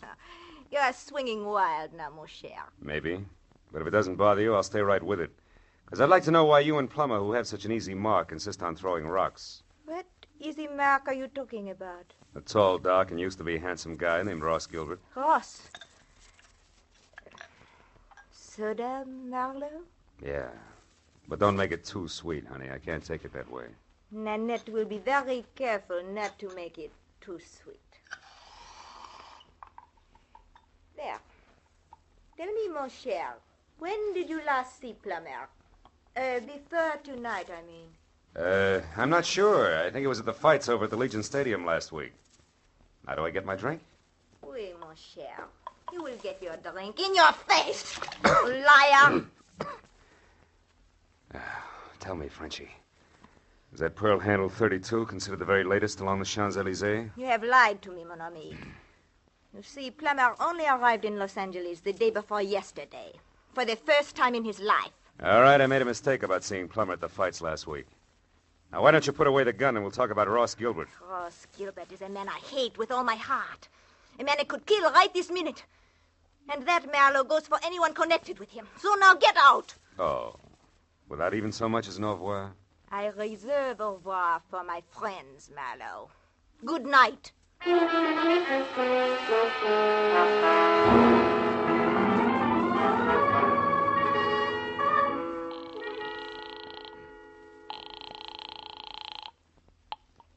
Hello? Marlowe, Mrs. Gilbert. Is Ross all right? Ross isn't here, Marlowe. What happened to him? He ran into an ugly beating at that address on Melrose. Something nasty from out of town named Plummer is responsible. Ever hear of him and/or an imported Jezebel called Nanette Lamarck? No, I haven't. But what about Ross? What's wrong with him? Nothing that a pound of beefsteak and enough liniment can't cure. But before we worry about Ross, Mrs. Gilbert, one more thing. It's a phone number I found on the back of an envelope that belonged to Plummer. Number is Sunset 31676. What? Somebody you know? Yes, someone I know very well. It's the telephone number of my ex-husband, Emery Marsh. Emery Marsh, huh? Fancy dress designer on Wilshire? That's right. But what's he got to do with all this? Emery only met Ross once in Mexico, a party at Ensenada. Yeah, well, look, Mrs. Gilbert, why don't we postpone collecting Ross until I find out a little more? Where does your ex-husband Marsh live? In Santa Monica. But there's a good chance that he's still at his place on Wilshire. He does most of his work at night. Well, then Wilshire Boulevard's my next stop. I'll try to make it a quick one. Goodbye.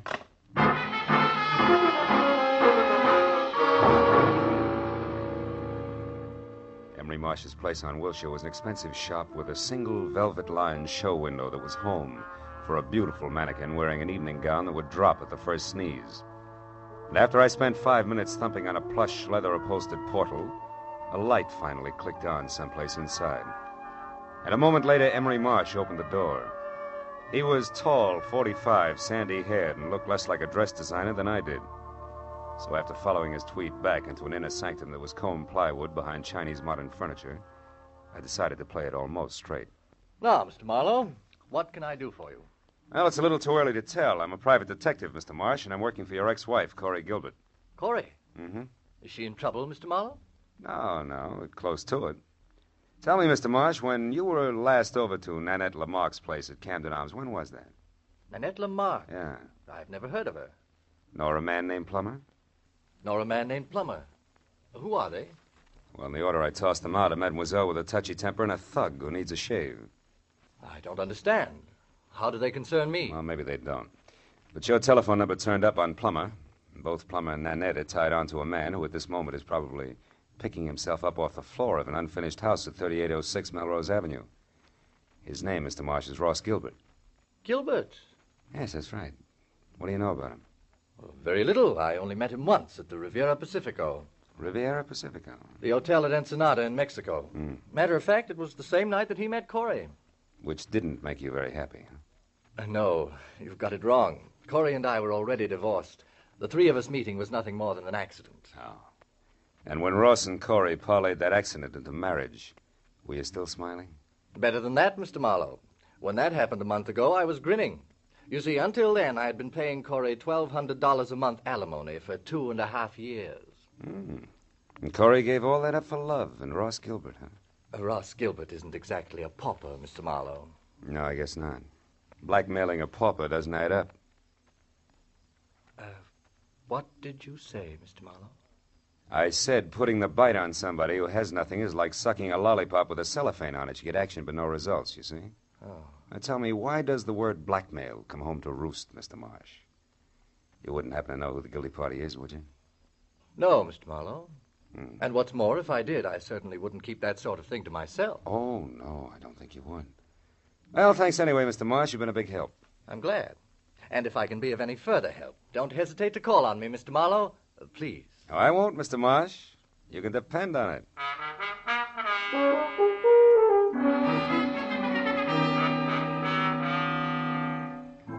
All the way from Wilshire Boulevard to Mrs. Gilbert's place on Ogden Drive, I kept wondering who wanted how much out of Ross Gilbert and why. About 20 minutes later, when I pulled up in front of the house, I started concentrating on my client, who had to be the woman standing next to a green coupe in the driveway and waiting in double time.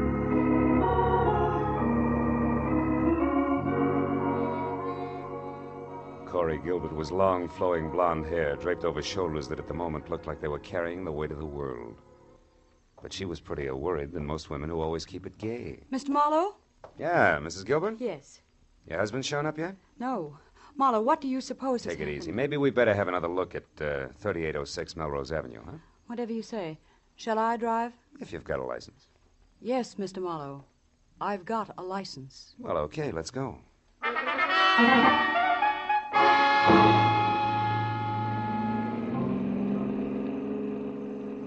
The way we took off in Corey's Nash, I wasn't sure whether her license was for driving a car or an airplane. And while she kept it to 83.5 AAA on the accelerator, she talked about her husband and why she was worried. By the time we were near the place, I knew all about the party in Ensenada, their whirlwind courtship, and what a fine guy Ross Gilbert was. When we got out of the car and started over the last 100 yards toward the unfinished house, I'd learned everything Corey knew about the blackmail angle, which wasn't very much. It started last week, Marlowe, when we got back from our honeymoon. Ross wasn't himself at all. He was worried. He forgot how to laugh. He argued with me over any and everything. Where does the blackmail come in? I don't know. He wouldn't tell me what was wrong. Then this evening, just before I called you, I overheard him talking on the telephone. That's when I caught the word blackmail and this address. Now, maybe Ross will be able to fill in a few of the blanks for us. Oh, he was over here in this room on a pile of lumber when I... Ross! Plumber must have done a lot more damage than I figured. Ross! Ross! Take it easy, baby. Marlowe, what is it? Is he... I'm afraid he is, Corey. That man! He beat him to death! No, Corey, that round hole in Gilbert's chest wasn't made by a fist. From where I stand, it looks like a .32 caliber bullet.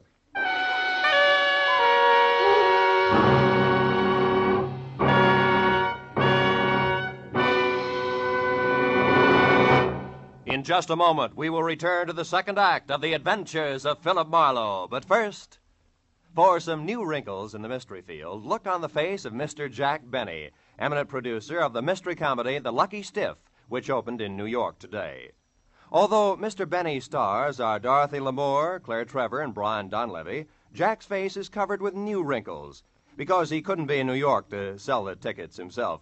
He's remaining in Hollywood to appear tomorrow night on CBS on The Jack Benny Show with Mary Livingston, Don Wilson, Dennis Day, Phil Harris, and Rochester. So be sure to listen. And now, with our star, Gerald Moore, we return to the second act of Philip Marlowe and tonight's story, The Easy Mark.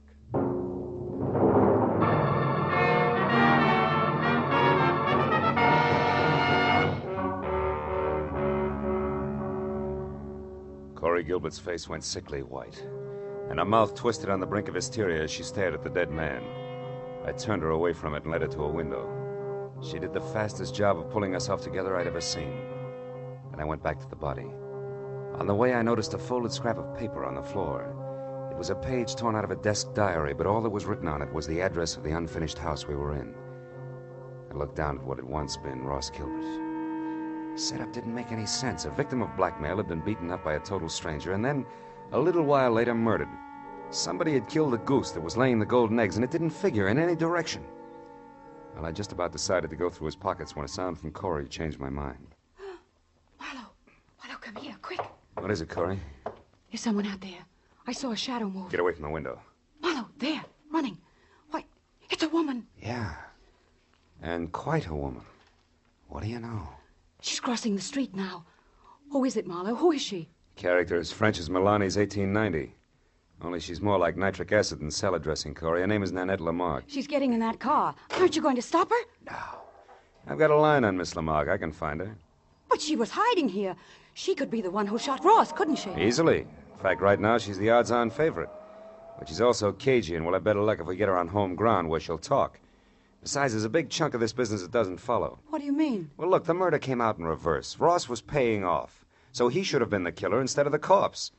Which means there's more than blackmail involved. I don't know what you're talking about. All I know is he's dead, and that woman killed him. Maybe. Come on, Corey, let's get out of here. Where are we going? Well, first you take me back to my car, and then I got a job for you to do. What kind of a job? Well, I found this page ripped out of a desk diary, probably Ross's. I want you to go through all his things and find that diary for me. There might be something else in it that'll give us a connection. All right. Where are you going? I'm going to pay a call on Nanette. Only this time I'm bringing my own welcome mat. I think I'll need it.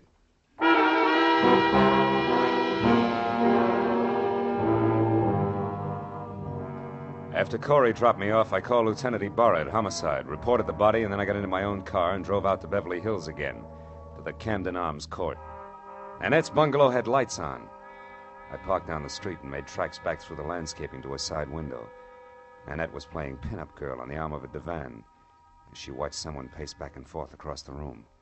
When I got close enough to hear what was being said, that someone turned out to be Corey Gilbert's first husband, Emery Marsh. Like chickens with their heads off. So Ross Gilbert was shot to death. But I've got to know the truth about one thing, Miss Lamarck. My entire life's work is at stake. Can't you understand? All right, Monsieur Marsh. Do not break out into tears, I will tell you.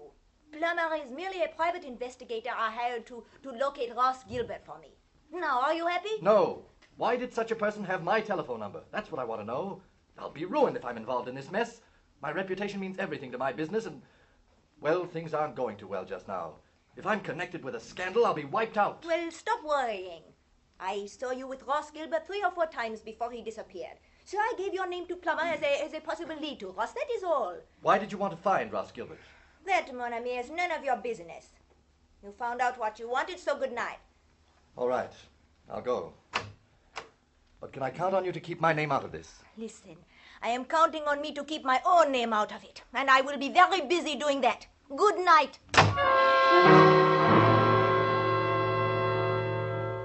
I plastered myself up against the side of the house and watched Emery Marsh leave. He looked anything but happy over the result of his interview with Nanette, but I figured I had the benefit of experience to work with and less to lose than he had. So I waited until he was out of sight, and then I stepped up to the door, braced myself, and tried my luck. You again. Yeah, and I want to talk to you. Get your foot out of my door. Ow! Oh, get out of here. Get out. Not until we've had a nice, quiet chat, Nanette, and I think we'll take up where Emery Marsh left off. What?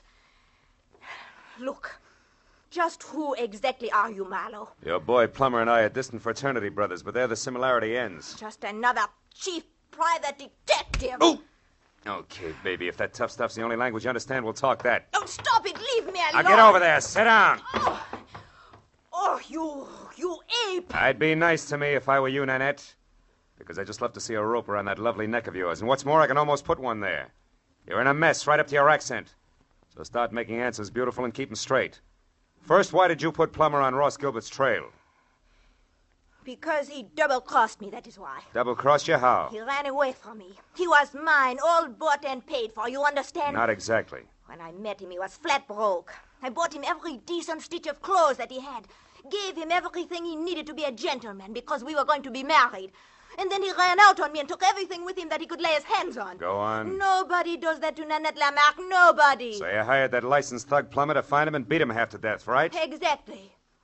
Well, go ahead, baby. The story doesn't end there. Tell me the rest, the good part.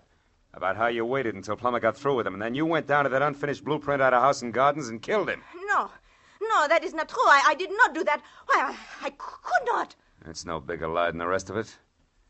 Where's that pearl handle 32 of yours, Nanette? And don't reach for it. Just tell me. What do you want with I want to see if it's been fired. Now, where is it? Call it, Jack. Oh, fine. Plummer. Miss Lamarck might not like for you to see her gun. Oh, I thought you would never get here. Who's this character, Miss Lamarck? Another private detective. Marlowe by name. No kidding. Well, we got a lot in common, haven't we, Jack? Yes. We've each got 2 arms and 2 legs. And the name is Phil. Oh, that's the way it is, huh? Well, listen, Jack. You got no business here in the first place. For 2 cents, I'll chop you down. You're even cheaper than I figured. Why, and you you can put big- away that big, nasty gun, too, because I got you cold. That envelope you stuck in Nanette's mailbox tonight had a slip of paper inside from one of your old clients. Huh? What are you talking about? Can't you guess? Hey, you want to see it? Well, yeah, let's have a look at that. Okay. Take a good look. Come on, drop the gun, Plummer. Come on, drop it. My arm! All right, now, fold up. There's your bargain basement detective, Nanette. You didn't get your money's worth, did you? Now, shall we take a look at that pearl-handled gun of yours? It is over there in my bag. Thanks. Clip's full, and that smell sure isn't gunpowder. Of course not. I did not kill Ross. Why, I was not even inside of that building where he was. Yeah, I know, but you... Wait a minute. Say that again. I said I was never inside that unfinished house where he was found. When I drove up, you were already there, so I left. Yeah, I know. And Plummer's gun is... fully loaded. Hasn't been fired either. Baby, you've just given me a great idea. An idea? But I do not understand. Never mind, I'll explain it to you later. And incidentally, you better be around. Right now, I've got to find out one more thing, and then maybe I'll pop this whole shebang wide open.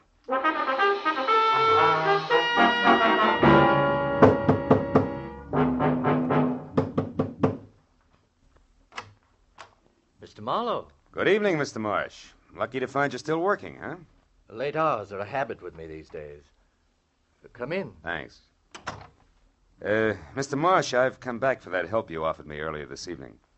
I see. Well, the offer's still good. Fine. I think your ex-wife, Corey, is lying to me. She claims you didn't know Ross Gilbert, that you only met him once at that party in Ensenada, but you did know him, didn't you? Why, yes. As a matter of fact, I did get acquainted with Ross slightly. We had dinner together a few times. Uh-huh. And you really did favor his marriage to Corey because it freed you automatically from that alimony load you were carrying. That's correct, Marlowe, but I don't And see... it's also correct, isn't it, that you couldn't afford to go to court to have your alimony reduced because that would let your snobbish clientele know you were going on the rocks. Yes, that's also true. And maybe it's true that you actually engineered the marriage and it backfired on you. Very smart, Mr. Marlowe. Just keep your hands at your side. This might go off. Yes. Well, I expected a reaction, but not quite so soon. Too bad. I'll trouble you for your gun, now that you've got it all figured out. Yes, Marlowe, I engineered that marriage. Corey was attracted to Gilbert, but he was broke. I knew that would scare Corey off if she found out. So you and Corey made a deal, particularly with Ross. He wanted to marry Corey. You supplied the cash for his courtship, right? Yes, only he wouldn't stop there. He kept demanding more. Sure, that figured from the start. Ross wasn't being blackmailed. He was the blackmailer himself, and that made you worse off than before, so you killed him. You're so right, Mr. Marlowe. And remember, the price for 2 murders is the same as for 1. So you've really left me no alternative. I'll give you an alternative, Emery. Corey! One thing you didn't count on. I really loved Ross Gilbert.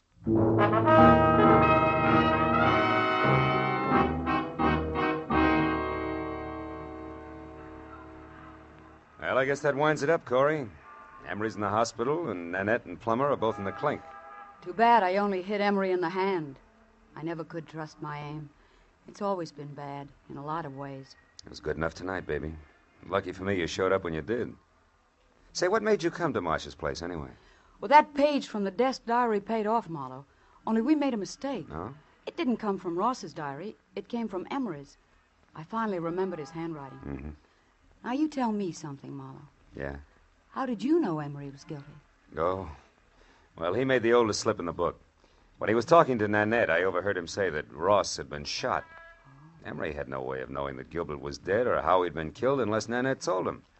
And for a while, I thought she had, but then I found out that she couldn't have because she'd never been inside the house where we found Ross. So it had to be Emery. Sure. I see.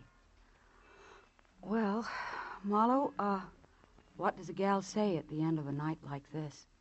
Thanks or something? Just thanks will be enough. I gotta do my income tax. Can I give you a lift? No, I'll walk a while. I've got some thinking to do about marksmanship. But call me sometime later on, will you? Just to see if I'm shooting in the right direction. You can count on it, Corey. Thanks. Good night, Phil.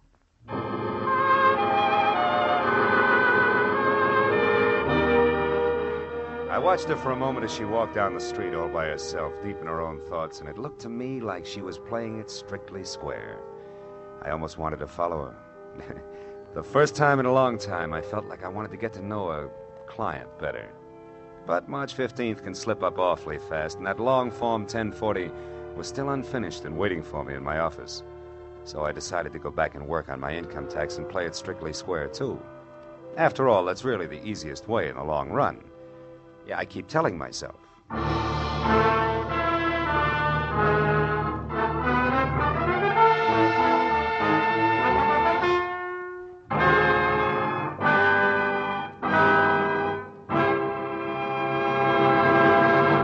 The Adventures of Philip Marlowe, created by Raymond Chandler, stars Gerald Moore, and is produced by Norman MacDonald. The script by Mel Donnelly, Robert Mitchell, and Gene Levitt was directed by Ralph Rose.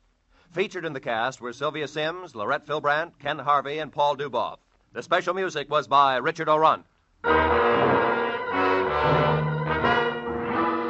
Be sure and be with us again next week when Philip Marlowe says... There was a man with a bad heart, a telephone number scribbled on a cash register receipt, and a corpse on the other side of town. But I couldn't see the connection between them until I realized they were all tied together by the same long rope, worth $30,000.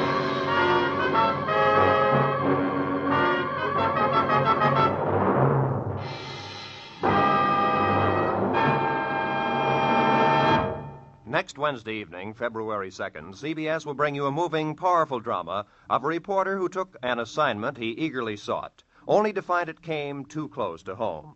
Its title is Mind in the Shadow. Its star is Eddie Albert, and its story tells how the reporter set out to reveal the shocking facts about our mental hospitals, and then learned that his lovely young wife might have to enter one. Based on actual documentary evidence of conditions existing today, you'll find Mind in the Shadow, a revealing story of something which could happen to you. Hear Mind in the Shadow, starring Eddie Albert, next Wednesday evening, over most of these same CBS network stations. Now, stay tuned for Gangbusters, which follows immediately over most of these same stations.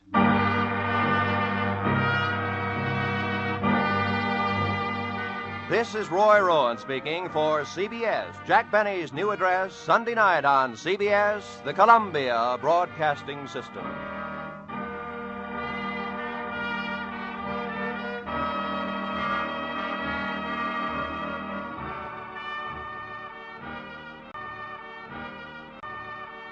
There was a man with a bad heart, a telephone number scribbled on a cash register receipt, and a corpse on the other side of town. But I couldn't see the connection between them until I realized that they were all tied together by the same long rope, worth $30,000. From the pen of Raymond Chandler, outstanding author of crime fiction, comes his most famous character as CBS presents The Adventures of Philip Marlowe.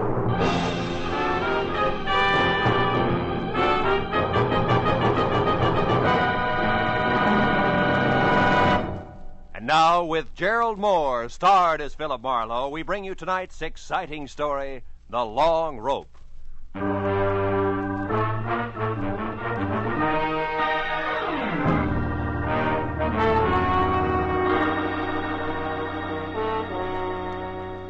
I'd finally wound up a sour case in which I'd been kicked around, disillusioned, and shortchanged.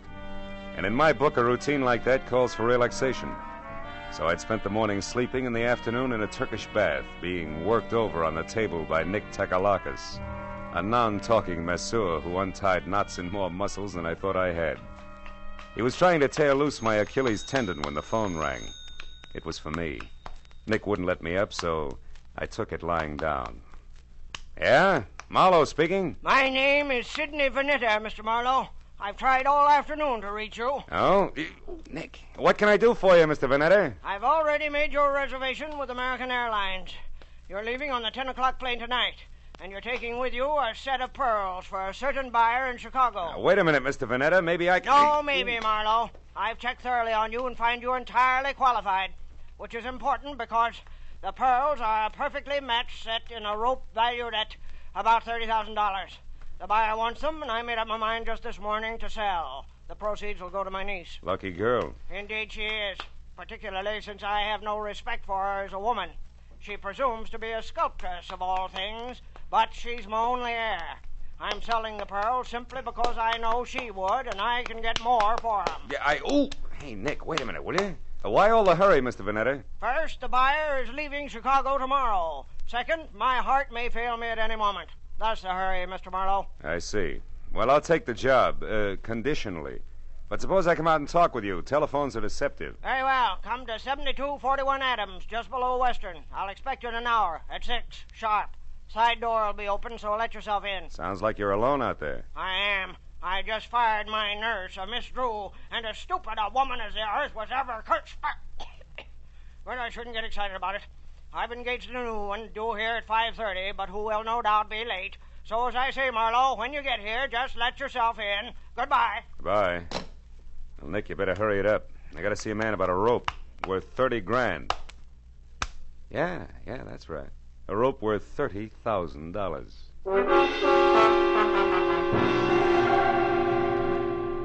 Vanetta's place on Adams was a big, fancy, and dirty gray place. 40 years ago, it had been a proud, expensive house. But now it squatted at the back end of a rundown yard like a bitter old man too tired to move. I found the side door unlocked and went in. The hallway was dusky and had the odor of moldy wool. I called Vanetta's name but got no answer. So I poked on in until I heard the snapping of an open fire. It came from the library. A big chair was drawn up in front of the fireplace, and there Vanetta sat, his chin sunk deep in his chest and his eyes closed. I coughed, but he didn't hear me, so I stepped close and shook him gently by the shoulder. All it took was a gentle shake. He sagged forward and poured out of the chair like stiff syrup. Mr. Vanetta was dead. I started for the phone to report the body, but then I heard gravel crunch in the driveway. Someone else was coming in that side door, so I stepped out into the hall and waited. Mr. Vanetta, it's... Oh. Who are you? Philip Marlowe, who are you? Steve Temple. I'm Mr. Vanetta's business agent. You're on business now? Yes, I am. It's all the same to you. I came to see Mr. Vanetta regarding some pearls. So if you'll excuse... Oh. Yeah, the pearls can wait. Their owner's dead. So it finally happened, huh? You're taking the news very well, Temple. I've been expecting it every day for 5 years. You found him, I suppose? We had an appointment at 6. He wanted me to fly his pearls to Chicago. What are you staring at, Temple? Why, there's a bottle of medicine here. What about it? Well, for years, he's kept this stuff beside him in case of an attack. Yet, when he actually needed it, it was over here on the sideboard out of his reach. Ironic, isn't it? Very. He fired Miss Drew, his old nurse, today, and didn't expect a new one until 5:30. Say, do you happen to know her name? New one? You mean he's engaged a new nurse? That's right. She's an hour late already. Yeah. Well, for once, that doesn't matter to Mr. Vanetta. Say, Temple, are you acquainted with his niece? Vivian Russell? Of course. She's a sculptress. There's a studio out on Fountain, near Bronson, I believe. She was to get the proceeds from the pearls. Well, I assumed that, although nothing was ever said. She's his only heir. Where would those pearls be now? He kept them in a wall safe behind that picture there, consistently against my advice. Yeah, sure. Opens with a key. Where would that be? He carried it with him on his watch chain. Why? Hey, what are you going to do? I'm going to take a look at the pearls and then have them impounded. Yeah, this must be the key. Now, let's open it up. He's there, that velvet case. As big as an overnight bag. Must be some string of beads. It is, Marlowe. Here, let me open it. There. Right. It's nothing but tissue paper. Yeah. It's not too surprising. While Temple called the police and tried to keep the details straight on a natural death and an unnatural theft, I went over the room again with a new viewpoint. All that turned up without an easy explanation was, one, a cash register receipt for $1.34 with the phone number Republic 2809 penciled on the back, and two, the peculiar position of Mr. Vanetta's medicine bottle, which Temple had already noticed. I dropped the receipt in my pocket and told Temple to wait for the law. He gave me his home address and phone number, and I promised to check in with him later, and left. The first stop was a phone booth where I dug into the nurses' registries and hit pay dirt on the fourth call. Miss Drew? Yes, we have a Miss Drew. Is she the one who worked for Mr. Sidney Vanetta but was fired this afternoon? That's his opinion. Actually, Miss Drew quit. All right, have it your way. Where can I get in touch with her? She's right here where she's been since 3 o'clock this afternoon. What is the nature of your business, sir? Never mind. You've already answered my question. But look, Mr. Vanetta hired another nurse to replace Miss Drew. Is the new girl one of yours? Absolutely not. Mr. Vanetta will never get another nurse from this registry or from any other that I know of. You're so right. He's utterly impossible to please in any way, and we're through trying. Goodbye. Well, Miss Drew was in the clear. Vanetta began to focus as a pretty odd Johnny. But I was still trying to figure why the new nurse hadn't shown up when I reached for a cigarette and brought out the cash register receipt with the phone number on the back. So I tried it. Republic 2809. It rang, but nothing happened. I got in my car then and drove up to Hollywood and out Fountain to Bronson, where the only Vanetta heir, Miss Vivian Russell, had a studio. It was a converted double garage with a lot of north windows, so her new close-to-the-ground Hudson sat outside in the driveway. The adjoining four-room apartment looked cozy enough, if you liked wading through chunks of marble and eating off of last week's newspaper. Yeah, I was braced for a dowdy Amazon with broken fingernails as I rang the bell. That's why the dainty 118 pounds of taboo-scented blonde, who was clad in 10 chartreuse yards of whispering silk cut like lounging pajamas, caught me as flat-footed as a duck when she opened the door. Hi. Did you want something? Yes. Yeah. My name is Marlowe. I'd like to speak to Miss Vivian Russell. You are. So go ahead and enjoy yourself, Marlowe. May I come inside? I have some bad news, Miss Russell. Oh, sure. Come on in. Now, shall I sit down or just hang on to something? Suit yourself. Your uncle, Mr. Vanetta, died this afternoon. Oh, his heart finally gave up, did it, huh? Yeah, but you shouldn't go all to pieces like that, Vivian. Now, wait. He meant nothing to me, but I'm glad his suffering is over. The pearls are missing, too. Well, really? What happened to them? They were stolen, and don't tell me that means nothing to you, because you're getting the money, $30,000 worth. What? Uncle Sidney intended to give me the money from those pearls? How do you know that? I'm a private detective, he told me. He was my client. Oh, then you're out of a job. Say, how would you like to work for me, Marlowe? I'm serious. Now I want those pearls back, you know. Now, for $25 a day in expenses, it's a deal. Now, you tell me something. Who did your uncle hire today to replace Miss Drew? The nurse? Hmm. Why, I didn't even know Miss Drew had been fired. How did you know she didn't quit? With Uncle Sidney? Try me again. Republic, 2809. That doesn't mean a thing. Hmm. You know, Marlowe, you've got an awfully good head. Are you speaking as a sculptress or just an ordinary chiseler? And what is that crack supposed to mean? You didn't know you were getting the money legally. You might have taken the pearls yourself. Oh, stop it, Marlowe. Okay, client. Well, I'll run along. I've got work to do. All right, but don't forget that all work and no play makes for a dull companion. Yes, and it also makes $25 a day. I'll be seeing you. All the way down Sunset Divine Street, I kept telling myself $1's a buck, regardless. But the idea that I'd been grabbed at stayed with me. Vivian Russell had plenty of motive as a dry land pearl diver, and if that's true, she'd need a patsy just to keep her abreast of the situation. I turned north on Vine and twisted up Beechwood Drive to 2000, the number Steve Temple had given me. He had had 2 hours of playing 20 questions policeman style, and I figured it was time to check his score. Also, Temple was the man to fill in a few blanks on my new client for me. His place was dark, but I got out anyway and started up the walk to his door. I'd gone about a dozen steps into a tunnel of overhanging shrubs when I heard it. Psst. Hey, you. I turned as a man stepped out onto the walk and came toward me slowly. He was tall, wiry, with a thin, arrogant face that sneered out from under an expansive forehead big enough for 3 sets of eyebrows. All shaggy. We're gonna have a talk, Mr. Temple. Hey, you're not Temple. Now we both know that. I'm a friend of his. What do you want with Temple? I've got a message for him, but it's personal. Who from? Like I say, it's personal, mister. I'll be back later. Come here. I said I'm a friend of Temple's. If you got a message for him, I'll see that he gets it. Well, okay, then. Tell him that some of his friends are too blasted nosy. Go! The guy with the forehead had a great left jab and a pair of hurdler's legs, and by the time I untangled myself from the brush and got out on the walk again, he was gone. Well, I knew it was a waste of time, but I tried Temple's doorbell twice before I went back to my car.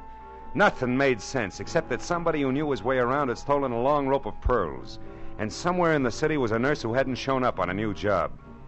Beyond that, it was all question marks. I drove down to the filling station on the corner and went inside to the phone.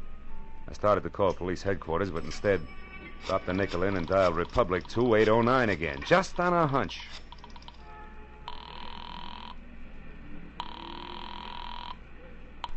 Lieutenant Ibarra speaking. Ibarra? I didn't dial you, Ibarra. What? This is Marlowe. Well, you got me anyway. Now, listen, Phil, I hear you're on that Vanetta case. Yeah. If it'll help you any, the coroner says definitely he died of a heart attack. No homicide involved.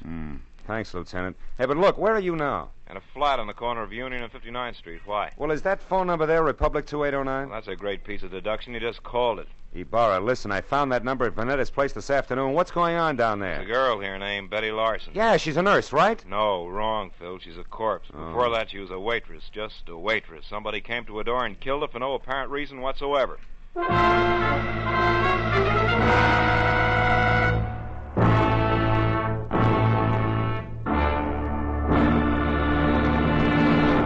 In just a moment, we will return to the second act of The Adventures of Philip Marlowe. But first, Jack Benny will be along on CBS tomorrow night with one of his funniest shows ever.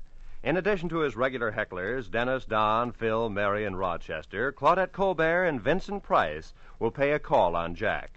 And with Don Wilson still wanting a raise in pay, and with Jack still trying to starve him into talking terms, you're sure to find the situations full of the hilarity and fast-moving fun that have made CBS's Jack Benny Show the top-rating comedy of all.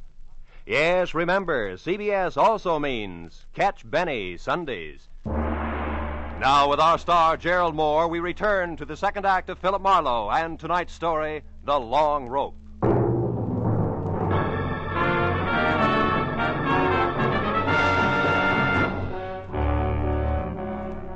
It was 40 minutes of thick stop-and-go traffic from the time I quit talking to Ibarra until I pulled up near the 4 stories of faded, sagging tenement on the corner of Union and 59th. But even then, the crazy question that had been weaving in and out of my mind like a 2 a.m. drunk looking for the way to go home was still with me. Why was the telephone number Republic 2809 bracketed by a couple of dead people who, as far as I could see, should have had nothing to do with each other in the first place?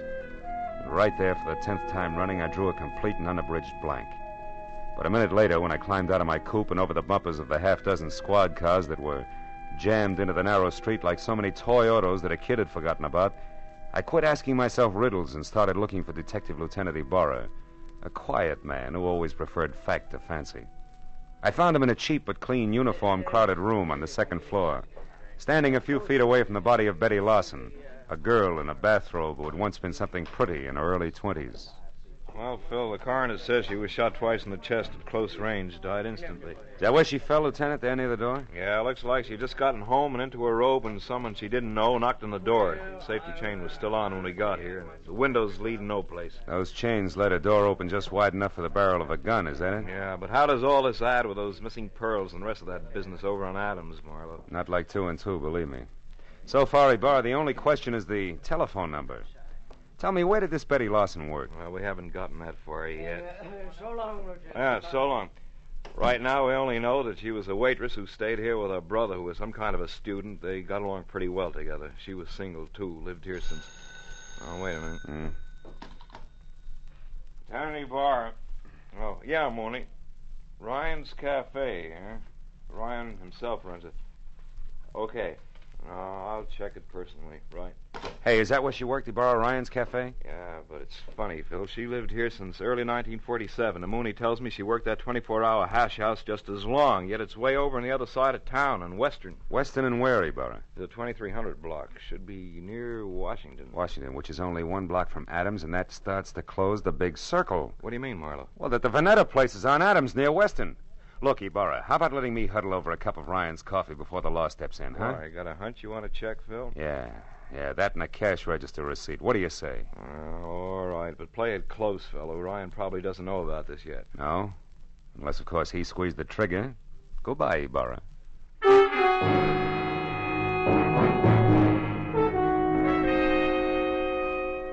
I was a half hour getting over to Ryan's Cafe on Western, which turned out to be a lot of steamed-over plate glass, bragging about a 40-cent hot roast beef sandwich in 2-foot-high white chalk letters. And inside, the motif was the same. Everything that Mr. Ryan sold was a bargain. I slid onto a shaky stool opposite a cash customer who was something dirty in a torn overcoat buried deep in a handicapper's sheet and coffee. He looked up once, grinned no teeth at me, then hollered for Ryan in the kitchen, who said that he only had 2 hands and would be out in a minute. But before those 60 seconds ran out, I looked around, and over in a corner, in a collection of trash piled next to a broom, I saw a very welcome piece of paper.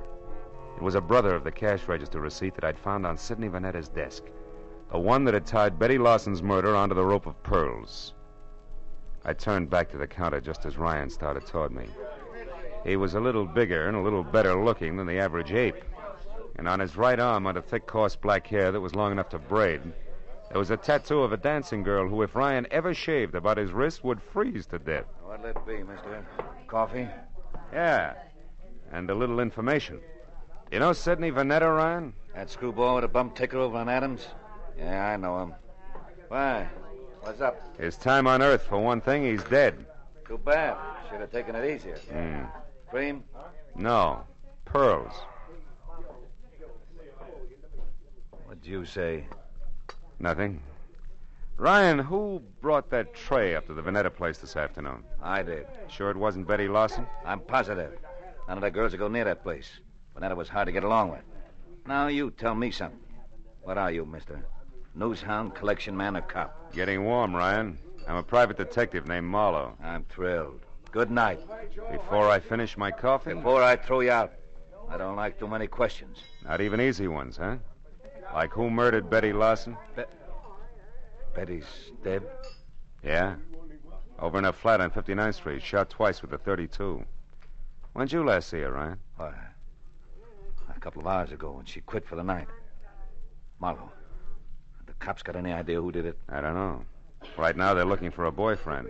You're crazy. Betty didn't have a boyfriend. Outside of you? Outside of me. So I'm going over to straighten them out now. Mitchie! Mitchie! Yeah? Get out here and take over. Okay. I gotta move fast. No, you don't, Ryan. Betty's dead, remember? Yeah, but whoever did it ain't. Now, don't try to stop me, Marlowe. You'll get hurt. Look, Ryan, why don't you play smart and... what's the use?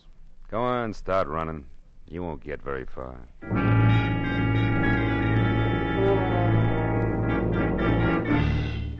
For the first time that night, I felt sure of what I was saying.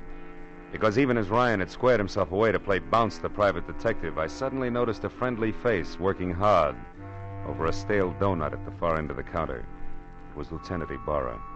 And when Ryan tossed his apron aside, grabbed at his coat, and slammed out the front door, Ibarra turned and nodded at a short man nearby who was idly picking his teeth with the end of a book of matches. At that, the man dropped the matches into his pocket and left. Then Ibarra moved over to me. Didn't mean to crowd you here, Phil, but after you left, we found out that Ryan and Betty Larson used to see quite a bit of each other. Don't apologize, Ibarra. Probably would have cost me a couple of front teeth if I hadn't noticed you. Warm up your coffee, mister? Yeah, please. You, Ibarra? No, Phil, I gotta move now. You see, I don't think Ryan did this. I told Mooney to follow him, but not to pick him up. The chances are good that Ryan's heading straight for Betty's apartment to demand that the police find out who killed his girl, so I'm going the other way, to Ryan's house. There may be another woman in this. Jealous one. But no rope of pearls, huh? No, Marlowe, I don't think so. Good night now. Night, Lieutenant. Well, Mitzi, how long have you worked here? Couple of days. But I don't know nothing about Mr. Ryan. I'm a married woman, and What do you think you're staring at, mister? Maybe something wonderful, Mitzi. Tell me, baby, do you always wear that kind of a uniform when you're working here? Sure. Ryan says this girl should look neat and clean. It helps business. Anything wrong with that? No. Matter of fact, it might be just the lead I'm after. What are you talking about? Yeah, and if I'm right, baby, the rest of this case will be a cinch. So good night and thanks. You've been a big help, sweetheart. When I got back to the corner of Union and 59th, I took the stairs up to Betty Lawson's flat 2 at a time, crossed the fingers on both hands, and prayed that Ibarra was right about Ryan returning to his girl's place. When I stepped into the room a second later, I knew that I'd never doubt the good lieutenant again because standing next to an open window and staring out at nothing was Ryan himself, numbed and red-eyed. I asked him one question, and although his answer was only a couple of words mumbled between trembling lips, it was all I had to know. Now everything, Betty Lawson's murder, the death of Vanetta, the guy with the forehead and the missing pearls, the whole shebang was starting to fall together. Oh, come on, baby, be home, please. Marlowe, Vivian. Look, honey, I want you to do me a favor. Get hold of Steve Temple and meet me over at your uncle's place on Adams as soon as possible. I need your help. Goodbye. Well,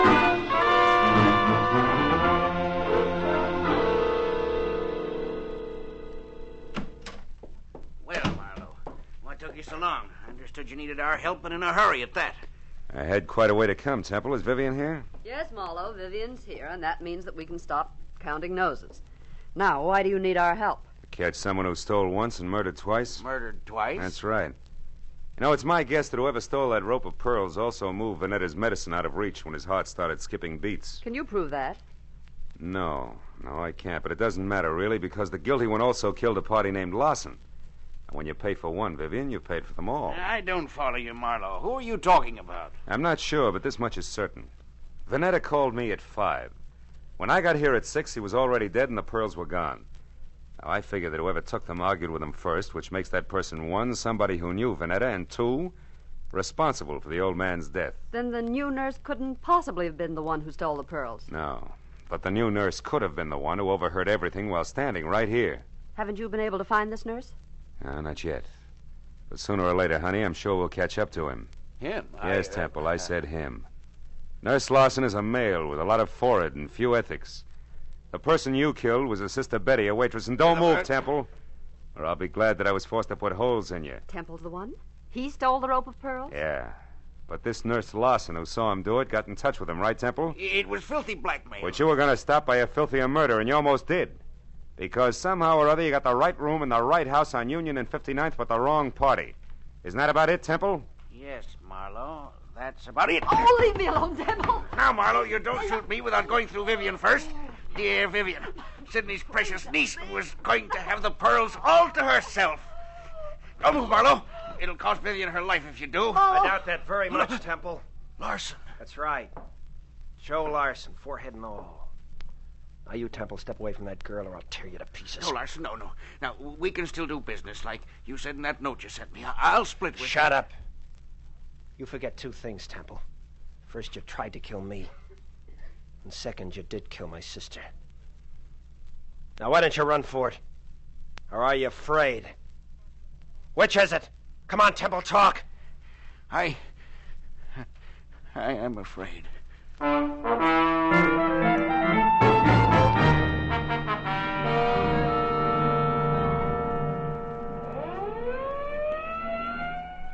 Marlowe, that just about winds things up. Yep. Joe Lawson sent up for attempted extortion, and Temple... Sent up for good. Mm-hmm. Say, Marlowe, when you called a while ago and said that you wanted Temple and me to help you, did you know then that Temple was the murderer? No, I didn't, Vivian. Then I only knew that whoever had killed Betty Lawson had mistaken her for the new nurse, and that the actual nurse was Betty's brother, Joe. Where'd you get hold of that, Phil? Well, it started in Ryan's Cafe, Barra, just after you left. I had nurses on the brain, I guess. And when I took a good look at the waitress there, I suddenly realized that her white uniform, white shoes, and white cap could easily confuse a guy like Temple, who also had nurses on the brain. Well, I can see a killer making a mistake about appearances, all right, but I still don't understand how it is that the telephone number of my uncle's nurse turned out to be Betty's apartment. Because a nurse did live there, honey. Betty's brother was a medical student, part-time male nurse, and full-time bum. You see, Ryan, who brought food to Uncle Sidney, knew that he needed a new nurse, and he sold him on the idea of Joe Lawson, because he wanted his girlfriend's brother to have a job. Oh, I get it. Say, I know what I'm going to do with those pearls. Sell them? To the highest bidder. Oh, no, I'm going to break up that set. Break up the set? Yeah, I'd like very much to get a pair of earrings out of them. Oh, and for each of you, a set of cufflinks. Good night, gentlemen.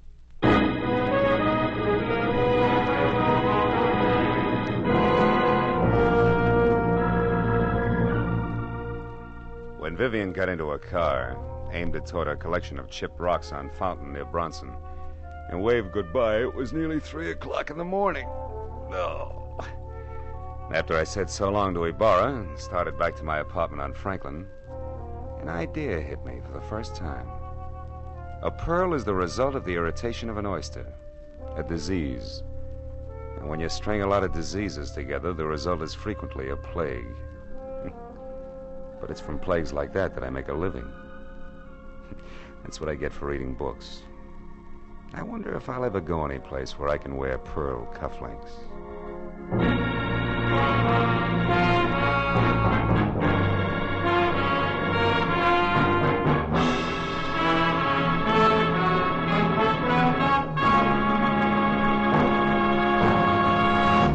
The Adventures of Philip Marlowe, created by Raymond Chandler, stars Gerald Moore and is produced and directed by Norman MacDonald. Script is by Mel Donnelly, Robert Mitchell, and Gene Levitt. Featured in the cast were Junius Matthews, Louis Van Ruten, Fay Baker, David Ellis, Lillian Baeff, and Ed Begley. Lieutenant Detective Ibarra is played by Jeff Corey. The special music is by Richard Orant. Be sure and be with us again next week when Philip Marlowe says... A corpse that wouldn't stay dead, a pistol with a silencer on it, and a fortune in a black satchel spelled death for the big city boys when they finally got together in Lonesome, Arizona. Population 802.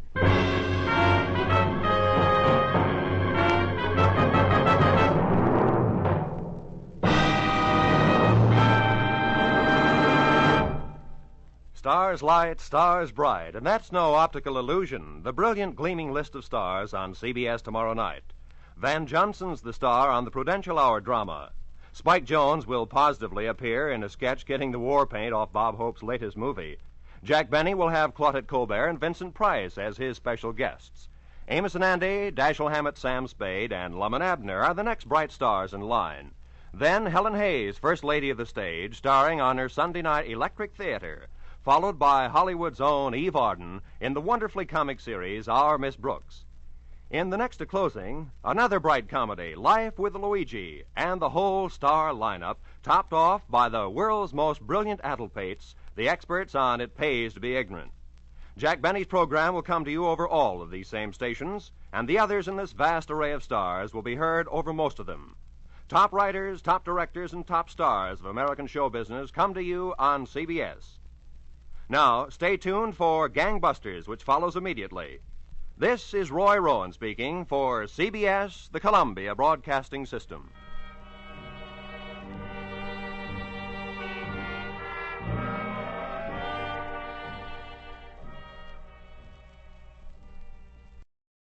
A corpse that wouldn't stay dead, a pistol with a silencer on it, and a fortune in a black satchel. Spelled death for the big city boys when they finally got together in Lonesome, Arizona. Population 802. From the pen of Raymond Chandler, outstanding author of crime fiction, comes his most famous character as CBS presents The Adventures of Philip Marlowe.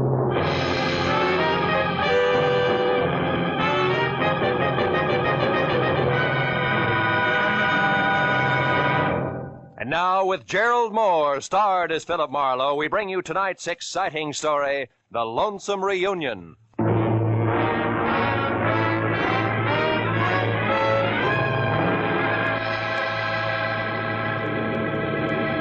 At 8,000 feet on a clear afternoon, you can see enough Arizona real estate to become an authority on the subject. And as I huddled around a circle of window aboard an American Airlines flagship and gaped like a 2 weeks with pay vacationer at the carpet of sand, stone, and cactus unrolling a slow inch at a time below, I was impressed. Also, I was thinking about a job which was providing both the switch and scenery and 2 crisp $100 bills, less the cost of a round-trip ticket from L.A. to the capital city of Phoenix. But then, at the thought of money, I stopped sightseeing and started to think about the work ahead and how easy it had sounded that morning in my office when Kay Gordon, who was something pretty and blonde but slightly tarnished for 28, had hired me, all in one breath. Marlowe, my brother Joe Gordon is in a room at the Granada Court Hotel in Phoenix, Arizona. In one hand, he no doubt has his usual smelly cigar. In the other, a small suitcase filled with a mess of papers, all legal, all proper. You fly there, pick up the suitcase, fly back. For that, $200 cash. Yes or no? Yes, on one condition. The papers, do I get to see them? If I look, I go. All right, you look. Good, I go. Goodbye. That was the way it had started an hour after breakfast. Lunch was alone and at the airport, then it would wait until I'd seen Mr. Joe Gordon, a man who was willing to pay a lot for a little. My plane dropped out of the sky over Phoenix gently at 3. At 3:15, I was in room 111 of the Granada Hotel and only 36 smelly inches away from the usual cigar. The man behind it was heavy, pale, and maybe 40. And like his sister, Joe Gordon was overbearing in a hurry. This, Marlowe, is the bag. These, the papers. Stocks, bonds, and mortgages. In themselves, worthless to anyone else. They're non-negotiable. But as information to my competitors, they're priceless. Satisfied? More or less. Meaning what? Exactly what is your line, Mr. Gordon? Oh, I'm a broker. One who bets on long shots. When they come in, I don't like to split with the boys who sit on their hands. Anything else? Yeah. I've got some time to kill before I fly back. Do I take the bag now or later? You take the bag now, Marlowe. Okay. And, don't let go of it until you're with my sister in L.A. I'm paying you money to stay away from my enemies, not to shop for trinkets. Oh, and incidentally, my enemies also play rough. So watch your step and act smart. Real smart.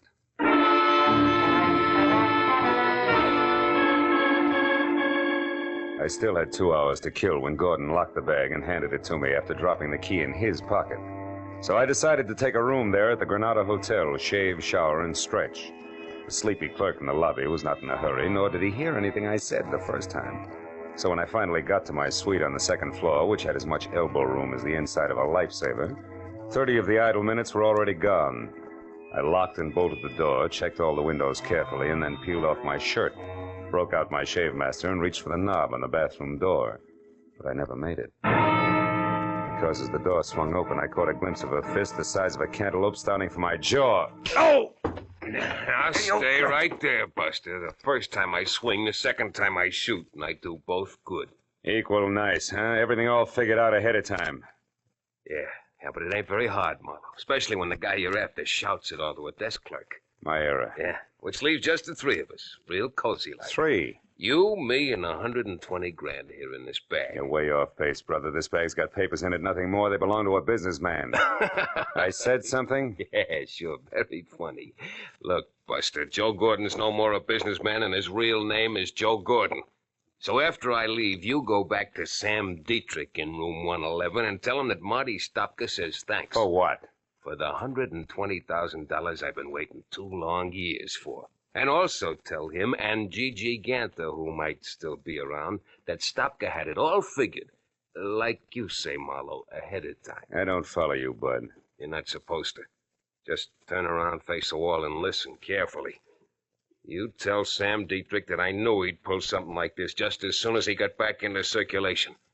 You got that? Yeah. Word for word, Stopka. Good. Now all you have to do is remember.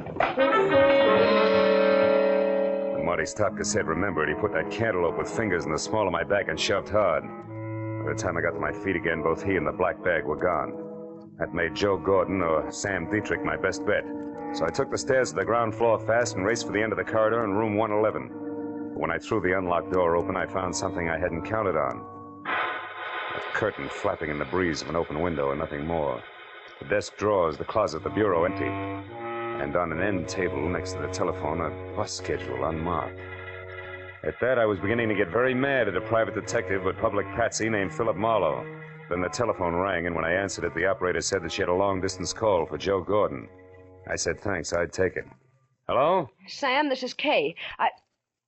Marlowe? Yeah, honey, Joe Marlowe is in Brother Gordon, remember? Oh, I can explain all that, Marlowe. Oh, sure, baby, but not now, later. Later, after you've had a chance to think up a few more lies. All right. So I didn't tell you the whole story. What's the difference? Did you get the bag? I did, but I didn't get to keep it very long. Something ugly named Stopka wanted either it or my life, so I made a quick decision. Stopka has the bag. Oh, that's great. Yeah, isn't it, though? What? One thing, baby. I'm the decoy with suitcase for some kind of shenanigan that's wrapped around 120 grand, which you and Sam Dietrich have. And there's a trio in the act. Namely, Sam Dietrich, Marty Stopka, and one Gigi Ganther. Gigi? Marlowe, have you seen Gigi? Have you, Marlowe? Maybe yes, maybe no. Now, why don't you come clean? Admit you're happy that Stopka got the suitcase from me while Sam beat it out of an open window. That my part of the job is over with. Come on, baby, talk. All right. I'll make it short and to the point. You got $200 for doing nothing. Out of that, 60-odd went for an airplane ticket. The rest is yours, right? Go on. There's no need to, Marlowe. I'm finished, and so are you. So why don't you just be a good fella and keep the change? So long, sucker. When Kay Gordon hung up, I slammed the phone down, counted 10 twice. I went back to the unhappy business of getting mad at Marlowe. But again, I was interrupted. This time, it was a newspaper, the Phoenix Herald, sticking far enough out of the wastebasket under the telephone to expose the dateline, which made it exactly a week old. I picked it up and saw the 2 inches of story circled in pencil and slugged. 5 released from state penitentiary. Sam Dietrich, 41 of Los Angeles, who was arrested in Lonesome, Arizona for the armed robbery of a general store in February 1947, also was released today. Now everything was beginning to add, with one high-priced exception. Very few general stores in towns called Lonesome keep $120,000 in the till, even on a busy day. So I headed for the office of the Phoenix Herald and the chance that I could learn something about the cash involved from newspapers that were 2 years better than 1 week old.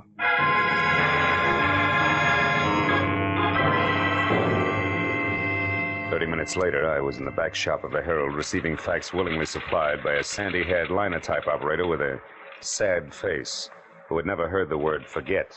That's right, mister. It was the Second National Bank and Land Company here in town. Held up at 1:10 p.m., February 7, 1947, by three men who took $120,000 in unmarked 10s, 20s, and 50s. One was badly wounded in a running gunfight, but they all got away clean. No arrests, no suspects? Other than the usual rigmarole of trying to pin the job on every two-bit stick-up man hauled in the next 6 months, no. Anything else? No, thanks. I don't think... Say, wait a minute. Lonesome, Arizona, that unmarked bus schedule. Tell me, do you happen to know where something called Lonesome is? And if so, how a guy could get there if he doesn't have a car? Sure. It's 87 miles west of here, and the bus will do the trick. But not anymore today. Oh. The only bus left an hour ago. Now, young fella, you tell me something. What in Sam Hill is Lonesome and a bus departure got to do with a bank robbery was pulled 2 years ago? Where I stand right now, Dad, I can't say. But when I get to Lonesome, ask me again. I may have the answer for you.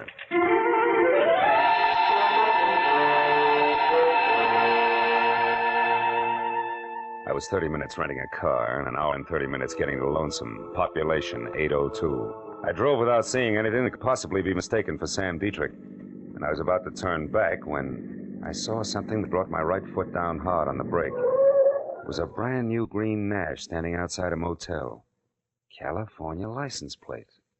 I got out of my car and got a look at the registration card wrapped around the steering wheel. It said Catherine E. Gordon. The motel only had 3 cabins that showed any light. The first belonged to the manager and the second to Kay. Close to an open window, I saw the man Kay was talking to. He was an ex-convict and part-time broker named Sam Dietrich.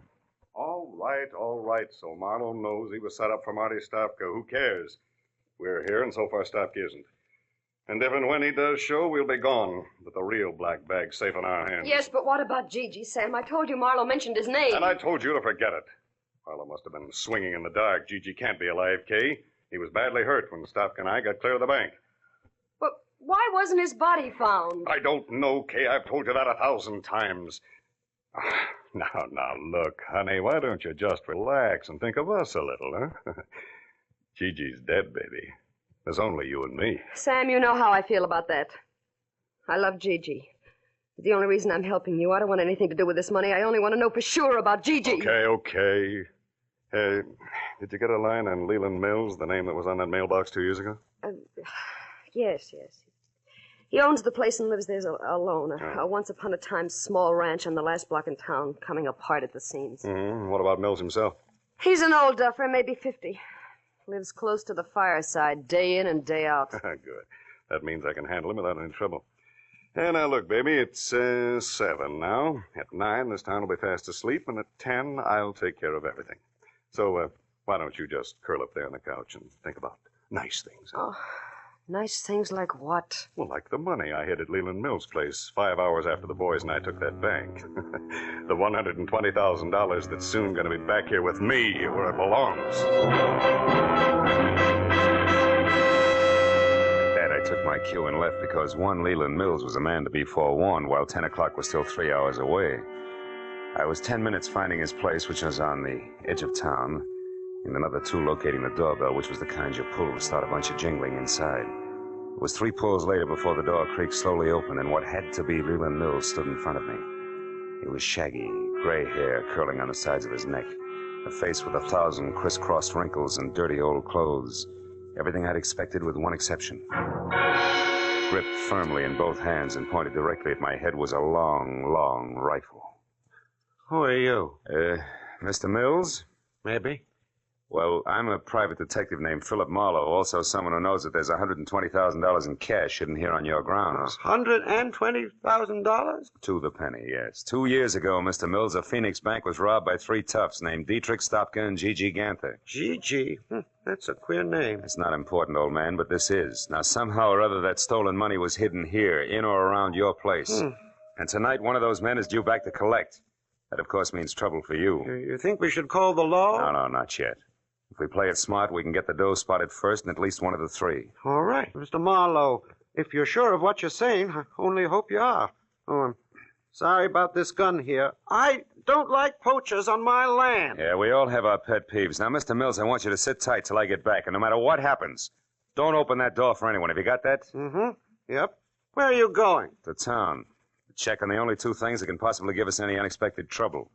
One a nasty man named Marty Stopka, and the other a guy I've never even seen. The elusive Mr. G.G. Ganther.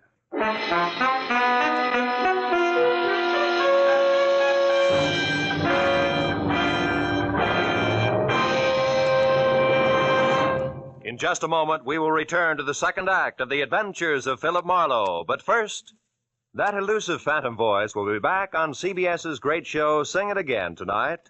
And the prize for identifying him has now climbed to a value of $24,500. Yes, for music, suspense, and sensational prizes. Don't miss the Sing It Again show tonight over most of these same CBS stations. And now, with Gerald Moore starred, we return to the second act of Philip Marlowe and tonight's story, The Lonesome Reunion.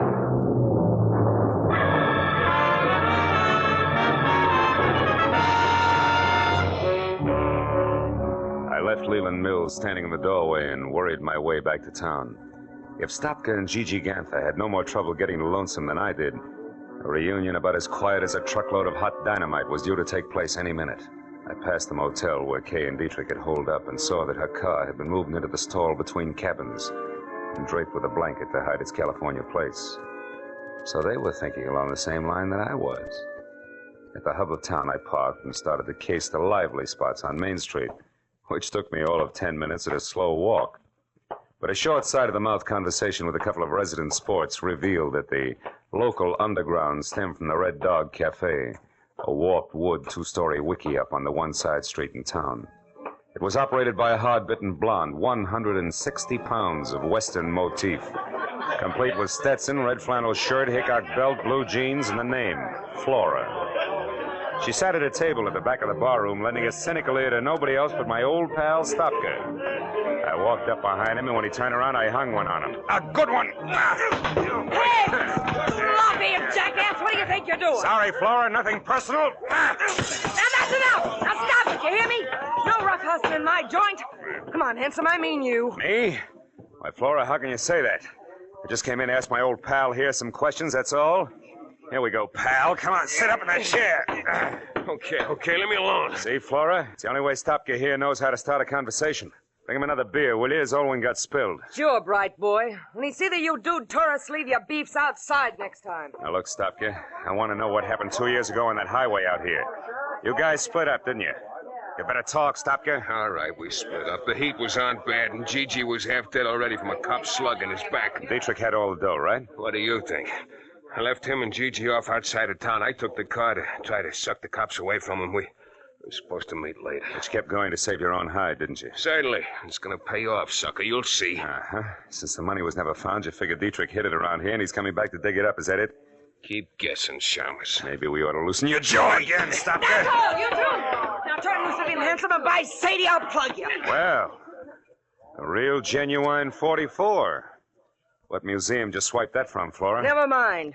Got a legal right to defend the peace and quiet of my joint, and after 22 years in this dodge, I know how to do it. Now, I asked you nice once, now I'm telling you. You, get out. That back door there. Yeah, sure, I'll go, sister. And thanks for nothing. Hey, wait a minute, Flora. Don't let that lug get away. Shut up. Now, you sit down right there and count up to 50. Then you leave by the front, quietly. Okay, you win. 1, 2, 3... Flora, look out, he's back. What? Sorry, Eddie. You buzzard bait. I'll leave this cannon on the back steps. So long, Flora. I beat it out the back door and into an alleyway between the shacks. Stopka was still in sight, but walking fast, and when I took after him, he saw me and started to run. There was a hard, flat sound, like someone striking wet sand with a hammer. Stopka faltered and lurched up on his toes as if he'd suddenly changed his mind about running. At the same instant, on a wall, even with him, I saw the shadow of a man, holding a pistol with a long, awkward barrel. The hard, flat sound came again. Stopka curled up on himself and fell. And the shadow slid off the wall, disappeared. I ran for the wounded man, but by the time I got to him, there was no trace of the gunman.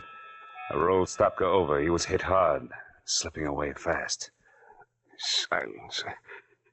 Gigi always used a silencer. That punk Gigi. You're dead, huh?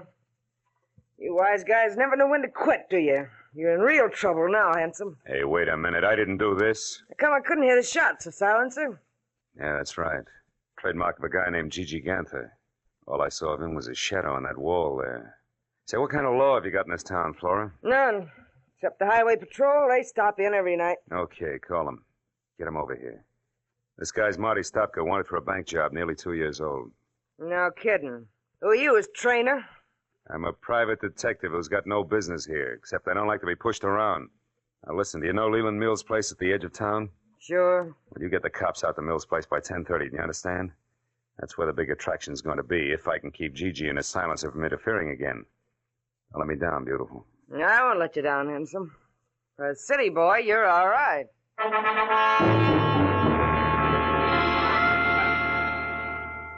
I stuck to a back road and drove with my lights out until I was a good, safe distance beyond Leland Mill's ranch.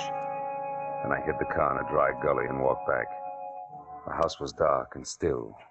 I thought once of what might have happened to Mills if Gigi had gotten there ahead of me. I kept in the shadows and worked my way across the yard to the back door.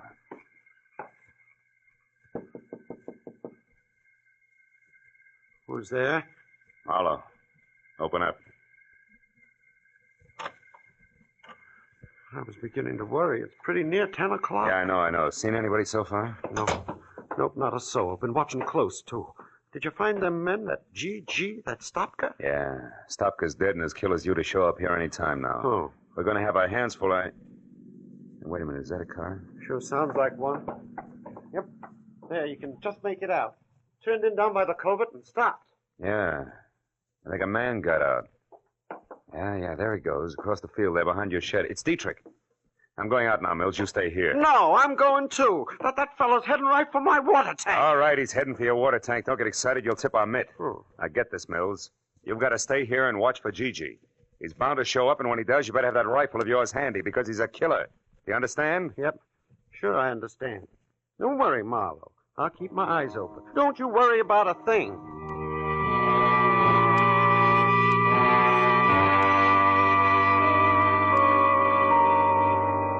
I eased out of the door and started across the yard.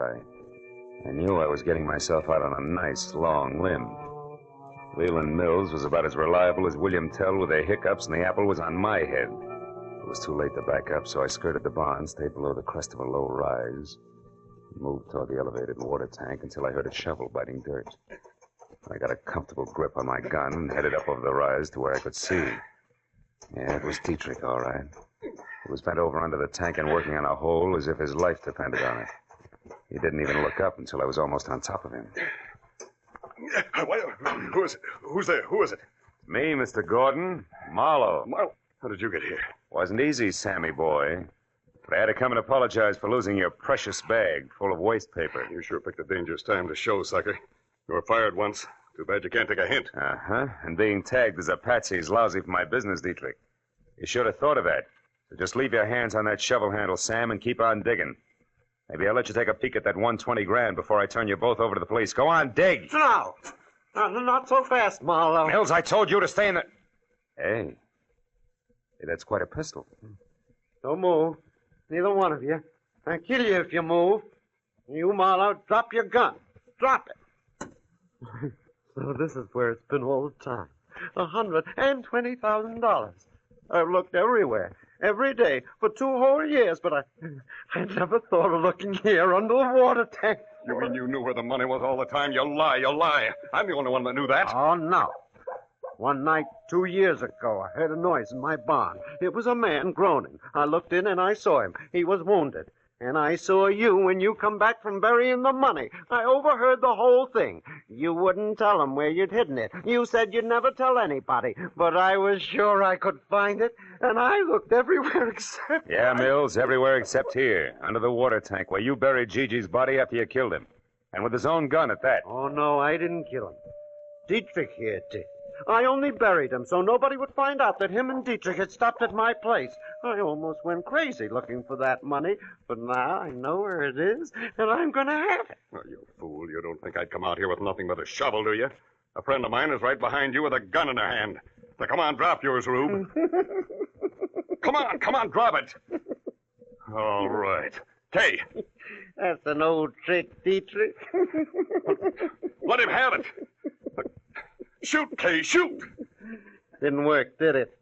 I knew I'd have to kill you sometime anyway if you ever came back, so...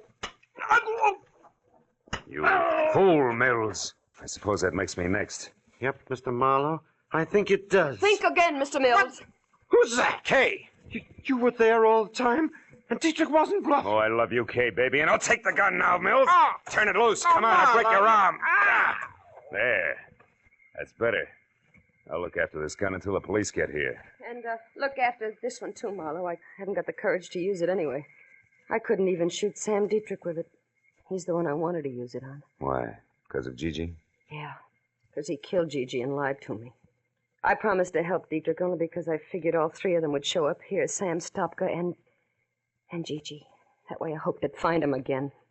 You were right, baby. All three of them did show up. Only this time they finished their job. For good.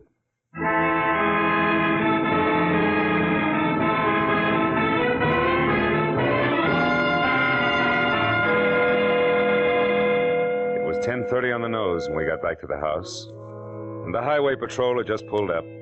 So the question and answer period started, and by the time it was over, all the field work finished up. 4 hours plus had gone by. It took some fast conversation, a lot of promises to stay handy, but finally, Kay was left with me. After all, her only real mistake had been falling in love with the wrong kind of a guy. When the last patrol car drove away, the desert was suddenly very still. The stars were small and sharp in the clear sky. The air was cold. Maybe that was why Kay Gordon trembled. Marlowe, I'm sorry about all this. I got you into it, remember? Mm-hmm. You also got me out of it, Kay. Well, I can forget about Gigi, now that I know for sure what happened.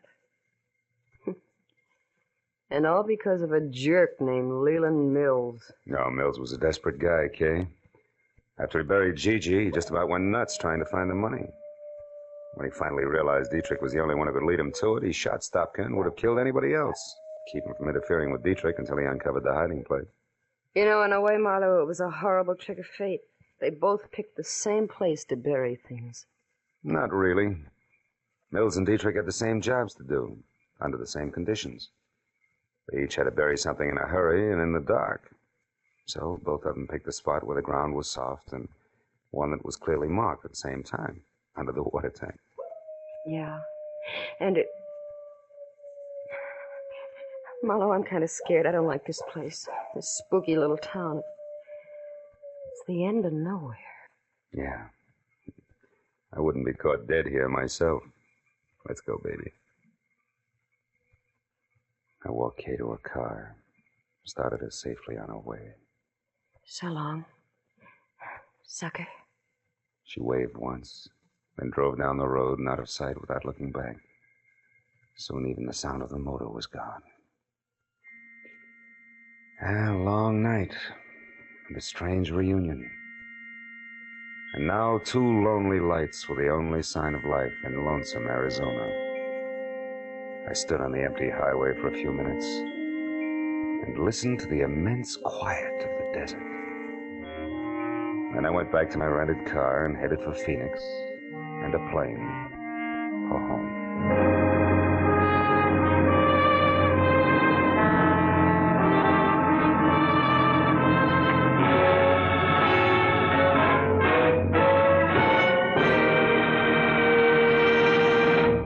The Adventures of Philip Marlowe, created by Raymond Chandler, stars Gerald Moore, and is produced and directed by Norman MacDonald. Script is by Mel Donnelly, Robert Mitchell, and Gene Levitt. Featured in the cast were Joan Banks, Edgar Barrier, Virginia Gregg, Jeff Chandler, Bill Boucher, and Jack Crucian. The special music is by Richard Orant. The Be sure and be with us again next week when Philip Marlowe says... It was a weird racket that mushroomed in a world of gaudy canvas. And the man with purple hair, the inquisitive midget, and the lady with strong hands each played a part. But all that was only a sideshow when death got into the act.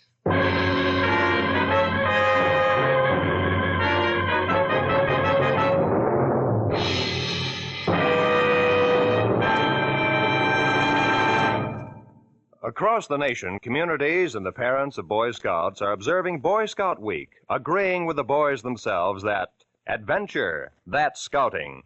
Now stay tuned for Gangbusters, which follows immediately over most of these same CBS network stations. This is Roy Rowan speaking for CBS, the Columbia Broadcasting System.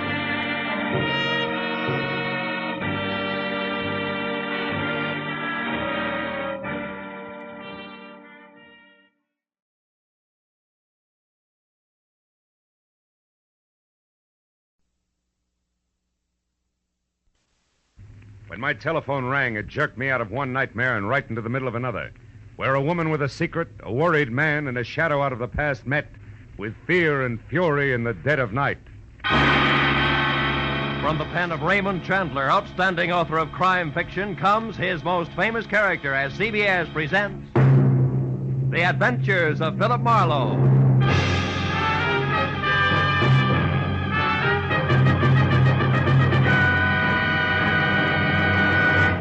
And now, with Gerald Moore, starred as Philip Marlowe, we bring you tonight's exciting story, The Friend from Detroit. There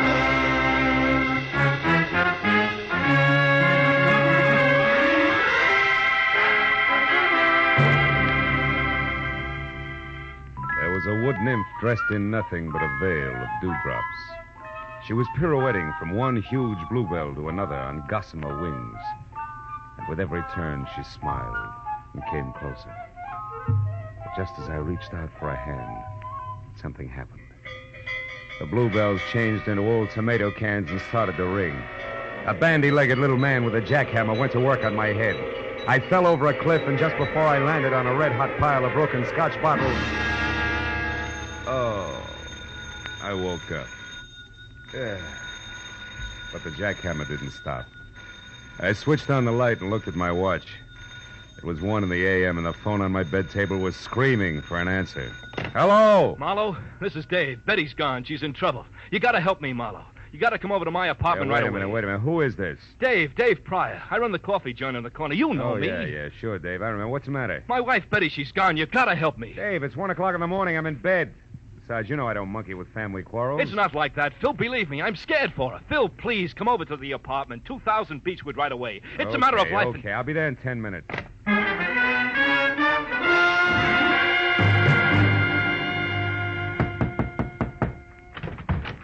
Marlowe, I thought you'd never get here. Look, somebody fired a shot through the door, and when I got back with the aspirin, Betty was gone, All and right, I wait a grabbed minute, the... Dave, hold it.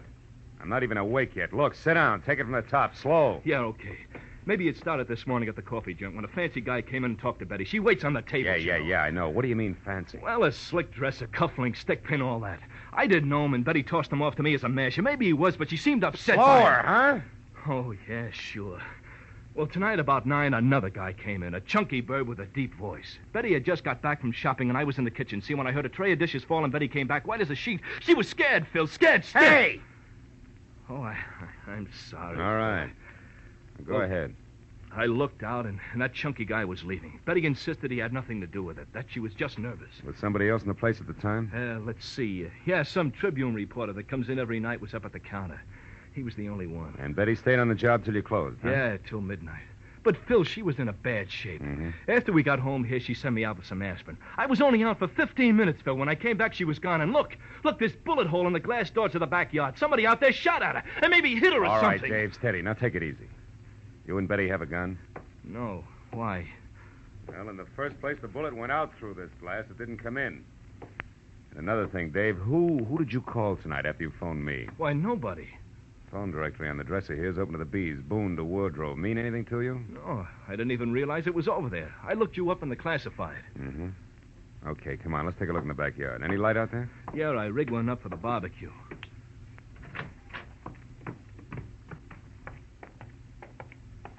Look, Marlowe, there Dave, must take be it something easy. you... Now, we'll straighten this out, believe me. Now, let's see. The line of sight seems to run somewhere between the barbecue and the gate. No footprints, though. Maybe... Marlowe. Marlowe, here by the tree, it's a hat. Gray snap brim, initials VR on the sweatband. VR. Mean anything to you? Why, no. Well, sure, that's Van Remeny's hat. He's the newspaper guy I told you about. Tribune reporter that was in your place tonight? Yeah. Why should he be dodging bullets in your backyard? I don't know. Dave, where's Betty from? Detroit. When she came out here, I gave her a job. And then you both fell for each other and got married, huh? Yeah, 2 years ago next month. And we've been happy, Phil. We've been... Yeah. Now, look, Dave. Why did you call me instead of the cops? I guess I'm afraid she's mixed up in something bad. You know, if it turns out that way, I'll have to call him myself. Okay, Phil.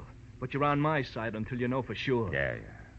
All right, now you stay here close to your phone. Okay. I'll check with you. Right now, I got to get a line on a bare-headed reporter. He can get us started if he hasn't lost anything more than his hat when I find him. So long, Dave.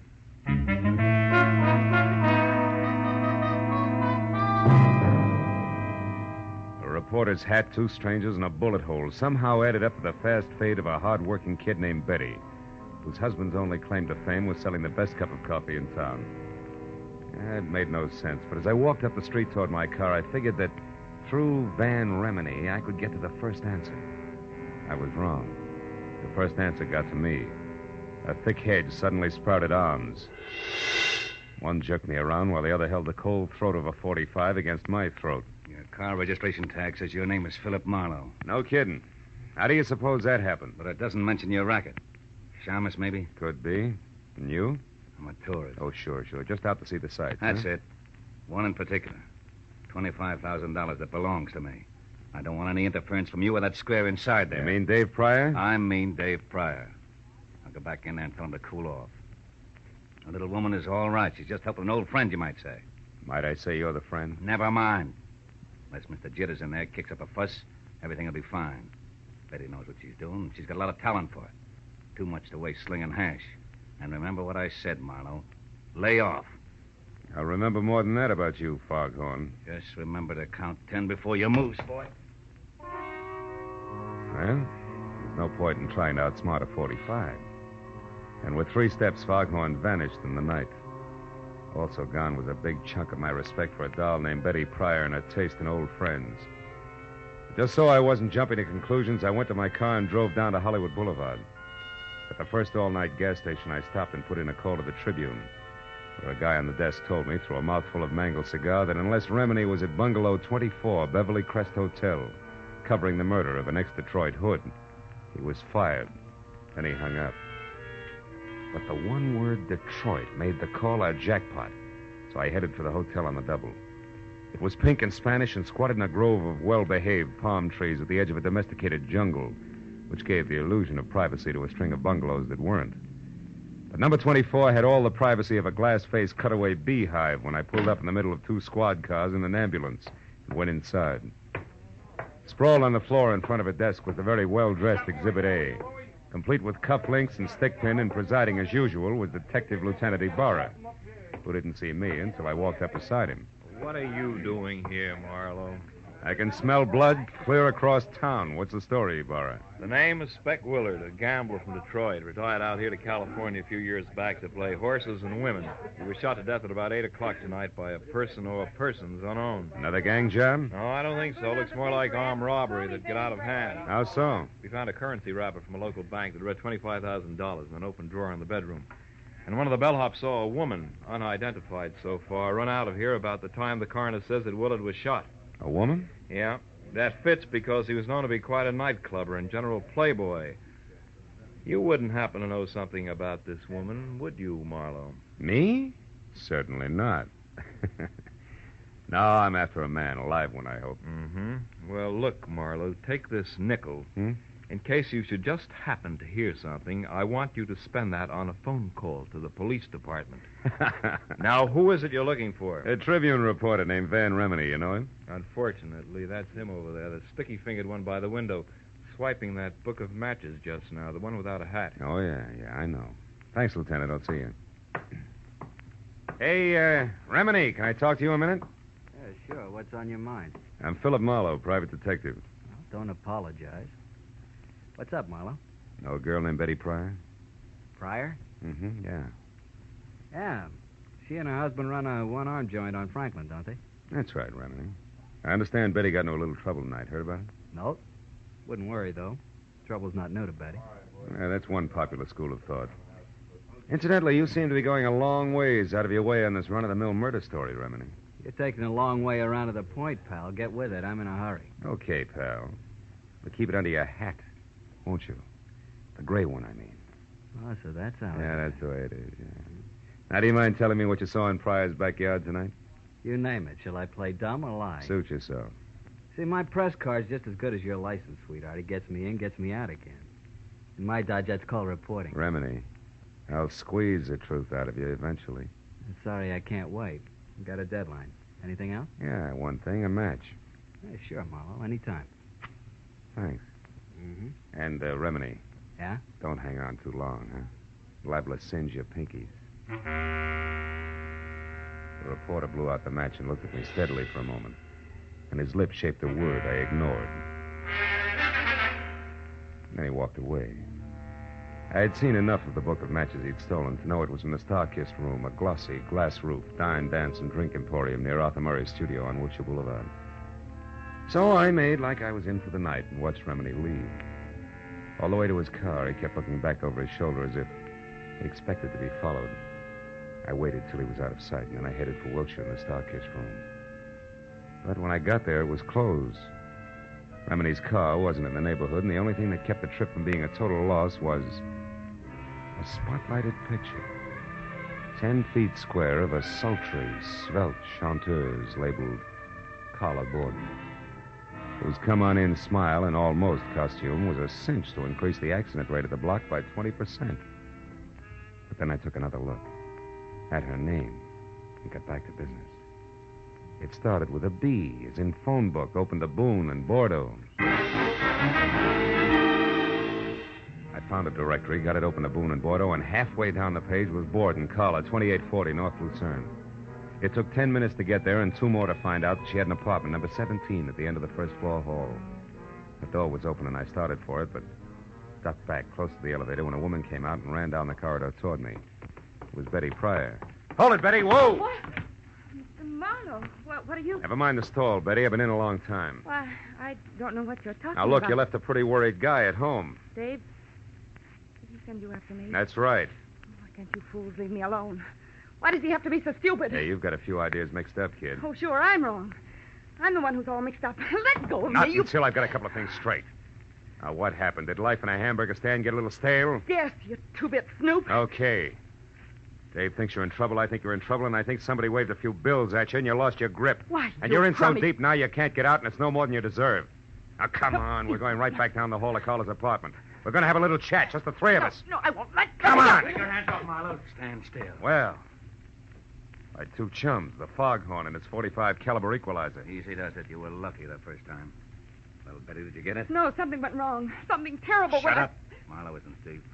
We'll talk after he's out of the way. All right, you. Get in that elevator, chum. And we'll wait right here to see you leave. Go on, That .45 makes you awful brave, chum. This way we don't offend a lady by being uncouth. And you get a chance to go up in the world. Just put your finger on a button. Now, wait a minute. Come on. All right. Now, all you have to do is push.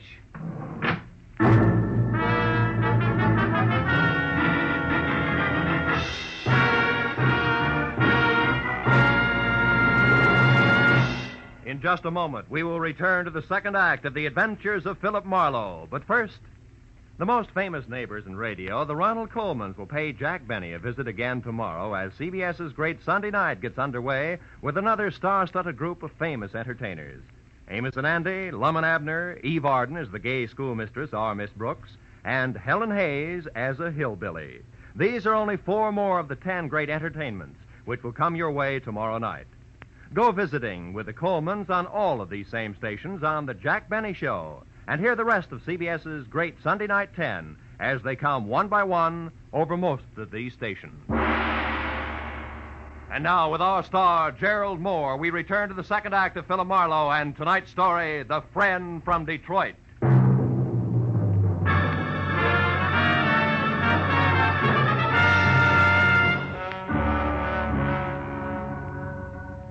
gauge on cables was 10 exasperating seconds getting to the next floor. And I was another 10 getting free of it, back down the stairs and out into the dark street where the red splash of a taillight disappeared around a corner. And that was all that was left of Foghorn and company. So I turned back toward Carla Borden's room. When I stepped across the threshold, I found that with the exception of a single bureau that was still intact, apartment number 17 looked like it had just played host to the vortex of a cyclone. The bed, a chest of drawers, another bureau, a desk, everything was inside out. And in the middle of all that was the body of Carla Borden. Blood from a deep, ugly cut on her head, staining the snow-white front of her Angora sweater. I saw something else, which reminded me that this was not the first corpse of the night. The plush leather frame was shaped like an oversized lifesaver, and in it was the picture of a handsome man, all smiles, inscribed, "With love to my very best girl, Speck Willett." It was 10 minutes before I got Kennedy Barrow, who was still up at the Beverly Crest Hotel. And after I told him about Carla and her connection with the late Mr. Willard and Betty Pryor and my connection with Dave, I stopped talking and listened. Marlowe, we just learned that Willard had some kind of a $25,000 caper going with one of his old mobster friends from Detroit, named Joe Lazar. Well, maybe it's something with a voice and active below bottom? The same, Phil. Anyhow, it looks like they worked out a gambling deal for old time's sake. At the last minute, Willard tried to welch on Lazar and got killed for his trouble. Then Lazar searched the place until he found the $25,000. No. That part doesn't fit, Ibarra. How so? Well, I've run into Lazar twice tonight. I know he and the money are still strangers. Oh? After what happened here with the team of Betty and Lazar getting to the singer Carla, I figured they're still looking for it. Also, I figured Carla was somewhere near when Lazar killed Speck Willard, and that she took the money and... Call you later, Ibarra. I got clumsy company in the hall outside. All right, ballerina, get your foot out of that bucket and come on in with your hands up. Well, the man with the very long nose for news. What brings you around, Remini? For one thing, the fact that you got no corner on brains, Marlowe, and for another, who did that to her? Our mutual friend, Betty Pryor, and her running mate. I believe they were looking for $25,000. Did she and Joe Lazar get the money, Marlowe? No, they... Hey, Remini, how did you know the man with Betty was named Joe Lazar? Haven't you heard? I'm a good reporter, Marlowe. The kind that keeps eyes and ears open and mouth shut. It isn't until I know the whole story. Which, as far as you're concerned, is precisely what? That I happen to be... You happen to be? That I happened to be in Dave's restaurant early this evening, where I recognized the only other cash customer as Joe Lazar, an out-of-work mobster from Detroit. He said something to Betty that scared her right out of a tray of dishes, so I figured I'd find out what was going on. I've been in on the show ever since. Yeah, including a corny blackout up at 2000 Beechwood Drive where you lost your hat running away from a bullet. That's right. Yeah. And just so you don't toss and turn when you get around to going to bed tonight, I'll fill in the rest. I followed Betty and Dave from the restaurant to their apartment. I watched her get rid of Dave, and then when I saw Lazar come in, I moved up close to the window. And stayed there until Lazar spotted you and threw a bullet your way? You're very clever. Yes, I am, man. But before that happened, I heard him tell Betty that Speck Willard had talked about a girl singer at the Starkiss room named Carla Borden. And that since he didn't know Carla on sight, she could have been the lady he'd seen running out of Speck's apartment with a 25 gram. Oh. Now that phone book of Dave's open to the bees ties in. I'm so glad. Now, Marlowe, lest we digress too far, how come this one bureau here hasn't been turned upside down along with everything else? I don't know. Any more than I know why you're holding back so much from the law. Well, maybe it's because I don't like cops, Marlowe. Oh, black ones. Or maybe it's because I'm in the same kind of racket as you. Chin way out and a lot of fast talk, just so papers can know what's going on an hour ahead of the rest of the world. Well, there's no 25,000 in here. I got to blow. Before Ibarra shows? Before Ibarra shows. He always arrives with an entourage, Marlowe, one that includes other news hounds. So it's me for a fast cab and downtown to my paper with his story. So on, fella. I'll see you around. Hey, wait a minute, Remini. Yeah? I'll give you a lift. I'm going that way myself. Okay. I got a story, too. A lousy story I've got to tell a nice guy named Dave. Come on.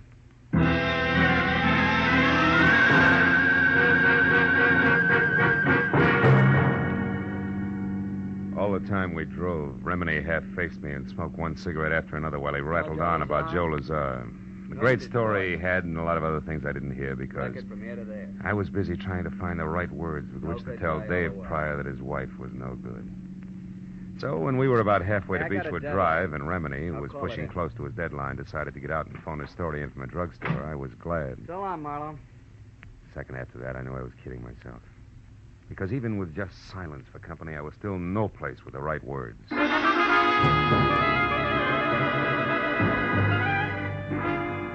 10 minutes later, when I stood in front of Dave on the steps to his house and stammered out the facts just as I had run across them, I forgot about words, right or wrong.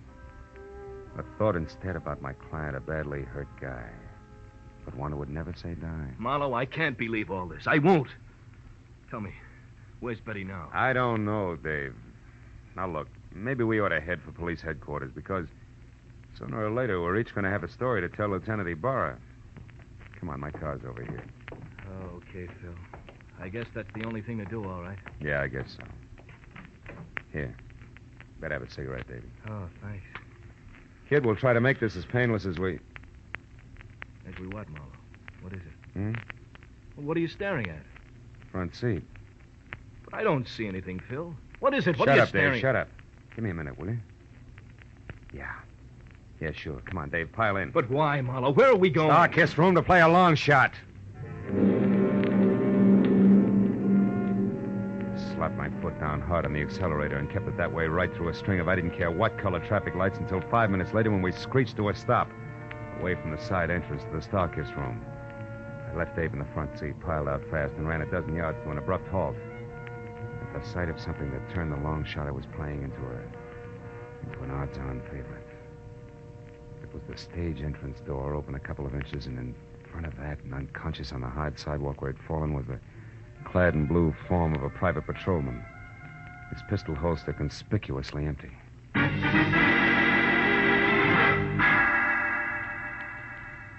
Inside, I slowly picked my way along an L-shaped corridor until I saw a shaft of bright yellow from a flashlight. It was moving away from a door marked Carla Borden.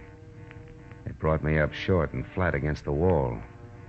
But then as the man on the other end of the beam of light moved away from me, I got a very steady grip on the .38 in my pocket and started after it. A minute later, he entered the main room of the club, and it was there, as he started across the glass ceiling dance floor, that I recognized the very self-confident gait of a very self-confident guy. And that made the next move mine. Bar's closed, Remini, and don't move, Buster. I'll blow your head off. Ah. Looks like you're making news this time, good reporter. Or isn't that package in your hand the 25 grand you just found in Carla Borden's dressing room, huh? The same Carla Borden you murdered not an hour ago in an apartment on Lucerne, where you first thought the money was, where Betty Pryor surprised you before you could finish searching, where you later returned in the role of an all-American newsboy so you could get to that last bureau. All right. I've heard enough, Marlowe. But I'm not going to stick around for more details. You make a break and I'll shoot, Remini. Try it, Eagle. Stop, Remini, stop! Marlowe. Nice shooting, Marlowe. But don't turn around because where I'm standing, it's dark. And where you're standing, it's light. Now, throw your gun away, fella. Come on, toss it. That's better. All right, Betty. Get over to that dead newspaper guy and get the money. And we'll take care of the private detective here. What do you mean, take care, Joe? I can't go along with murder. Spec Willard's death didn't seem to bother you any. Shut up, Marlowe. Spec Willard. Joe, you killed... Yes, I killed Spec, that Welcher. 8 o'clock tonight. And I had to stay undercover, but still get my hands on the money. So, I came to you for help. I didn't tell you about the killing because I didn't think you'd play ball if you knew about it. Now, all that's history now, and I'll still go to your dear husband, Dave, and talk lots about the kind of cheap kid you used to be in Detroit if you don't get moving. Now, what do you say, Betty? I say no, Joe. I also say I made a mistake in the first place, letting you use me to run your filthy errands. Just so the guy I love wouldn't have to know about the kind of people I once ran around with. Before I had any brains. All right. That's the dumb way you want it. That's the dumb way it'll be. Taking care of 2 years is much harder than taking care of 1. What about 3, Lazar? Dave, stay back! No, Marlowe, no. I've stayed back too long already. I've stayed back while Betty has been risking her life to protect what we've got. If you take another step, I'll shoot, kid. I warned you for the last time. Stay back. No, Lazar, I won't. You thinking scum, Lazar? Oh, Dave, you're hit. Yeah. But I'll be all right. I'll be all right now, Betty.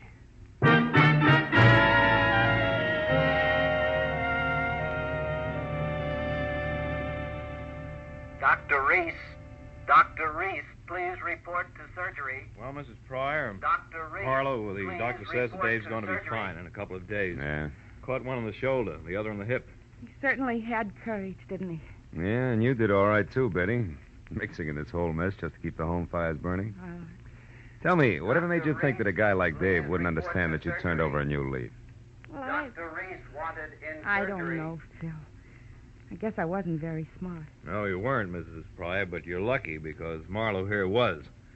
And that brings me around to a loose end, Phil. How did you know that Remini was your man? Know that? Because of something I saw in the upholstery of the front seat of my car he borrowed. Tufts of snow-white angora, which was the kind of sweater that Carla Borden had on when she was murdered, after they struggled. And since you didn't touch the body yourself, they couldn't have come from your suit. No.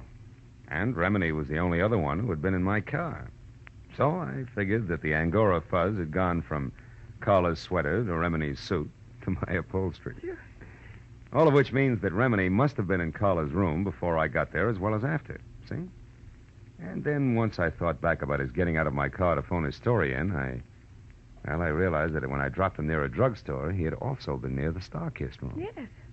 That's exactly where he'd headed. You see, Phil, Joe and I followed both of you from Carla Borden's place because, well, after Joe put you in that elevator and we ran, Joe said we had to return and wait for Remini, who was sure to come back and finish his search. And the whole business because Lazar, after he had murdered Speck Willard, was afraid to publicly go after Carla Borden, and the money he felt was his. Yes. And he knew about me and Dave because Speck Willard accidentally dropped into our place this morning. Correction, baby. What? Yesterday morning. Oh. It's now 9 a.m. Oh. And a good time to call quits, huh? Good night, kids.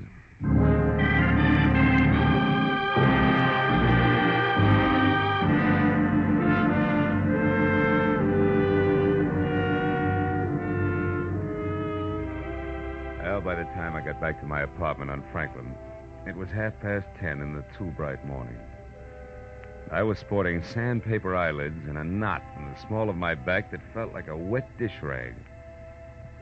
Oh, but once I had all the shades down and was undressed and in bed, I forgot about that. And I thought instead of the wood nymph dressed in nothing, with a veil of dewdrops. But then suddenly I stopped. The telephone. I got out of bed. I picked it up with both hands, opened the dresser drawer, and jammed it deep under all the socks I owned. And then I got back to bed. And the wood nymph, in her veil of dewdrops, she was pirouetting from one huge bluebell to another. Oh, my. On gossamer wings.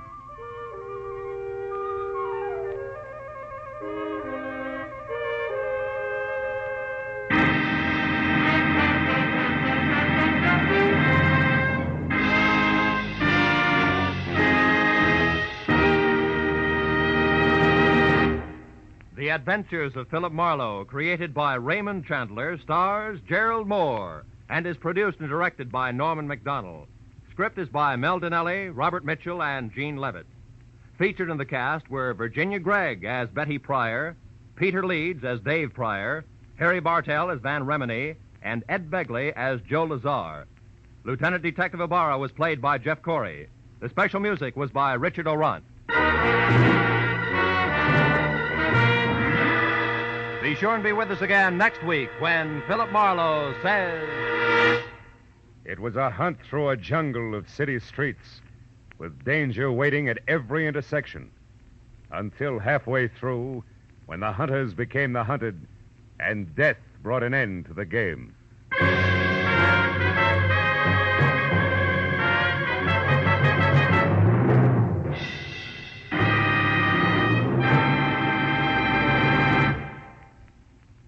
The Colemans visiting Jack Benny, plus Amos and Andy, Eve Arden, and Helen Hayes as a hillbilly. Yes, that earlier announcement about CBS programs tomorrow night sounded great, didn't it? Except you Philip Marlowe fans may have been wondering, isn't there a mystery show among that great Sunday night 10 on CBS? Of course there is. one of the great detectives in the mystery world, Dashiell Hammett's one and only Sam Spade. Sam will be here, hard-hitting, fast-moving as always, tomorrow night on most of these same CBS network stations. This is Roy Rowan speaking. Now, stay tuned for Gangbusters, which follows immediately over most of these same CBS stations.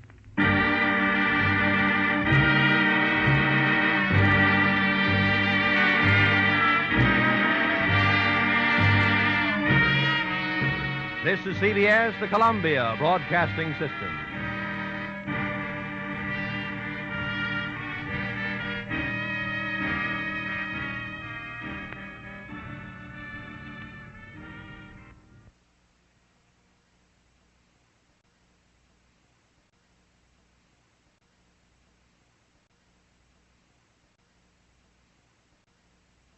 For the safety of your smile, use Pepsodent twice a day. See your dentist twice a year.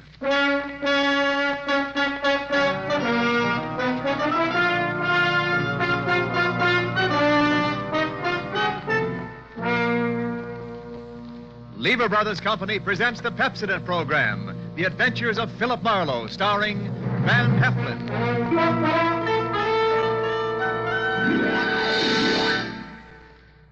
Philip Marlowe, the famous private detective of Murder My Sweet and The Lady in the Lake, created by Raymond Chandler, brought to you on the air by Pepsodent, and starring MGM's dynamic young actor, Van Heflin.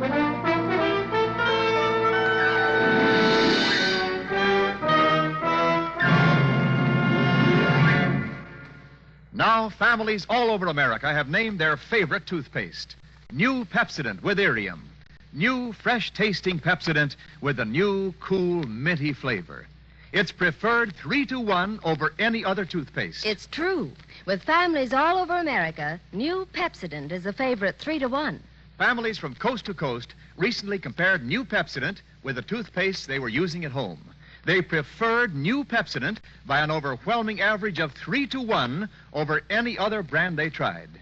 These families, 3-to-1, said New Pepsodent tastes better, makes breath cleaner, makes teeth brighter. Yes, families 3-to-1 say New Pepsodent tastes better, makes breath cleaner, makes teeth brighter. Get New Pepsodent toothpaste for your family right away. Now, Van Heflin in The Adventures of Philip Marlowe.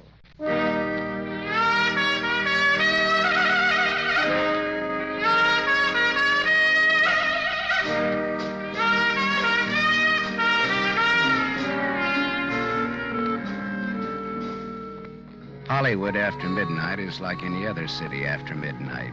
Night moves in and the city becomes hushed and stealthy. The nightclubs close up one by one, but now and then the police whistle and the prowl car sirens serenade the sleeper. If you've got any cop in you at all, you get on edge and you have to get dressed and go out and walk it off to relax. Well, I was relaxing past the Swank Carlton Hotel on the Sunset Strip about 1 a.m. when all of a sudden, recess was over. Hey, Marlowe. Hmm? That you, Marlowe? It was George Millar, the quiet-spoken night clerk of the Carlton, hailing me from the doorway, probably to Mucha Melacrino. No, I was wrong. Hey, look, Marlowe. You're very busy right now? Why, Millar? If I may be as cagey as all that. We've got some trouble on the 8th floor.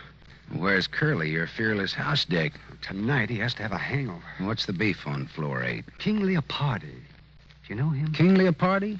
Oh, that's the sweetest trump this side of Gabriel. Is he tenting here tonight? He's in the corridor on the 8th floor, dressed in yellow pajamas, and he's trumpet. There's a girl with him, and they're putting on a jam session. Well, suppose the king rejects my diplomatic notes. Well, get rough, but only if you have to. Okay, thanks. But a guy with such an ear for music ought to listen to reason. All right, I'll be down 5 minutes, Millar.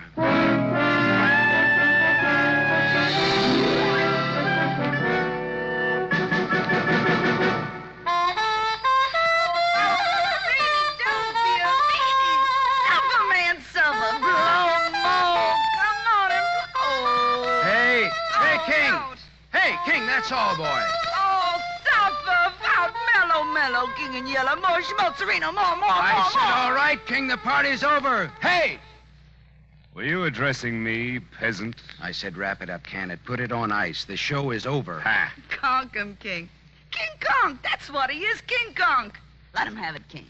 Fanfare to a nosy house dick, as follows. All right, now look, Yellow Pants, wrap up your bugle and buzz off. Now hit the grit. Oh, you're tougher than a 40-cent steak, aren't you? Well, this'll make you soft and tender. Here!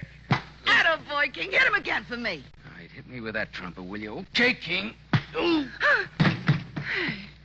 Now, come on, get up, get dressed, and get out. How can he? He's out cold. I'll be glad to pack for him. And you get back to your room, too. Listen, Copper, I don't have to do anything. anything. Get going, sister. Come on, jump.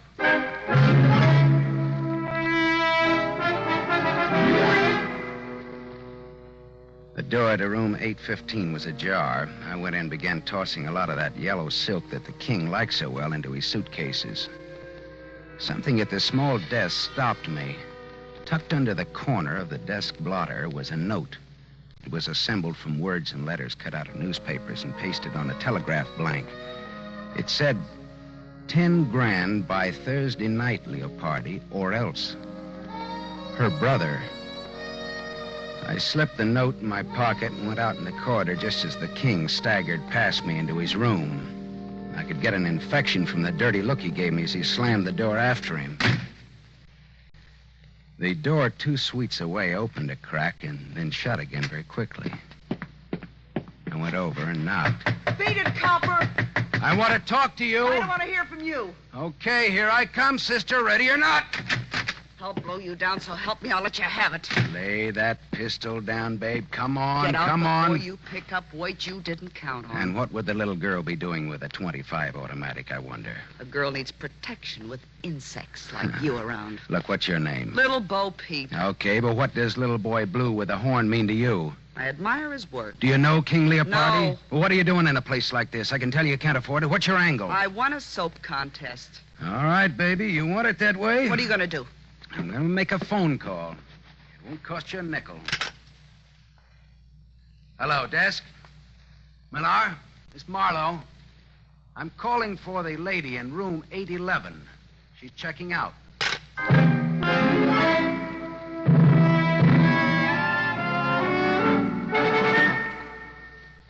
I had a little trouble up there, Millar. Your 2 noisy guests will be checking out any minute. Okay? Oh, well, I hate for things to happen on my shift. Well, the king bopped me with his bugle, and the girl had a gun. Gee, nice people. Yeah, how come you put a floozy like that girl so close to the king? Well, I didn't. Another Quillen, thing. the day man did. Look, there was a receipt for rent to Miss Marilyn Delorme on the telephone table in her room. Well, that wasn't the name she gave Quillen. Apartment 211, Ridgeland Apartments, Cord Street, L.A. She lives right in town in a cheap neighborhood, but she checks in here at a price she can't afford and gives a phony name. Now, why? Why?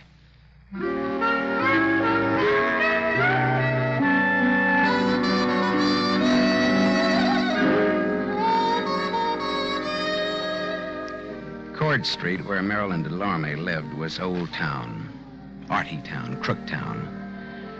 It was afternoon when I got off the cogwheel car that climbs the steep hill to where the Ridgeland Apartments sat on the top of Bunker Hill. I went up dim, dusty stairs to apartment 211, and I tapped on the door. There was no answer, so I tried the door. It was unlocked. The room inside was dim with stagnant gloom. Marilyn Delorme was in. I didn't talk to her, though. I didn't think she'd want to make much conversation with those blue bruises about her throat, where she'd been strangled. I got out of there fast, wiping off doorknobs like Uriah Heep polishing apples for his boss.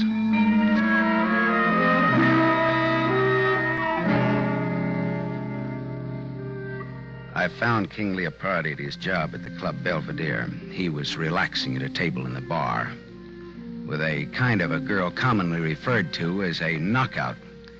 She looked tall, and her hair was the color of a brush fire seen through clouds of dust.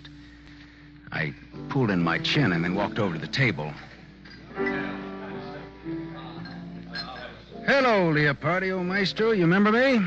I'm sorry, I can't say that. Why, you dirty keyhole snooper. King, please don't start anything You again. left a certain little note in your hotel room last Get out, night. dime a dozen. That wasn't all. That dame with you I last said night. beat it. King, sit down. Beat it and take this with you. There's not much snap in that punch, King. Would you like to try it again? I have had some drinks. I'll see you later when I'm okay. See you later, too, Dolores, after the floor show. I'm sorry, Miss... Sit down. You've made us conspicuous enough as it is. Now, wait a minute. Sit Look, down. All right, thanks. Well, that's what I get for being a little gentleman and letting him pepper me without a comeback. No, he's always spoiling for a fight. The king just can't control his dukes, can he? You better have a drink. All right. Coke with bitters. That's what I love about Hollywood. You meet so many eccentrics. Yeah, but you see, I'm the kind of a guy who starts with a short beer and wakes up in Shanghai with a full beard. Is this on me or is it on you? Well, that depends. Well, how's champagne? Mum's cordon rouge, shall we say, huh? It's on you. It's on me. Coke with bitters. How did you get to know King Leopardi? Oh, I just happened to throw him out of his hotel last night. Oh, house detective, huh? No, filling in for a friend. Philip Marlowe, private investigator's the general tag. Oh. How did you happen to get to know the king? I once sang in his band, but not for long. Well, then, look, tell me, would it be hard for a woman to get to him? Only if he was surrounded by a wall of fire. If the woman had a gun? Why? Well, I found this threat note on his desk last night. It asked for $10,000 or else, and it's signed her brother. Well? Well? Yes. A woman with a gun could get to him, and everybody would give her a great big hand. Mm-hmm. Well, I'll skip that Coke and bitters and say good day and thank you, Christabel. The name is Dolores. Oh, good afternoon, Miss Drury. Chiozza. Dolores Chiozza. Oh, Chiozza. Fare thee well, Miss Chiozza. Formal, aren't you? So long, Dolores. So long, Philip. If I hear of anything, I'll toss it your way.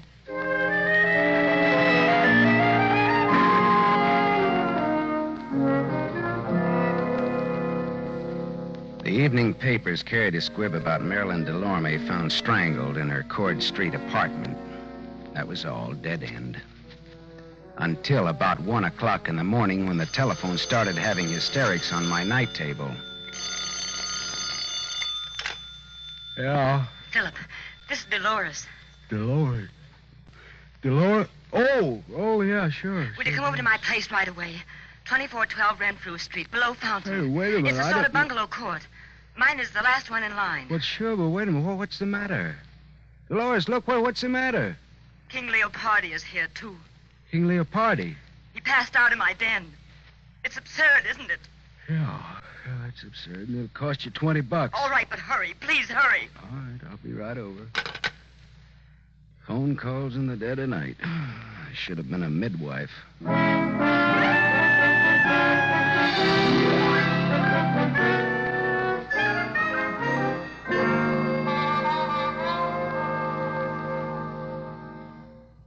Oh, come in, Philip. I'm sorry I woke you at this hour. That's okay. I always get up around this time anyhow to take my bitters and answer phone calls. Where is he? May I have a cigarette? Sure. Thanks.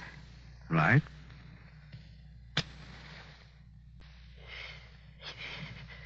Where did you say he was now? In my den. Oh, Philip. Philip, he isn't drunk at all. Did you really think he was drunk? He's dead. What? The king is dead. Long live the... With my gun. Well, good for you. The lady wins the large Cupid doll. Hey, come on, let's go and look at him.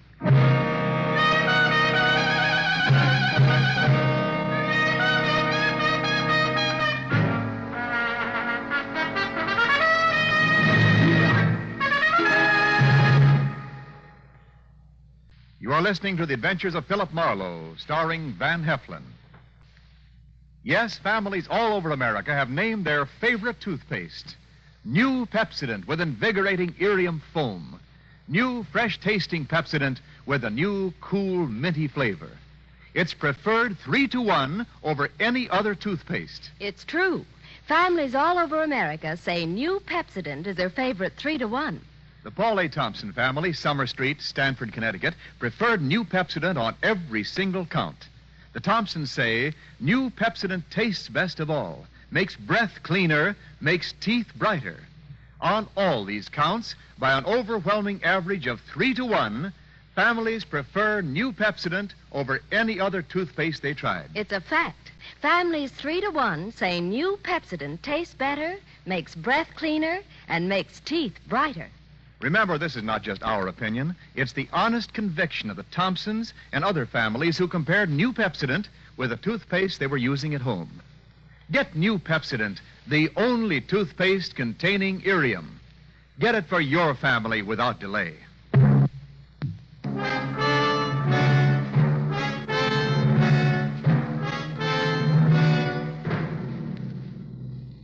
We continue with The Adventures of Philip Marlowe, starring Van Heflin, who appears by arrangement with Metro-Goldwyn-Mayer, producers of The Huckster, starring Clark Gable.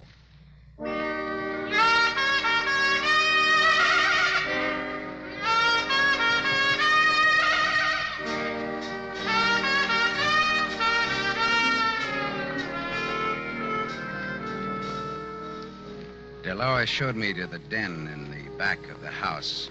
Trumpet man King Leopardi was lying on the studio couch, large, smooth, and artificial looking even in death. A small Mauser automatic hung loosely in his right hand. There was a bullet hole in his golden yellow sport coat, right over his heart. Dolores, is this your gun? Yes. Someone gave it to me once. I don't even know how to use it. Oh, no. Oh, I don't expect you or anyone to believe me. Don't expect anything. Just tell it. Well, I was out late. I sing at KFQC on a late 15-minute program. Agatha and I got home about 11:30. Who's Agatha, the cat? My maid. I came into the den for some liquor and fizz water and found him. Like that. I sent Agatha home so she wouldn't find him. Finally, I thought of calling you. Well, he got in here. How? I don't know. Were you ever in love with him? The king never loved anyone. I asked if you loved him. I hated everything about him. It's even better to tell the cops that is but copacetic. But I can't help it. It's the truth. Dolores, look. Go on out in the other room and buy yourself a drink. I want to be alone here with tall, dead, and handsome. Go on now, huh?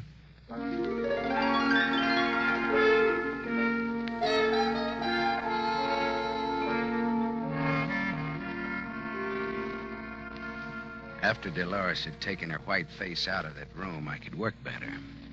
I went through the king's pocket and found his key ring. One key fit very nicely in the lock of the back door.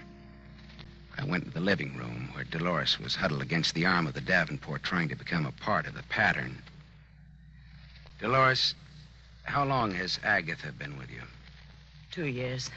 Did you ever steal anything from you? Small things, that's all. Pair of nylons now and then. I didn't mind why. Well, she sold a key to somebody. A key to this apartment. Oh, what's the difference, Philip? We're wasting time. I'm done for as a nice person. They'll think it was a lover's quarrel and I shot him. Or that he shot himself over me. Well, you don't die from the latter, though. Your reputation does. And I care about what people think of me. Yeah. Well, that's what makes me for you again, lady. Thanks, Philip. Now, look, suppose you give me a description of Agatha and tell me where she lives. I want to talk to her. Tonight.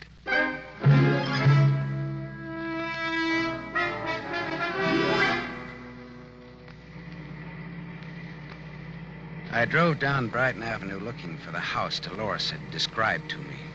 All at once, I slammed on my brakes. In the driveway of a vacant house stood a small coupe.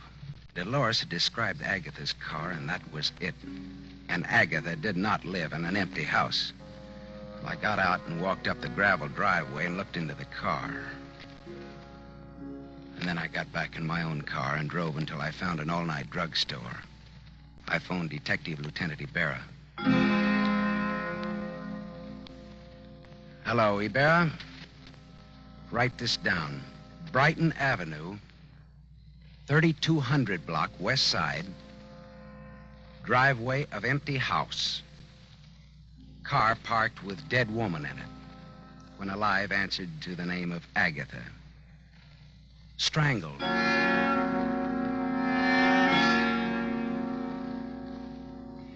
I went back to the Carlton Hotel where it all started the night before. Quillen, the head day clerk, was on night duty. That surprised me a little bit. It was 2 a.m. and very empty, very quiet in the lobby. I was fine. Well, if it isn't Marlowe, the old clues man. A good morning, and tripe like that. Hello, Quillen. Look, how come you're on duty? Millar went on vacation this a.m. His brother has a cabin at Crestline on the Arrowhead Road. Well, I didn't even know he had a brother. Now you know. Quillen, look, how come an old hotel man like you registers floozies like that Marilyn Delorme on the same floor with people like King Leopardi? What? You heard me, mine host. I didn't register the girl or Leopardi. Millar did. What? You heard me. Well, why was the room between their rooms empty last night in times like these? Well, Millar had it marked on change. Plumbing out of whack or something. Why? Oh. Well, here's why. A lad with a pass key could have gone into that room and then unlocked the 2 connecting doors. And then you could have run a bus service between the girl's room and Leopardi's. What are you driving at? That girl in 811 had a gun and Leopardi had a threat letter last night. Now, here's what I want you to do. Call the hotel where Leopardi's staying now and ask if he's there. Why? Because. Good enough? Best reason in the world. Wife always uses it. Wait here.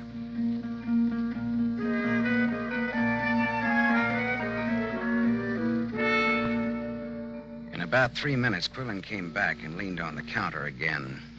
Leopardi isn't there. I talked to a guy in his suite who was almost sober. He said Leopardi got a call about 11 from some girl. What girl? Well, he didn't know. But Leopardi went out preening himself. Okay, thanks, Quillen. Anything to do with that brawl you had with Leopardi here last night? No, all in the spirit of boyish mayhem. Oh.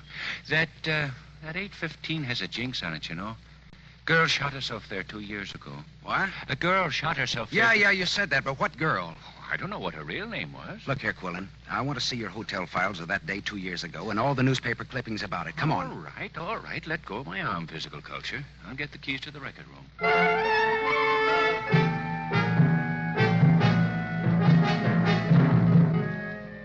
I read the hotel files of that day 2 years ago, and I read the newspaper clippings of that suicide in 815.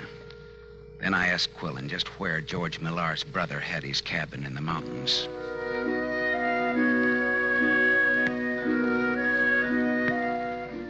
It was just getting light when I pulled up at the cabin, high against a growth of dagger pine and cedar. Smoke was curling from the chimney. Someone was awake. George Millar himself opened the door. Well, Marlowe! Well, gee, it's good to see you. How'd you ever find us up here? How about some bacon and eggs? The answer in my brief Marlowe morning manner is yes. Well, that's swell. I'll wake up my brother and we'll all eat together, huh? You don't have to wake me up. I'm up. Oh, hello, Gaff.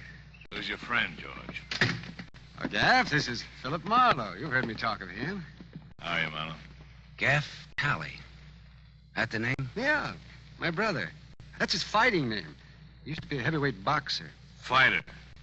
Boxers dance. Fighters fight. Let's get coffee started, huh? Marlowe's hungry. Say, I've had a busy night. King Leopardi's been bumped off. Bumped off? Lowbrow killed. Vernacular for murder. The king is dead, though. Where? How did... In a girl's apartment. Nice girl, too. The old suicide gag. But it could ruin the girl. Oh, gee, that's lousy. Yeah, but it won't work. It was murder. What makes you think it was murder? Well, Gaff, the way I cased the job, the kill was supposed to have been pulled in his room 815 at the Carlton Hotel night before last. Is that a fact now? Yeah. I spoiled it by giving the king the merry heave-ho before the girl in 811 could get to him. Didn't I, George? I guess you did, Marlowe. Yeah. Of course, it would have been poetic justice if King Leopardi had been killed in the same room where a girl committed suicide 2 years ago, registered as Mary Smith. Usual name, Eve Talley.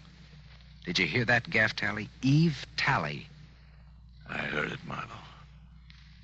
So he had a sister named Eve, shot herself in 8:15 at the Carlton. So what?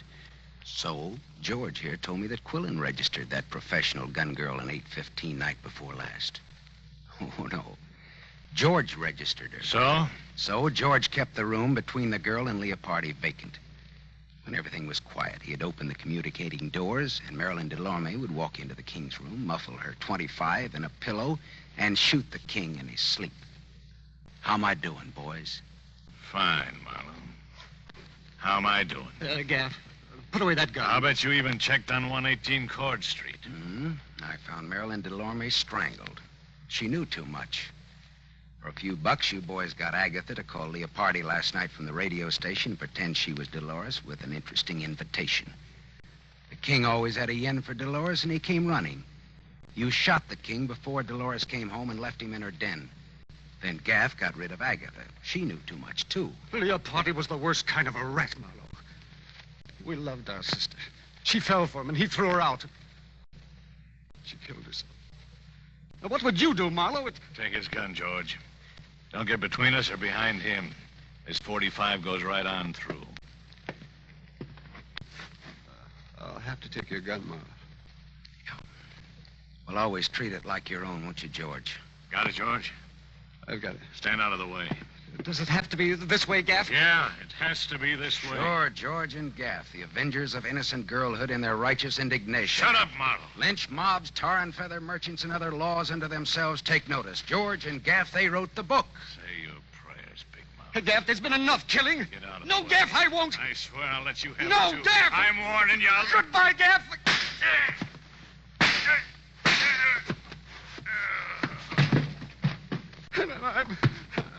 I'm sorry, Gaff. I had to do it. George, he's dead. Listen, I had to do it, Gaff. I just had to. You understand, don't you, Marlowe? Yeah, I understand. He was a killer. He killed 3 people. He wasn't going to kill a 4th. I wanted to finish Leopardo out in the open and take what came, but Gaff tried to do it cute. I didn't know Leopardo was dead until you told me, Marlowe. I believe you, George. Yeah. Here's your gun back, Marlowe. It shoots fine.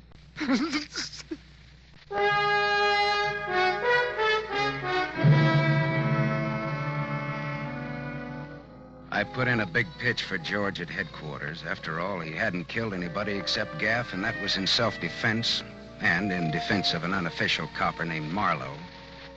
He won't get off scot-free, but he won't inhale cyanide either at the taxpayer's expense. After I talked to Ibarra at headquarters, I telephoned Dolores Quiosa. I didn't give her the sordid details, but just told her not to worry, that she was in the clear. Philip. Oh, thank you, Philip. I'm so relieved. I'm so grateful. I'm so thirsty. Well, come on over then. Hey, wait a minute. Now, is this fiesta on you or is it on me? Why? Well, I mean, do I drink Coke and bitters or Cordon Rouge? It's on me. All right, then champagne it is, baby. But look, let me bring the glasses, huh?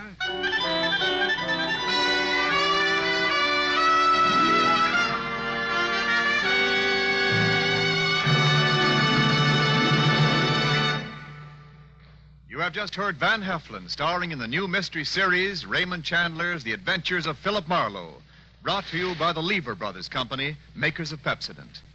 Van Heflin will return in just a moment. Men, here's an important announcement. News about a sensational hair tonic discovery. It's Trim Hair Tonic made by Pepsodent. For the first time, science has created a hair tonic with pure virgin olive oil. There's no finer hair and scalp conditioner. Yes, because it contains pure virgin olive oil, Trim Hair Tonic conditions your scalp as it grooms your hair.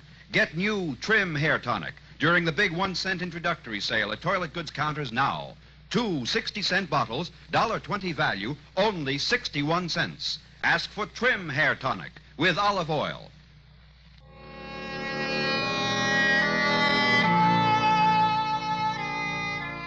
Now, concerning next week's show, here's our star, Van Heflin. Philip Marlowe crouched in the darkness of Beverly Glen and waited for those footsteps to come closer.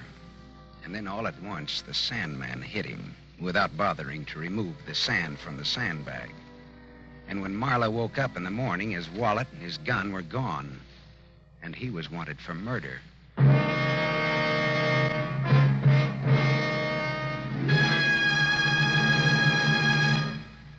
Tonight's story was adapted by Milton Geiger from The King in Yellow by Raymond Chandler, creator of Philip Marlowe, the screen's most famous private detective.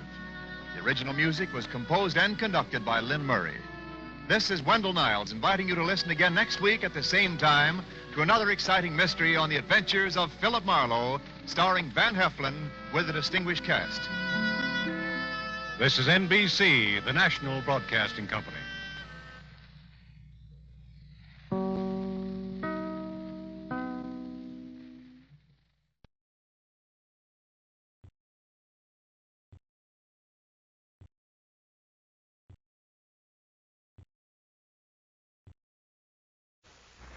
For the safety of your smile, use Pepsodent twice a day. See your dentist twice a year.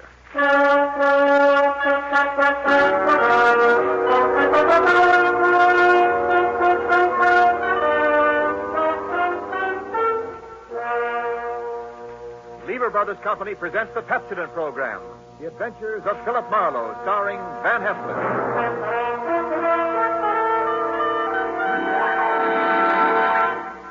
Philip Marlowe, the screen's most famous private detective, created by Raymond Chandler, brought to you on the air by Pepsodent, and starring MGM's brilliant and dynamic young actor, Van Heflin.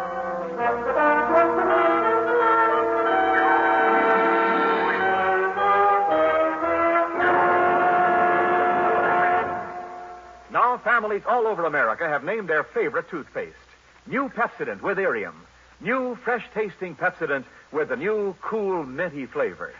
Yes, in a recent test, new Pepsodent was preferred 3-to-1 over any other toothpaste. It's true. With families all over America, new Pepsodent is the favorite, 3-to-1. Families from coast to coast recently compared new Pepsodent with the toothpaste they were using at home. They preferred new Pepsodent by an overwhelming average of 3-to-1 over any other brand they tried. These families, 3-to-1, said new Pepsodent tastes better, makes breath cleaner, makes teeth brighter. Yes, in a recent survey, families 3-to-1 said new Pepsodent tastes better, makes breath cleaner, makes teeth brighter. Get new Pepsodent toothpaste for your family right away. Now, The Adventures of Philip Marlowe, starring Van Heflin.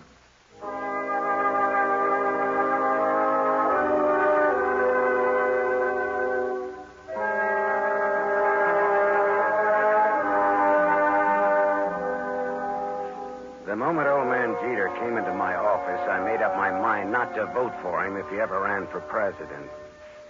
He was tall and thin with straight, compressed white lips. He wore a neat pinstripe flannel suit with a small rosebud in the lapel. He carried an ebony cane, and he wore spats. He looked a smart 60, and unless his ulcers got nasty, I gave him another 15 years, which was pretty big of me. He sat down, speared me with those barbed gray eyes, and came right down to business. Mr. Philip Marlowe, I believe? That's right. My name is Wadsworth Jeter. How do you do, Mr. Jeter? You're a private detective? Well, why not? Frankly, sir, I'd expected a Hollywood detective's office to be somewhat more glamorous, or rather more elegant, shall we say? Well, Philo Vance has a branch office here on the 4th floor if you're shopping around. No. You'll do, I'm sure. Well, my rate is $25 a day, plus expenses. Money is no object. Except when you don't have much of it. That seems to be the motivating philosophy where Miss Harriet Huntress is concerned. Who or whom is Miss Harriet Huntress? A rather standard, rather obvious gold digger who wishes to marry Grover. You want to tell me who Grover is? Grover is my adopted stepson, my late wife's son. Go on. Next year, he will inherit $1 million left him by his mother. Which explains Miss Huntress's interest in Grover. Precisely. Look, Mr. Jeter, am I being hired to smear Miss Harriet Huntress? Not at all. Merely to disillusion Grover about her. Yeah, well, that's the same thing. I think you'd better find yourself another boy. Wait. There's more. Okay, let's hear it. Do you know a man named Marty Estelle? Sure. He's a big-time gambler out on Sunset Strip. Why? Mr. Estelle claims my son Grover owes him $50,000. Well, then Grover'd better pay up if I know Marty Estelle. But suppose my son doesn't really owe Estelle the money. Does he or doesn't he? Mr. Estelle supplied photostat copies of Grover's notes with Grover's signatures. I thought they might be forged, so without Grover's knowledge, I took them to a handwriting expert named John Arbogast, a sort of detective. No? He's not sure. He wants more time. I'd like you to take over the case. Harriet Huntress and all. Miss Huntress, as you may know, is associated with Mr. Estelle. Well, that's incidental. I'll handle the forgery case and not the slander job. Now, where does this Arbogast have his office? On Sunset near Ivar. Okay, I'll look it up. Miss Huntress? She lives at the El Milano on North Sycamore. All right, I'll look her up, too. Arbogast and Huntress in the order named.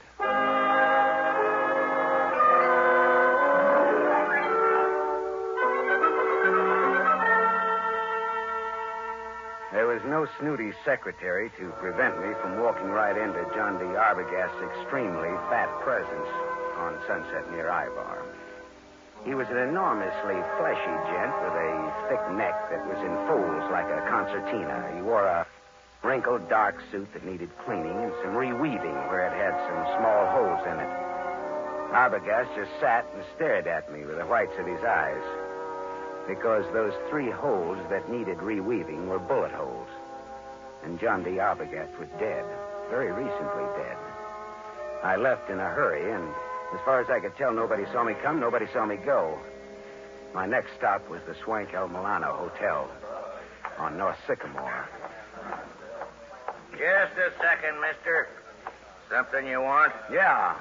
Who are you? I'm the house detective. Well, I'm looking for a Miss Harriet Huntress. Miss Huntress ain't seeing anyone. You can tell her it's Marty Estelle. Are you Marty Estelle? I'm from him. That's different, ain't it? That's none of your business, is it? Well, whatever you're up to, you're not playing it very smooth. Well, some days I feel like playing it smooth, and some days I feel like playing it like a waffle iron. Well, if you must know, I'm one of the boys. Philip Marlowe, private eye. Here, it's my card. Yeah, well, that's another story. I'll phone up to Miss Huntress. Yeah, say I'm from Marty Estelle, and make it convincing, huh? How much convincing? Oh, well, how much do those cigars you're smoking cost you? $22.50, box of 50.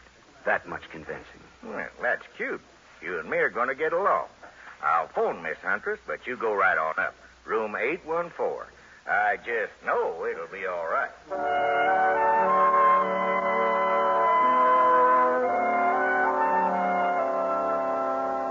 Harriet Huntress was too tall to be cute, too beautiful to be really cheap.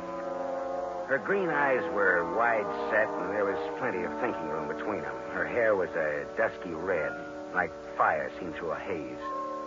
The green eyes were that much green ice as she sized me up in the doorway. Well, what's the big message, Sonny? I'd have to come in. I never could speak very well in public. Come in. Never could speak very well on a dry throat either. There's the scotch. Help yourself. Thank you. So, you're from Marty Estelle? No, not strictly, not even loosely. Not at all, in fact. What's your racket? No racket. Marty will love to know you used his name. I'm shaking in my shoes. You're some kind of detective, aren't you? Yeah, right. Philip Marlowe. It's good scotch here. I'm glad you like it. Now, what's your business? All right. How much will you take to give up Grover? You look smart, but you talk stupid. Old man Jeter's pretty tough. His idea is that you get nothing. You get smeared. I don't see it that way. How much? How about $50,000? How about $500? How about talking about the effect of the rain on the rhubarb? Now, look, sister. Suppose we skip the footwork, considering the sobering fact that a man named John D. Arbogast has already been murdered in this little case. Does that have anything to do with me? I don't know. He was hired to analyze some notes Grover gave Marty Estelle. He was killed just after I took over the case. Do you think Marty Estelle works that way? You know him better than I do, does he? Have you told the police yet? No, I thought I'd see if I could make a deal with you first. I'm going to tell you something. My people were nice people who never got involved in murders. Old Jeter ruined my father. My dad shot himself and my mother died of the shock. I'm going to fix Jeter for that someday, even if I have to marry his son to do it. Adopted stepson, really. There's no relation at all. It'll hurt Jeter just as hard. And the kid'll have $1 million next year. I could do worse. Even if he does drink too much. You wouldn't want Grover to hear that now, would you? No? Turn around and have a look, Gumshoe. I turned fast. He stood about 4 feet from me. Big, blonde, powerful. Whiskey in his brain and blood in his eyes. I can say anything I want around Grover. It's all right with him. Isn't it, Grover? That's right, Harry. He's trying to break us up, Grover. What do you think of that? I think maybe I better break him up. That's what I think of that. She laughed, and that made me mad. I turned to glower at her. It was a dirty look. It was the look of the month. That was a mistake. The big guy hit me. I went over sideways. It wasn't a hard punch, but my head hit a desk going down, and the desk got the decision. It gets dark fast in Southern California, but seldom that fast.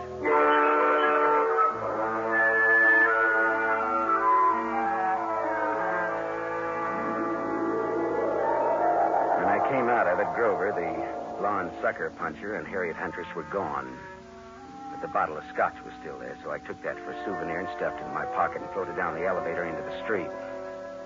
It was dark by the time I got back to my apartment on Hobart Avenue in Hollywood. I turned on the light, and there stood a big guy, another big guy. This was National Big Guy Week. This one had a big nose, the dead color of wax, and he had a .22 caliber Colt Woodsman pointed straight at me. Close the door and reach. Come on. I turned a little to close the door. I got my hand under my coat. Then I turned back to Wax-Nose fast. I had my Luger out. We stood there facing each other. Wax-Nose didn't seem at all impressed with my automatic. I just came to tell you to be smart. You're looking at a Luger, mister. Yeah, I know. Men of distinction carry Lugers. Me, I pack this small bore because I can shoot. If you think you can take me, go to it. Now, look, what's the game? Maybe you can take a hint, and maybe you can't. Maybe or maybe not. What is it? Lay off old Jeter's boy. When I wouldn't think of contradicting anyone who uses a Colt Woodsman .22 with the front sight filed off must think he's pretty good. I am good. Yeah. And that's why I say, okay, pal. We'll see. Speaking of .22s, do you know anybody named John Arbogast? I meet such a lot of people. Well, this one was fat and shot 3 times with a .22. I don't remember shooting no fat guys today. So long, chum. Remember what I told you. Lay off Grover. So long, chum. Yeah. Swell. Ah, shut up. Yeah. Mr. Marlowe? Oh, Mr. Jeter. Well, your son or your adopted son or your stepson or whatever he is poked me in the jaw today. He is both my stepson and my adopted son. Well, both of them poked me in the jaw. My word, where? In Miss Huntress's apartment. You spoke to her? What did she say? She wants $50,000 and no dice. I offered her $500, just as a gag. Just as a gag? Mr. Marlowe, perhaps you underestimate the importance of this matter to me. Listen, Mr. Jeter, there are some very unusual angles to this case. For example, a gunman just stuck me up in my own apartment and told me to stay off of this case. What? I don't see why this case should get so tough. Good heavens. Listen, Mr. Marlowe, my chauffeur, Waldo, will pick you up in my limousine. I want to talk to you. All right. Well, tell Waldo to park on Hobart facing Franklin. He'll be around for you in 20 minutes. Good. Just give me time to drink my dinner. Bye-bye.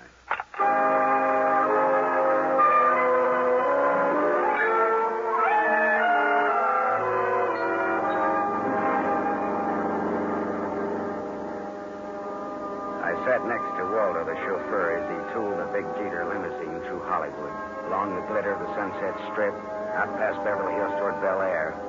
At Cavello Drive, we swung left for a couple of 100 yards, then left again, aiming for a driveway flanked by 12-foot wrought iron gates. Then something happened. Someone was standing in the glare of our headlights. Waldo swore and slammed on the brake shelf. You stupid! Go and get out of the driveway! The man stepped toward us. And the next minute, there was that same Colt .22 staring into my face again. All right, this is a heist. Get out of the car, both of you. Look, Wax-Nose, haven't you had enough fun for one night? Fuzz off, bum. Shut up and get out. I'd have to think some more on that, Buster. I'm warning you. I'll let you have it. Don't be a goon. You're going. All right, you asked for it. Hey! Holy. You shot the guy. Yeah. I shot him. With this. All in fun. Yeah, some fun. It did the work. Jeter's house is right ahead. You sound as if you just shot a nickel in a pinball machine instead of a man. Now listen, turn off those lights and let's get out of here, but fast.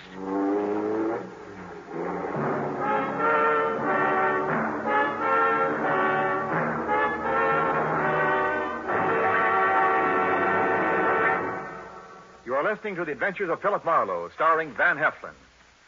Yes, families all over America have named their favorite toothpaste. New Pepsodent with invigorating Irium foam. New fresh-tasting Pepsodent with a new, cool, minty flavor. In a recent test, New Pepsodent was preferred 3-1 over any other toothpaste. It's true. Families all over America say New Pepsodent is their favorite, 3-1.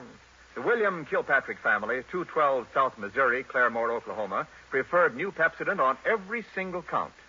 The Kilpatricks say New Pepsodent tastes best of all, makes breath cleaner, makes teeth brighter.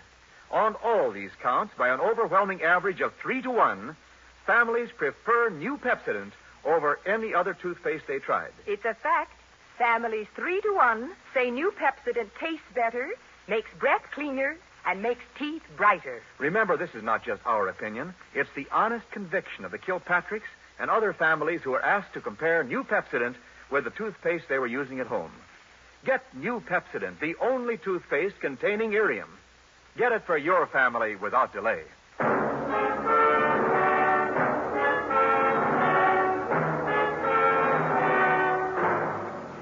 We continue with The Adventures of Philip Marlowe, starring Van Heflin, who appears by arrangement with Metro-Goldwyn-Mayer.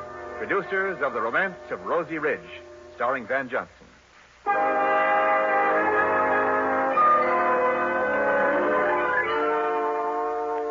Waldo and I drove back to my apartment again, leaving Waxnose lying dead in the Jeter driveway. We went back to my place to start all over again, over what was left of my purloined scotch. Yeah, this is good scotch you've got here, Marlowe. Inch bottle. Not this. Sure. Pinched it from the apartment of Harriet Huntress. Well, bottoms up. Waldo, do you think that gunman was there to scare young Grover into realizing Marty Estelle means business? Could be. I always drove Grover home around that time. It just doesn't sound like Marty Estelle to pick that sort of a helper. Well, sure. Maybe that's why he picked him. Because it didn't seem like Marty Estelle. Yeah. That's good thinking, Waldo. Dartmouth, 37. Rah, rah, rah. That would be either the cops or Mr. Jeter. Hello. Mr. Marlowe? Yes, Mr. Jeter. And the reason we're not in your study now is lying outside of your front gate. What's that you're saying? Somebody jumped us outside of your gate and Waldo shot him dead. Good Lord. Yeah. Listen, Marlowe, come here at once. Do you hear? At once. I'll send Waldo, Mr. Jeter. I want to see you. Waldo will tell you all about it, Mr. Jeter. Marlowe. Good night, Mr. Jeter.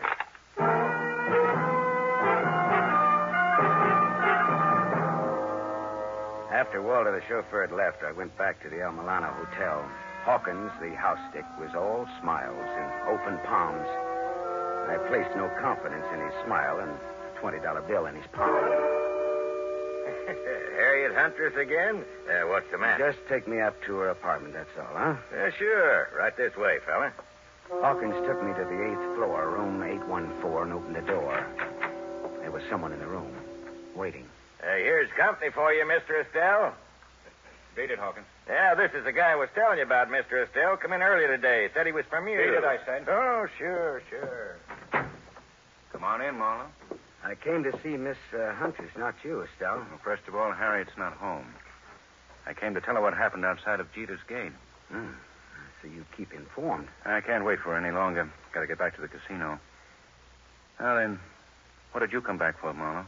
I'm looking for the Jeter boy. After what happened to him tonight, he needs somebody to walk behind him. You think I play games like that? All I know is we were shot at. I asked you a question. I answered it to the best of my knowledge. What knowledge, for example? Well, for example, you hold $50,000 worth of Grover's notes for gambling debts. I've got $50,000 invested in the kid. Would I be likely to bump him off? Ah. That makes sense, all right. I always make sense. Bully for you. And when I have 50 grand invested in a guy, I'm apt to find out all about him. Like about old Jeter hiring a man named Arbogast to work for him. Oh? Arbogast was shot today. You know it. I know because I had you followed. You didn't tell the law, Marlowe. That could be very hard on you. Well, it could. Does that make you and me friends? A little blackmail, huh? Not much. We'll call it tattletale grail mail. Huh? From now on, do you stop bothering Miss Huntress? Okay, you win, Marty. Swell. That's all. I've got to go. Well, I'll just wait around for a bit, okay? Well, Harriet Scotch is in that cabinet there. Thanks. I'll roll up my pants and go waiting in it. You know, Marlowe, I like you. You're cute. So long, Shaman.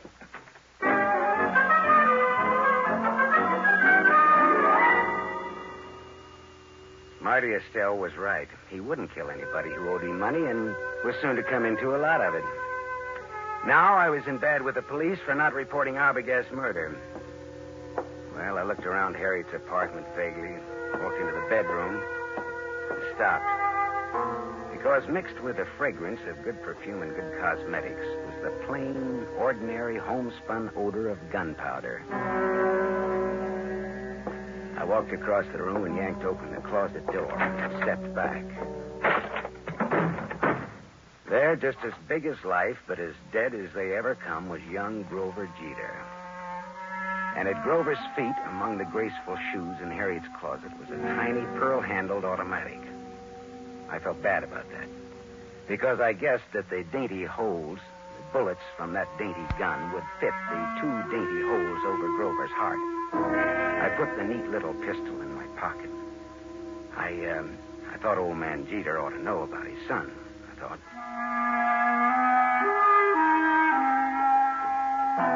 I didn't expect to find Waldo, the chauffeur, and Harriet Huntress with old Jeter in Jeter's big study, but there they were. Why, Mr. Marlowe, I'd about given up hoping to see you tonight. Well, I changed my mind about coming out again, Mr. Jeter.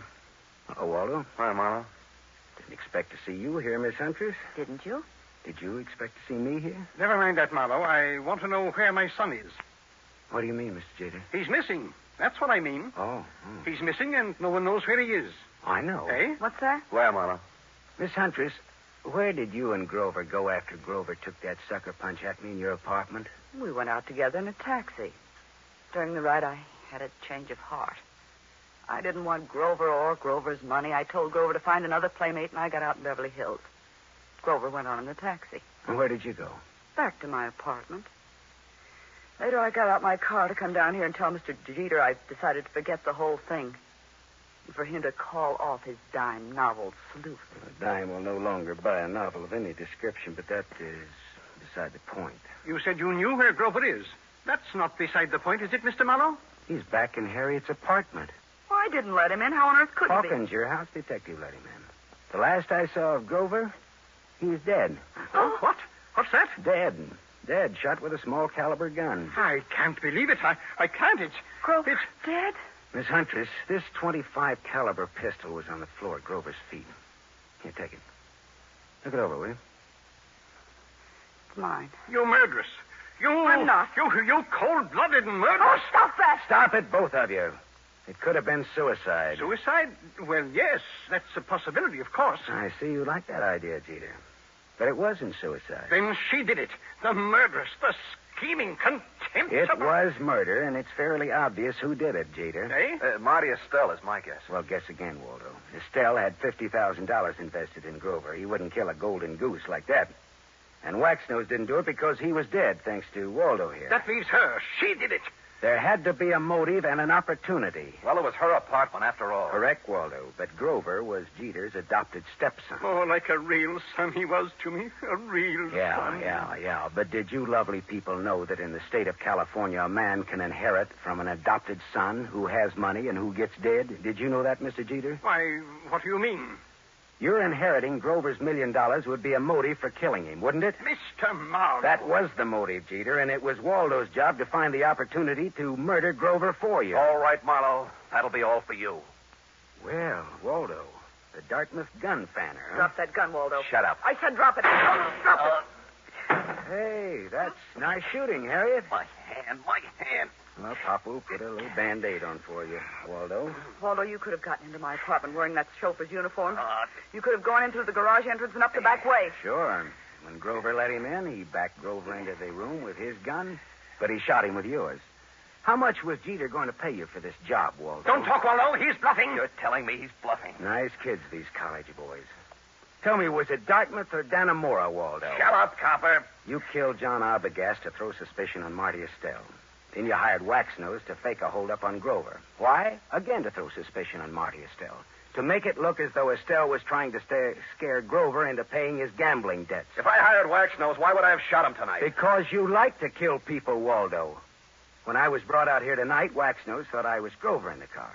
He began to fake his holdup. But you just couldn't resist taking one of your snappy snapshots at Waxnose, could you, Waldo? Shut up. Could you? Next, Mr. Wadsworth Jeter. Look here, Marlowe. You can't accuse me of... Doctor. He's sick. Call a doctor. It's his heart. If Jeter dies, it's your fault, Marlowe. Okay, Waldo. Tell you what I'll do, Waldo. If Jeter dies, he doesn't have to pay me my fee. We're even. Okay, Waldo? Harriet Angel, listen, go call a doctor. And while you're there, call the law, huh?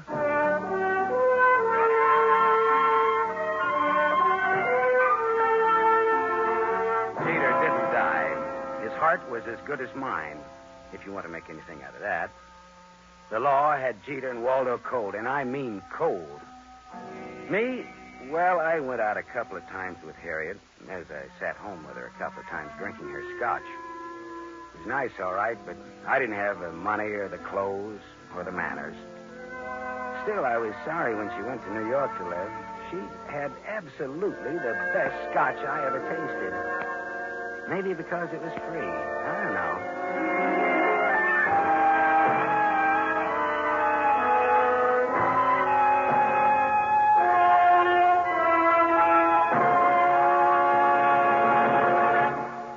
You have just heard Van Heflin, starring in the mystery series Raymond Chandler's The Adventures of Philip Marlowe, brought to you by the Lever Brothers Company, makers of Pepsodent.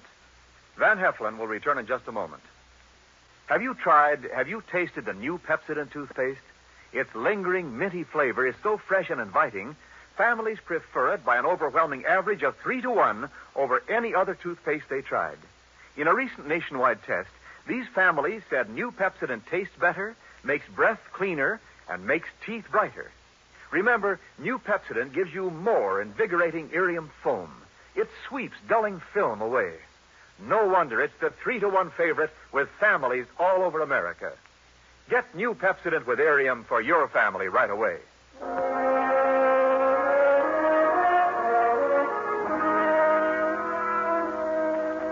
Now, here is our star, Van Heflin.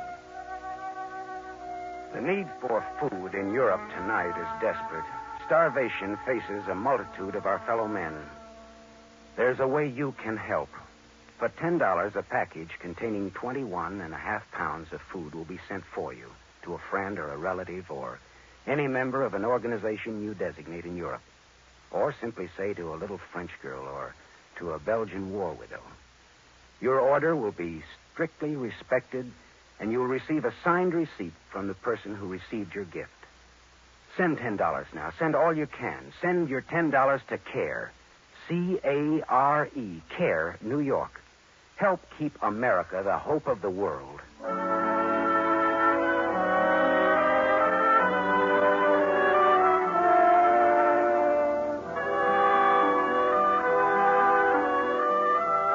Tonight's story was adapted by Milton Geiger from the story Trouble Is My Business by Raymond Chandler, creator of Philip Marlowe, the screen's most famous private detective. The original music was composed and conducted by Lynn Murray. This is Wendell Niles inviting you to listen again next week at this same time to another exciting mystery on the Adventures of Philip Marlowe, starring Van Heflin with a distinguished cast.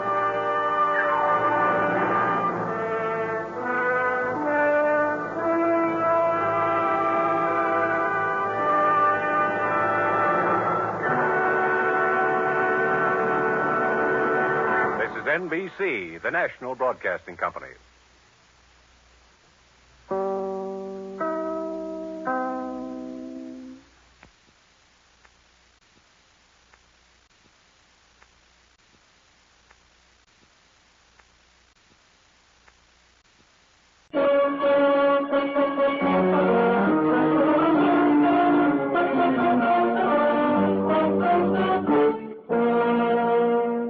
Lever Brothers Company presents the Pepsodent program, The Adventures of Philip Marlowe, starring Van Heflin.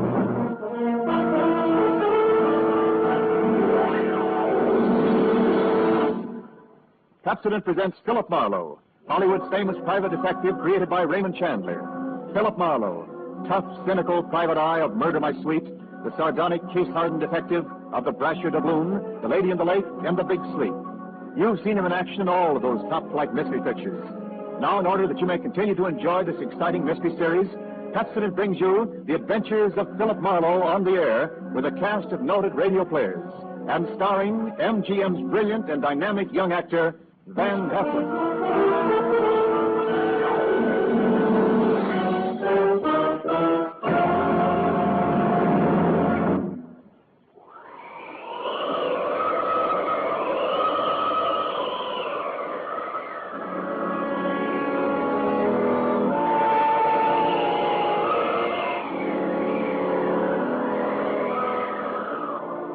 There was a rough desert wind blowing into Los Angeles that evening. It was one of those hot, dry Santa Anas that come down through the mountain passes and curl your hair, make your nerves jump and your skin itch. On nights like that, every booze party ends up in a fight, and meek little housewives feel the edge of a carving knife instead of their husbands' necks. Anything can happen when the Santa Ana blows in from the desert.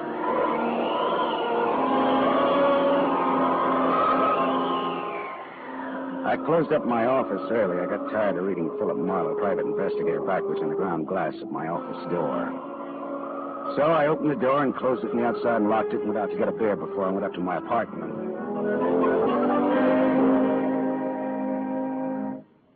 Filler up again, Mr. Marlin? Marlowe. Marlin is a fish. Yeah, I know. Hey, you bartender. Come in on the ride. Drunk again. What'd you expect in this business? Autograph hounds? Make it snappy, yeah? Be right with you, sport. I gotta draw this man a beer. Crying out loud, these stumble bums that come in here. You got another customer, Backus? Hey, Bud. You seen a lady in here lately? A lady? Tall, good-looking, brown hair, a print bolero jacket, and a blue silk dress. No, sir. No, sir. Nobody like that's been in. All right, straight scotch, fast. I left my engine running out there. Yes, sir. Yes, sir. This slick-looking, sarcastic guy stepped up to the bar and drank his scotch whole. Then he turned to go out, and he stopped. The drunk was grinning at him. And then, without changing his grin, the drunk swept a gun from somewhere so fast it was just a blur coming out. Made a couple of hard snaps, and a little smoke curled. Very little. All right, you other guys. Don't move. So long, Waldo. All right, don't move, you two. Oh, Waldo. But I made his nose bleed. So long, boys. Drink up. All right, get on that phone, kid. I'll get his license number. Holy smoke. Holy smoke. Not too late. Drove away with this dead guy's car. Maybe he ain't dead. He's dead, all right. Where's your phone? This is for the police.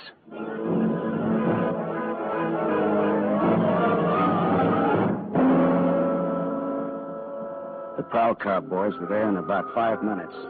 Waldo was out of business, all right. And nothing in his pockets told who he was, but he had about $700 on him. I told the cops what I knew, including about Waldo's tall, brown-haired, pretty girl in the bolero jacket. It was about 9 o'clock when I stepped out of the elevator in my apartment house and almost walked right into a tall, brown-haired, pretty girl in a bolero jacket, waiting for the elevator on my floor. Oh, excuse me. Just a minute, lady. I said, excuse me, I'm in a hurry. Else you'll be good enough to Look, you step better out not go outside in those clothes. Just what do you mean by telling me This what? isn't a make. You're in trouble. Trouble? Yeah, the cops are looking for you in those clothes. But I haven't done anything that's... I'm in room 41 across the hall now. I never collected an etching in my life. All right, I'll go with you. I'll go. I got to my room and rustled up some scotch and soda and brought the girl her glass. She had a small automatic in her hand. It jumped up at me, and her eyes were full of panic. I put down both glasses on the table slowly so that I wouldn't be misunderstood. Look, sister, maybe this wind has got you crazy, too. Don't move. Careful, don't move. A man just got shot in a bar down the street. Before he got it, he'd been asking about a tall, pretty girl with a bolero jacket, like yours.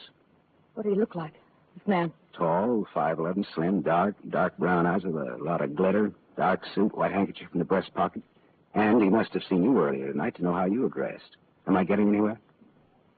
He used to be my chauffeur. You had an appointment with him, didn't you? Why? Listen, he asked for you, didn't he? Yes, I had an appointment with him. He'd stolen something from me when he left 3 days ago. I was going to buy it back from him. Why didn't you tell the police? I couldn't tell them. It was valuable, wasn't it? Valuable enough for Waldo to steal? $15,000. Oh, it's peanuts. But it wasn't the value. It meant something to me. The man I loved gave it to me, and now he's dead. He was a flyer shot down over Germany. I'll go back and tell my husband that. He probably hired you. He did? Well, how much is he paying me? And where is this husband of yours? He's at a meeting. This late at night? He's a very important man. He's a hydroelectric engineer. I'll let you know that my husband is one of the... Skip it. I'll take him out to lunch sometime and have him tell me himself. And about Waldo. Whatever he had on you is dead stock now, like Waldo himself. He's dead. Waldo's dead? Yes, sister, he's dead. Dead. Lady, he is dead. Oh. Now scream and I'll give you 2 black eyes. I'm not going to scream.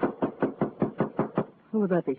There's a dressing room behind that door. Hide there. Now, don't argue with me. Do it. All right.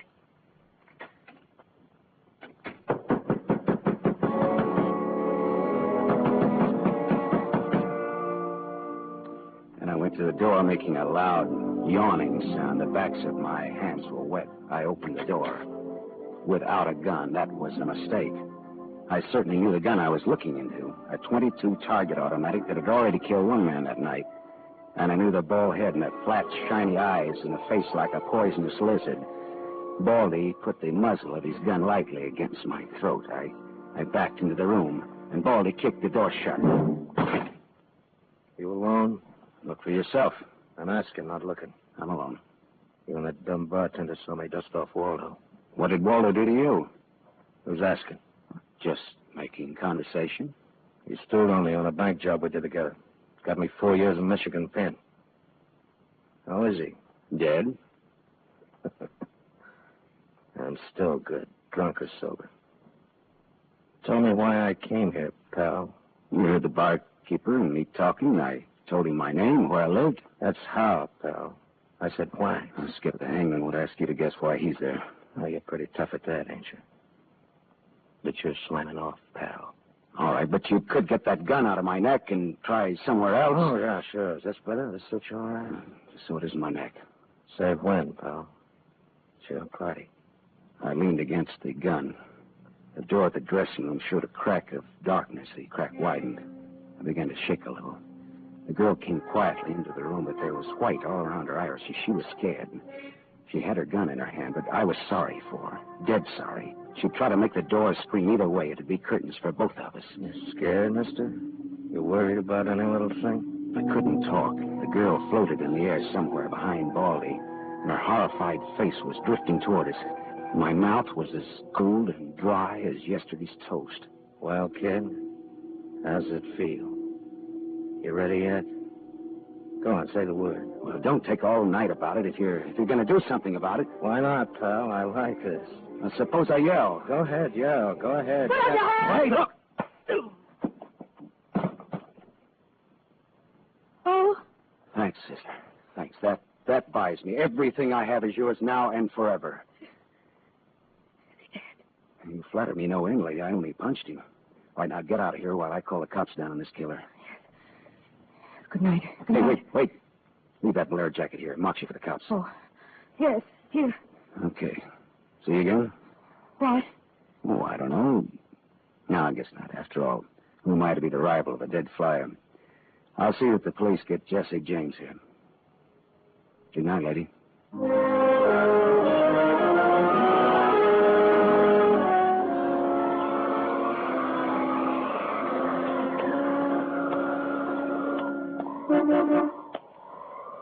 Yeah? Mean me? Yes, please.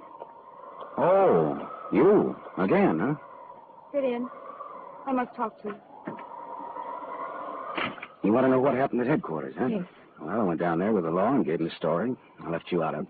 Thank you. You saved my life, so no one knows a thing about you. Well, incidentally, neither do I. Well, my name is Mrs. Frank Bosley. 212 Fremont Place, Olympia 24596. Is that what you want? I guess so.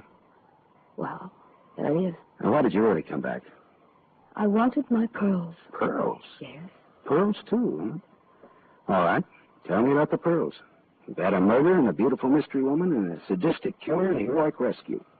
Now we will have pearls. I was to buy them back from a man called Waldo. Well, I saw everything that came out of his pockets, and there weren't any pearls. Could they be hidden in his apartment? It's possible. Waldo lived on the same floor you do in this apartment house. And why didn't I know him, at least by sight? He moved in last week. He managed to get a sublet. Great, a sort of an amateur magician on the side, huh? It's getting rather late. Yeah. What about your husband this hot, mysterious night? He's still at his meeting. You could have brought him along. You could have sat in the back seat working out a problem in hydroelectrics while... While what? Well, I didn't have any answers that wouldn't sound cheap or just ridiculous if from the sophomore class of radar team. I had an unlit cigarette in my hand. I threw it out of the window. I took a hold of her and kissed her. She sat very still. I was shaking when I let go of her. Her voice trembled a little when she spoke. I meant you to do that. I wasn't always that way. Only since Johnny Dalmas was killed in the war. He gave me those pearls. 41 of them perfectly matched with the diamond propeller clasp. I'd have loved them if they'd been wooden beads because he gave them to me. I love Johnny. The way you love just one time. You understand that? What's your name? Lola. Lola, how did you explain a $15,000 pearl necklace to your husband? I told him they were imitation and I bought for myself. How did Waldo latch onto them, what they stood for? When my husband was in Argentina, Waldo and I go for long drives. I was restless and wretched because of Johnny. Sometimes Waldo and I had a little drink together, but that's all. But you confided in Waldo about this pearl. I was a fool. And when your husband came back, Waldo stole the pearls and offered to sell them back to you, or he'd tell Papa, huh? I was a fool. And now you think the pearls are upstairs in Waldo's apartment? I suppose it's a lot to ask. No, sweetheart. I've been paid. I'll go look. We're here.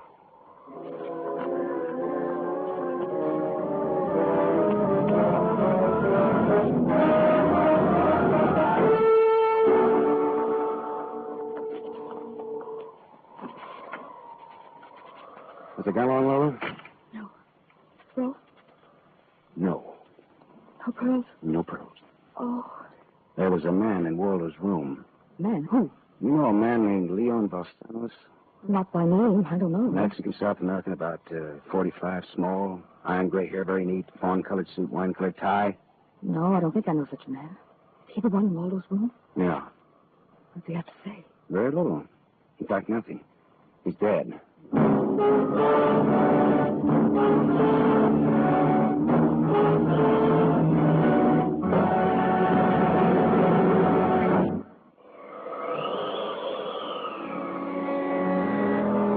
I sat with Lola Bosley in a car listening to that jittery, infuriating desert wind gallop around in the midnight streets. I just told her about the Latin-looking man I'd found in Waldo's room in a very dead condition. I held her hands until they stopped trembling. Then I gave her the few remaining details.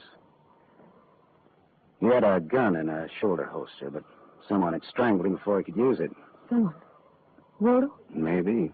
You see that convertible coupe two cars ahead of us? Been there for hours. He was there before I parked here to wait for you. Leon, the man in Waldo's room, came in that car, but according to the key containers he carried, that isn't his car. Whose car is it? Does it matter? Well, it belongs to a lady according to the tag on the keys. A lady? Well, anyway, a woman, if you're going to split hairs. Eugenie Kolchenko, in West Los Angeles? Never heard of her. Uh-huh. All right, well, you go home now, huh? What are you going to do? You drive that flossy convertible around, wave at my friends, impress people. You run along now. Maybe I've got another date.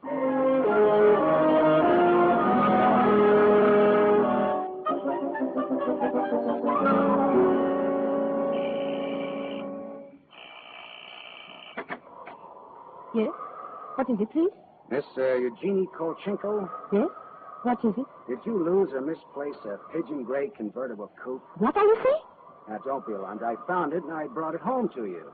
Come in, please. It is a reward you wish.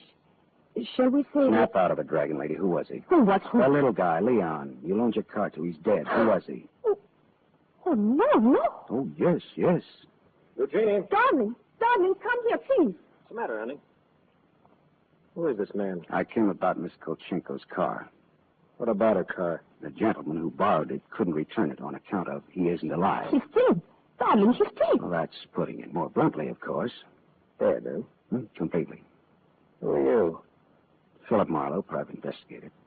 My card. Mm-hmm. You told the police yet? Never do at once what can be deferred pending negotiations. He's something. I'm not negotiating. Oh, peachy. What do you know, Marlowe?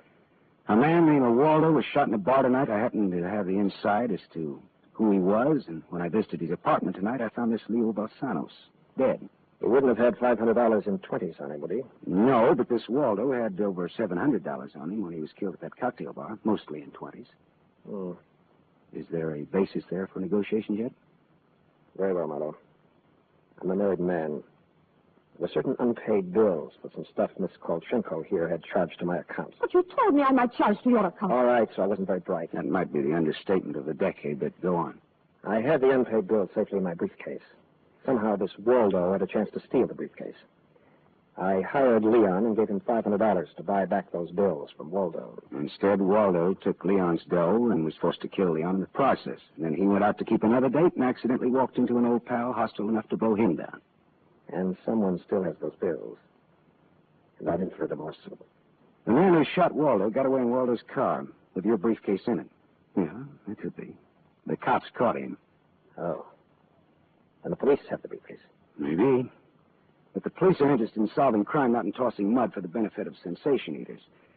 Look, I've got a friend or two at headquarters. Let me see what I can do. It's worth $500 to me. Well, then that's what it'll cost you. Well, good luck. And, thank you, Mr. Marlowe. Philip Marlowe, remember? My name is Frank Barcelay. Barcelay. Oh. What does that mean? The big hydroelectric engineer? Yeah. How did you know? My voices tell me. Who? Darling, this man is manifestly insane. It's the heat, Miss Kolchenko. It's the Santa and it's the desert wind. May I use your telephone?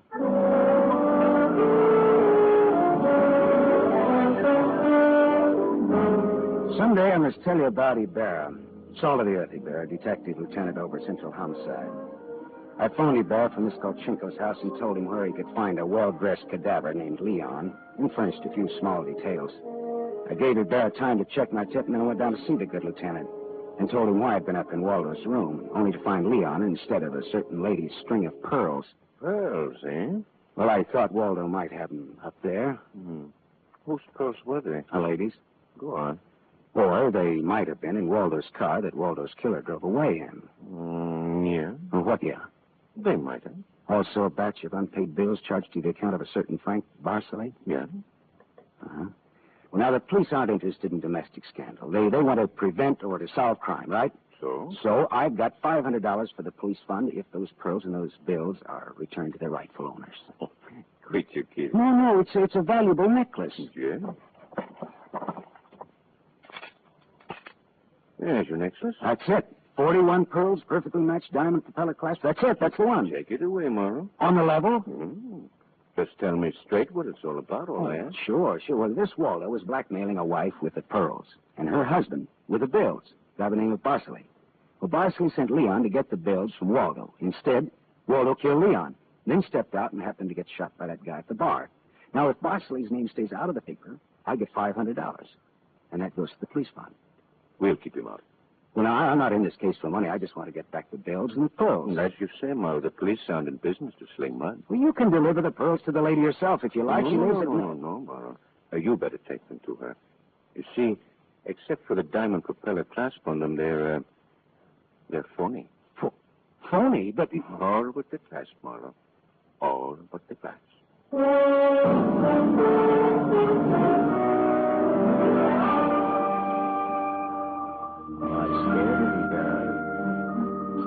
So the flyer, Johnny Dalmas, the great lover, had given Lola a string of fake pearls.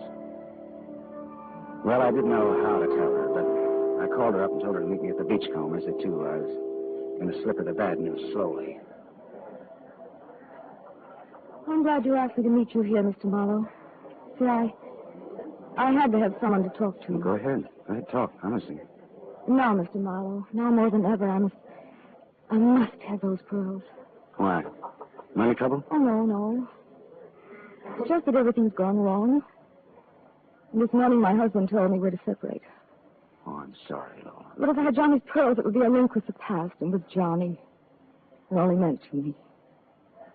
It's how a woman feels, Mr. Marlowe. I wouldn't blame you for not understanding. Maybe I do, though. So please, Mr. Marlowe, please, we'll try to find my pearls. Lola, look, Even if it isn't all of them, any part of them, any single smallest one of them. It'll be Johnny's. Look, will you meet me here again around 4 o'clock? I'll be here. Okay, I'll see what I can do.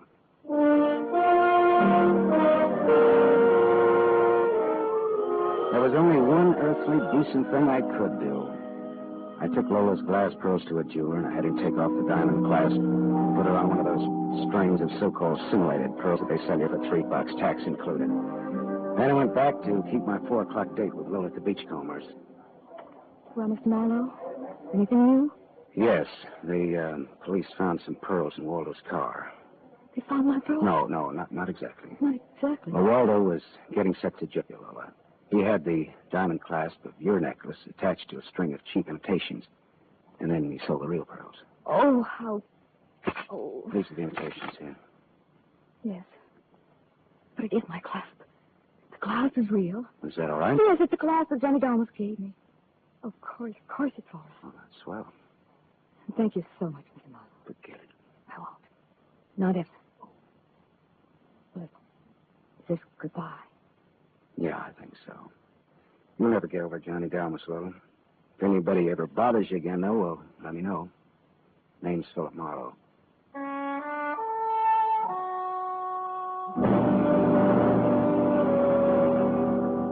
I drove almost to Malibu and then I parked and walked out on the rock cliff. Then I reached in my pocket and dug out the string of bohemian glass pearls that Lieutenant Ibarra found in Waldo's car. I cut the knot at one end and slipped the pearls off one by one. One by one, I flipped them into the water. Gull swooped down on them, and they flapped up again, screaming indignantly. The phony pearls had fooled Waldo and Lola Barsley, but they couldn't fool a seagull. I said to myself, to the memory of Johnny Dalmas, just another four-flusher. I listened a while to the wheeling seagulls. All at once I realized that the wind had died. The Santa Ana had blown itself out. The red wind was done. It was over.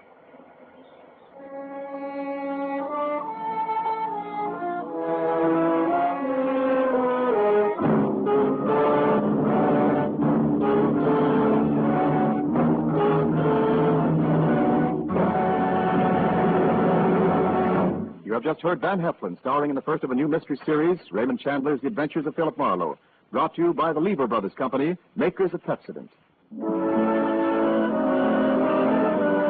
Tonight's story on The Adventure of Philip Marlowe is based on Red Wind, written by Raymond Chandler, creator of Philip Marlowe, the screen's most famous private detective. Was adapted for radio by Milton Geiger. Heard with Van Heflin was Lorene Tuttle as Lola Barsley. And this is Wendell Niles inviting you to listen again next week at this same time to another exciting story on The Adventures of Philip Marlowe, starring Van Heflin with a distinguished cast.